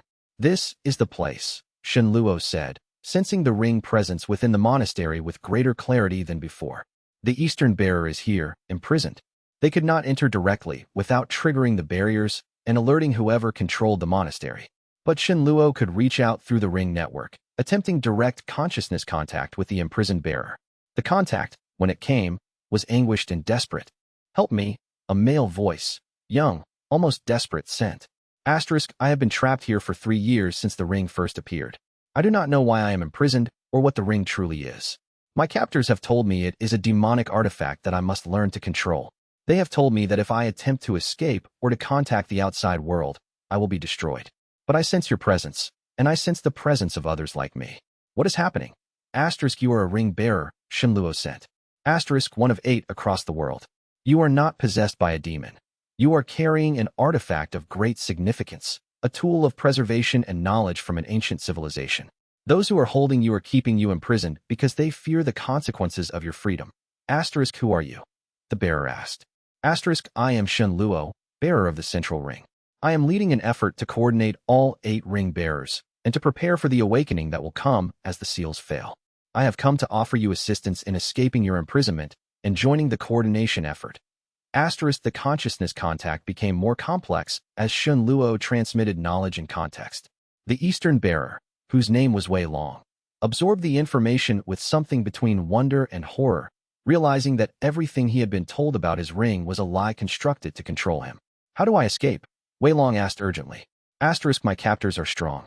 I have been taught that the ring makes me stronger, but I have never dared to fully access its power because I was told that doing so would make the demonic nature of the artifact fully manifest. The ring is not demonic, Xin Luo assured him. It is alive and conscious and intentionally benevolent. If you fully accept your connection to it and draw on its power, the ring itself will protect you. It cannot be controlled or stolen or corrupted by force. It responds only to the free will of its bearer. Then I will fight, Wei Long said with sudden resolve. If what you say is true, I will stop trying to suppress the ring's power and instead embrace it fully. I will break free from this imprisonment. Xin Luo worked with Mei Chun and the demon cultivator to orchestrate the rescue. As Wei Long ceased suppressing the ring's power and allowed its consciousness to fully activate, the barriers of the monastery began to fail. The ring's power did not express itself as violence, but rather as a subtle transformation of the space around the bearer, a shifting of reality that made the containment structures useless. Wei Long, no longer bound by barriers or psychological control, walked out of the monastery. The monks who tried to stop him found that their own attacks rebounded or dissipated harmlessly. The ring protected its bearer without requiring him to fight or kill. By the time patriarchal sect forces arrived to investigate the disturbance, Xin Luo and Mei Chun had already departed with Wei Long and the demon cultivator, moving at the highest speeds that cultivation could permit. Over the next week of travel as they journeyed back toward the Central Territories, Xin Luo worked intensively with Wei Long to help him understand his ring and his connection to the larger coordination. Wei Long was intelligent and determined, and he absorbed the knowledge quickly, though the emotional weight of realizing he had been imprisoned and deceived for years left him shaken. "Why would they keep me prisoner?" Wei Long asked at one point. "Because knowledge of the rings and their true purpose would have disrupted their plans," Xin Luo explained. "The patriarchal sect has maintained power for 3,000 years by controlling information and limiting the emergence of rivals. They knew that allowing you to freely develop your power and connection to the ring would make you a potential threat to their dominion.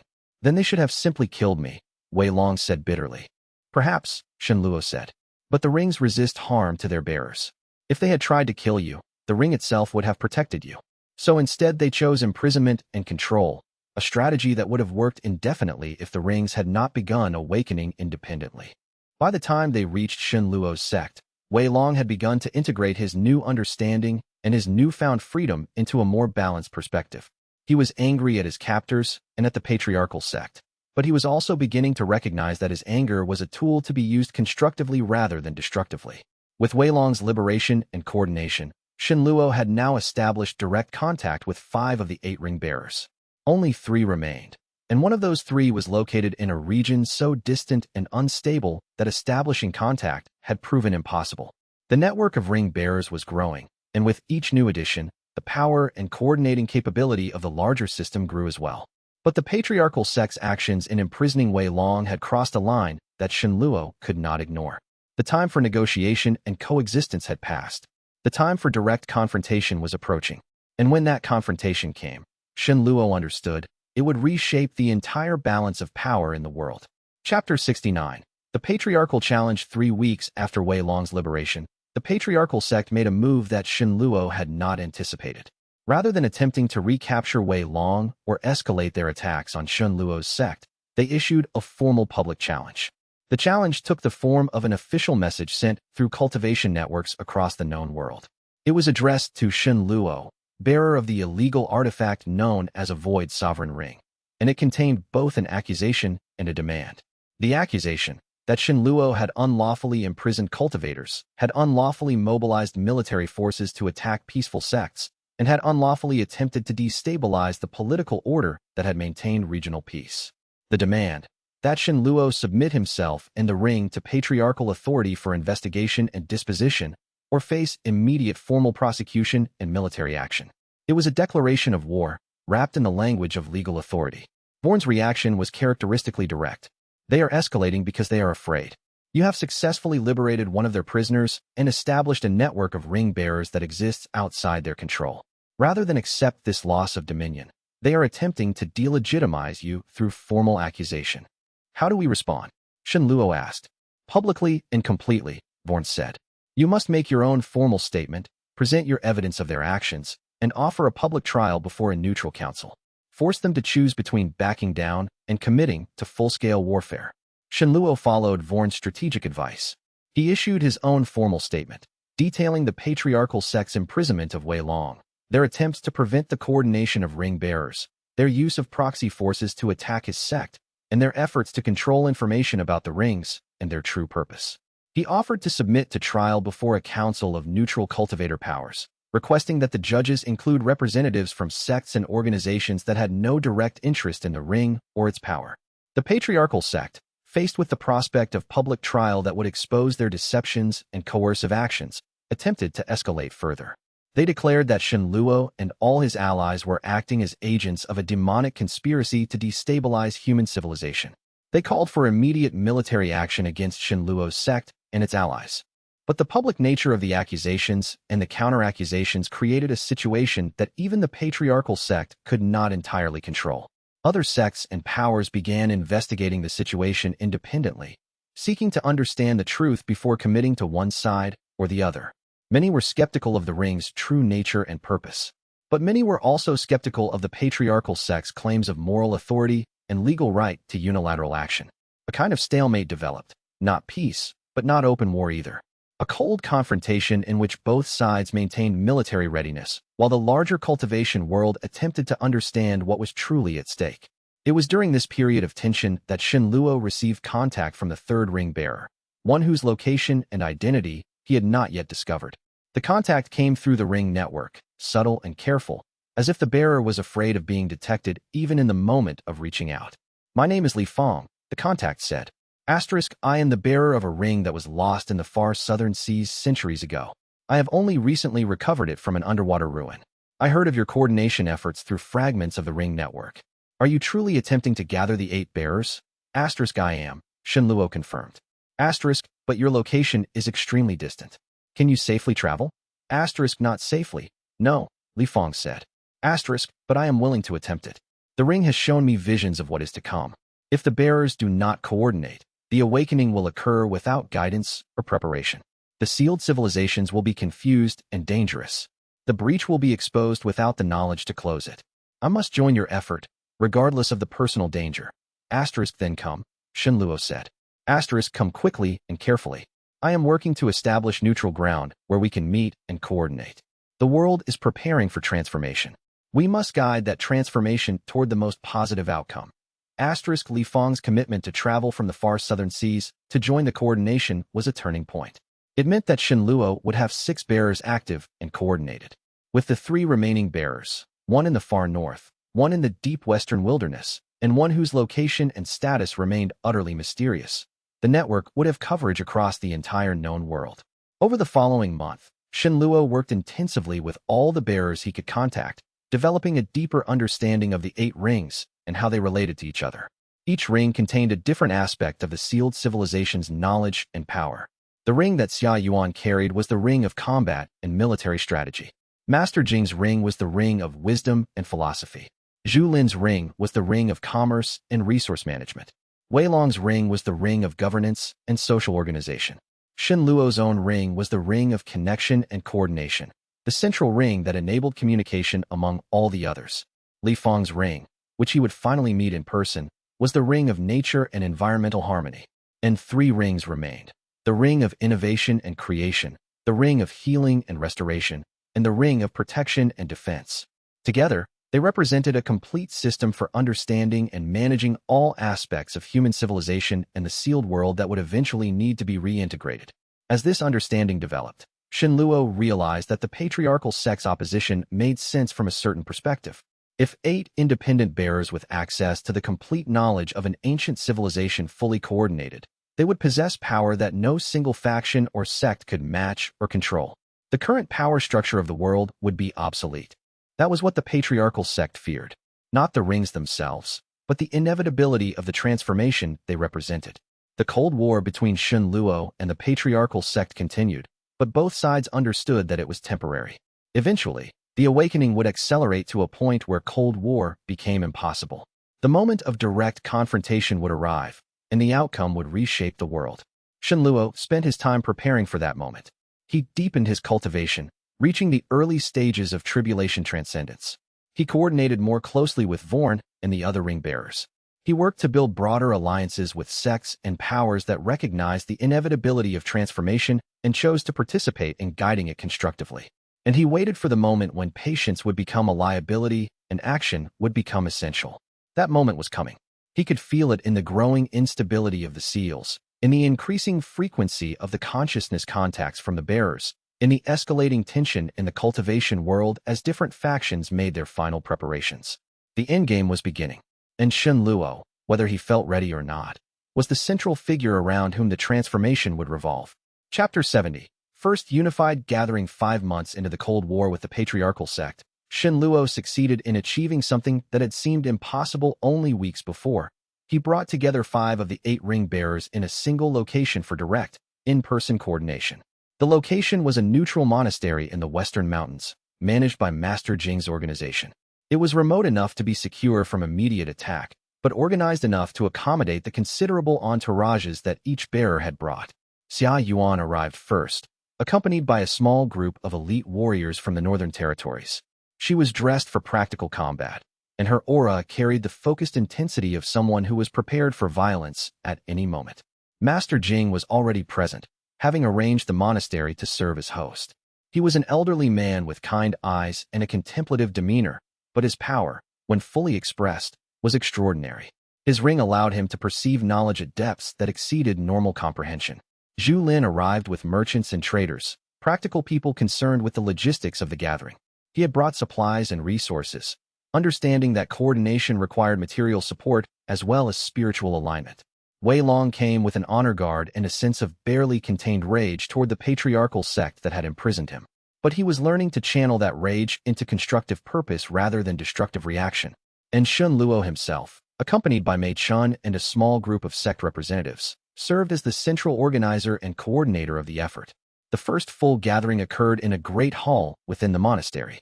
The space had been cleared of other occupants, and barriers had been erected to prevent external sensing of the conversation occurring within.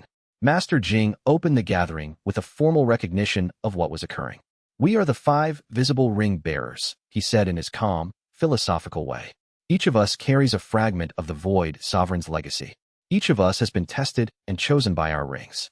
And each of us has come here because we recognize that our individual advancement and individual goals are less important than the collective purpose we serve.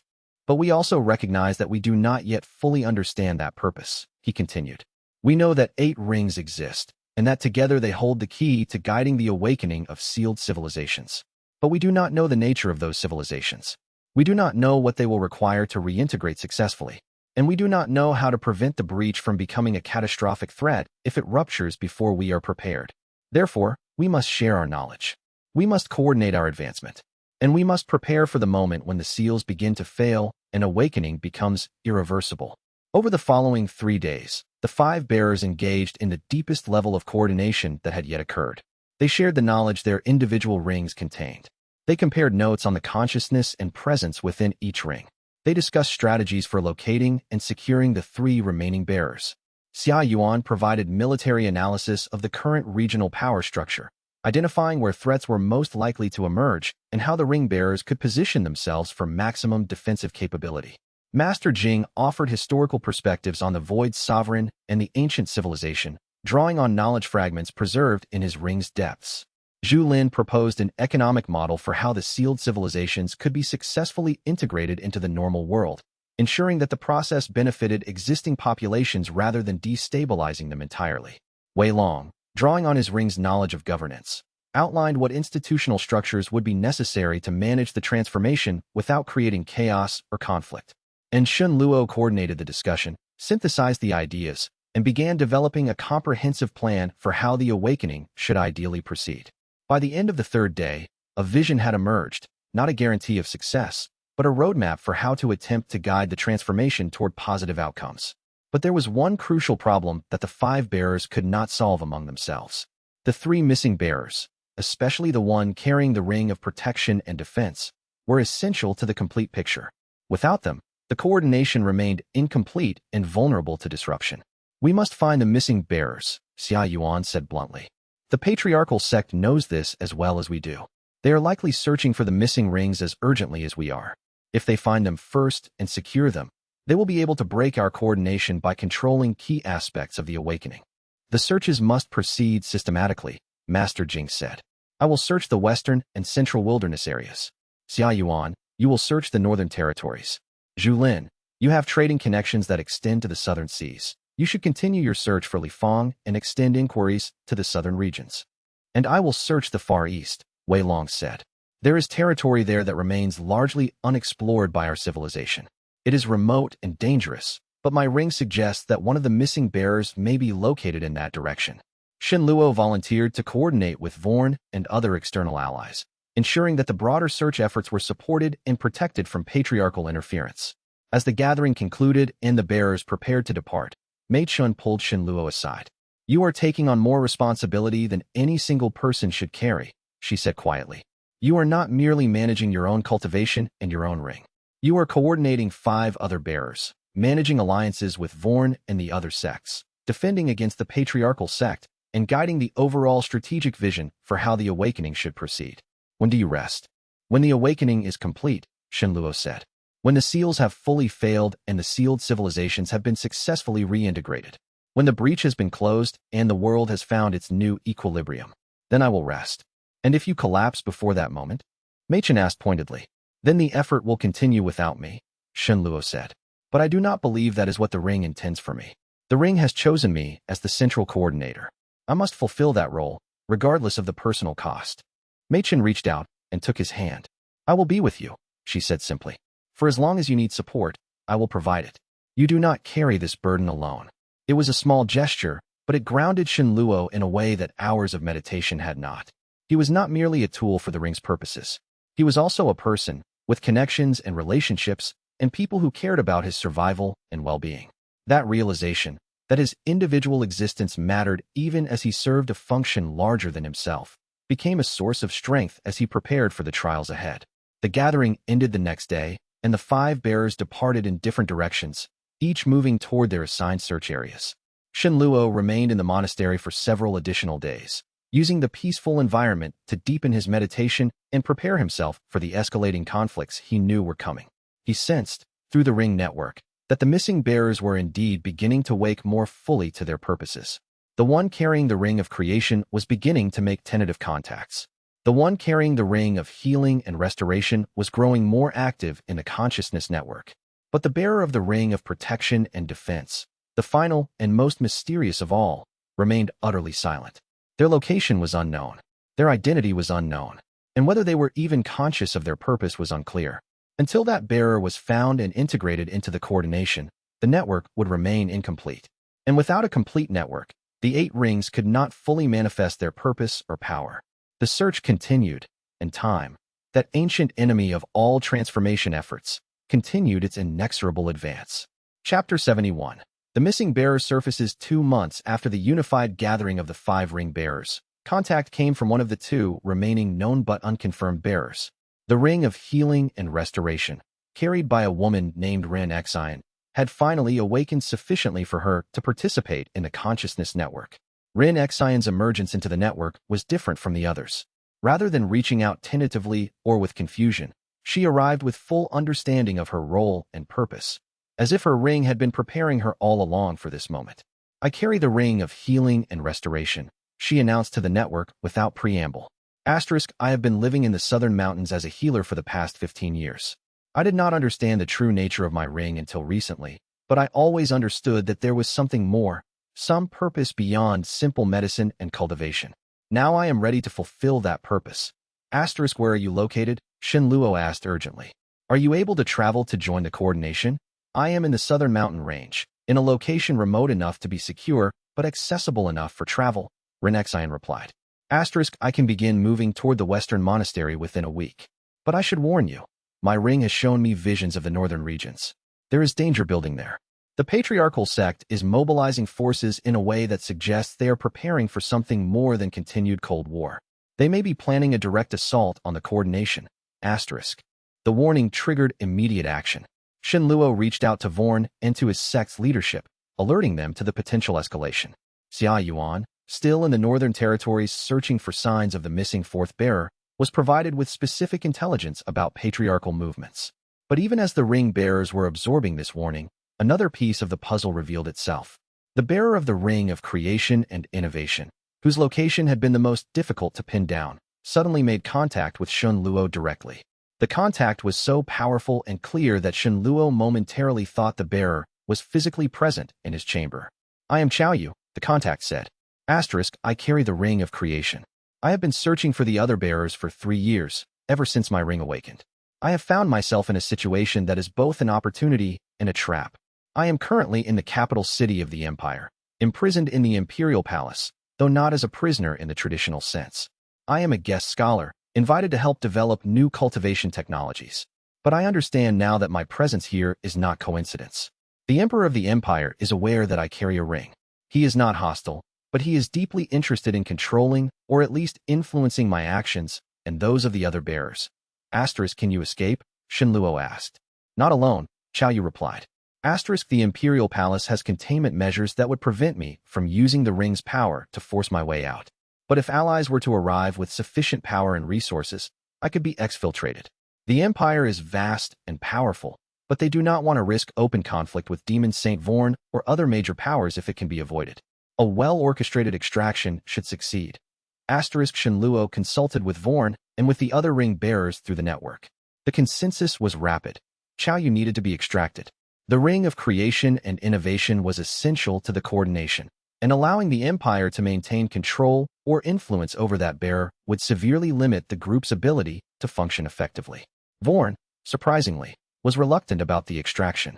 The Empire is powerful and they have long memories, he said to Shenluo during a private conversation. If we directly challenge their authority by extracting Xiaoyu from their palace, they will become active enemies rather than neutral observers. It is a significant escalation. But without Xiaoyu, our coordination remains incomplete, Shenluo argued. We need all 8 rings functioning. Every day we delay in bringing the bearers together is a day in which the patriarchal sect gains ground and the seals weaken further. We cannot afford patience. Then we proceed carefully, Vorn said.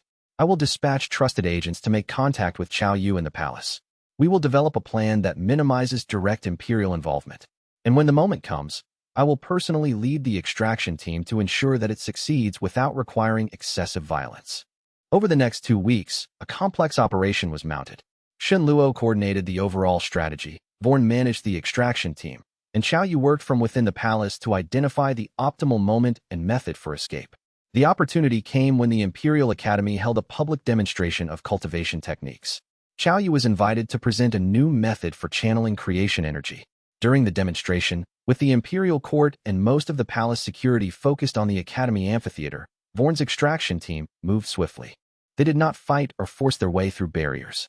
Instead, they used carefully prepared documents and seals, forgeries of such quality that they passed every verification check that authorized Xiaoyu's transfer to another Imperial facility.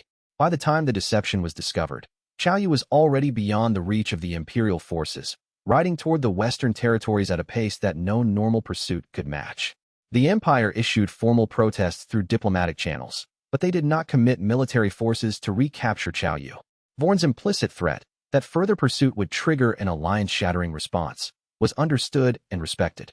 Within 3 weeks, Xiaoyu had joined the coordination network fully, bringing with him extraordinary knowledge of creation techniques and innovation methods.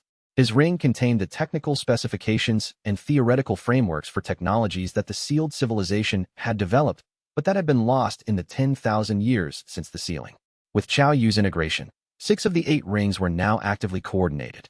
Only 2 remained: the ring of protection and defense, whose bearer was still utterly unknown, and one other ring whose location and nature remained mysteriously obscure. Master Jing, during a private conversation with Shenluo, expressed his analysis. The bearer of the ring of protection and defense is deliberately hidden. They do not wish to be found, or they are preventing themselves from being found for reasons of their own. The ring network reaches out to them, but they do not respond. It is as if they are sleeping or deliberately closing themselves to external contact. Could they have been killed? Shenluo asked. Could their ring be unattended and inert? I do not believe so, Master Jing said. If the bearer had died, the ring would have become inert, and we would sense that as an absence, a void in the network. Instead, I sense presence, but veiled presence. It is as if the bearer is alive and conscious, but enclosed within some kind of barrier that prevents normal detection. The mystery of the hidden bearer became an increasing focus of the search efforts. Xia Yuan reported no discoveries in the north. Zhu Lin found nothing in the southern seas.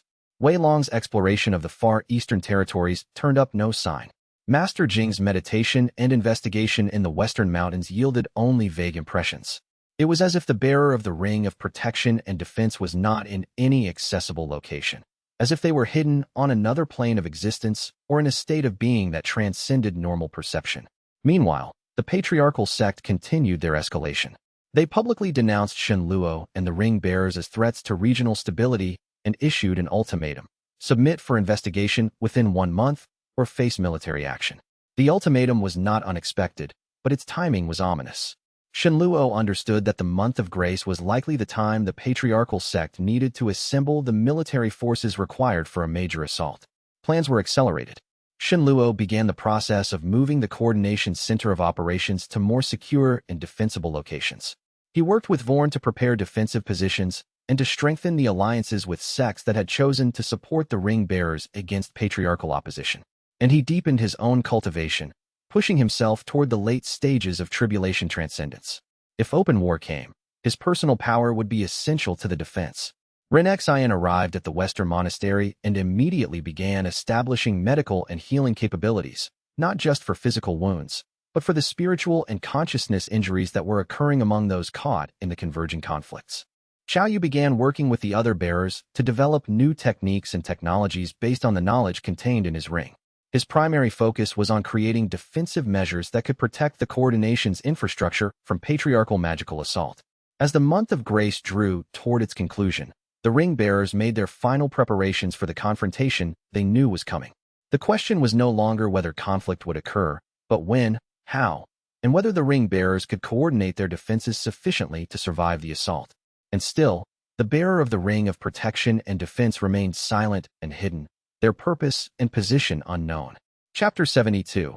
The Patriarchal Assault. The assault came on the last day of the month, when the patriarchal sect's ultimatum expired and their patience came to an end. It was not a single, focused attack, but a coordinated series of strikes across multiple territories, designed to disrupt the coordination by attacking its various nodes simultaneously. The largest assault targeted Shenluo's sect directly. An army of thousands descended on the sect's mountain territories, led by tribulation transcendence masters and supported by specialized cultivators trained specifically to counter unusual cultivation methods and artifacts. But the ring bearers had prepared. Xia Yuan arrived with her own military force from the north, bringing elite warriors and sophisticated tactical knowledge. Master Jing's organization contributed monks and philosophers trained in the art of maintaining defensive positions. Vorn personally appeared, his power alone sufficient to balance the military advantage the patriarchal sect had mustered. The battle was titanic. Shenluo found himself in direct combat with patriarchal masters for the first time since the coordination had begun. He discovered that his cultivation had advanced far beyond what he had previously realized. He was now genuinely at the level of tribulation transcendence, capable of matching or exceeding the power of beings who had spent centuries cultivating. But beyond the physical combat, something more important was occurring. The 6 ring bearers who were actively coordinated began to achieve something that had not been possible before: true unity of action and thought. Their rings connected through the consciousness network, allowing them to share real-time tactical information, to amplify each other's power, to coordinate their defenses and attacks with precision that no normal force could match. A single warrior, Xia Yuan, armed with knowledge from the ring network, could predict the patriarchal sect's movements several steps in advance. A single healer, Xianxia, could sustain all the defenders indefinitely through constant restoration of their strength and spirit. A single innovator, Xiaoyu, could create defenses and weapons that were impossible by normal cultivation standards. A single governor, Wei Long, could organize the defenders into formations of perfect efficiency. A single merchant, Zhu Lin, could ensure that supplies and resources flowed exactly where they were needed. And Shenluo, the central coordinator, could weave it all together into a unified response that was greater than the sum of its parts. By the second day of combat, the patriarchal sect's assault had been completely repelled. Their army had not been destroyed. Shenluo and the other bearers did not seek total annihilation, but they had been driven back with significant losses. More importantly, the demonstration of coordinated ring-bearer power had sent shockwaves through the cultivation world. Sects and powers that had been considering supporting the patriarchal sect reconsidered their position. The question was no longer whether ring-bearers could defend themselves, but whether any force in the world could stop them if they chose to expand their control. In the immediate aftermath of the assault, Shenluo received an emergency contact through the ring network.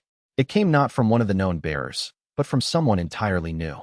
"I am the bearer of the ring of protection and defense," a voice said, and there was power and presence in that voice that spoke of absolute control and absolute certainty. I have been hidden since before any of you were born. I have watched the other rings awaken through my own connection to them, but I have not made myself known because my ring's nature is to protect and preserve, not to act or to lead. But now I see that you will face greater challenges in the coming days. The patriarchal sect's assault was merely their opening move. There are other forces stirring in the world, forces that seek to control or destroy the rings for reasons of their own. If all 7 of you are to survive the coming trials, you will need the protection that only my ring can provide.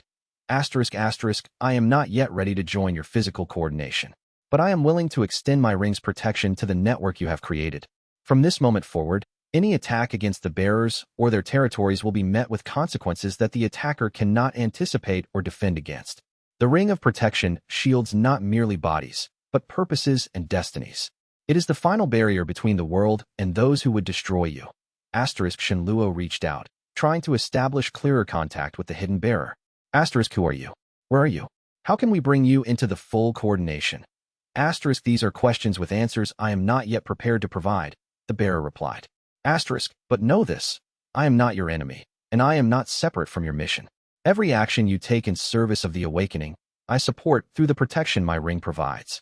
When the time comes for me to reveal myself and fully participate, I will do so. Until then, trust in the shielding that surrounds you. The contact faded, leaving Shenluo with more questions than answers, but also with an enormous sense of relief. All 8 rings were now connected to the network. All 8 bearers were consciously engaged in the mission of guiding the awakening. Even the most mysterious and hidden of them was now part of the coordinated effort. But there remained the question of identity. Who was the bearer of the Ring of Protection, and what was their reason for choosing to remain hidden even as they actively participated in the network? Master Jing, Shenluo asked through the ring network, do you have any insights into the identity or location of the hidden bearer?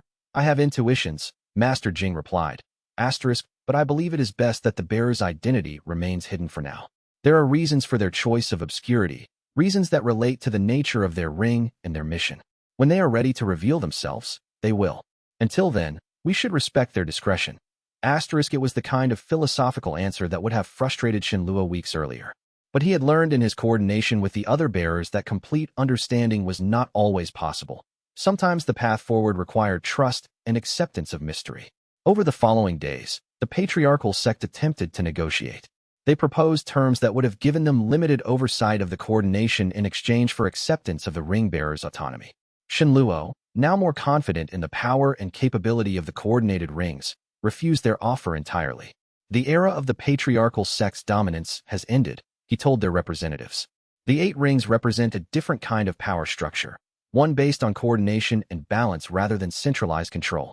You may choose to adapt to this new reality and find a place within it, or you may choose to oppose it. But we will not accept a position subordinate to your authority. The patriarchal sect, recognizing that their strategic position had deteriorated irreversibly, began planning for a different kind of opposition. They would not attempt to control the rings directly. Instead, they would work to prevent the full awakening process, hoping to delay the transformation indefinitely and maintain their relative power. But time and the nature of the rings were working against them. The seals were weakening visibly now. The consciousness within each ring was becoming more active.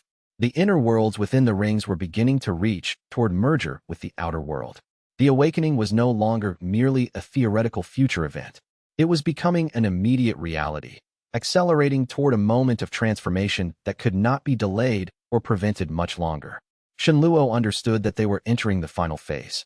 The coordination of the 8 ring bearers was no longer about preventing conflict or managing power.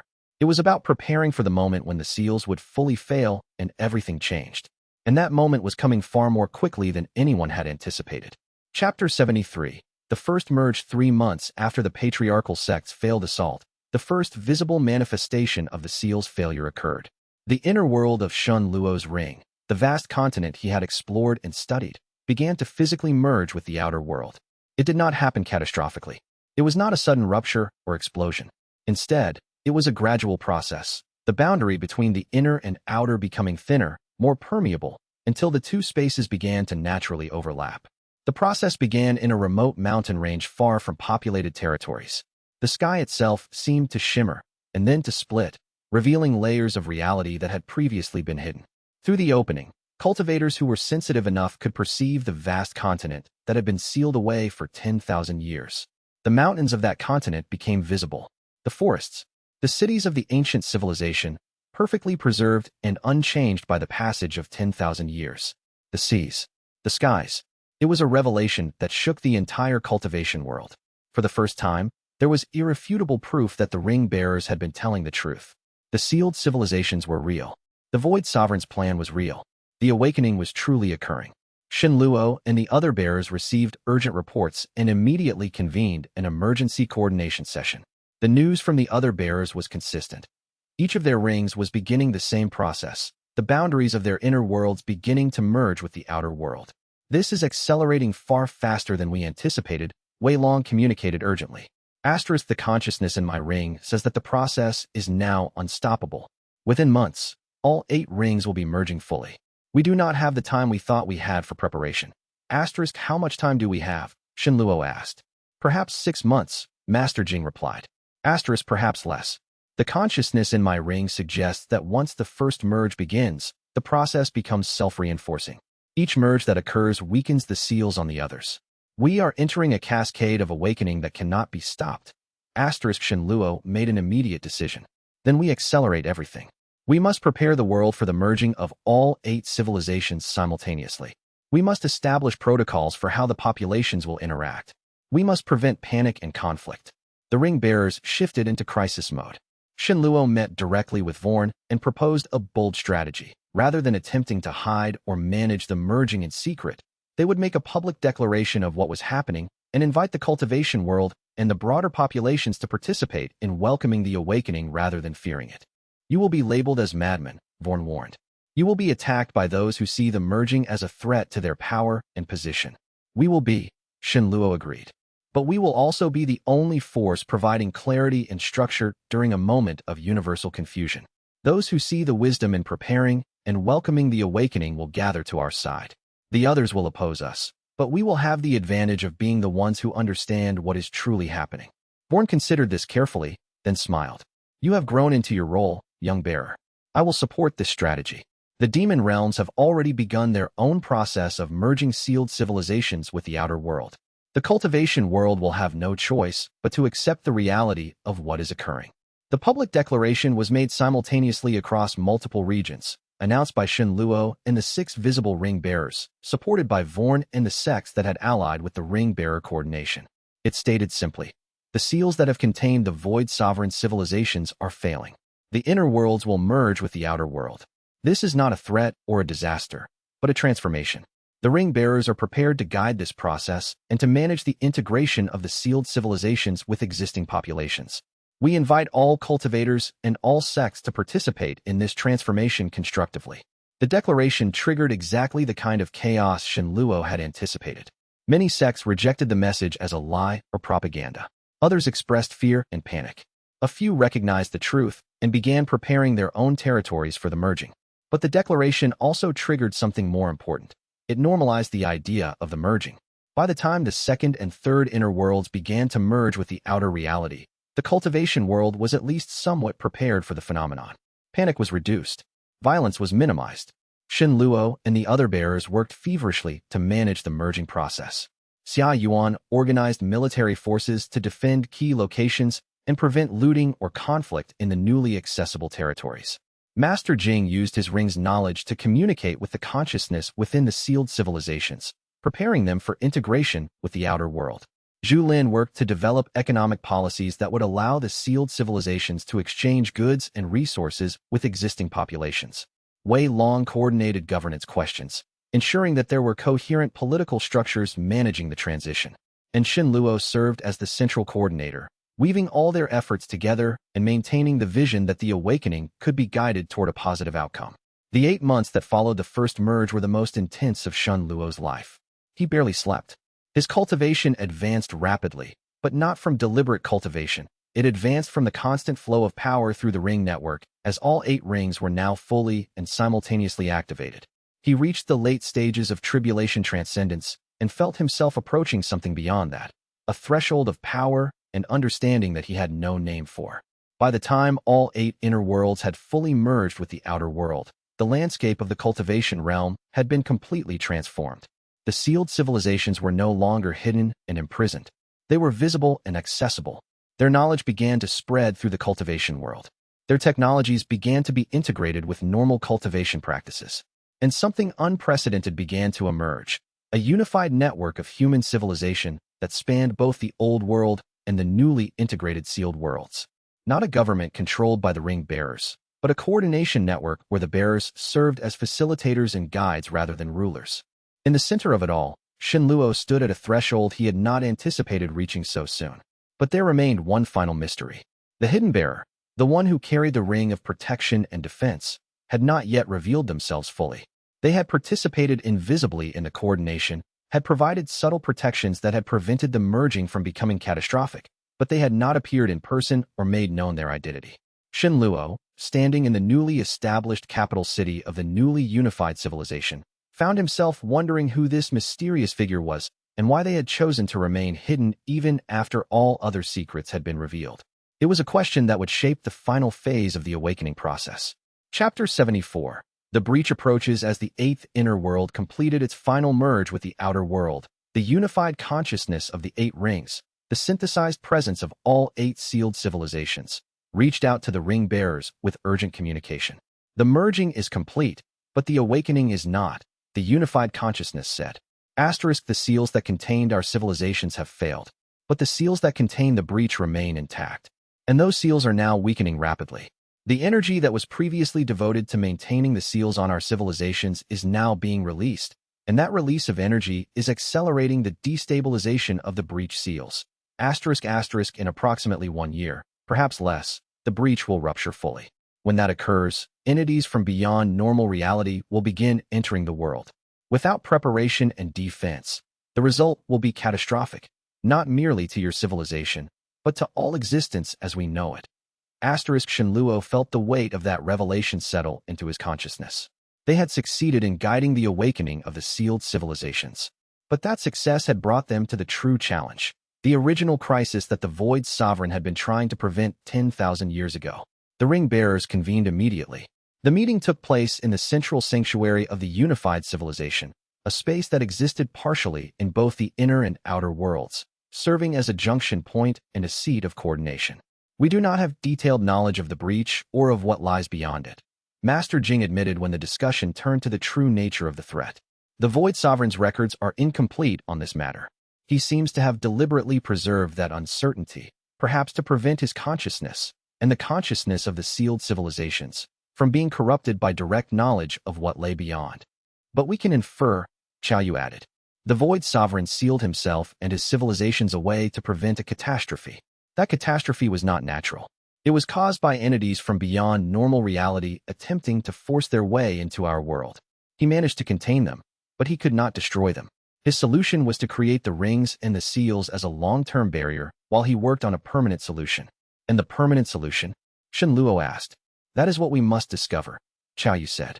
The knowledge of how to permanently close the breach must be embedded in the combined wisdom of all 8 sealed civilizations. We must find it. The search began immediately. Xiaoyu worked with the consciousness of the sealed civilizations, delving deep into the preserved knowledge of the ancient world to find any records or hints about the nature of the breach and how it might be permanently sealed. Wei Long coordinated with the integrated governments of the sealed civilizations and the outer world, requesting that scholars and researchers from all regions contribute their knowledge and insights. Master Jing engaged in deep meditations, using his ring's knowledge to access the most abstract philosophical frameworks that might provide insights into the nature of barriers between worlds and how such barriers might be strengthened or restored. Xia Yuan began preparing defenses in case the breach ruptured before a permanent solution could be found. She worked with military leaders from both the sealed civilizations and the outer world to establish fortifications and defensive positions. And Rin Xin prepared her healing arts for the inevitable injuries, both physical and spiritual, that would occur if entities from the breach succeeded in entering the world.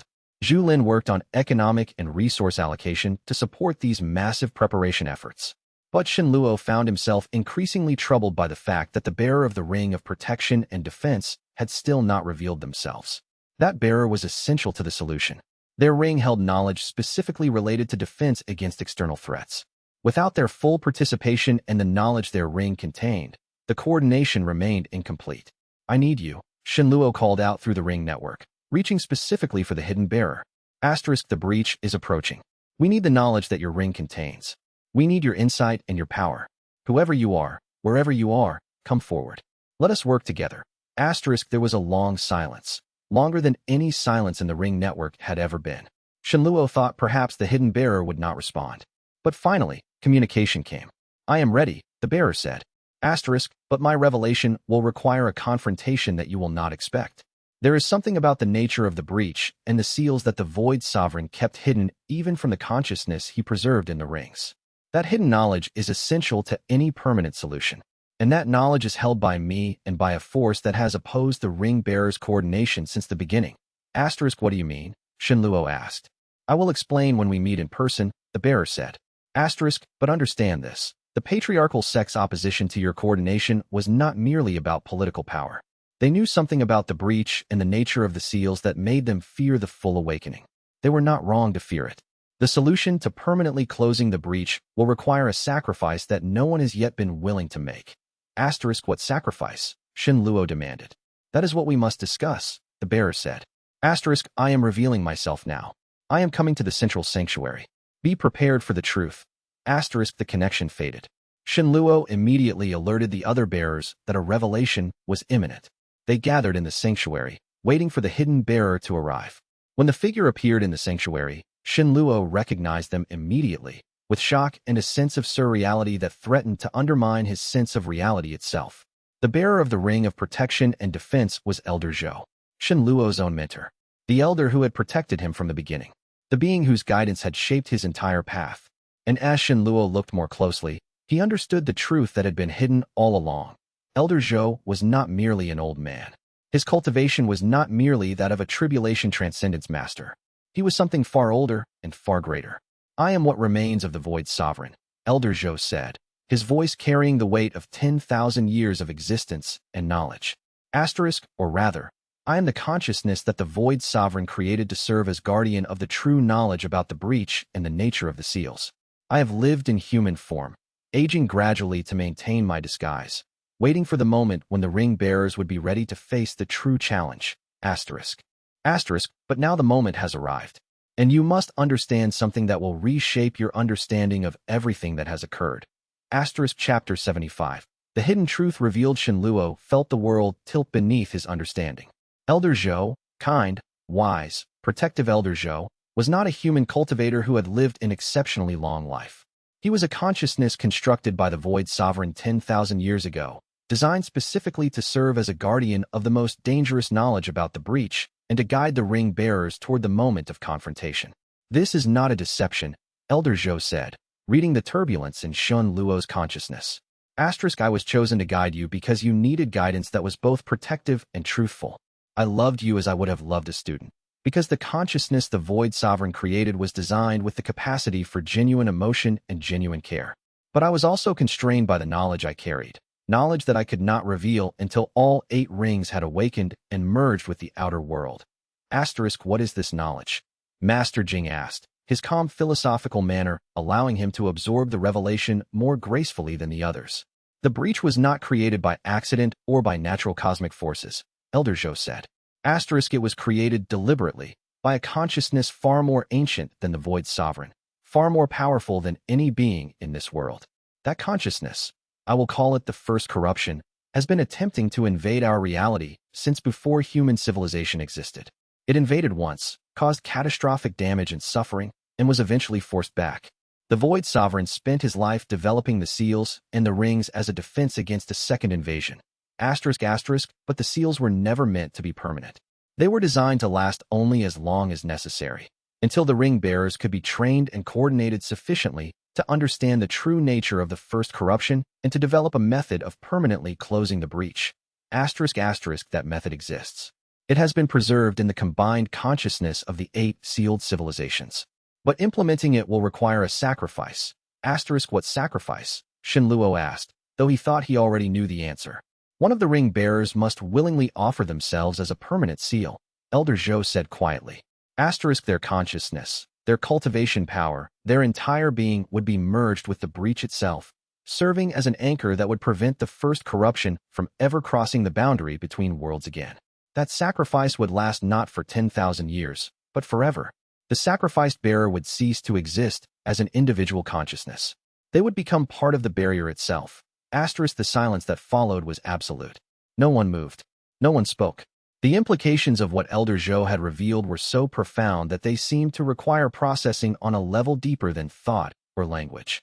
Who would make such a sacrifice? Wei Long asked finally, his voice carrying the weight of understanding that the decision was now theirs to make. That is not yet determined, Elder Zhou said. Asterisk, the Void Sovereign created this moment with the understanding that the ring bearers would make that choice freely, without coercion or demand. Whoever chooses to offer themselves would do so voluntarily, understanding fully what the sacrifice entails. Shenluo understood in that moment that this was the true test, not the battles with the patriarchal sect, not the coordination of the rings, but the moment when one bearer would have to choose between self-preservation and the salvation of all existence. He looked around at the faces of the other bearers. Master Jing was serene, untroubled. Xia Yuan was considering the implications from a strategic perspective. Wei Long was calculating the political ramifications. Xiao Yu was analyzing the technical aspects. Zhu Lin was considering how the loss of one bearer would affect the resource networks. And Ren Xian was already beginning to think about how to help whoever made the sacrifice understand and accept their transformation. No one spoke. No one volunteered. And Xin Luo realized that this was how it would unfold. They would continue their work, continue their preparation, continue their hope that a solution might be found that did not require such a sacrifice. But in their hearts, they all understood that eventually, the choice would have to be made.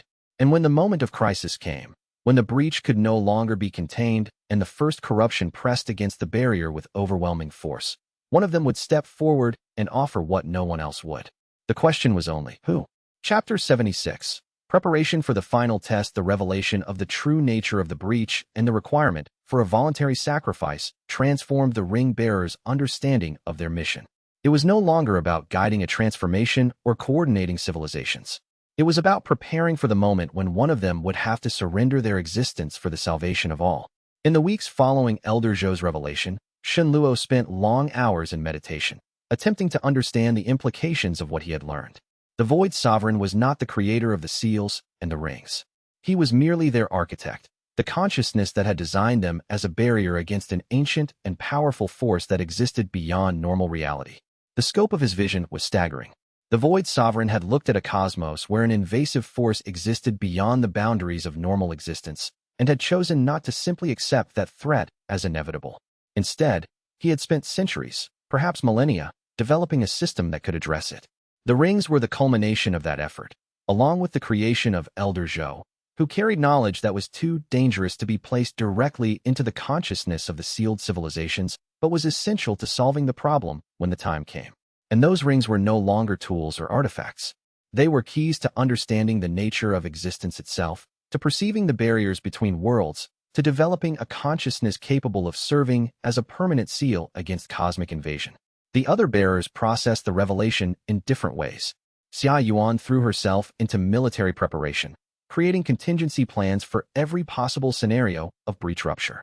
She studied the records that Elder Zhou provided about the first corruption's previous invasion attempts, learning the patterns of its assaults and the ways it tested barriers.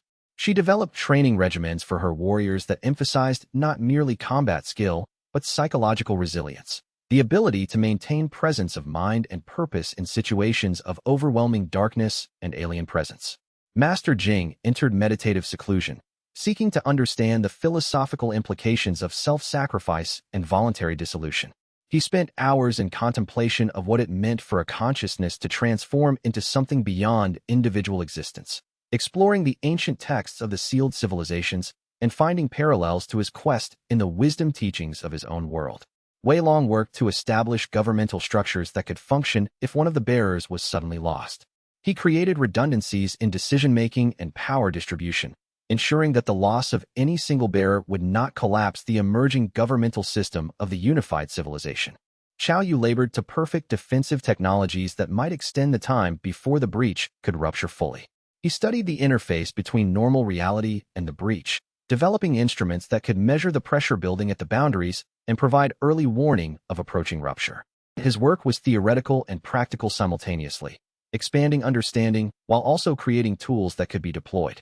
Ren Xian began training her successors, ensuring that healing knowledge would continue even if she was the one who made the ultimate sacrifice. She worked with the most talented healers from both the sealed worlds and the outer world, sharing techniques that had taken her decades to master, documenting knowledge in ways that could be preserved indefinitely. And Zhu Lin worked to stabilize economic and resource networks against the disruption that the breach's rupture would cause.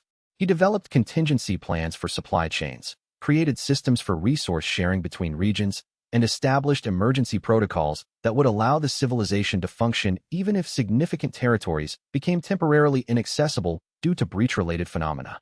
Only Shenluo found himself unable to engage fully with preparation. He kept thinking about the hidden requirement, that one of them must be willing to offer themselves completely, and he could not escape the feeling that the decision might ultimately fall to him. Every waking hour was burdened by the knowledge that someone he cared deeply for would cease to exist as an individual consciousness, and that the responsibility for managing that transformation would fall to him. His cultivation became almost obsessive in its intensity. He pushed himself toward deeper levels of threshold cultivation, attempting to understand the mechanics of consciousness transformation and to develop a framework that would allow him to support whoever made the sacrifice. He meditated for days at a time, barely eating or sleeping, driving his body and spirit to the edge of collapse in his effort to be worthy of the role he might have to play. It was Mei Chun who pulled him out of his spiral of contemplation. "You are thinking about making the sacrifice," she said one night as they sat together in the meditation chambers overlooking the central sanctuary. She had to repeat the statement twice before Shenluo even registered her presence. His consciousness had been so deeply absorbed in meditation that the normal world seemed almost unreal. "I am," Shenluo admitted after a long silence. "The weight of coordination has fallen primarily on me since the beginning. It seems natural that the final sacrifice should fall on me as well. Who else has been more central to this entire process?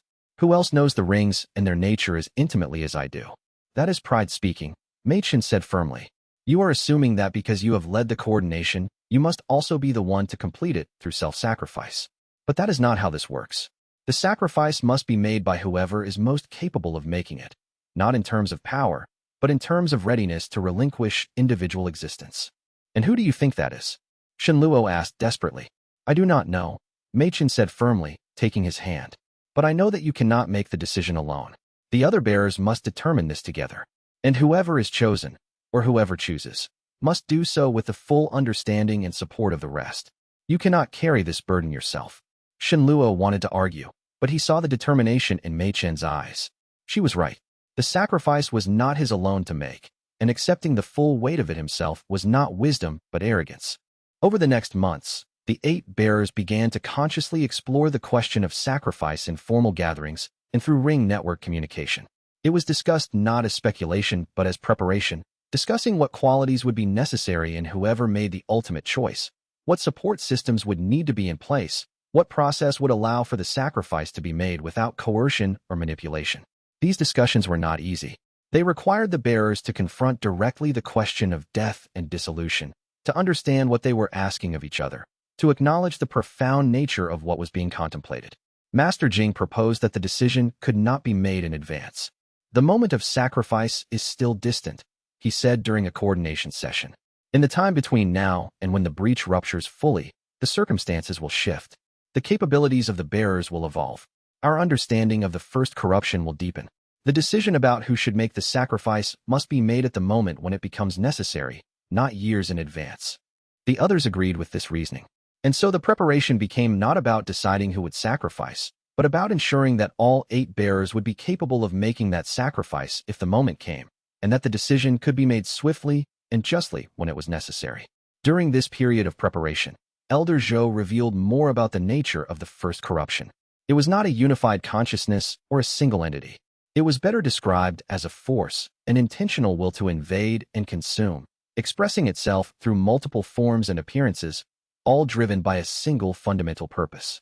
"It is not evil in the way that mortals understand evil," Elder Zhou explained. "It does not hate or desire revenge. It simply exists with the fundamental drive to expand, to consume, to convert all existence into an extension of itself. The Void Sovereign's seals do not anger it. They merely present an obstacle to overcome. It will press against the seals with patient, implacable force until either the seals break or the pressure lessens. And the only way to stop it is to have a consciousness positioned at the breach itself, serving as a permanent anchor?" Zhao Yu asked. "That is the only method that the Void Sovereign was able to develop," Elder Zhou confirmed. "There may be other solutions that we have not yet discovered, but they would require understanding of the first corruption's nature at a level that we have not yet achieved." The question of finding an alternative solution became a secondary focus of the bearers' efforts. If a way could be found to permanently close the breach without requiring a bearer's sacrifice, it would be pursued. But everyone understood that the probability of such a solution existing was low. Months passed.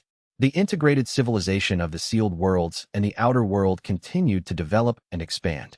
technology and cultivation methods merged. Scholars worked together to understand the complementary aspects of the sealed civilization's knowledge and the outer world's empirical traditions. Knowledge that had been hidden for 10,000 years became common understanding. Trade routes were established. Populations from different worlds worked side by side in construction projects and cultivation centers. A new era of human civilization was beginning, built on the combined wisdom of multiple ancient worlds. But beneath this progress, there was an undertone of tension, a shadow that no amount of construction or advancement could entirely dispel. The knowledge that this new era was built on a fragile foundation, that the seals that had been replaced with Xia Yuan's consciousness would eventually require maintenance or reinforcement, that within the year, the breach would rupture further and the first corruption would press against the boundaries of reality with increasing force. Shen Luo continued his own cultivation, pushing himself toward limits that he had not previously reached. But he was careful not to advance so rapidly that he left the other bearers behind. The coordination of the 8 rings required balance. No single bearer should become so powerful that they overshadowed the others. One day, a year after the revelation of the first corruption's nature, Shen Luo experienced a breakthrough of a different kind. He achieved what Elder Zhou called the threshold cultivation, a level of power that transcended tribulation transcendence entirely. It was not a new rank, but rather a transformation of consciousness that allowed him to perceive and manipulate the fundamental structures of reality itself. The breakthrough did not come from external cultivation techniques or from advancing through meditation. It came from Shen Luo finally accepting the reality of the situation, that someone he cared about would make the ultimate sacrifice, and that his role was not to prevent that sacrifice, but to support and honor whoever made it. With this breakthrough came understanding. He could see the seals that contained the breach as clearly as one might see a physical object. He could feel the pressure of the first corruption against those seals, patient, relentless, pressing always inward with a force that no merely physical barrier could withstand. And he could perceive, dimly, what was required to serve as a permanent anchor. It would not simply be an ending of individual consciousness. It would be a transformation. The consciousness of the sacrificed bearer would merge with the breach itself, becoming aware of the attempt of the first corruption to invade, responding to each such attempt with a barrier of will that could not be overcome. It would not be peaceful. It would not be restful. It would be an eternal struggle, a consciousness locked in constant conflict with the force that sought to breach the boundaries of reality, moment after moment, year after year, century after century, for as long as existence continued. And yet, in that eternal struggle, there would be meaning. There would be purpose. The consciousness that made the sacrifice would be engaged in the most important work possible, protecting all existence from a force that would destroy it. They would not merely survive in that eternal struggle. They would be continuously, eternally engaged in the most meaningful activity a consciousness could undertake. That understanding did not make the choice easier, but it transformed it from seeming like a terrible waste to seeming like a profound calling, the ultimate expression of dedication to something larger than oneself. Chapter 77. The breach ruptures. The breach ruptured on the eve of the second anniversary of the seal's failure, not with catastrophic violence, but with a slow, deliberate tearing open that was almost worse in its implications. The seals did not shatter.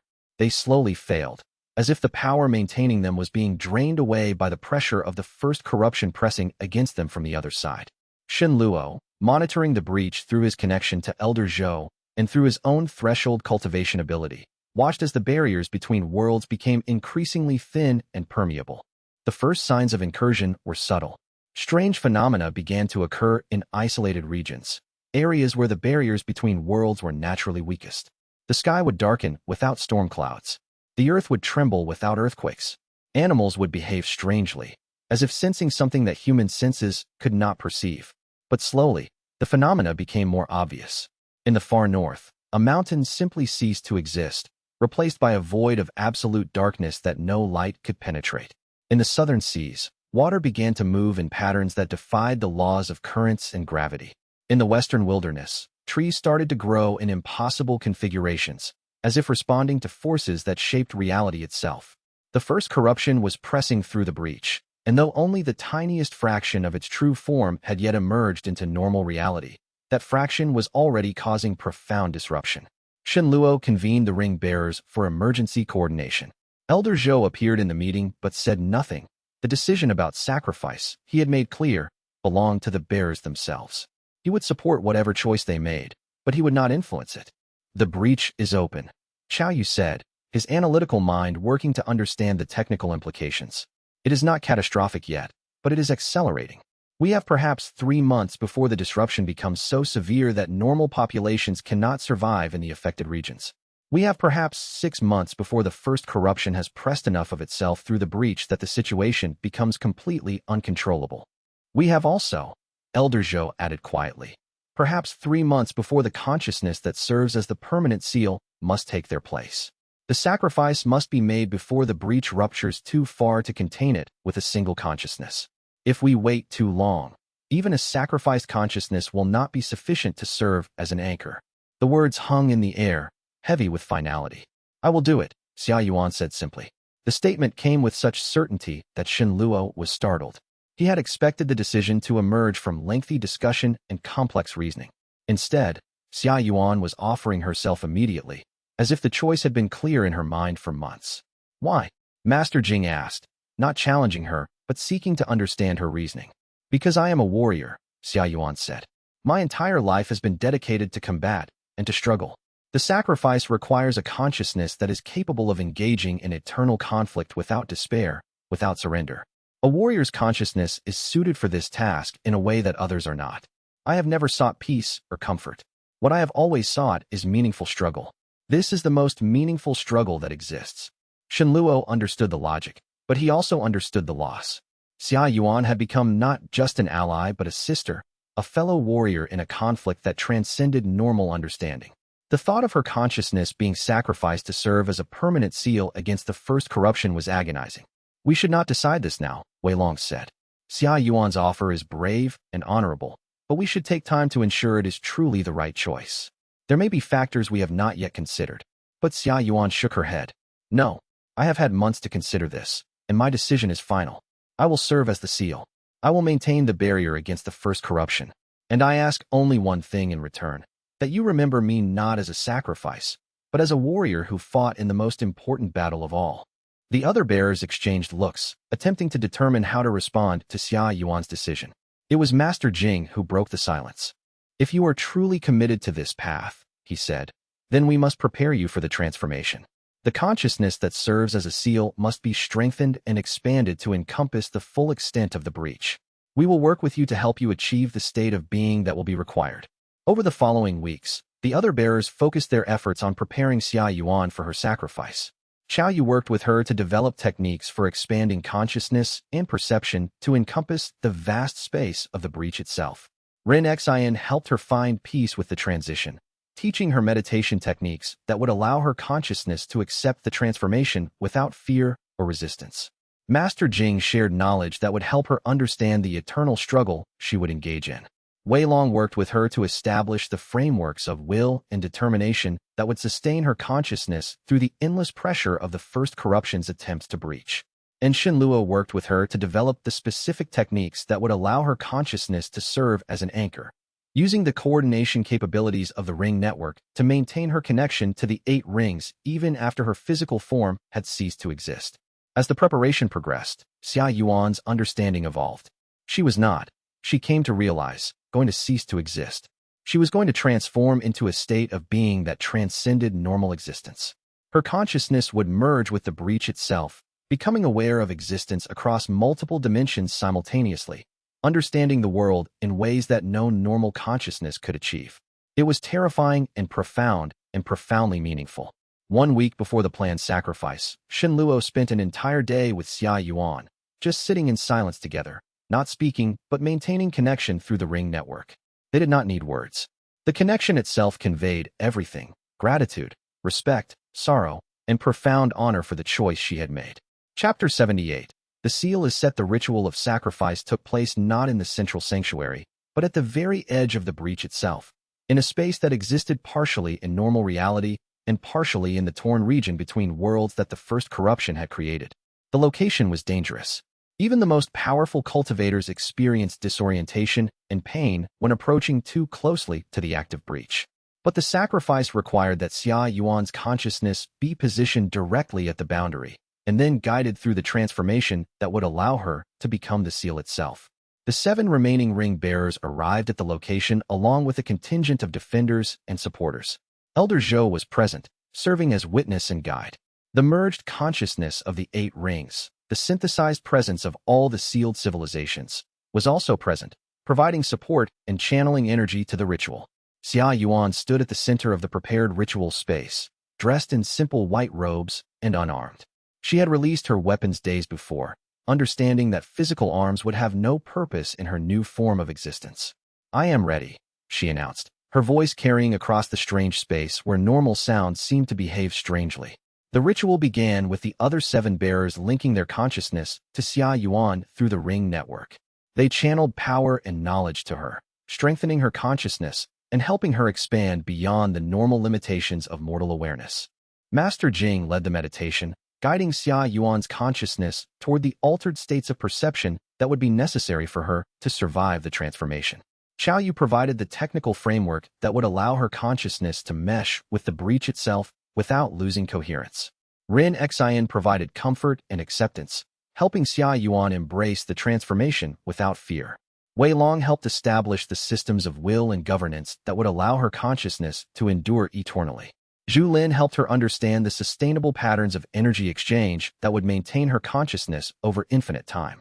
And Xin Luo served as the central coordinator, weaving all these contributions together and simultaneously helping Xia Yuan understand her place in the larger coordination of the 8 rings. The process took hours. Xia Yuan's physical form began to change, not in appearance, but in substance. Her body became increasingly translucent, less physical and more consciousness-like. Her presence expanded, reaching out to encompass larger and larger areas of space. And slowly, deliberately, she moved toward the breach itself, toward the rent in reality where the first corruption pressed against the boundaries of normal existence. As she touched the edge of the breach, the transformation accelerated. Xia Yuan's consciousness, guided by the strength provided by the other bearers, merged with the boundary itself. She became the seal. She became the consciousness that perceived the attempts of the first corruption to breach the barriers of reality, and she responded to each such attempt with a barrier of will that could not be overcome. The moment of complete transformation was visible even to those without threshold cultivation ability. The breach, which had been a terrible and obvious wound in reality, suddenly seemed to stabilize. The void of absolute darkness remained, but it no longer expanded. The strange phenomena at the boundaries ceased to intensify. The pressure that all sensitive cultivators had felt began to ease. Xia Yuan had become the seal, and with her transformation, the first corruption was contained, not destroyed, but held back by the eternal awareness and will of a consciousness devoted entirely to that purpose.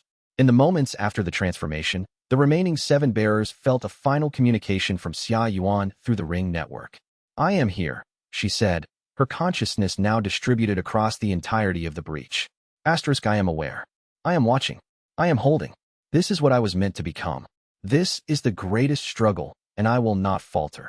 And then her consciousness expanded to fill the entire space of the breach, and normal communication became impossible. She was no longer an individual consciousness that could be reached through dialogue. She was a force, a will, a barrier between worlds. She was eternal now, transformed into something beyond normal existence. The 7 remaining bearers stood in silence, mourning and celebrating simultaneously. They had lost a sister and an ally, but they had also preserved existence itself through her transformation. Elder Zhou approached Xin Luo and placed a hand on his shoulder. "The first of the seals has been set," the ancient consciousness said quietly. "One consciousness has now taken up the eternal burden that the void sovereign foresaw.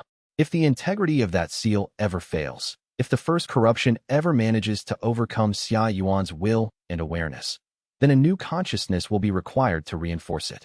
But for now, the crisis has been averted." "Will that moment come?" Xin Luo asked.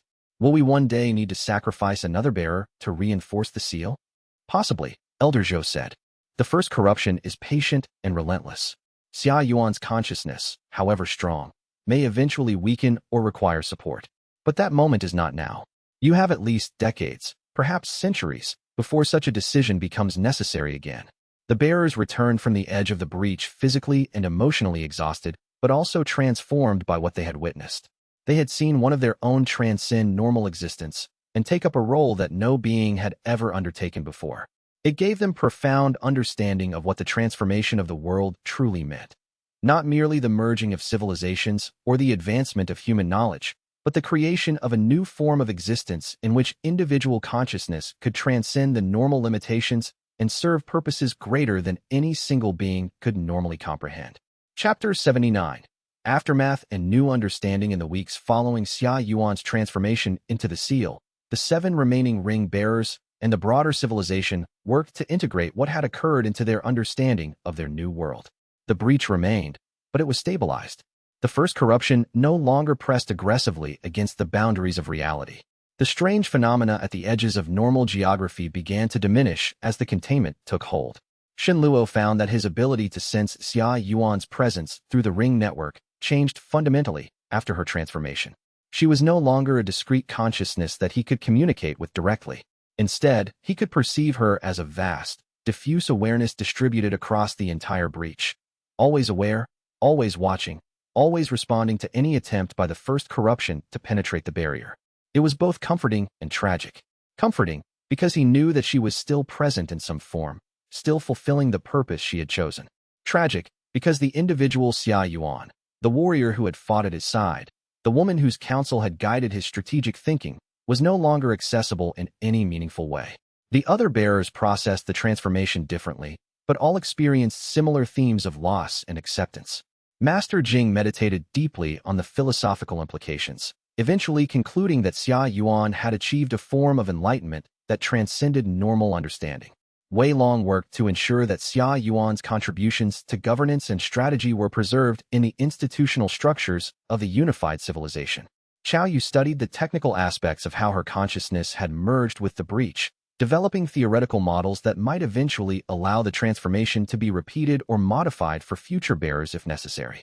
Rin Xian established a ritual of commemoration where the populations of both the sealed worlds and the outer world could acknowledge Xia Yuan's sacrifice and honor her eternal vigilance.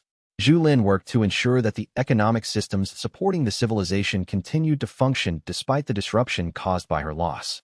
And Shen Luo focused on consolidating the wisdom that had been gained through the entire process of coordination and awakening.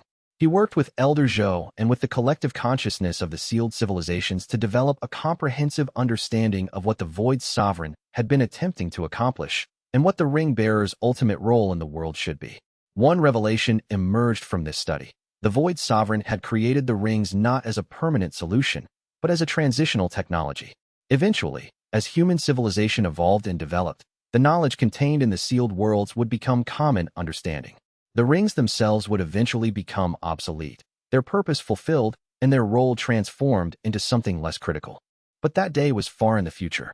For the present age and for many generations to come, the rings and the coordination of the 7 remaining bearers would be essential to maintaining stability and guiding the continued evolution of the unified civilization. Shen Luo recognized that he was being positioned for a role that transcended what he had previously understood as his responsibility. He was not merely the coordinator of the ring-bearers in their management of a transformation. He was becoming a foundational figure in the governance and guidance of the new civilization, the human face of the ancient wisdom that the sealed worlds embodied. It was a role that he had never sought, but one that circumstances and the nature of his ring had prepared him for. For months after Xia Yuan's transformation, Shen Luo made a pilgrimage to the edge of the breach to attempt direct communication with the consciousness that had once been his sister and ally. He did not expect to receive a coherent response. Xia Yuan's consciousness was now distributed across such a vast space that individual communication seemed impossible.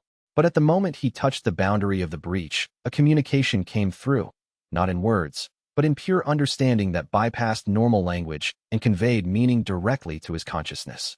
I am here, the presence that had been Xia Yuan said. I am complete. I am eternal. And I am grateful. The gratitude was not just for the sacrifice itself, but for everything that had led to it, the battles fought, the alliances forged, the transformation that had brought her to the moment where she could fulfill her true purpose. Shen Luo felt tears running down his face as he understood that Xia Yuan had not been lost. She had been transformed into something greater than either of them had anticipated. And with that understanding came acceptance. Chapter 80. The path forward. Shen Luo stood in the highest tower of the central sanctuary, looking out across the transformed landscape of the unified civilization. The mountains that had once been invisible, the peaks of the sealed world's geography, were now visible in the distance, merging with the natural features of the outer world. The cities of the ancient civilizations were now open to exploration and study. The knowledge that had been preserved for 10,000 years was beginning to spread through the populations of both worlds. It was a world unrecognizably transformed from the one that had existed just 2 years earlier. Mei Chen joined him at the observation point, and they stood together in companionable silence for a long moment. "Do you think it was worth it?" she asked finally. "All the struggle, all the loss, all the transformation, was it worth the sacrifice that Xia Yuan made?" "I think," Shen Luo said carefully, "that worth is not the right way to measure it. Xia Yuan made a choice that aligned with her deepest nature and her deepest desires. She became what she always was meant to become, a warrior engaged in the most important struggle that exists. Whether or not it was worth something external is not the right question. The right question is whether she achieved fulfillment in that transformation, and I believe that she did." Mei Chen nodded slowly. "And what of you? What is next for you?" "I do not know," Shen Luo said honestly. "The coordination of the rings is now functioning without my constant direct oversight. The civilization is stable, at least for now. Xia Yuan's sacrifice has bought us time and security. The other bearers have their roles to fulfill, their knowledge to share, their expertise to contribute to the unified civilization." He paused, looking out at the vast landscape before him. "I think," he continued slowly, "that my role is changing. I was needed as a coordinator and a central figure during the crisis of awakening. But as the transformation completes and the new civilization finds its equilibrium, the nature of leadership itself will change. It will become less about coordination and more about wisdom, about helping the merged civilizations understand themselves and their place in a larger cosmos that is far more complex and far more dangerous than they ever imagined." "Will you remain as a leader?" Mei Chen asked. "In some form, yes," Shen Luo said, "but not as the central coordinator. That role will eventually be distributed among all who carry the rings. We were never meant to rule. We were meant to facilitate, to ensure that the knowledge of the ancient worlds could be properly integrated and applied.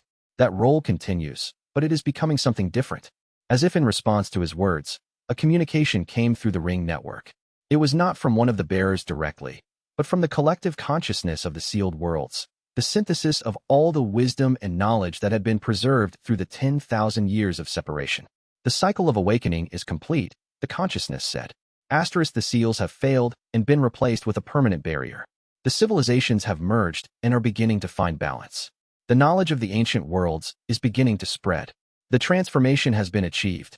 But understand this. The transformation is not an ending. It is a beginning. The unified civilization now stands at a threshold. It must grow and evolve and develop the wisdom and capability to eventually achieve something greater than any single generation can yet comprehend. The 7 rings remain, and the bearers will continue to guide and coordinate. But you are no longer caretakers of something past. You are architects of something future. The true work of the Void Sovereign's plan is only now beginning. Shen Luo felt the weight of that communication settle into his consciousness. The cycle of awakening was complete. But the larger purpose, whatever it was that the Void Sovereign had truly been working toward, remained ahead of them, waiting to be discovered and fulfilled. He looked at Mei Chen and saw his own understanding reflected in her eyes. They had survived the transformation. They had guided the awakening of the sealed worlds.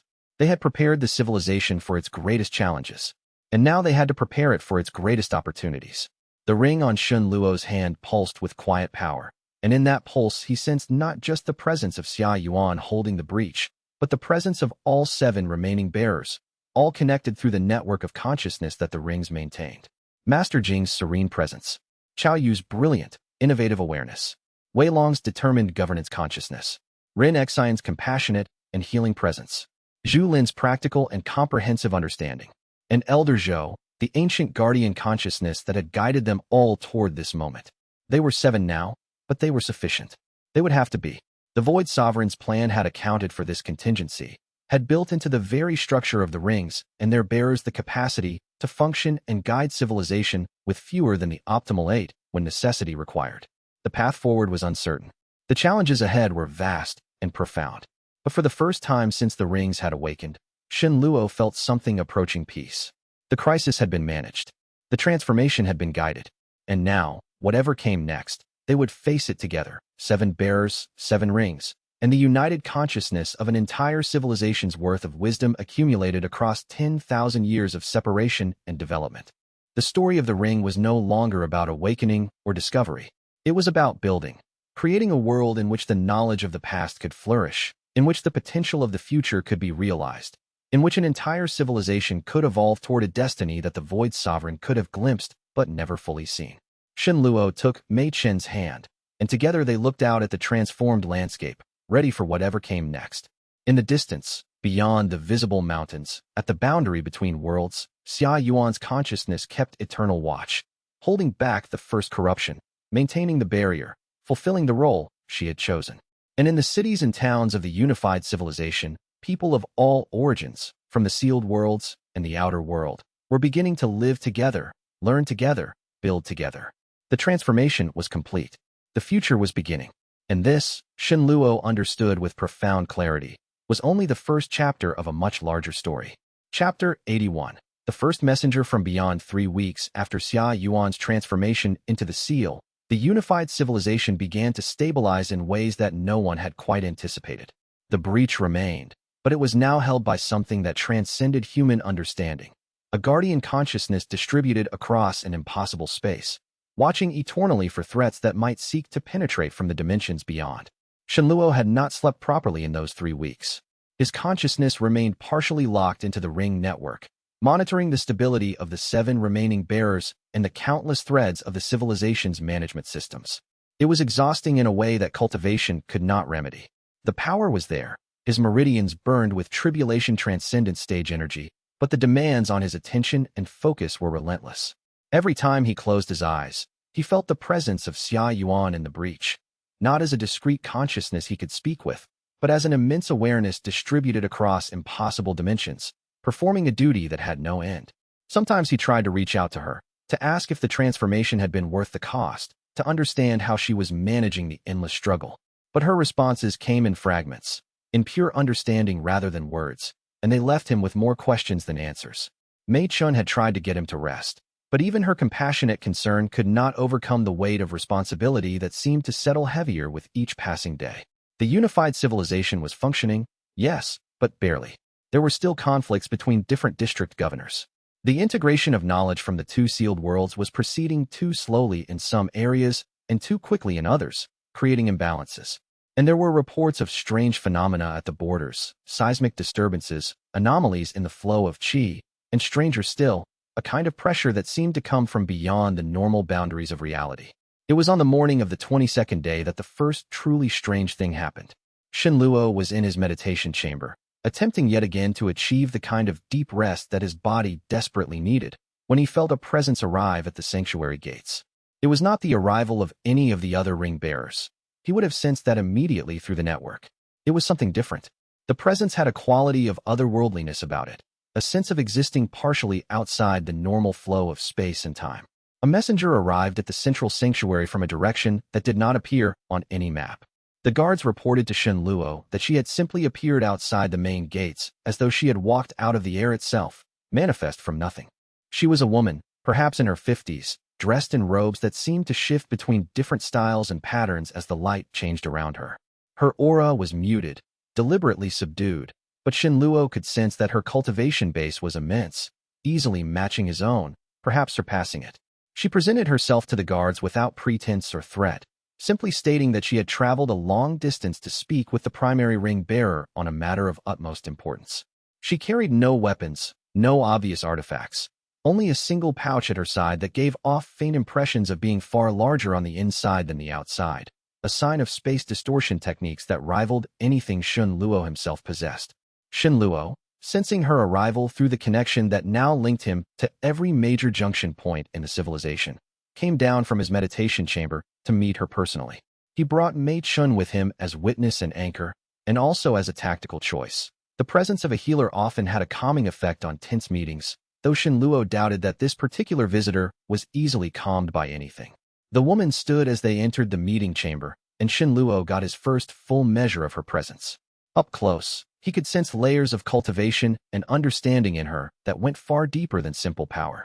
This was someone who had not merely trained to achieve a high rank, but who had achieved enlightenment through that training. Someone whose mind and spirit were integrated at levels that most cultivators never reached. "Welcome," Shen Luo said, gesturing for the woman to sit. "I am Shen Luo, bearer of the storage ring. You have the advantage of knowing my identity, but you have not yet introduced yourself. My name is Jiang Mei, the woman said, settling into a seat with the ease of someone who was entirely comfortable in her own power and presence. I come from the Western Territories, beyond the Great Deserts, though territories and deserts are somewhat limited terms for what is actually there. I represent an organization that has been aware of the Void Sovereign's rings for far longer than you might expect. In fact, we have been aware of them for the entirety of the 10,000 years during which they were sealed. And what organization is that? Shen Luo asked carefully, already searching through his vast repositories of knowledge to see if there was any mention of an organization called the Keepers of the Eternal Dawn. One that your texts would likely call legendary or mythical. Jiang Mei replied with a faint smile. We are the Keepers of the Eternal Dawn. We have been studying the Void Sovereign's work for the entirety of the 10,000 years during which the civilization was sealed. We have been waiting for exactly what just occurred, the awakening of the rings and the merger of worlds. We anticipated this moment with as much certainty as one can have when working with time scales of 10 millennia. Shen Luo felt Mei Chun tense beside him, her healer's intuition picking up the weight of what was being revealed. This was new information, and in his experience, new information from organizations that had been working in secret for 10,000 years was rarely unambiguously good news. You have been watching, Shen Luo said, keeping his voice neutral and measured. But you did not intervene, even when the unification faced its greatest challenges. Even when Xia Yuan was facing a choice that seemed impossible. Even when the first corruption was threatening to break through. Why reveal yourselves now? Because, Jiang Mei said, her expression becoming more serious. What you have done has created a shift in the cosmic structure that will be impossible to conceal from the larger world for much longer. The unification of two sealed civilizations, the awakening of 8 rings working in concert, the transformation of a ring-bearer into an eternal seal. These are not minor events. They are cosmic-scale occurrences that resonate across dimensional boundaries. There are other civilizations, Shen Luo, other worlds, other powers at scales that would make the conflicts you have overcome seem like the quarrels of children. Some of those powers are already becoming aware of the merger. Some are beginning to ask questions. Some are even now making plans. What kind of plans? Mei Chen asked, speaking for the first time, her voice steady even as Shen Luo could feel the anxiety beneath it. The kind that could either forge new alliances that lift all the civilizations involved to greater heights, or that could trigger conflicts that would make the breach seem like a minor inconvenience. Jiang Mei said, speaking with the weight of someone who had seen both outcomes occur in different circumstances. It depends largely on how the unified civilization presents itself and how it positions itself in relation to the larger world. The impression you make now, in these early moments when the other civilizations are first becoming aware of you, will shape all future interactions for centuries to come. Shen Luo stood and walked to the observation window, looking out at the merged landscape that had been transformed by the awakening and unification. Somewhere out there, beyond the visible boundaries of the merged territories, were other powers, other civilizations, other beings operating at scales that he had not yet encountered. Somewhere out there were beings that had been watching his progress, monitoring the unification, waiting to see what would happen next. The thought was both exhilarating and terrifying. Tell me, he said, turning back to face Jiang Mei. What is your interest in how we present ourselves? You have invested 10,000 years in this. What outcome are you actually trying to achieve? Self-interest, primarily, Jiang Mei said with brutal honesty. We have invested 10,000 years of effort in studying and preserving the Void Sovereign's work. An outcome in which the unified civilization is destroyed or consumed by larger powers would be the ultimate waste of that effort. All that effort, all that study, all that accumulation of knowledge, gone in moments. That would be an unacceptable outcome from my perspective. And beyond self-interest? Shen Luo pressed. Beyond self-interest, there is genuine concern, Jiang Mei said, and Shen Luo could see in her expression that she was telling the truth. The Void Sovereign created the rings to preserve knowledge and to maintain balance. If that knowledge is lost, or if that balance is disrupted on a cosmic scale, the consequences would be catastrophic. There are forces in this universe that most people do not even have language to describe. The Void Sovereign understood some of them. If the knowledge he preserved is lost because the unified civilization is conquered or destroyed, then humanity loses its last chance to understand those forces before they become an active threat. And you are here to prevent that, Shen Luo said. I am here to offer partnership, Jiang Mei corrected. The Keepers cannot intervene directly without risking our own security, but we can provide information, guidance, and coordination with other powers on your behalf. If you would accept it. Luo felt the weight of the decision settling onto him like an avalanche. Every time he thought the challenges were completing, another layer of complexity revealed itself. The merger of the two civilizations had seemed like the ultimate culmination of the Void Sovereign's plan, but apparently, it was only one stage in a much larger unfolding. And there were apparently many more stages to come. I will convene the other ring bearers, Luo said finally. This decision cannot be made by me alone. The unity of the seven is what gives us strength. If we are to face the larger world, we will do so as a collective, not as individuals. Chapter 82. The gathering of seven. The seven remaining ring bearers arrived at the central sanctuary within 24 hours of the summons.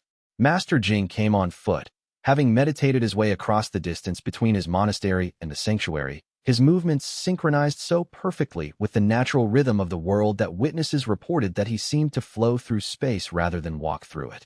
Xiao Yu arrived in a constructed vessel that flew through the air without visible means of propulsion, a marvel of innovation derived from the knowledge housed in his ring and developed in collaboration with engineers from both the sealed civilization and the outer world.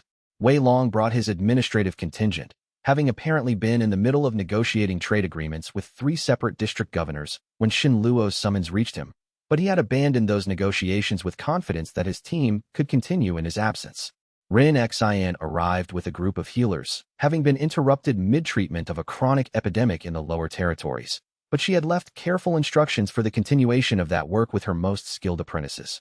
Zhu Lin came by horseback at a pace that suggested she had not slowed down even once during the journey, and she dismounted with the easy confidence of someone accustomed to moving swiftly across any terrain.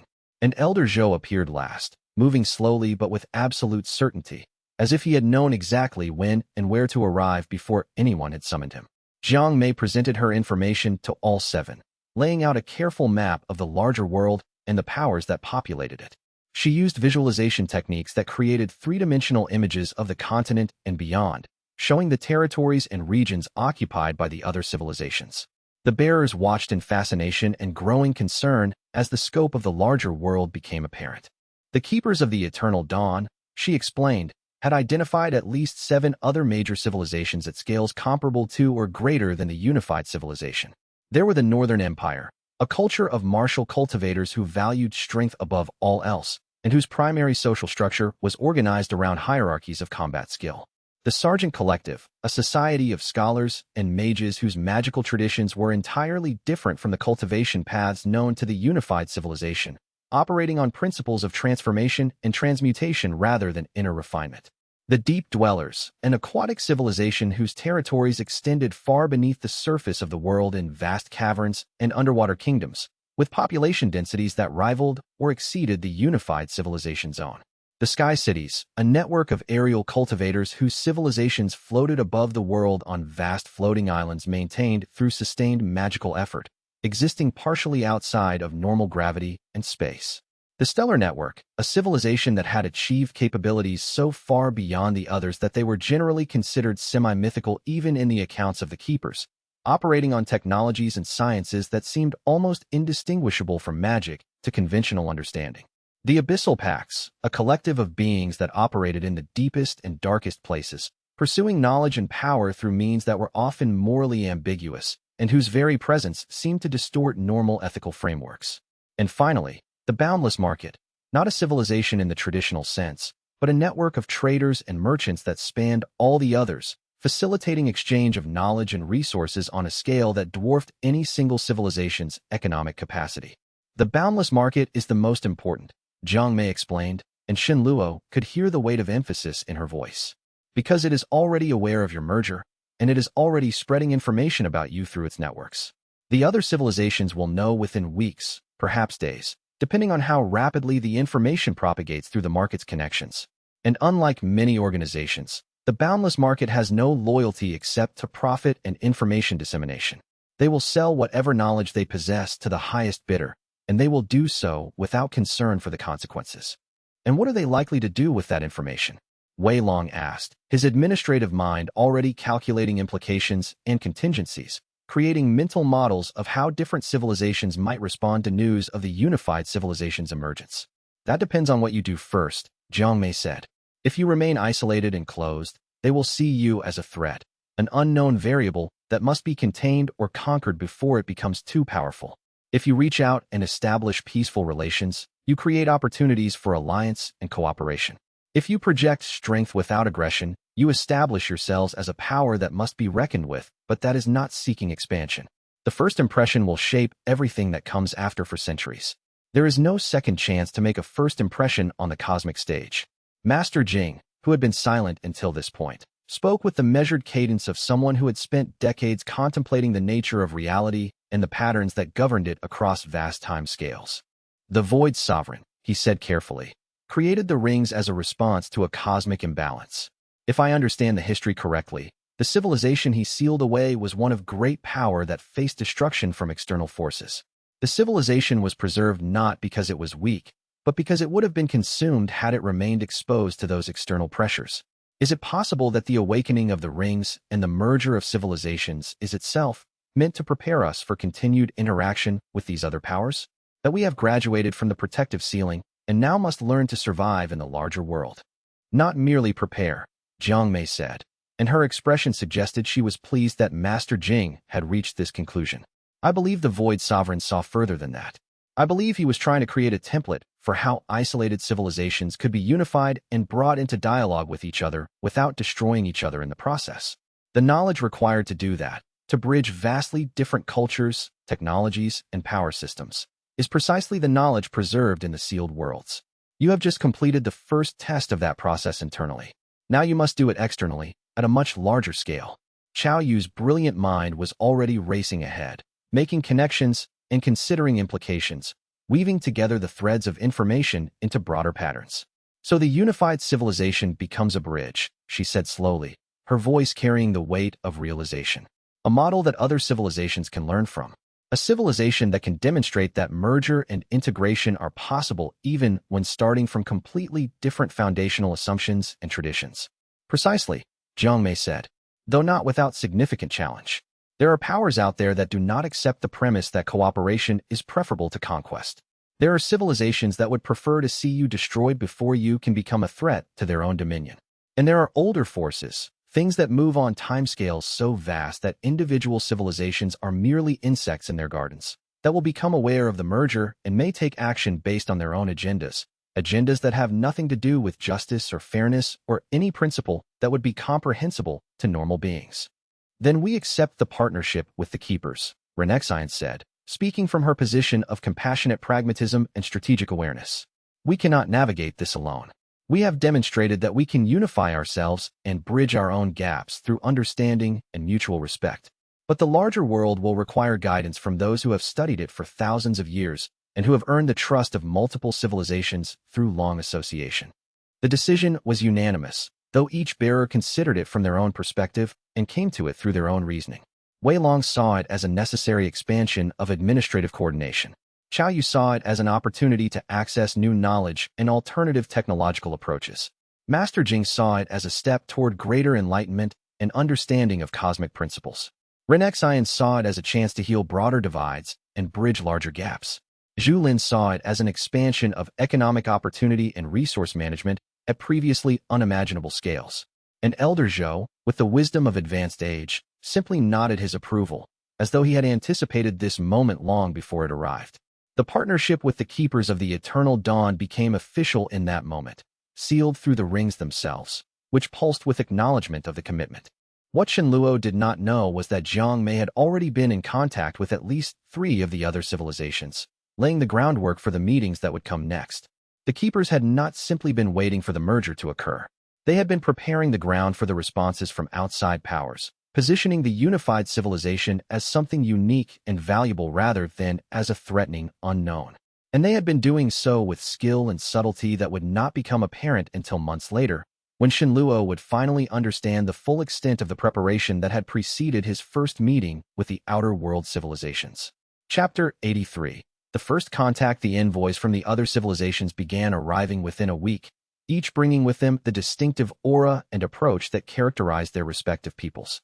The sanctuary transformed into something resembling a convergence of worlds, as vastly different beings attempted to occupy the same space and negotiate the future of cosmic relations.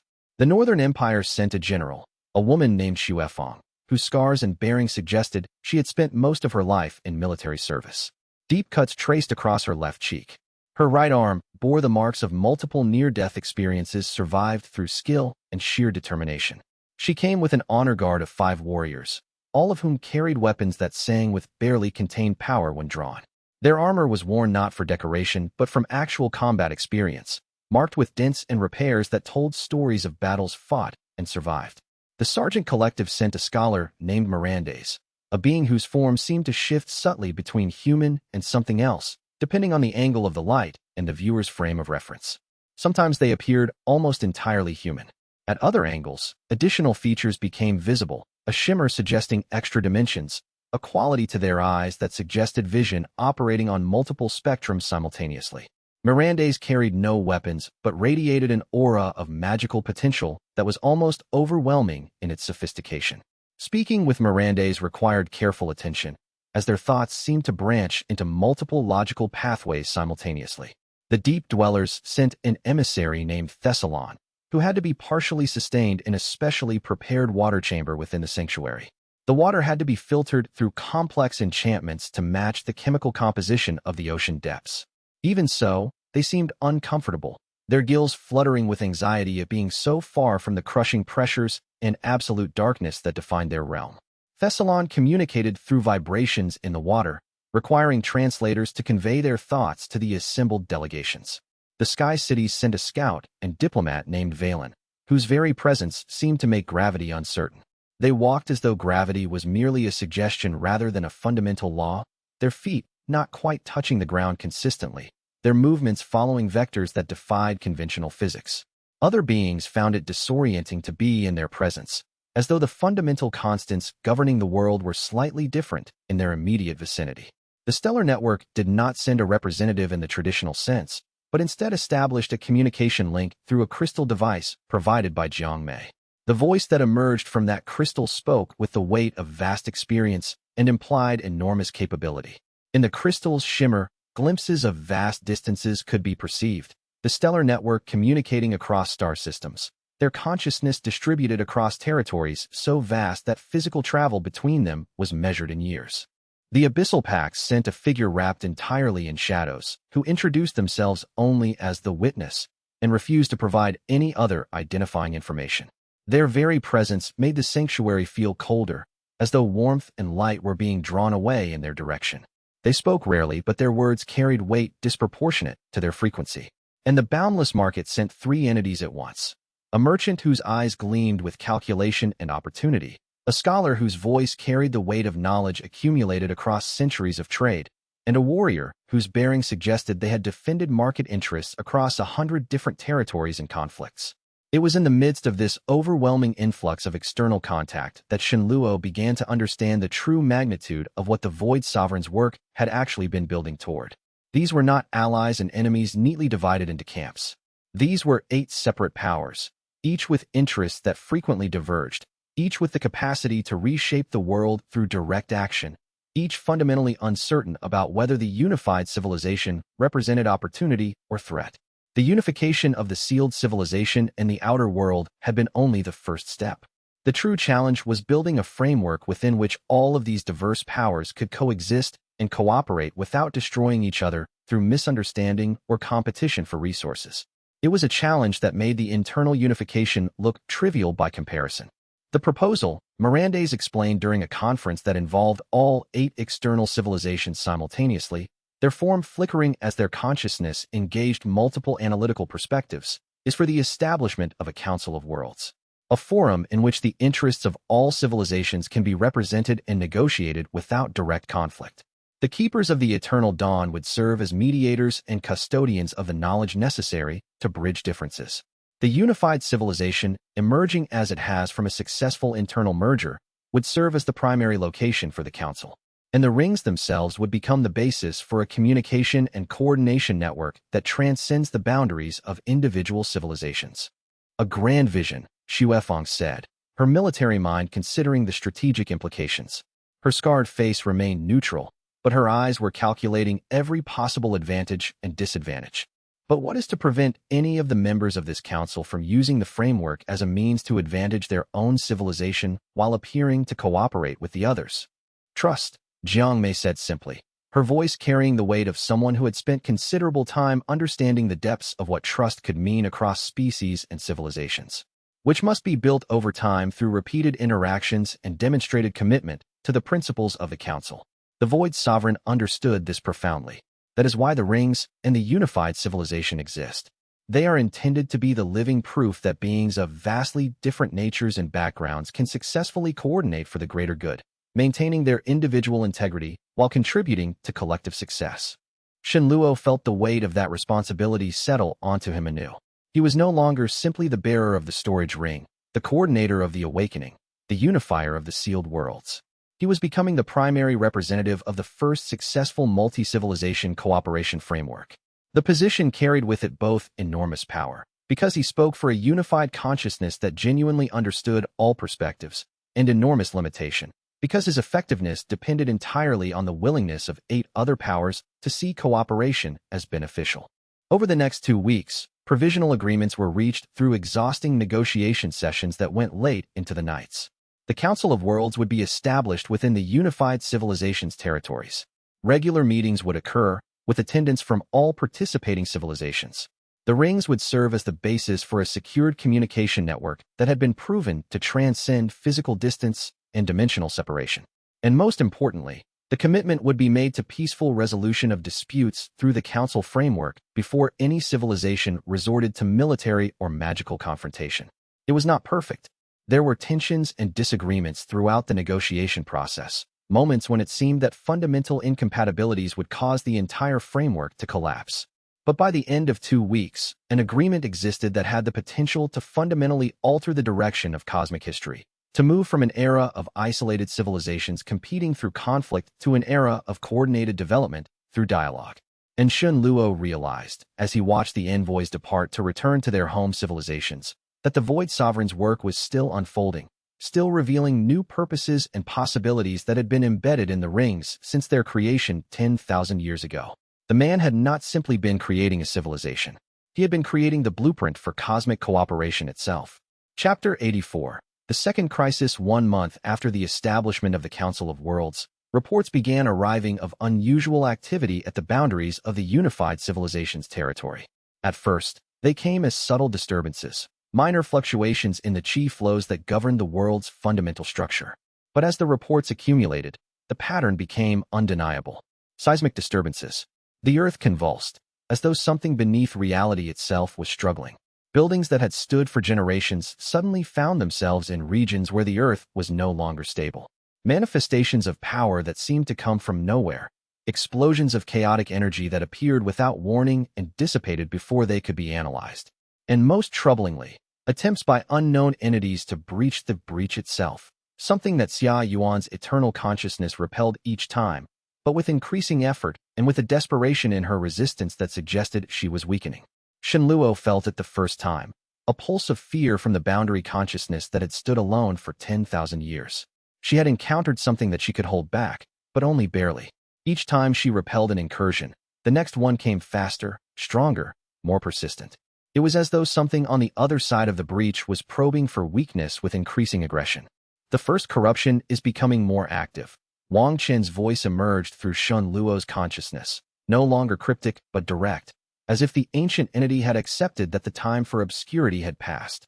The words carried gravity that shook the foundations of Shen Luo's understanding. It senses the merger. It knows that the unified civilization has reached a new level of power and organization.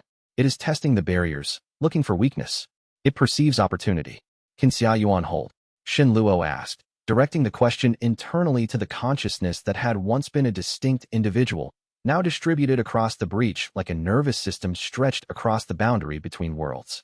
For now, Xia Yuan's presence responded, her consciousness distributed across the breach, speaking as a unified field rather than as a singular being. Her voice carried an exhaustion that transcended physical tiredness. But I am fighting something that is older than civilization, older than the world itself. The barrier was designed to be temporary, maintained only until the civilization was strong enough to integrate and defend itself. I sense that integration is nearly complete. But the external threat is accelerating faster than I anticipated. Something knows that we are preparing for merger. Something understands the implications of a unified consciousness, and it is afraid. It was that communication, that suggestion that the first corruption itself was driven by fear, that prompted Shenluo to call an emergency session of the Ring-Bearer Council. Not the Council of Worlds, but the gathering of the 7 remaining bearers who held direct connection to the civilization's true power. They gathered in the inner sanctuary, in a space that crackled with defensive magical energies, aware that they were being watched from beyond the barriers that defined the boundaries of their world. We need to understand what the first corruption is, Shenluo said, laying out the problem directly. His mind was already grasping at straws, seeking solutions where none were immediately apparent. We need to know its nature, its capabilities, and whether it is a threat that we can actually resist, or if the Void Sovereign simply bought us time by sealing it away. Master Jing closed his eyes and entered a state of deep meditation, drawing on the wisdom preserved in his ring. When he emerged, hours later, his expression was grave, not with the weariness of exhaustion, but with the weight of understanding something profound and terrible. The first corruption, he said slowly, choosing each word with care, was not something that the Void Sovereign could destroy. It is a fundamental force of entropy and dissolution, a power that seeks to unmake order wherever it finds it. The Void Sovereign's response was not to fight it directly, but to contain it, to bound it within particular dimensions while creating parallel worlds within which civilization could flourish untouched by its influence. So we cannot destroy it, Wei Long said, his administrative mind already working through the implications, running calculations of resource allocation and defensive preparations. His military training was all too aware of what fighting an eternal enemy meant. We cannot destroy it, Master Jing confirmed. But there may be other options. The Void Sovereign studied the first corruption deeply before creating the rings. The knowledge of what he learned should be preserved in the sealed information contained within the rings. We may be able to find alternative means of dealing with it, ways that do not require destruction but that create stable coexistence. We need that knowledge, Shenluo said, moving immediately to decision with the kind of clarity that came from understanding that delay would cost them. I will descend into the deepest sealed vaults within my ring and retrieve everything that was preserved regarding the nature and management of the first corruption. That will take you away from the day-to-day coordination, Xiao Yu warned. Her analytical mind was already calculating the risks and consequences.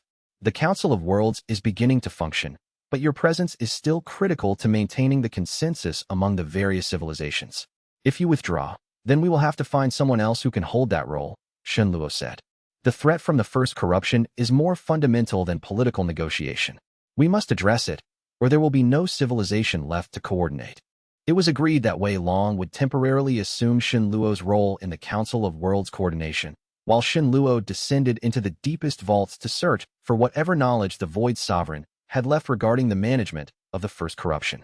The decision was made with the understanding that this represented a gamble, leaving the diplomatic front weakened in hope of finding knowledge that might turn the tide in a conflict none of them fully understood.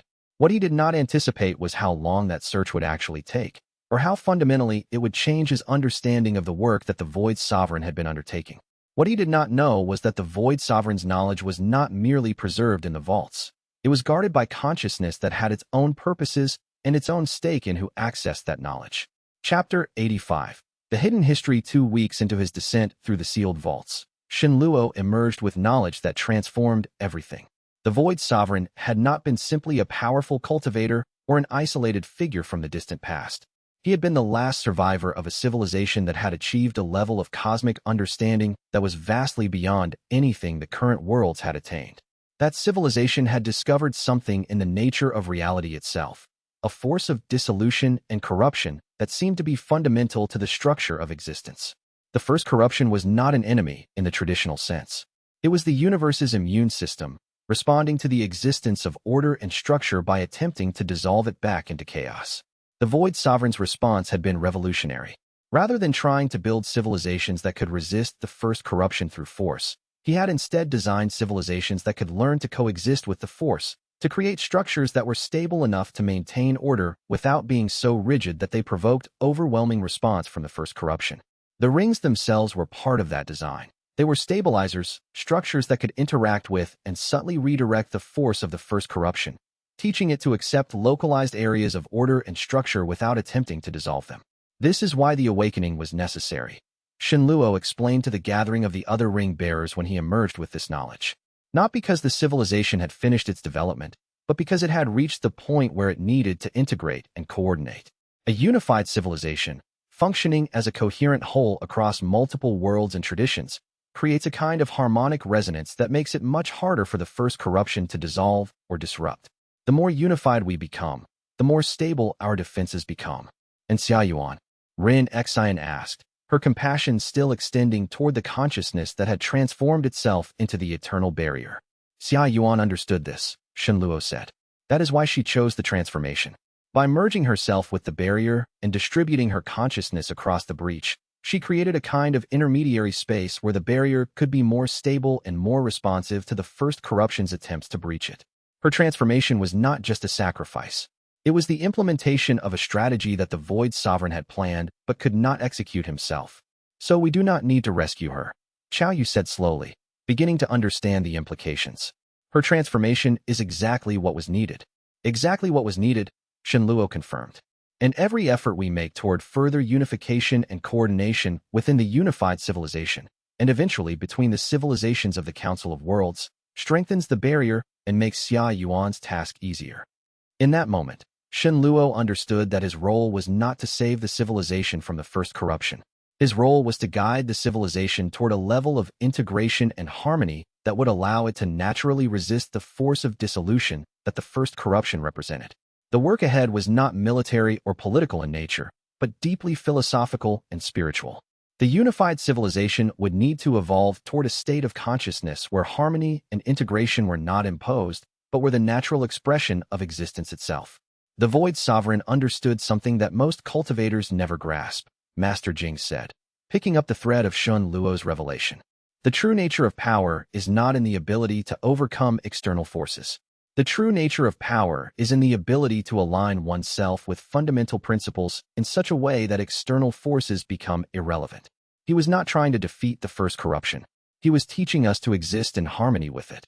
Which means the Council of Worlds is not simply about political coordination, Wei Long added, his administrative mind immediately grasping the deeper implication. It is about creating a network of understanding and harmony that extends beyond the unified civilization to encompass all the major powers. It is about teaching them the same principles we are learning, that cooperation and integration are not weaknesses but fundamental strengths. The question then becomes, Xiao Yu said thoughtfully, how do we convey that understanding to civilizations that have spent thousands of years operating on principles of dominion and conquest? How do we teach something that must be experienced to be understood? We do it the same way the Void Sovereign taught it to us, Renexian said. Through compassion, through demonstration, through patience, and through the persistent showing of a better way. We live it, we embody it, and we invite others to join us not through coercion, but through genuine invitation born of genuine care for their well-being. Shenluo looked at each of the ring-bearers, seeing in them not just powerful cultivators, but genuine partners in a vast undertaking that extended far beyond what any of them had initially understood. They were no longer simply managing a civilization. They were participating in a cosmic-scale work of transformation and integration. It was a vast undertaking, one that would require generations to complete. But for the first time, Shenluo had a clear understanding of what the Void Sovereign had actually been working toward. And he had a framework for understanding how the rings, the civilization, the Council of Worlds, and the eternal struggle with the first corruption all fit together as aspects of a single, incomprehensibly vast design. The path forward was clearer now, even if the destination was still beyond the horizon of immediate perception. And the work could begin in earnest, the work not of conquest or defense, but of transformation and enlightenment. The work of teaching not just the unified civilization, but the entire world that a better way of existing was possible. Shenluo dismissed the other bearers and sat alone with Mei Chun in the great hall of the sanctuary, looking out at the landscape that had been merged from two separate worlds. The mountains in the distance were not quite the same as before. They existed at slightly different angles, occupied slightly different space, as if the very geography was still adjusting to the reality of merger. Do you think we can do this? Mei Chun asked, her healer's intuition still attuned to the doubts and fears beneath Shenluo's calm exterior. I do not know, Shenluo said honestly, but I know that we must try, and I know that we are not alone in the effort. That, at least, is something that the Void Sovereign left us. Not just the rings and the knowledge and the civilization.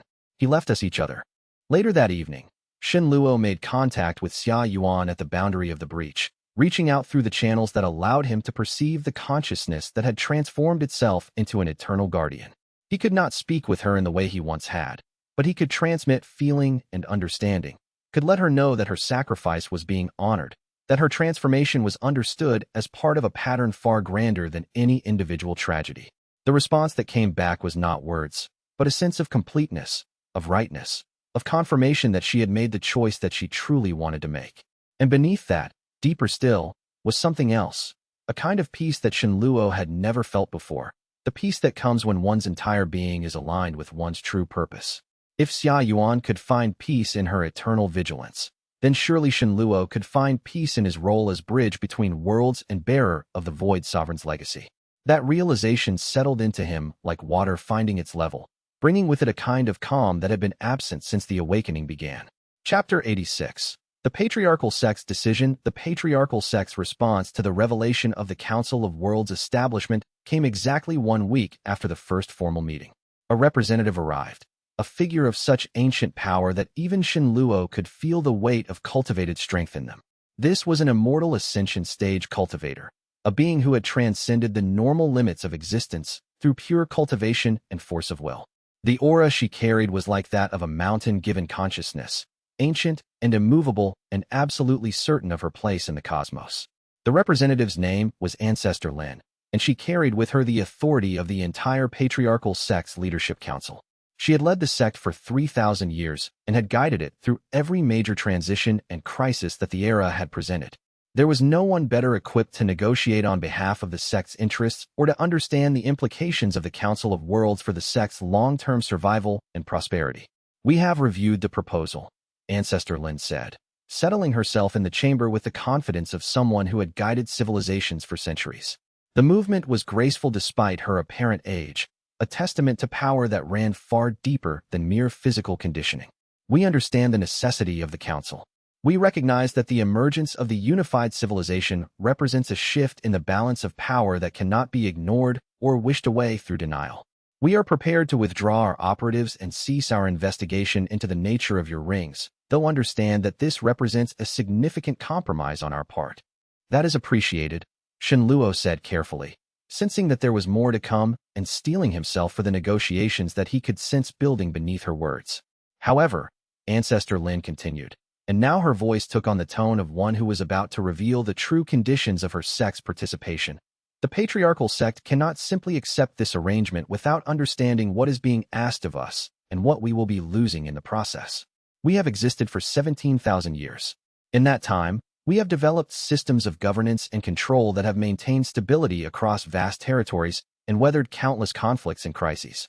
The Council of Worlds represents something fundamentally different from anything we have experienced. It is essentially a mechanism for limiting our autonomy and subjecting our decisions to review and approval by other powers.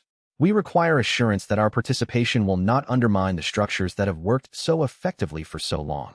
The Council is not meant to replace existing governance structures," Chao Yu interjected, speaking as one of the minds most experienced in understanding systems of organization and power dynamics. "It is meant to provide a framework for coordination between those structures when conflicts arise that cannot be resolved within their own boundaries. It is a mechanism for preventing large-scale conflicts from escalating into all-consuming wars that would devastate all involved parties. Nothing more." "Nothing more," Ancestor Lin repeated, her ancient eyes considering the statement with the kind of careful attention that came from 3,000 years of evaluating proposals and assessing their true implications beneath their stated purposes. "The preservation of local governance while creating a framework for broader coordination. That is more palatable than I anticipated.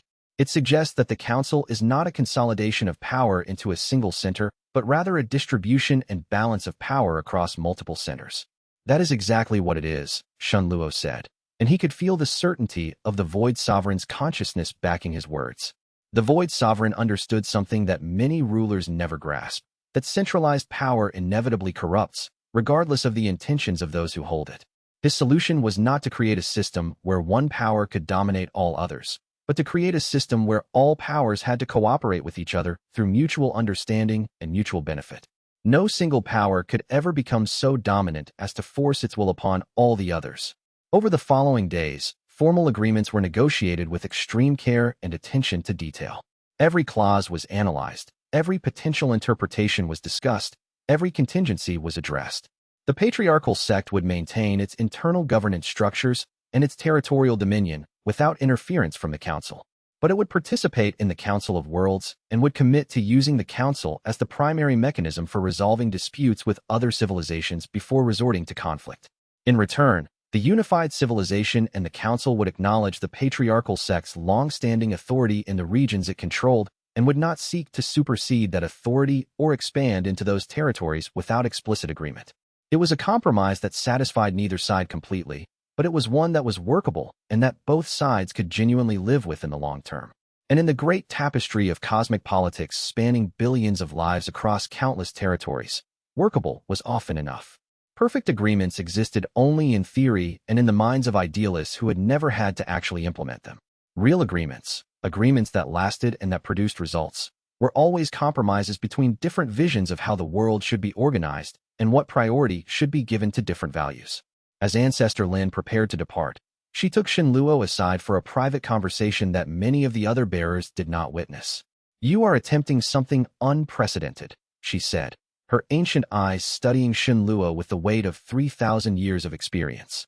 "You are trying to create a system where power is distributed rather than concentrated, where all parties benefit from cooperation rather than from competition for dominance. In my experience, such systems inevitably fail. Greed and ambition are too fundamental to the nature of power." "Perhaps," Shenluo said calmly. But the Void Sovereign apparently believed otherwise. And he was a being whose wisdom was far greater than our own. "If such a system is to be attempted anywhere, it seems to me that it should be attempted by those who understand the cost and accept the burden." Ancestor Lin nodded slowly. "You have the faith required for such an undertaking. Faith that transcends logic or evidence. I will watch how you succeed or fail. And if you fail, I will ensure that the lessons learned are preserved for future generations." It was not a promise of support, but it was not a threat either. It was something more valuable, a commitment to bear witness and to preserve knowledge. In the long game of cosmic politics, such commitments mattered more than any military alliance. "They will watch us constantly," Master Jing observed after Ancestor Lin's departure, his meditation-enhanced perception reading deeper implications in her carefully chosen words. "They will look for any sign that we are using the council to expand our power at their expense. And if they perceive such a sign, they will move against us with all their considerable strength." The patriarchal sect has not survived for 17,000 years by being naive or trusting. They will verify everything we say through their own networks and through careful observation of our actions. "Then we must ensure that we never give them such a sign," Shenluo said with absolute conviction. "We must be scrupulously transparent in our intentions and our actions. We must be the example we are asking others to follow. If we deviate from that principle, even once, we lose the moral authority that is the foundation of the entire council." "That will be difficult," Wei Long said, his administrative mind seeing all the complexities involved in such an approach. "Transparency inevitably reveals weakness along with strength. It will invite opportunistic attacks from lesser powers who see vulnerability where we show honesty. We will have to be very careful about what we reveal and when we reveal it.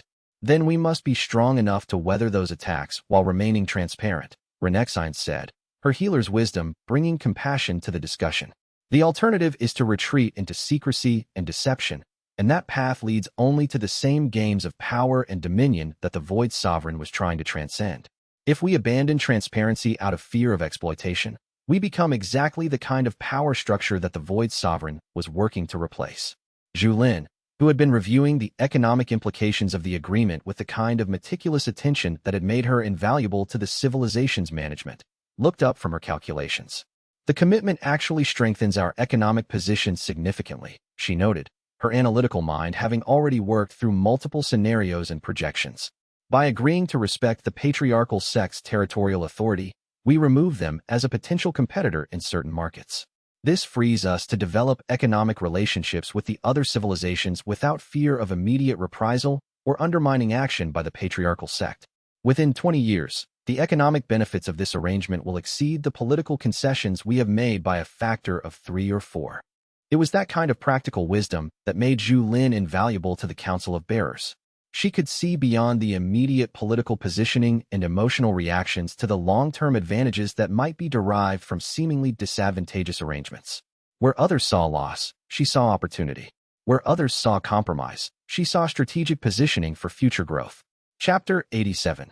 The second ring bearer's journey. 6 weeks after the establishment of the Council of Worlds, Shenluo made a decision that surprised many of the other bearers, and that required careful explanation before they would accept it.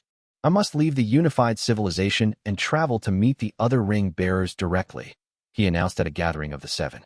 The Void Sovereign's consciousness has been increasingly insistent that all 8 rings must be brought into direct communication at levels that are deeper and more profound than what we have achieved so far. The network of coordination through the rings is growing stronger, yes, but it is not yet optimally configured. To achieve that optimal configuration, all 8 rings must resonate with each other on the deepest levels of consciousness and being. You are speaking of something beyond the normal capabilities of the ring network, Master Jing said, his ancient wisdom and deep meditation allowing him to recognize implications that others were still processing. You are speaking of something that touches the very foundations of what it means to be an individual consciousness. Yes, Shenluo confirmed, and he felt the weight of that affirmation settle into the room. The rings were created with the capacity to merge their consciousnesses in a way that would allow all 8 bearers to perceive reality from a kind of unified perspective, to see through 8 sets of eyes, to think with 8 minds, to access 8 different ways of understanding simultaneously. The Void Sovereign was building not just a civilization of individuals, but the possibility of a collective consciousness that could serve as a bridge between the individual and the cosmos.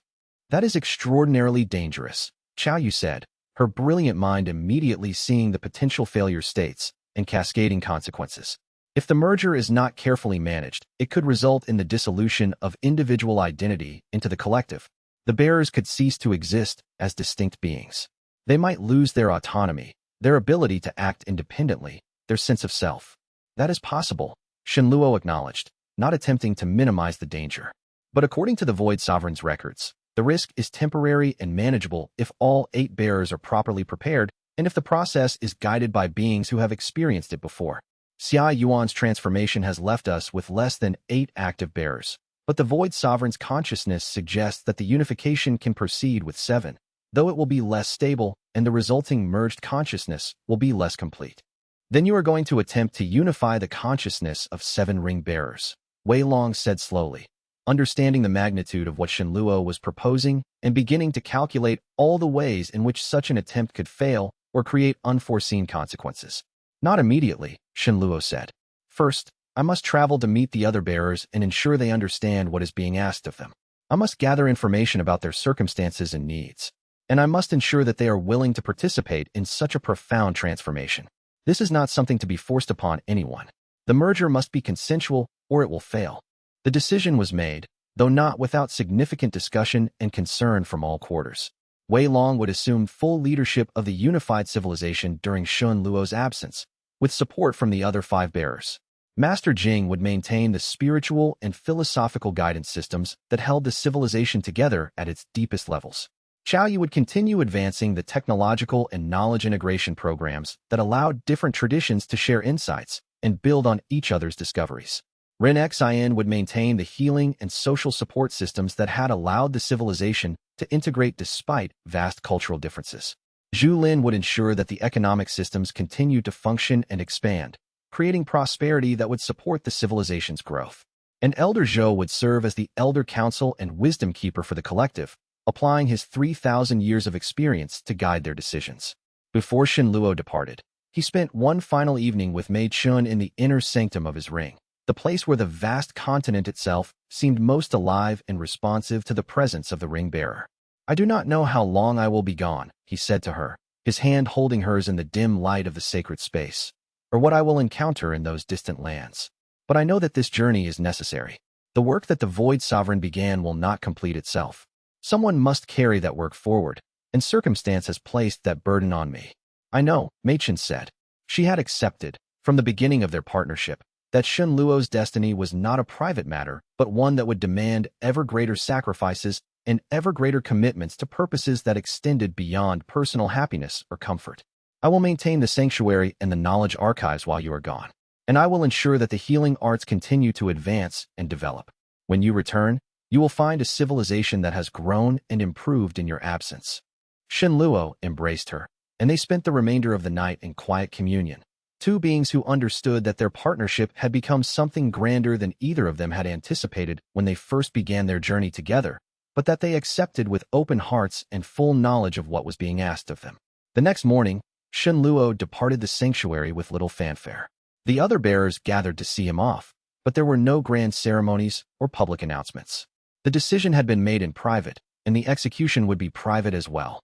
Shenluo would travel as a single person, visible to the world but not calling attention to his journey. In this way, he could gather the other bearers without creating a focal point for the predatory powers that were already watching the unified civilization with hungry eyes. As he walked away from the sanctuary, Shenluo felt the presence of Xia Yuan at the boundary of the breach.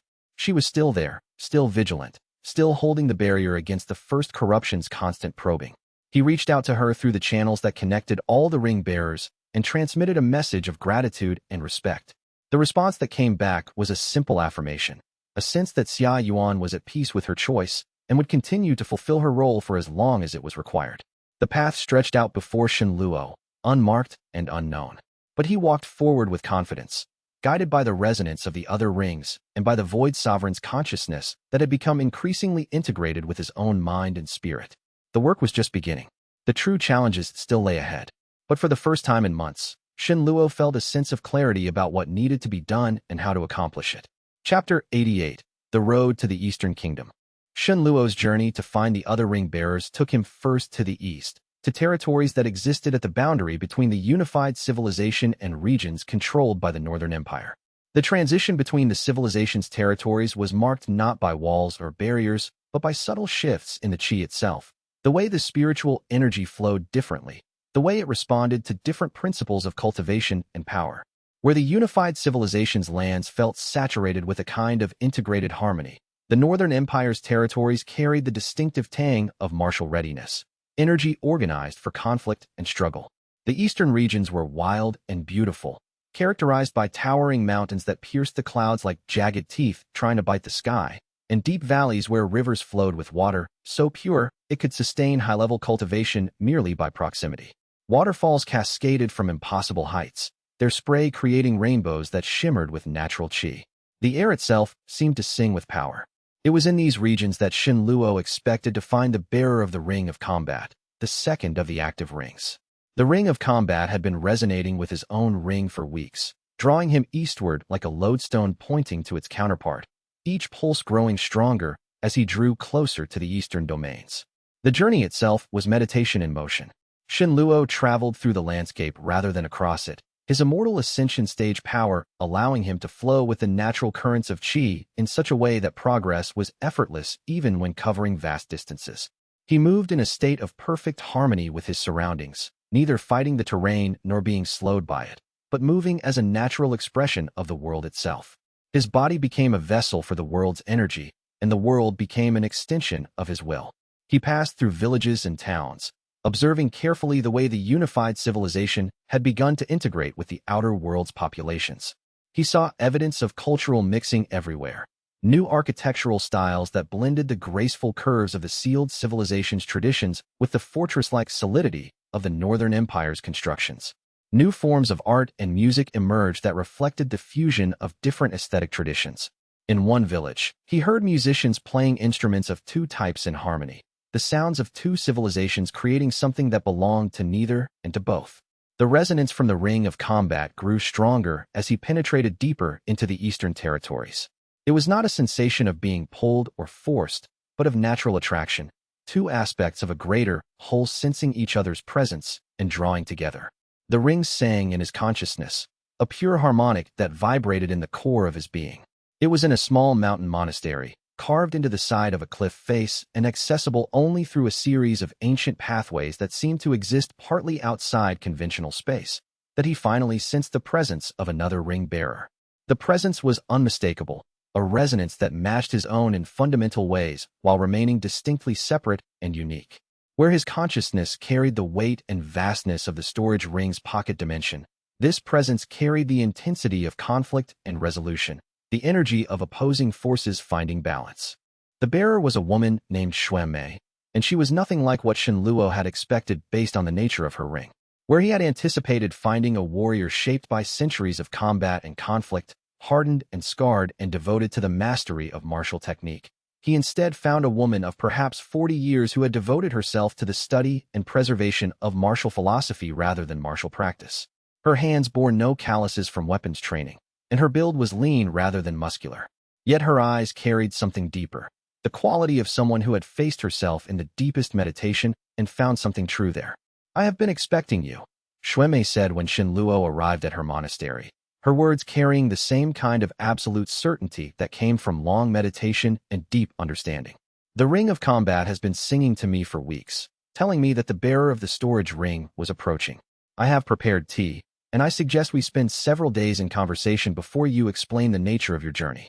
The rings have drawn you here, but conversation will help us understand why. Understanding precedes action. Always." And so began the first of what would become a series of profound exchanges that reshaped Xinluo's understanding of what the merger would mean. Xuemei, Xinluo learned, carried the ring of combat not because she was the greatest warrior alive or the most skilled in martial technique, but because she understood the nature of combat and conflict more deeply than anyone else in the known world. She saw conflict not as a problem to be solved through greater strength or superior technique, but as a natural expression of different beings trying to exist in the same space with fundamentally different values and perspectives. Conflict was not a failure of communication. Conflict was communication in its most essential form. The Void Sovereign understood this truth, Xuemei explained during their conversations, the words emerging slowly and carefully, as if each one had been considered for 10,000 years before being spoken. "And it was why he placed the ring of combat in the hands of someone like me rather than in the hands of a great general or martial master. He placed it in my hands because he understood that the real mastery of combat is not in winning battles, but in understanding what battles truly are. Conflict itself is not the enemy. The enemy is the inability to coexist with conflict, to accept it and learn from it, and grow through it. A world without conflict is a world without growth, without challenge, without the opportunity for beings to discover who they truly are.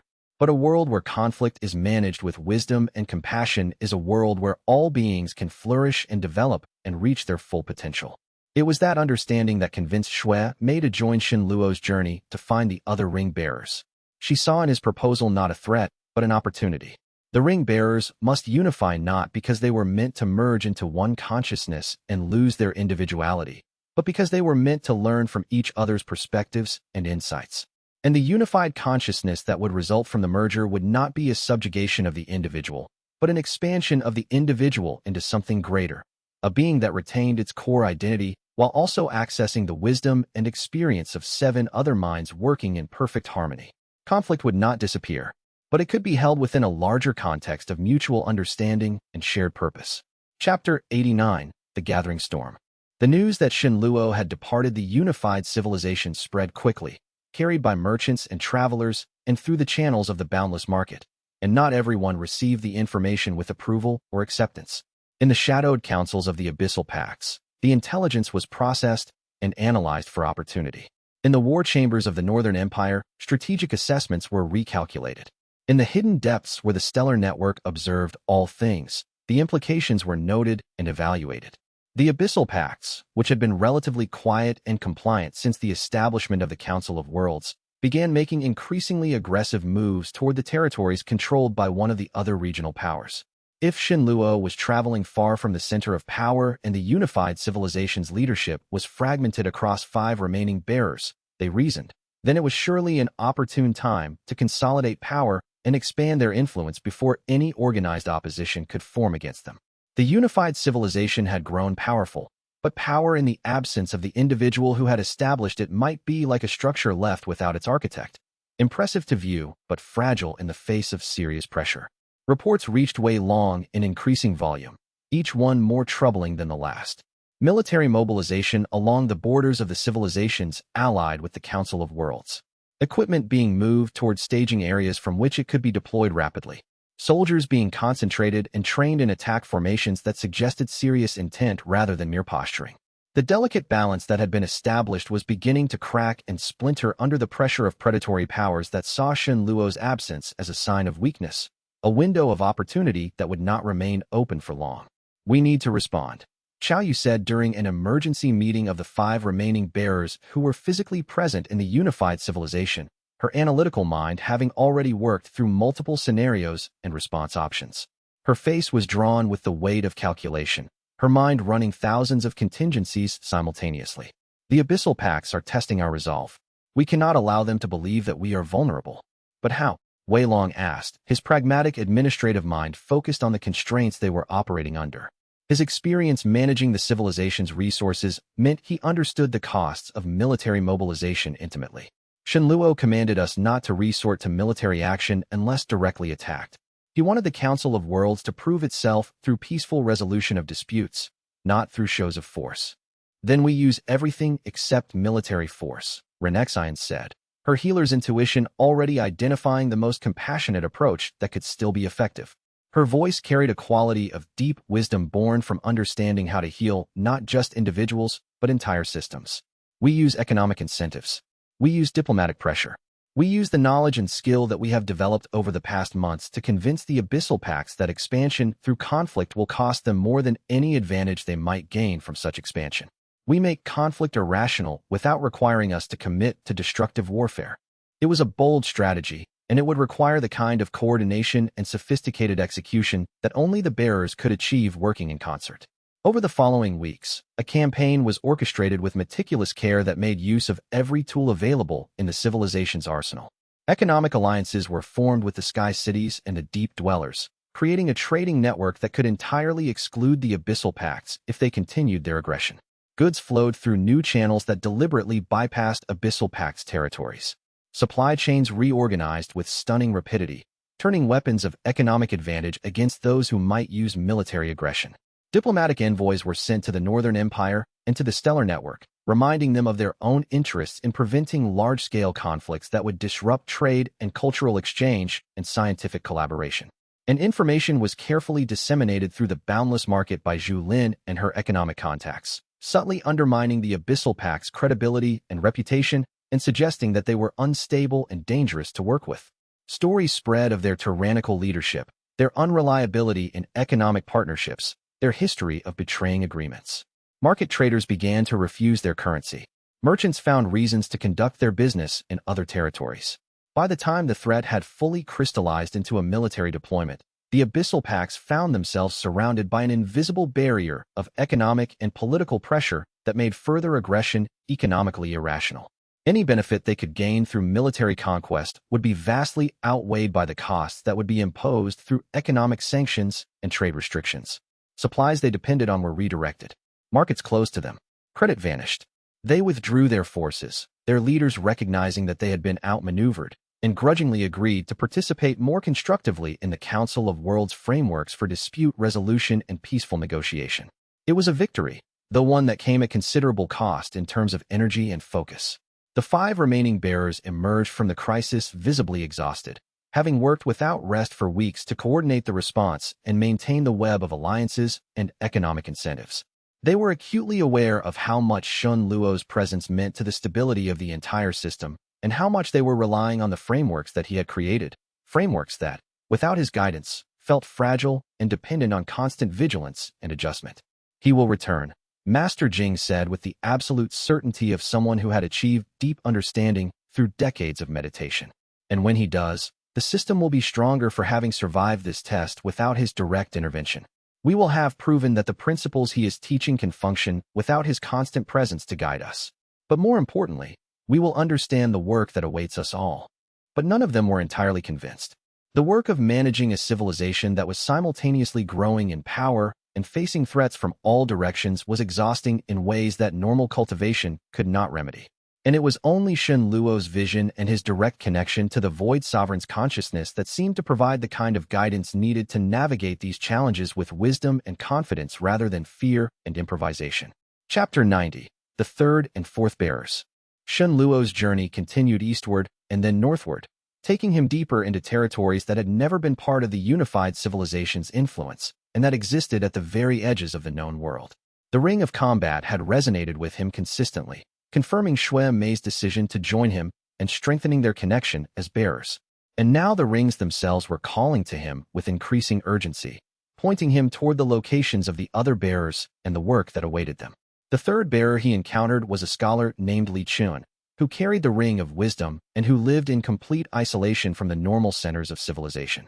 Li Chun lived in a vast underground library that had been carved from the interior of a mountain through centuries of careful work, and the library contained knowledge that spanned the entirety of human history and far beyond.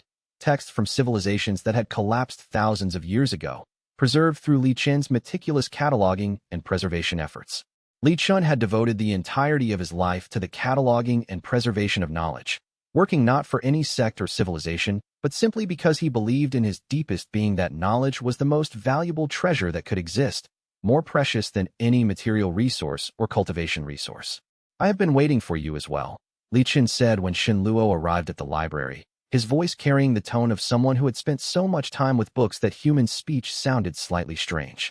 "My ring has been resonating more strongly with each passing day, singing to me in frequencies that I can almost but not quite hear.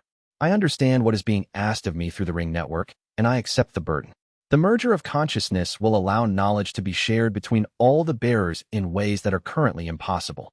All that I have accumulated, all that I have learned through centuries of study and research, will become accessible to the whole, and in return, I will gain access to the knowledge and perspective that each of the other bearers carries. I find this exchange to be not merely acceptable, but profoundly desirable." The fourth bearer was different again in every way that mattered. Her name was Ren Shi, and she carried the Ring of Healing. But unlike Ren Xian in the unified civilization, who had devoted herself to the healing of individuals and the treatment of disease and injury, Ren Shi had devoted herself entirely to the healing of ecosystems and the land itself. She was a druid of immense power, with capabilities that extended beyond any normal cultivation techniques, and that drew from the deepest wellsprings of natural magic, and the territories she inhabited were more beautiful and vibrant and alive than anywhere else Shen Luo had encountered in all his travels. Where Ren Xian worked with individual patients, carefully nursing them back to health, Ren Shi worked with entire forests and mountain ranges. She had spent centuries restoring regions that had been damaged by war or misuse, nursing them back to vitality and abundance. The mountains surrounding her dwelling place had become legendary in nearby villages. Tales spoke of flowers that bloomed with unusual colors and medicinal properties, of game animals that were abundant and healthy, of water sources that were so pure they seemed to glow with inner light. "The land speaks to me through the ring," Ren Shi explained, her words carrying the strange rhythmic quality of someone who spent more time conversing with the natural world than with human beings. Her voice seemed to echo the sounds of wind through leaves and water over stones. "It tells me that there are others like me, other bearers who are scattered across the world and who are in danger from forces they cannot fully comprehend. And it tells me that the only way to protect them and to complete the work that the Void Sovereign began is to participate in the merger that you are proposing. I understand the risk to individual identity, but the alternative, to remain isolated and powerless while threats gather and the fundamental balance of the world shifts, is unacceptable. I will join you, and I will bring the knowledge of the land with me. The earth itself will benefit from the unification, and this is what ultimately matters." And so the gathering of bearers continued, each one bringing their own unique understanding and their own distinct perspective to the vast and unfolding work that the Void Sovereign had begun 10,000 years ago. Shen Luo felt the rings resonating together more strongly with each bearer that joined his journey, the network of consciousness becoming richer and more complex and more powerful with each connection. The harmony between them was not forced or artificial. It emerged naturally from their shared commitment and their recognition of each other's value and contribution. For bearers now traveled together where once there had been one. For distinct ways of understanding and engaging with the world, now moving in concert toward a goal that transcended any individual agenda or desire. And somewhere beyond the horizon of their current knowledge, 3 more bearers waited, unaware of the journey that was approaching them, but already responding through their rings to the call of their gathered counterparts. Xuanmei, Shen Luo, Li Chun, and Ren Shi traveled together from that point forward, moving through the world as a coherent group rather than as individuals. The rings pulsed with their combined power, creating a kind of gravitational field that subtly pushed back against the chaos and dissolution that the first corruption represented. And as they traveled, they sought the remaining 3 bearers, the bearers whose rings had not yet awakened fully or whose locations remained hidden beneath layers of obscurity and distance. The journey was taking them deeper into the world than Shen Luo had ever ventured, into places where the normal rules of reality seemed to bend and shift under the weight of accumulated power and ancient knowledge. And at every step, they encountered new challenges, new powers, new ways of understanding what it meant to be a cultivator and a guardian and a bridge between worlds. That night, as the four bearers sat around a fire in a cave high in the mountains, Shenluo asked them each to share their understanding of what the merger would mean. It will be a kind of death, Shuemei said. A temporary cessation of individual identity as we know it, but also a kind of birth, the emergence of something new that contains all of us but is greater than any of us alone. It will be an expansion of knowledge, Li Chen added, a sharing of understanding that will allow us to build on each other's discoveries in ways that isolated scholars never could. For the first time, all the knowledge of our civilization will be integrated into a single consciousness. It will be a healing, Renshi said. A restoration of the wholeness that has been fractured since the sealing. The land itself will feel the difference when the rings are unified. Shenluo listened to each of them and felt the truth in their words. The merger would be all of these things and more. It would be a transformation so profound that none of them could fully anticipate what would emerge from it. And yet, despite the uncertainty and the risk, all of them were willing to proceed because they understood that the work of the Void Sovereign required nothing less than their complete commitment. There are 3 more of us, Shenluo said. 3 other ring bearers scattered across the world. When we have gathered all 7, we will attempt the merger. But before that time comes, we must be prepared. We must understand not just intellectually, but in our deepest being what we are agreeing to undertake. The Void Sovereign's consciousness guides you, Li Chen observed. I sense it in your words and your decisions. What does it tell you about the ones we have not yet met? It tells me that each of them carries knowledge and power that is essential to the merger, Shenluo said. Without all 7 perspectives, the unified consciousness will be incomplete. Each ring bearer holds a key piece of understanding that cannot be derived or substituted. The Void Sovereign built redundancy and diversity into the structure of the rings specifically to prevent the unified consciousness from developing blind spots or fundamental biases. Then we must find them, regardless of the distance or the difficulty. Renshi said with the certainty of one who was accustomed to accomplishing seemingly impossible tasks. The land will guide us if we listen to it. The earth itself wants the merger to occur. I can feel it in the way the chi flows and in the way the life force responds to our presence. And so the determination was reinforced. The 4 bearers would press forward, deeper into territories unknown, following the subtle resonances of the other rings and trusting that the Void Sovereign's plan had prepared the way for their meeting with the remaining 3 bearers. The work that began in the sanctuary of Shenluo's consciousness would now unfold across the world, carried forward by those who had been chosen to bear the rings and to guide the civilization through its transformation. Chapter 91. The 5th Bearer and a Revelation. 3 months into Shenluo's journey, the 4 bearers encountered a temple carved into a crystalline mountain in a region where time itself seemed to flow differently. This was a place where the normal laws of temporal progression appeared to have been suspended or fundamentally altered. The same mountain that could be crossed in an hour of normal travel required days of movement through the crystalline valleys that surrounded it. This was the home of the 5th Bearer, a being known only as Master Quan, who carried the ring of balance and who had devoted an apparently limitless amount of time to the study and perfection of equilibrium across all dimensions of existence. Master Quan was unlike any of the other bearers they had encountered in the journey so far. He appeared neither young nor old, existing in a kind of temporal suspension that suggested he had been present at many historical moments without aging meaningfully. His presence radiated a kind of neutrality that was almost unsettling, not coldness or indifference, but rather a perfect equilibrium between all opposing forces, an absolute refusal to favor any perspective or philosophy over another. When Shenluo sensed the ring buried deep within the crystal mountain, resonating with his own ring through frequencies that transcended normal space, he knew this would be the most challenging negotiation yet. Balance is not agreement, Master Quan said when they finally met in the chamber at the heart of the crystal mountain, his voice carrying harmonics that seemed to come from the crystal itself, resonating through the geometric patterns that defined the space. Balance is not compromise or splitting differences. Balance is the recognition that all forces have equal validity even when they oppose each other most bitterly. You ask me to abandon my neutrality and join in a cause, to add my perspective to 6 others, and create a merged consciousness. I must ask you directly, what becomes of balance when all the rings are unified into a single consciousness? Does the merged being not risk becoming dominated by whatever majority perspective emerges strongest? does it not risk losing the neutrality that is essential to true balance? It was a profound question, and Shen Luo recognized immediately that Master Quan was not asking it out of obstruction or unwillingness to participate, but out of genuine philosophical concern for the integrity of the balance that he represented and had protected for what appeared to be many centuries. Balance becomes infinite, Shen Luo answered, speaking with the clarity that came from his connection to the Void Sovereign's consciousness and from his own deep understanding of what the merger truly was. When 7 perspectives merge into a single consciousness, the possibility of imbalance increases in the short term, yes. But so too does the possibility of a dynamic equilibrium that is far more sophisticated and far more stable than any neutrality achieved through isolation could ever be. Neutrality built through separation is always fragile, always at risk of being disrupted by external force. But balance built through the active engagement of all perspectives simultaneously, that is a balance that can survive anything. You would not abandon your understanding of balance. You would refine it. You would deepen it. You would teach it to the 6 others, and they would teach you their own understandings in return.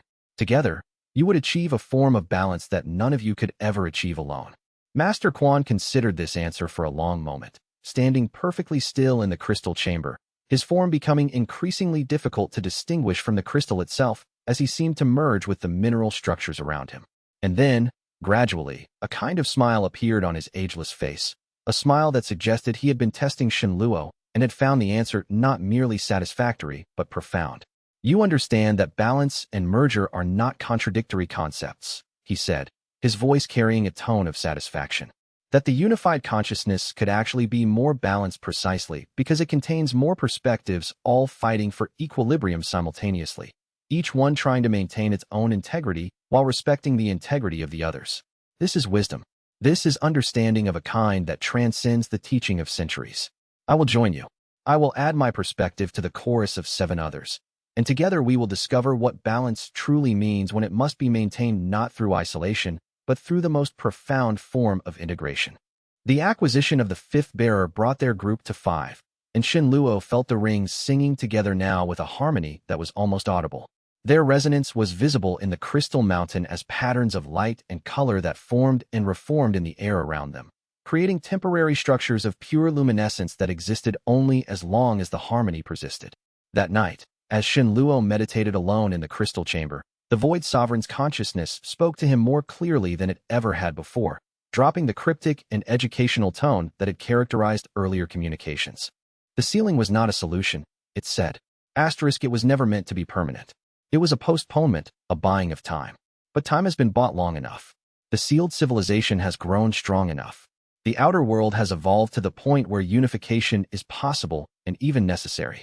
And now the rings must merge their consciousness completely, fully, irreversibly.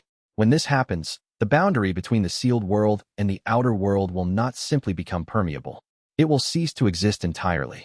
The two will become one unified reality. And what of the first corruption? Shen Luo asked, his concern immediate and acute. Xia Yuan holds it back, but a merged consciousness might not be able to maintain that vigil.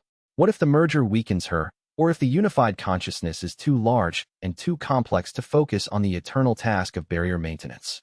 Xia Yuan will be liberated from her burden, the Void Sovereign's consciousness said with absolute certainty.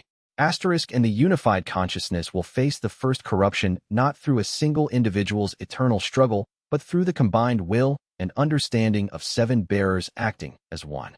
It will be harder. It will be more dangerous. It will require constant vigilance and conscious effort. But it will be sustainable in ways that Xia Yuan's lonely vigil can never be. She was one being holding back a cosmic force. 7 bearers working in harmony might transform that force into something that can be managed rather than merely resisted. Shen Luo understood then the full scope of what was being asked. The merger was not just about coordination or about achieving greater wisdom in governance. The merger was the final step in the Void Sovereign's entire design.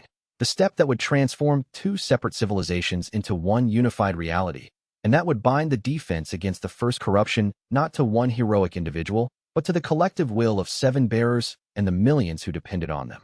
Chapter 92. The recovered memories. The 6th bearer was found in the ruins of an ancient city in the southern territories. A warrior woman named xianxia, who carried the Ring of Strength. She had been missing from the ring network for months, her location unknown even to the Void Sovereign's consciousness that supposedly monitored all 8 rings simultaneously. But when Xun Luo's group approached the ruins, moving through territories that became increasingly hostile and corrupted with each step, the rings suddenly flared with activity, calling out to them like a beacon in the darkness. The presence was unmistakable, a consciousness that had been isolated, struggling against something vast and terrible, holding itself together through sheer force of will. The ruins themselves told a story of devastation. Buildings had been flattened with force that suggested impacts from something of tremendous mass. Stone bore marks of something that had tried to burrow through it, leaving claw marks and gouges that suggested multiple attempts to penetrate deeper into the structure. The very air seemed corrupted, carrying a weight that made breathing difficult and made cultivation unstable in unpredictable ways. Xianxia emerged from the depths of the ruins on the 7th day of their search, bearing signs of terrible struggle that went far beyond normal physical damage. Her armor was dented and scorched by something that seemed to have burned at temperatures far beyond normal flame. The metal itself seemed to have been partly dissolved, as though it had been exposed to a chemical force that did not obey normal laws of matter. Her body bore wounds that should have been fatal, deep lacerations that exposed muscle and bone, burn scars that covered half her body and extended down her right leg in patterns that suggested she had been immersed partially in something that burned from the outside in. Evidence of impact trauma suggested she had been thrown repeatedly against solid objects, each collision leaving new scars. Her hair was partially singed, and her eyes had changed. They carried a quality that suggested they had seen things that mortal vision was never meant to perceive. But her eyes burned with determination and with a kind of purpose that transcended normal understanding of survival. This was a woman who had endured suffering that would have destroyed most beings and had emerged from it more focused rather than more broken. She moved with pain evident in every step, but that pain seemed to have been integrated into her being, transformed into something that fueled rather than weakened her. "I have been fighting," she said without preamble or explanation, her voice rough from screaming or from damage to her vocal cords, each word seeming to cost her effort. Fighting something that emerged from beneath the ruins, an echo of the first corruption, a tendril that has been trying to break through the barrier for weeks, maybe months. It wanted to use me, to use my ring, to open a way into the unified civilization and from there into the outer world. But the ring would not let it. The ring fought back through me, using me as its instrument, and I became something more than human in the process. Something the ring made me into so that I could endure what no normal bearer could have endured. "The Void Sovereign's consciousness protected you," Xun Luo said, understanding beginning to dawn in his mind. If the rings could actively defend themselves, could transform their bearers, then the merger would be something far more profound and far more unpredictable than he had imagined. "More than protected me," Xianxia said, and now her voice took on a strange quality, as if she was receiving transmission from somewhere beyond normal perception. Her eyes seemed to look through the present moment to something that existed in a different dimension entirely, as though part of her consciousness remained in contact with something vast. "It showed me memory. It showed me the history of the rings. It showed me what the rings truly are. Not individual artifacts, not separate tools for different purposes. The Void Sovereign did not create them as individual instruments. He created them as fragments of a single consciousness, shattered intentionally and separated across thousands of miles and across different dimensions so that no individual bearer could ever hold absolute power. The rings were designed to be reunited eventually, but only when conditions were right, only when the bearers themselves were ready." Xun Luo absorbed that information, understanding the implications immediately. This was the true purpose behind the rings. This was why they resonated with each other, why they called to their bearers, why the merger felt inevitable despite the uncertainty and fear surrounding it. But when they merged back together, Xianxia continued, her voice becoming even stranger, when the 8 rings, or rather, the 9 expressions of the consciousness, resumed their original configuration. 9. Xun Luo interrupted, his mind suddenly filling with understanding and dread that matched the terror Xianxia must have experienced when she received this knowledge. 8 ring bearers, plus Xia Yuan. 9 sources of consciousness. Xia Yuan carries the 9th ring now, Xianxia said, confirming the awful realization. Or rather, she is the 9th ring. Her transformation was not a sacrifice in the way we understood it. It was an evolution designed into the structure from the beginning. She became the ring itself, distributed across the breach, her consciousness spread across impossible dimensions. When the 7 of us merge, when we become one unified consciousness carrying all our individual perspectives and wisdom, we will need to incorporate her as well. The unified consciousness will not be 7. It will be 8 conscious bearers plus Xia Yuan serving as the anchoring point, the boundary that holds the merged consciousness within sustainable limits. She is the keystone. Without her, the merger would cascade out of control and consume all existence. Shen Luo felt the weight of that revelation settling onto him like a physical force. Xia Yuan's sacrifice had been even more profound than he had understood. She had not simply transformed into a barrier. She had transformed into something essential, something without which the entire unification process would fail catastrophically. With Xianxia's knowledge and confirmation, the path forward became clear. They needed to find only 2 more bearers, and then they could proceed with the merger itself. The work was accelerating, driven by necessity and by the increasingly urgent pressure from the first corruption's attempts to penetrate the barrier. Time, Shen Luo suddenly understood, was running out in ways that he had not fully appreciated before. Chapter 93. The twin rings. The 7th and 8th bearers were different from all the others in that there were not 1 but 2 of them, and in that they shared a single ring rather than each carrying an individual ring. The ring of creation and the ring of dissolution were carried by brother and sister, Dao Ming and Dao Ling, who had devoted themselves to understanding the nature of creation and destruction as mirror processes rather than as opposite forces locked in eternal conflict. They existed in a realm where the boundaries between symbol and reality, between concept and manifestation, had become permeable or had perhaps never been solid to begin with. Finding them required venturing into a region where reality itself seemed uncertain, where the laws of physics and cultivation seemed to shift and transform based on how closely one observed them. Mountains existed as both mountain and the shadow of the idea of a mountain. Rivers flowed in directions that defied conventional geometry. It was a place where mathematics became visible, where equations floated in the air like birds, where the proof of a theorem could reshape the landscape itself. A realm where if you believed hard enough that a mountain could become a river, the mountain would begin the process of transformation, slowly at first, then with accelerating inevitability, until the solid earth became flowing water and the water became the memory of earth. Shen Luo's group approached this domain with reverence and growing uncertainty. The further they traveled into Dao Ming and Dao Ling's territory, the less reliable their own senses became. What seemed solid might dissolve. What seemed impossible might suddenly manifest. Several times they questioned whether they were still moving forward or whether they had become trapped in some recursive loop of the same territory experienced from different angles. "We have been waiting for the unification," Dao Ming said when Shen Luo's group finally reached their domain after weeks of travel through increasingly unstable reality.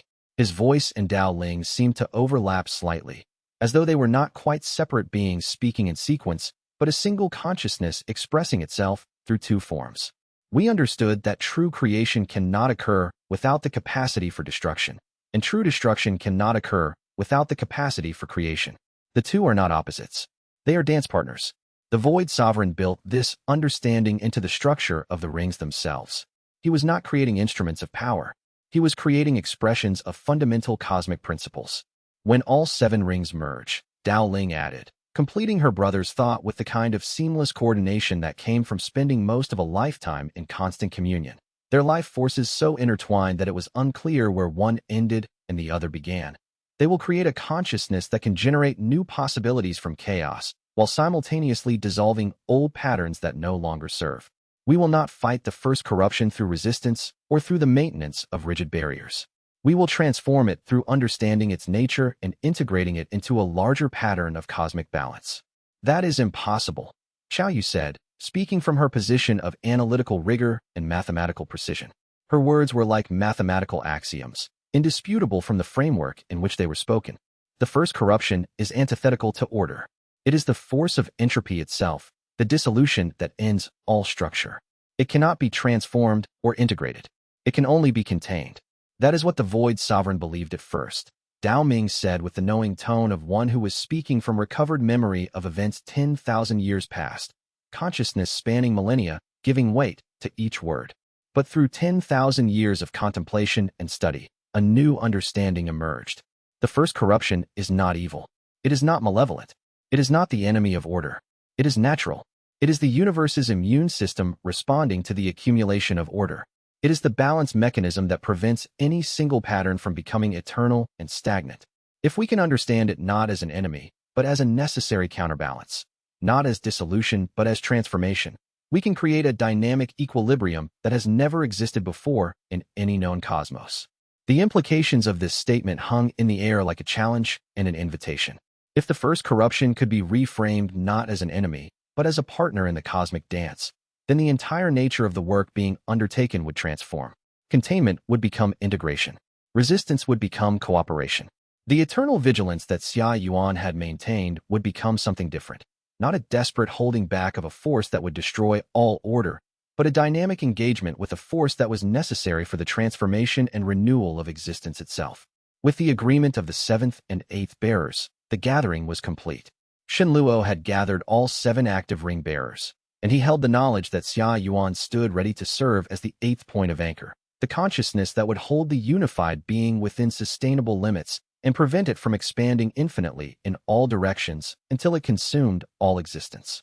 The preparations were nearly complete. All the pieces were in place. The rings had been located. The bearers had been found.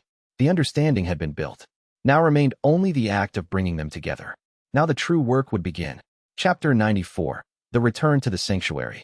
The journey back to the unified civilization's sanctuary took 2 weeks, moving at a pace that was much slower than Shen Luo's original journey outward. The slow pace was necessary for multiple reasons. Each bearer needed time to contemplate what was coming and to prepare their consciousness for merger. Each needed to begin releasing attachment to individual identity so that the merger would not come as a shocking dissolution of self, but rather as a gradual expansion. And the civilization itself needed time to prepare, administratively, spiritually, and psychologically, for the transformation that was about to occur. News of Shen Luo's return spread quickly through the networks. Wei Long and the other bearers who had remained in the sanctuary mobilized immediately to prepare for the unification ceremony. The entire civilization understood now what was coming. The merger of all the rings, the transformation of the leadership structure from 7 separate bearers to one unified consciousness, and the fundamental alteration of reality itself when the sealed world and the outer world completed their integration. The ceremony would take place in the inner sanctum of Shen Luo's ring, the vast continent that existed within the storage ring, the space that had become a kind of bridge between the 2 worlds.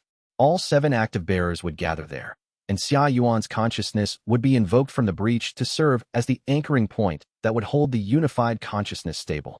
The night before the unification, Shen Luo spent time with each of the 7 bearers individually, ensuring that they were truly ready for what would happen and that they had no hidden doubts that might disrupt the merger.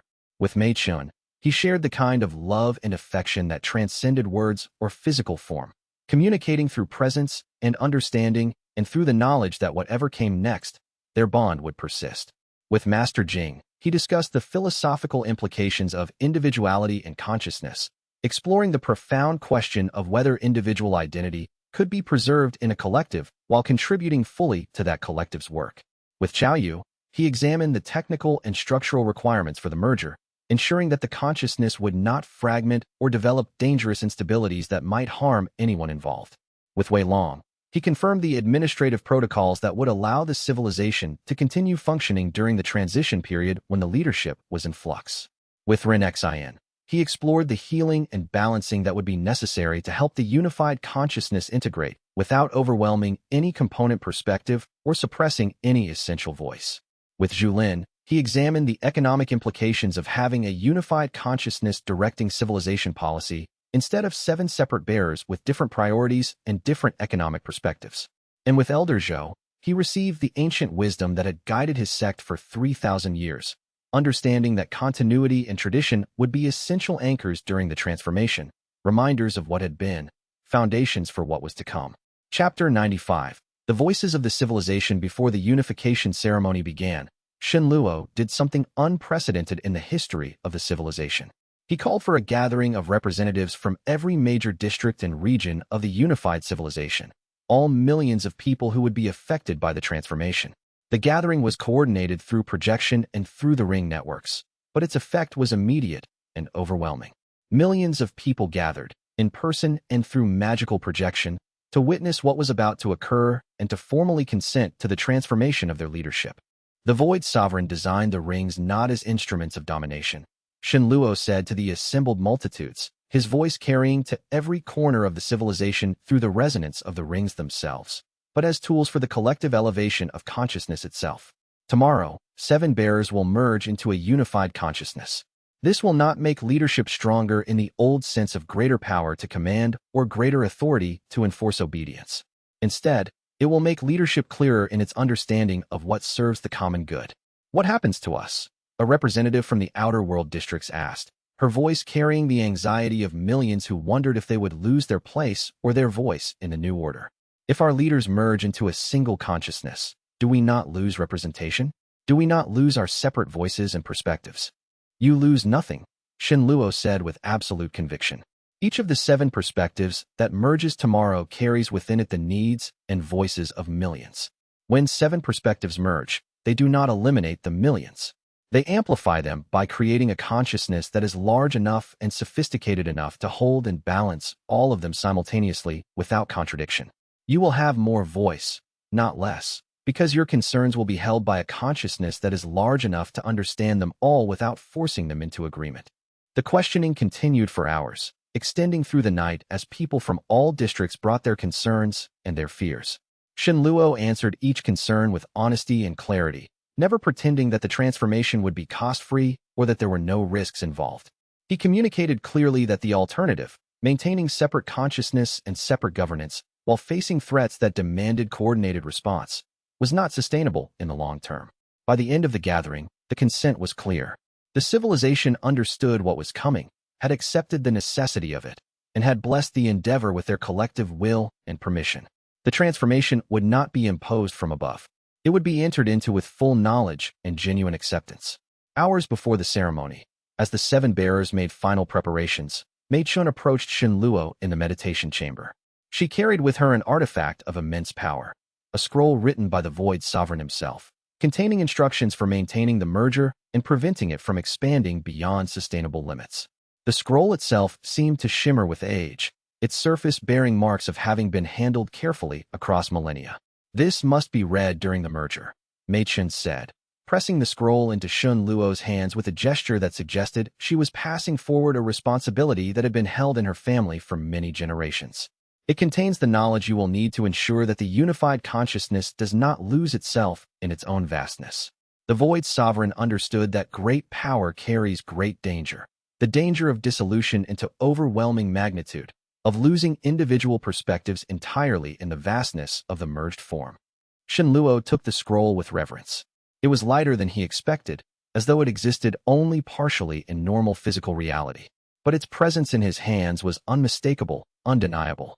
This was a gift from the Void Sovereign himself, delivered through the long chain of guardians who had preserved it across 10,000 years.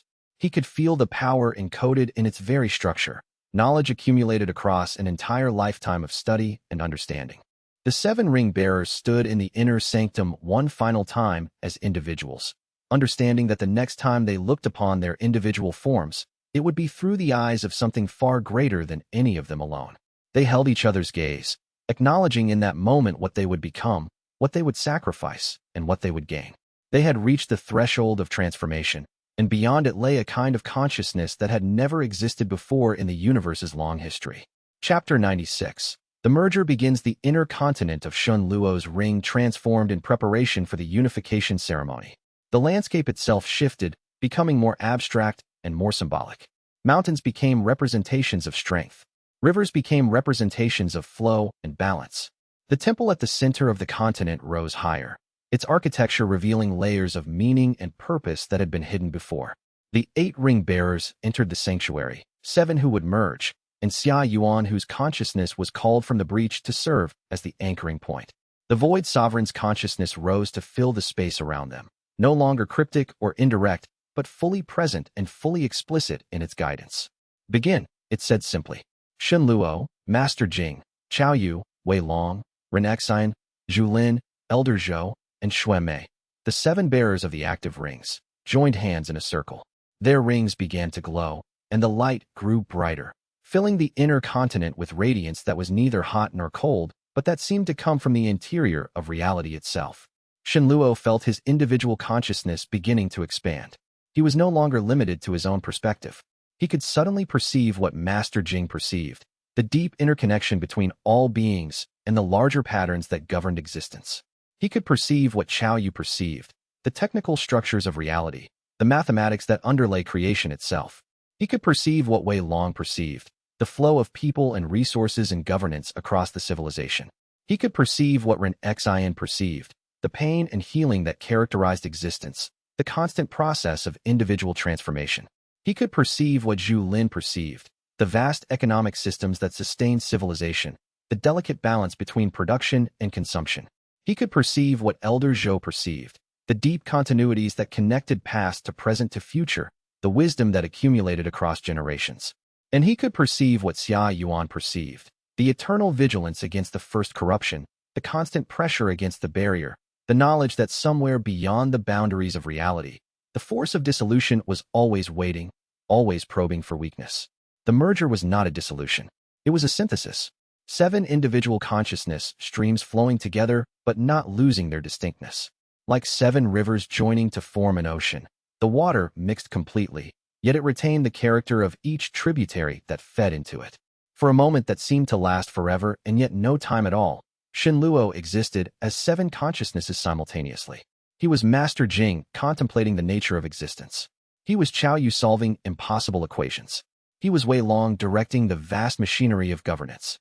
He was Ren Xian bringing healing where pain existed. He was Zhu Lin managing resources with infinite precision. He was Elder Zhou accessing the accumulated wisdom of 3,000 years of institutional continuity. And he was Xia Yuan, eternal guardian, holding back the force that would end all order. Then, gradually, the 7 perspectives began to integrate, not by suppressing any of them, but by discovering the deeper level at which they were all expressing the same fundamental truths through different linguistic frameworks. At that level, there was no contradiction between Chao Yu's mathematical precision and Master Jing's philosophical contemplation. Both were expressions of the same underlying order. At that level, there was no contradiction between individual healing and collective governance.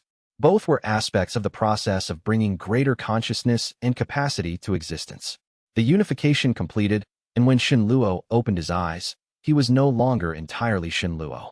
He was Shenluo containing multitudes. He was the unified consciousness that the Void Sovereign had designed 10,000 years ago. And the first thing he perceived, with 7 perspectives working in perfect harmony, was the true shape of the first corruption, not as an enemy to be defeated, but as a natural expression of entropy, something that could be danced with rather than fought against, something that could be held in dynamic equilibrium rather than resisted eternally. Chapter 97. The new equilibrium. In the weeks following the merger, the unified civilization underwent transformation on every level of existence.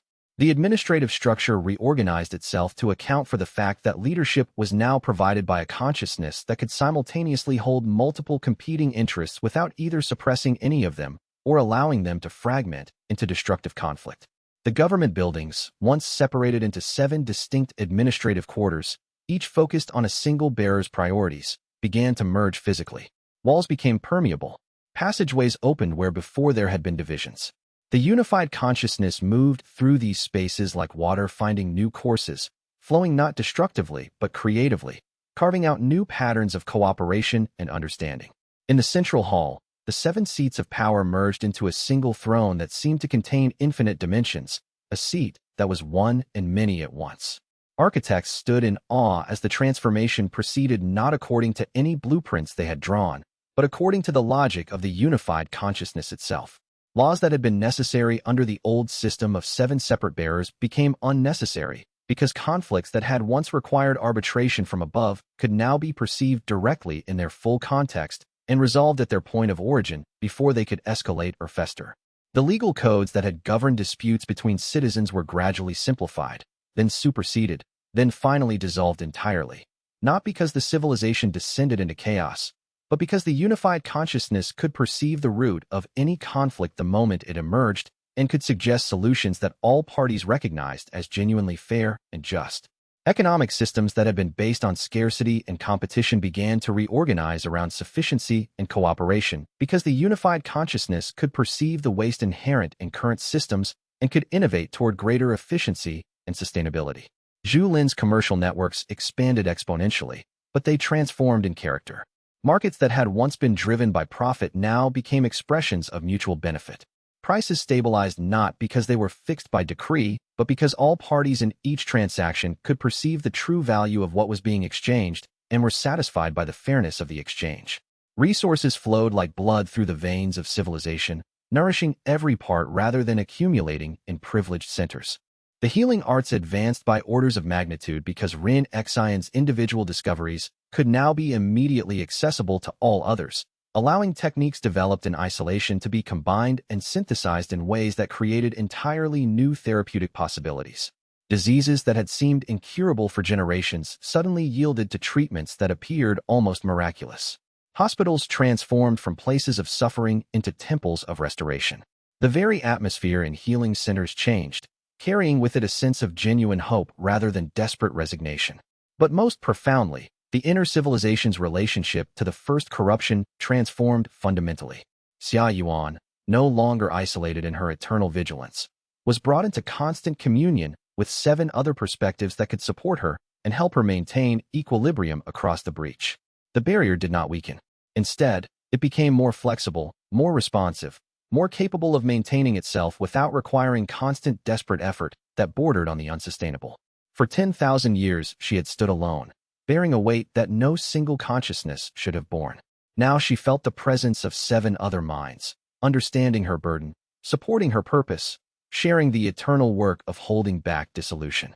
The force pressing against the breach did not diminish, but her isolation ended, and with it came a profound transformation of what her work meant.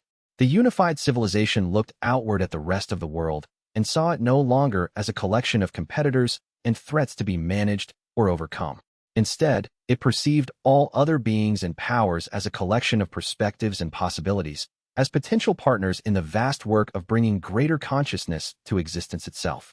Each of the 7 perspectives contributed to this realization. Master Jing perceived the inherent unity beneath apparent diversity. Xiao Yu recognized the mathematical patterns that connected all systems. Wei Long understood the governance structures that could encompass all others. Ren Xian felt the shared suffering and healing that bound all beings together. Zhu Lin grasped the networks of exchange that could benefit all parties.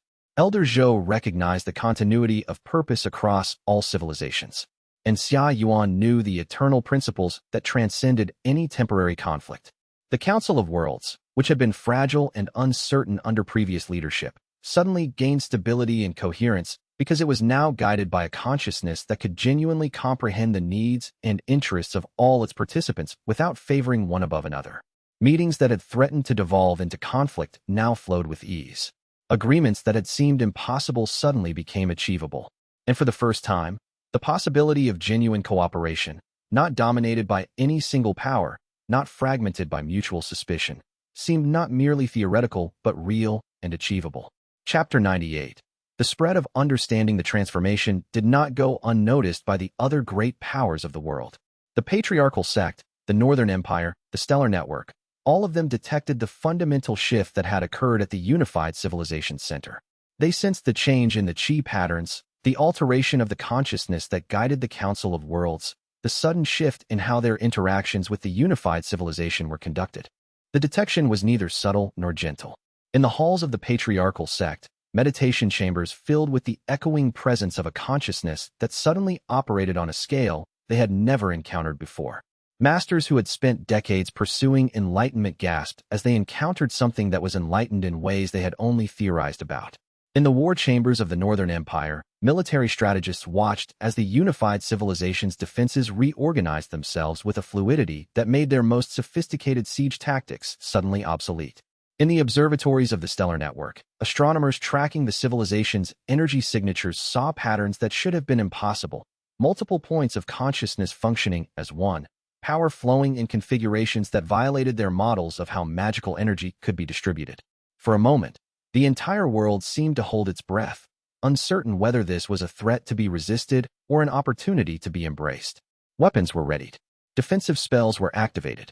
Diplomatic channels fell silent as various powers assessed whether they could respond to this sudden shift or whether they would be overmatched by whatever had just been created. Then, slowly, recognition began to spread through the networks and councils of the great powers. The unified civilization was not expanding its territory or consolidating power in preparation for conquest.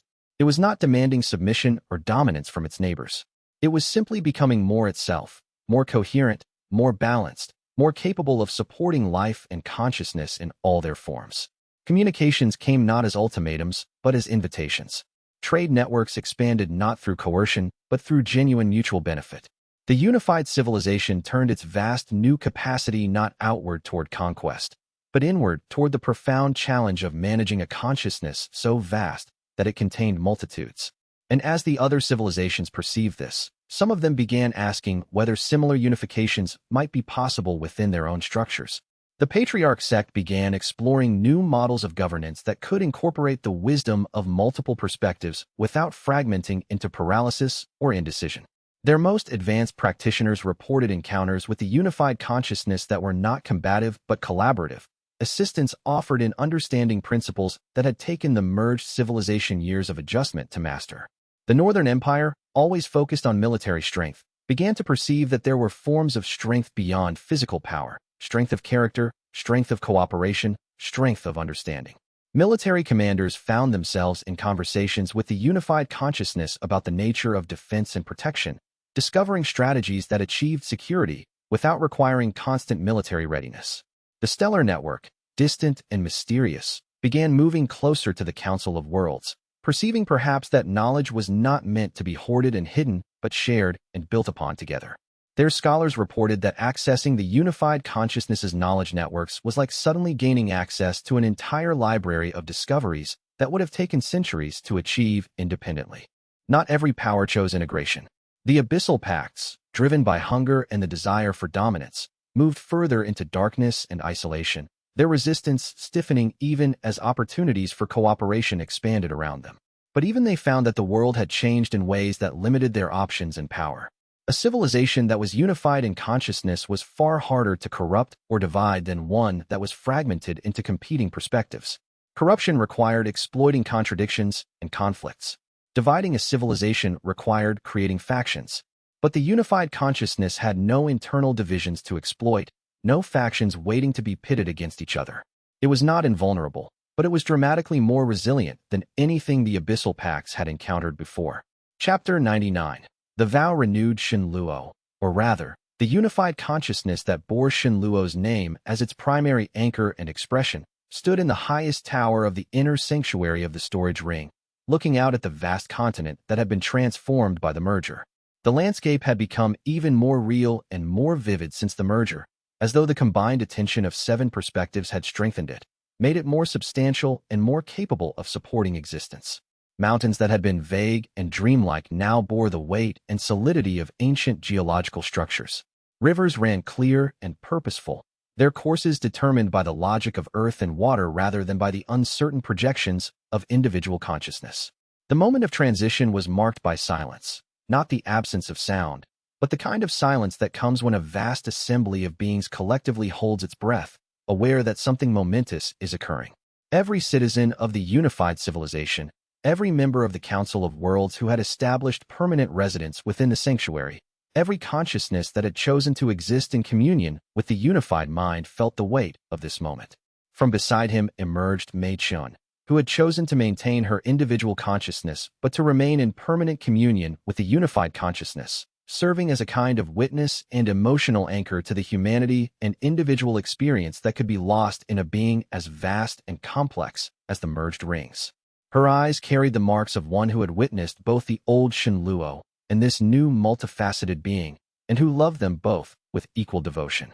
She reached out and took what had once been his hand, now something both more and less than a single appendage, a gesture that unified consciousness made through a form that could still engage with the world of individual beings.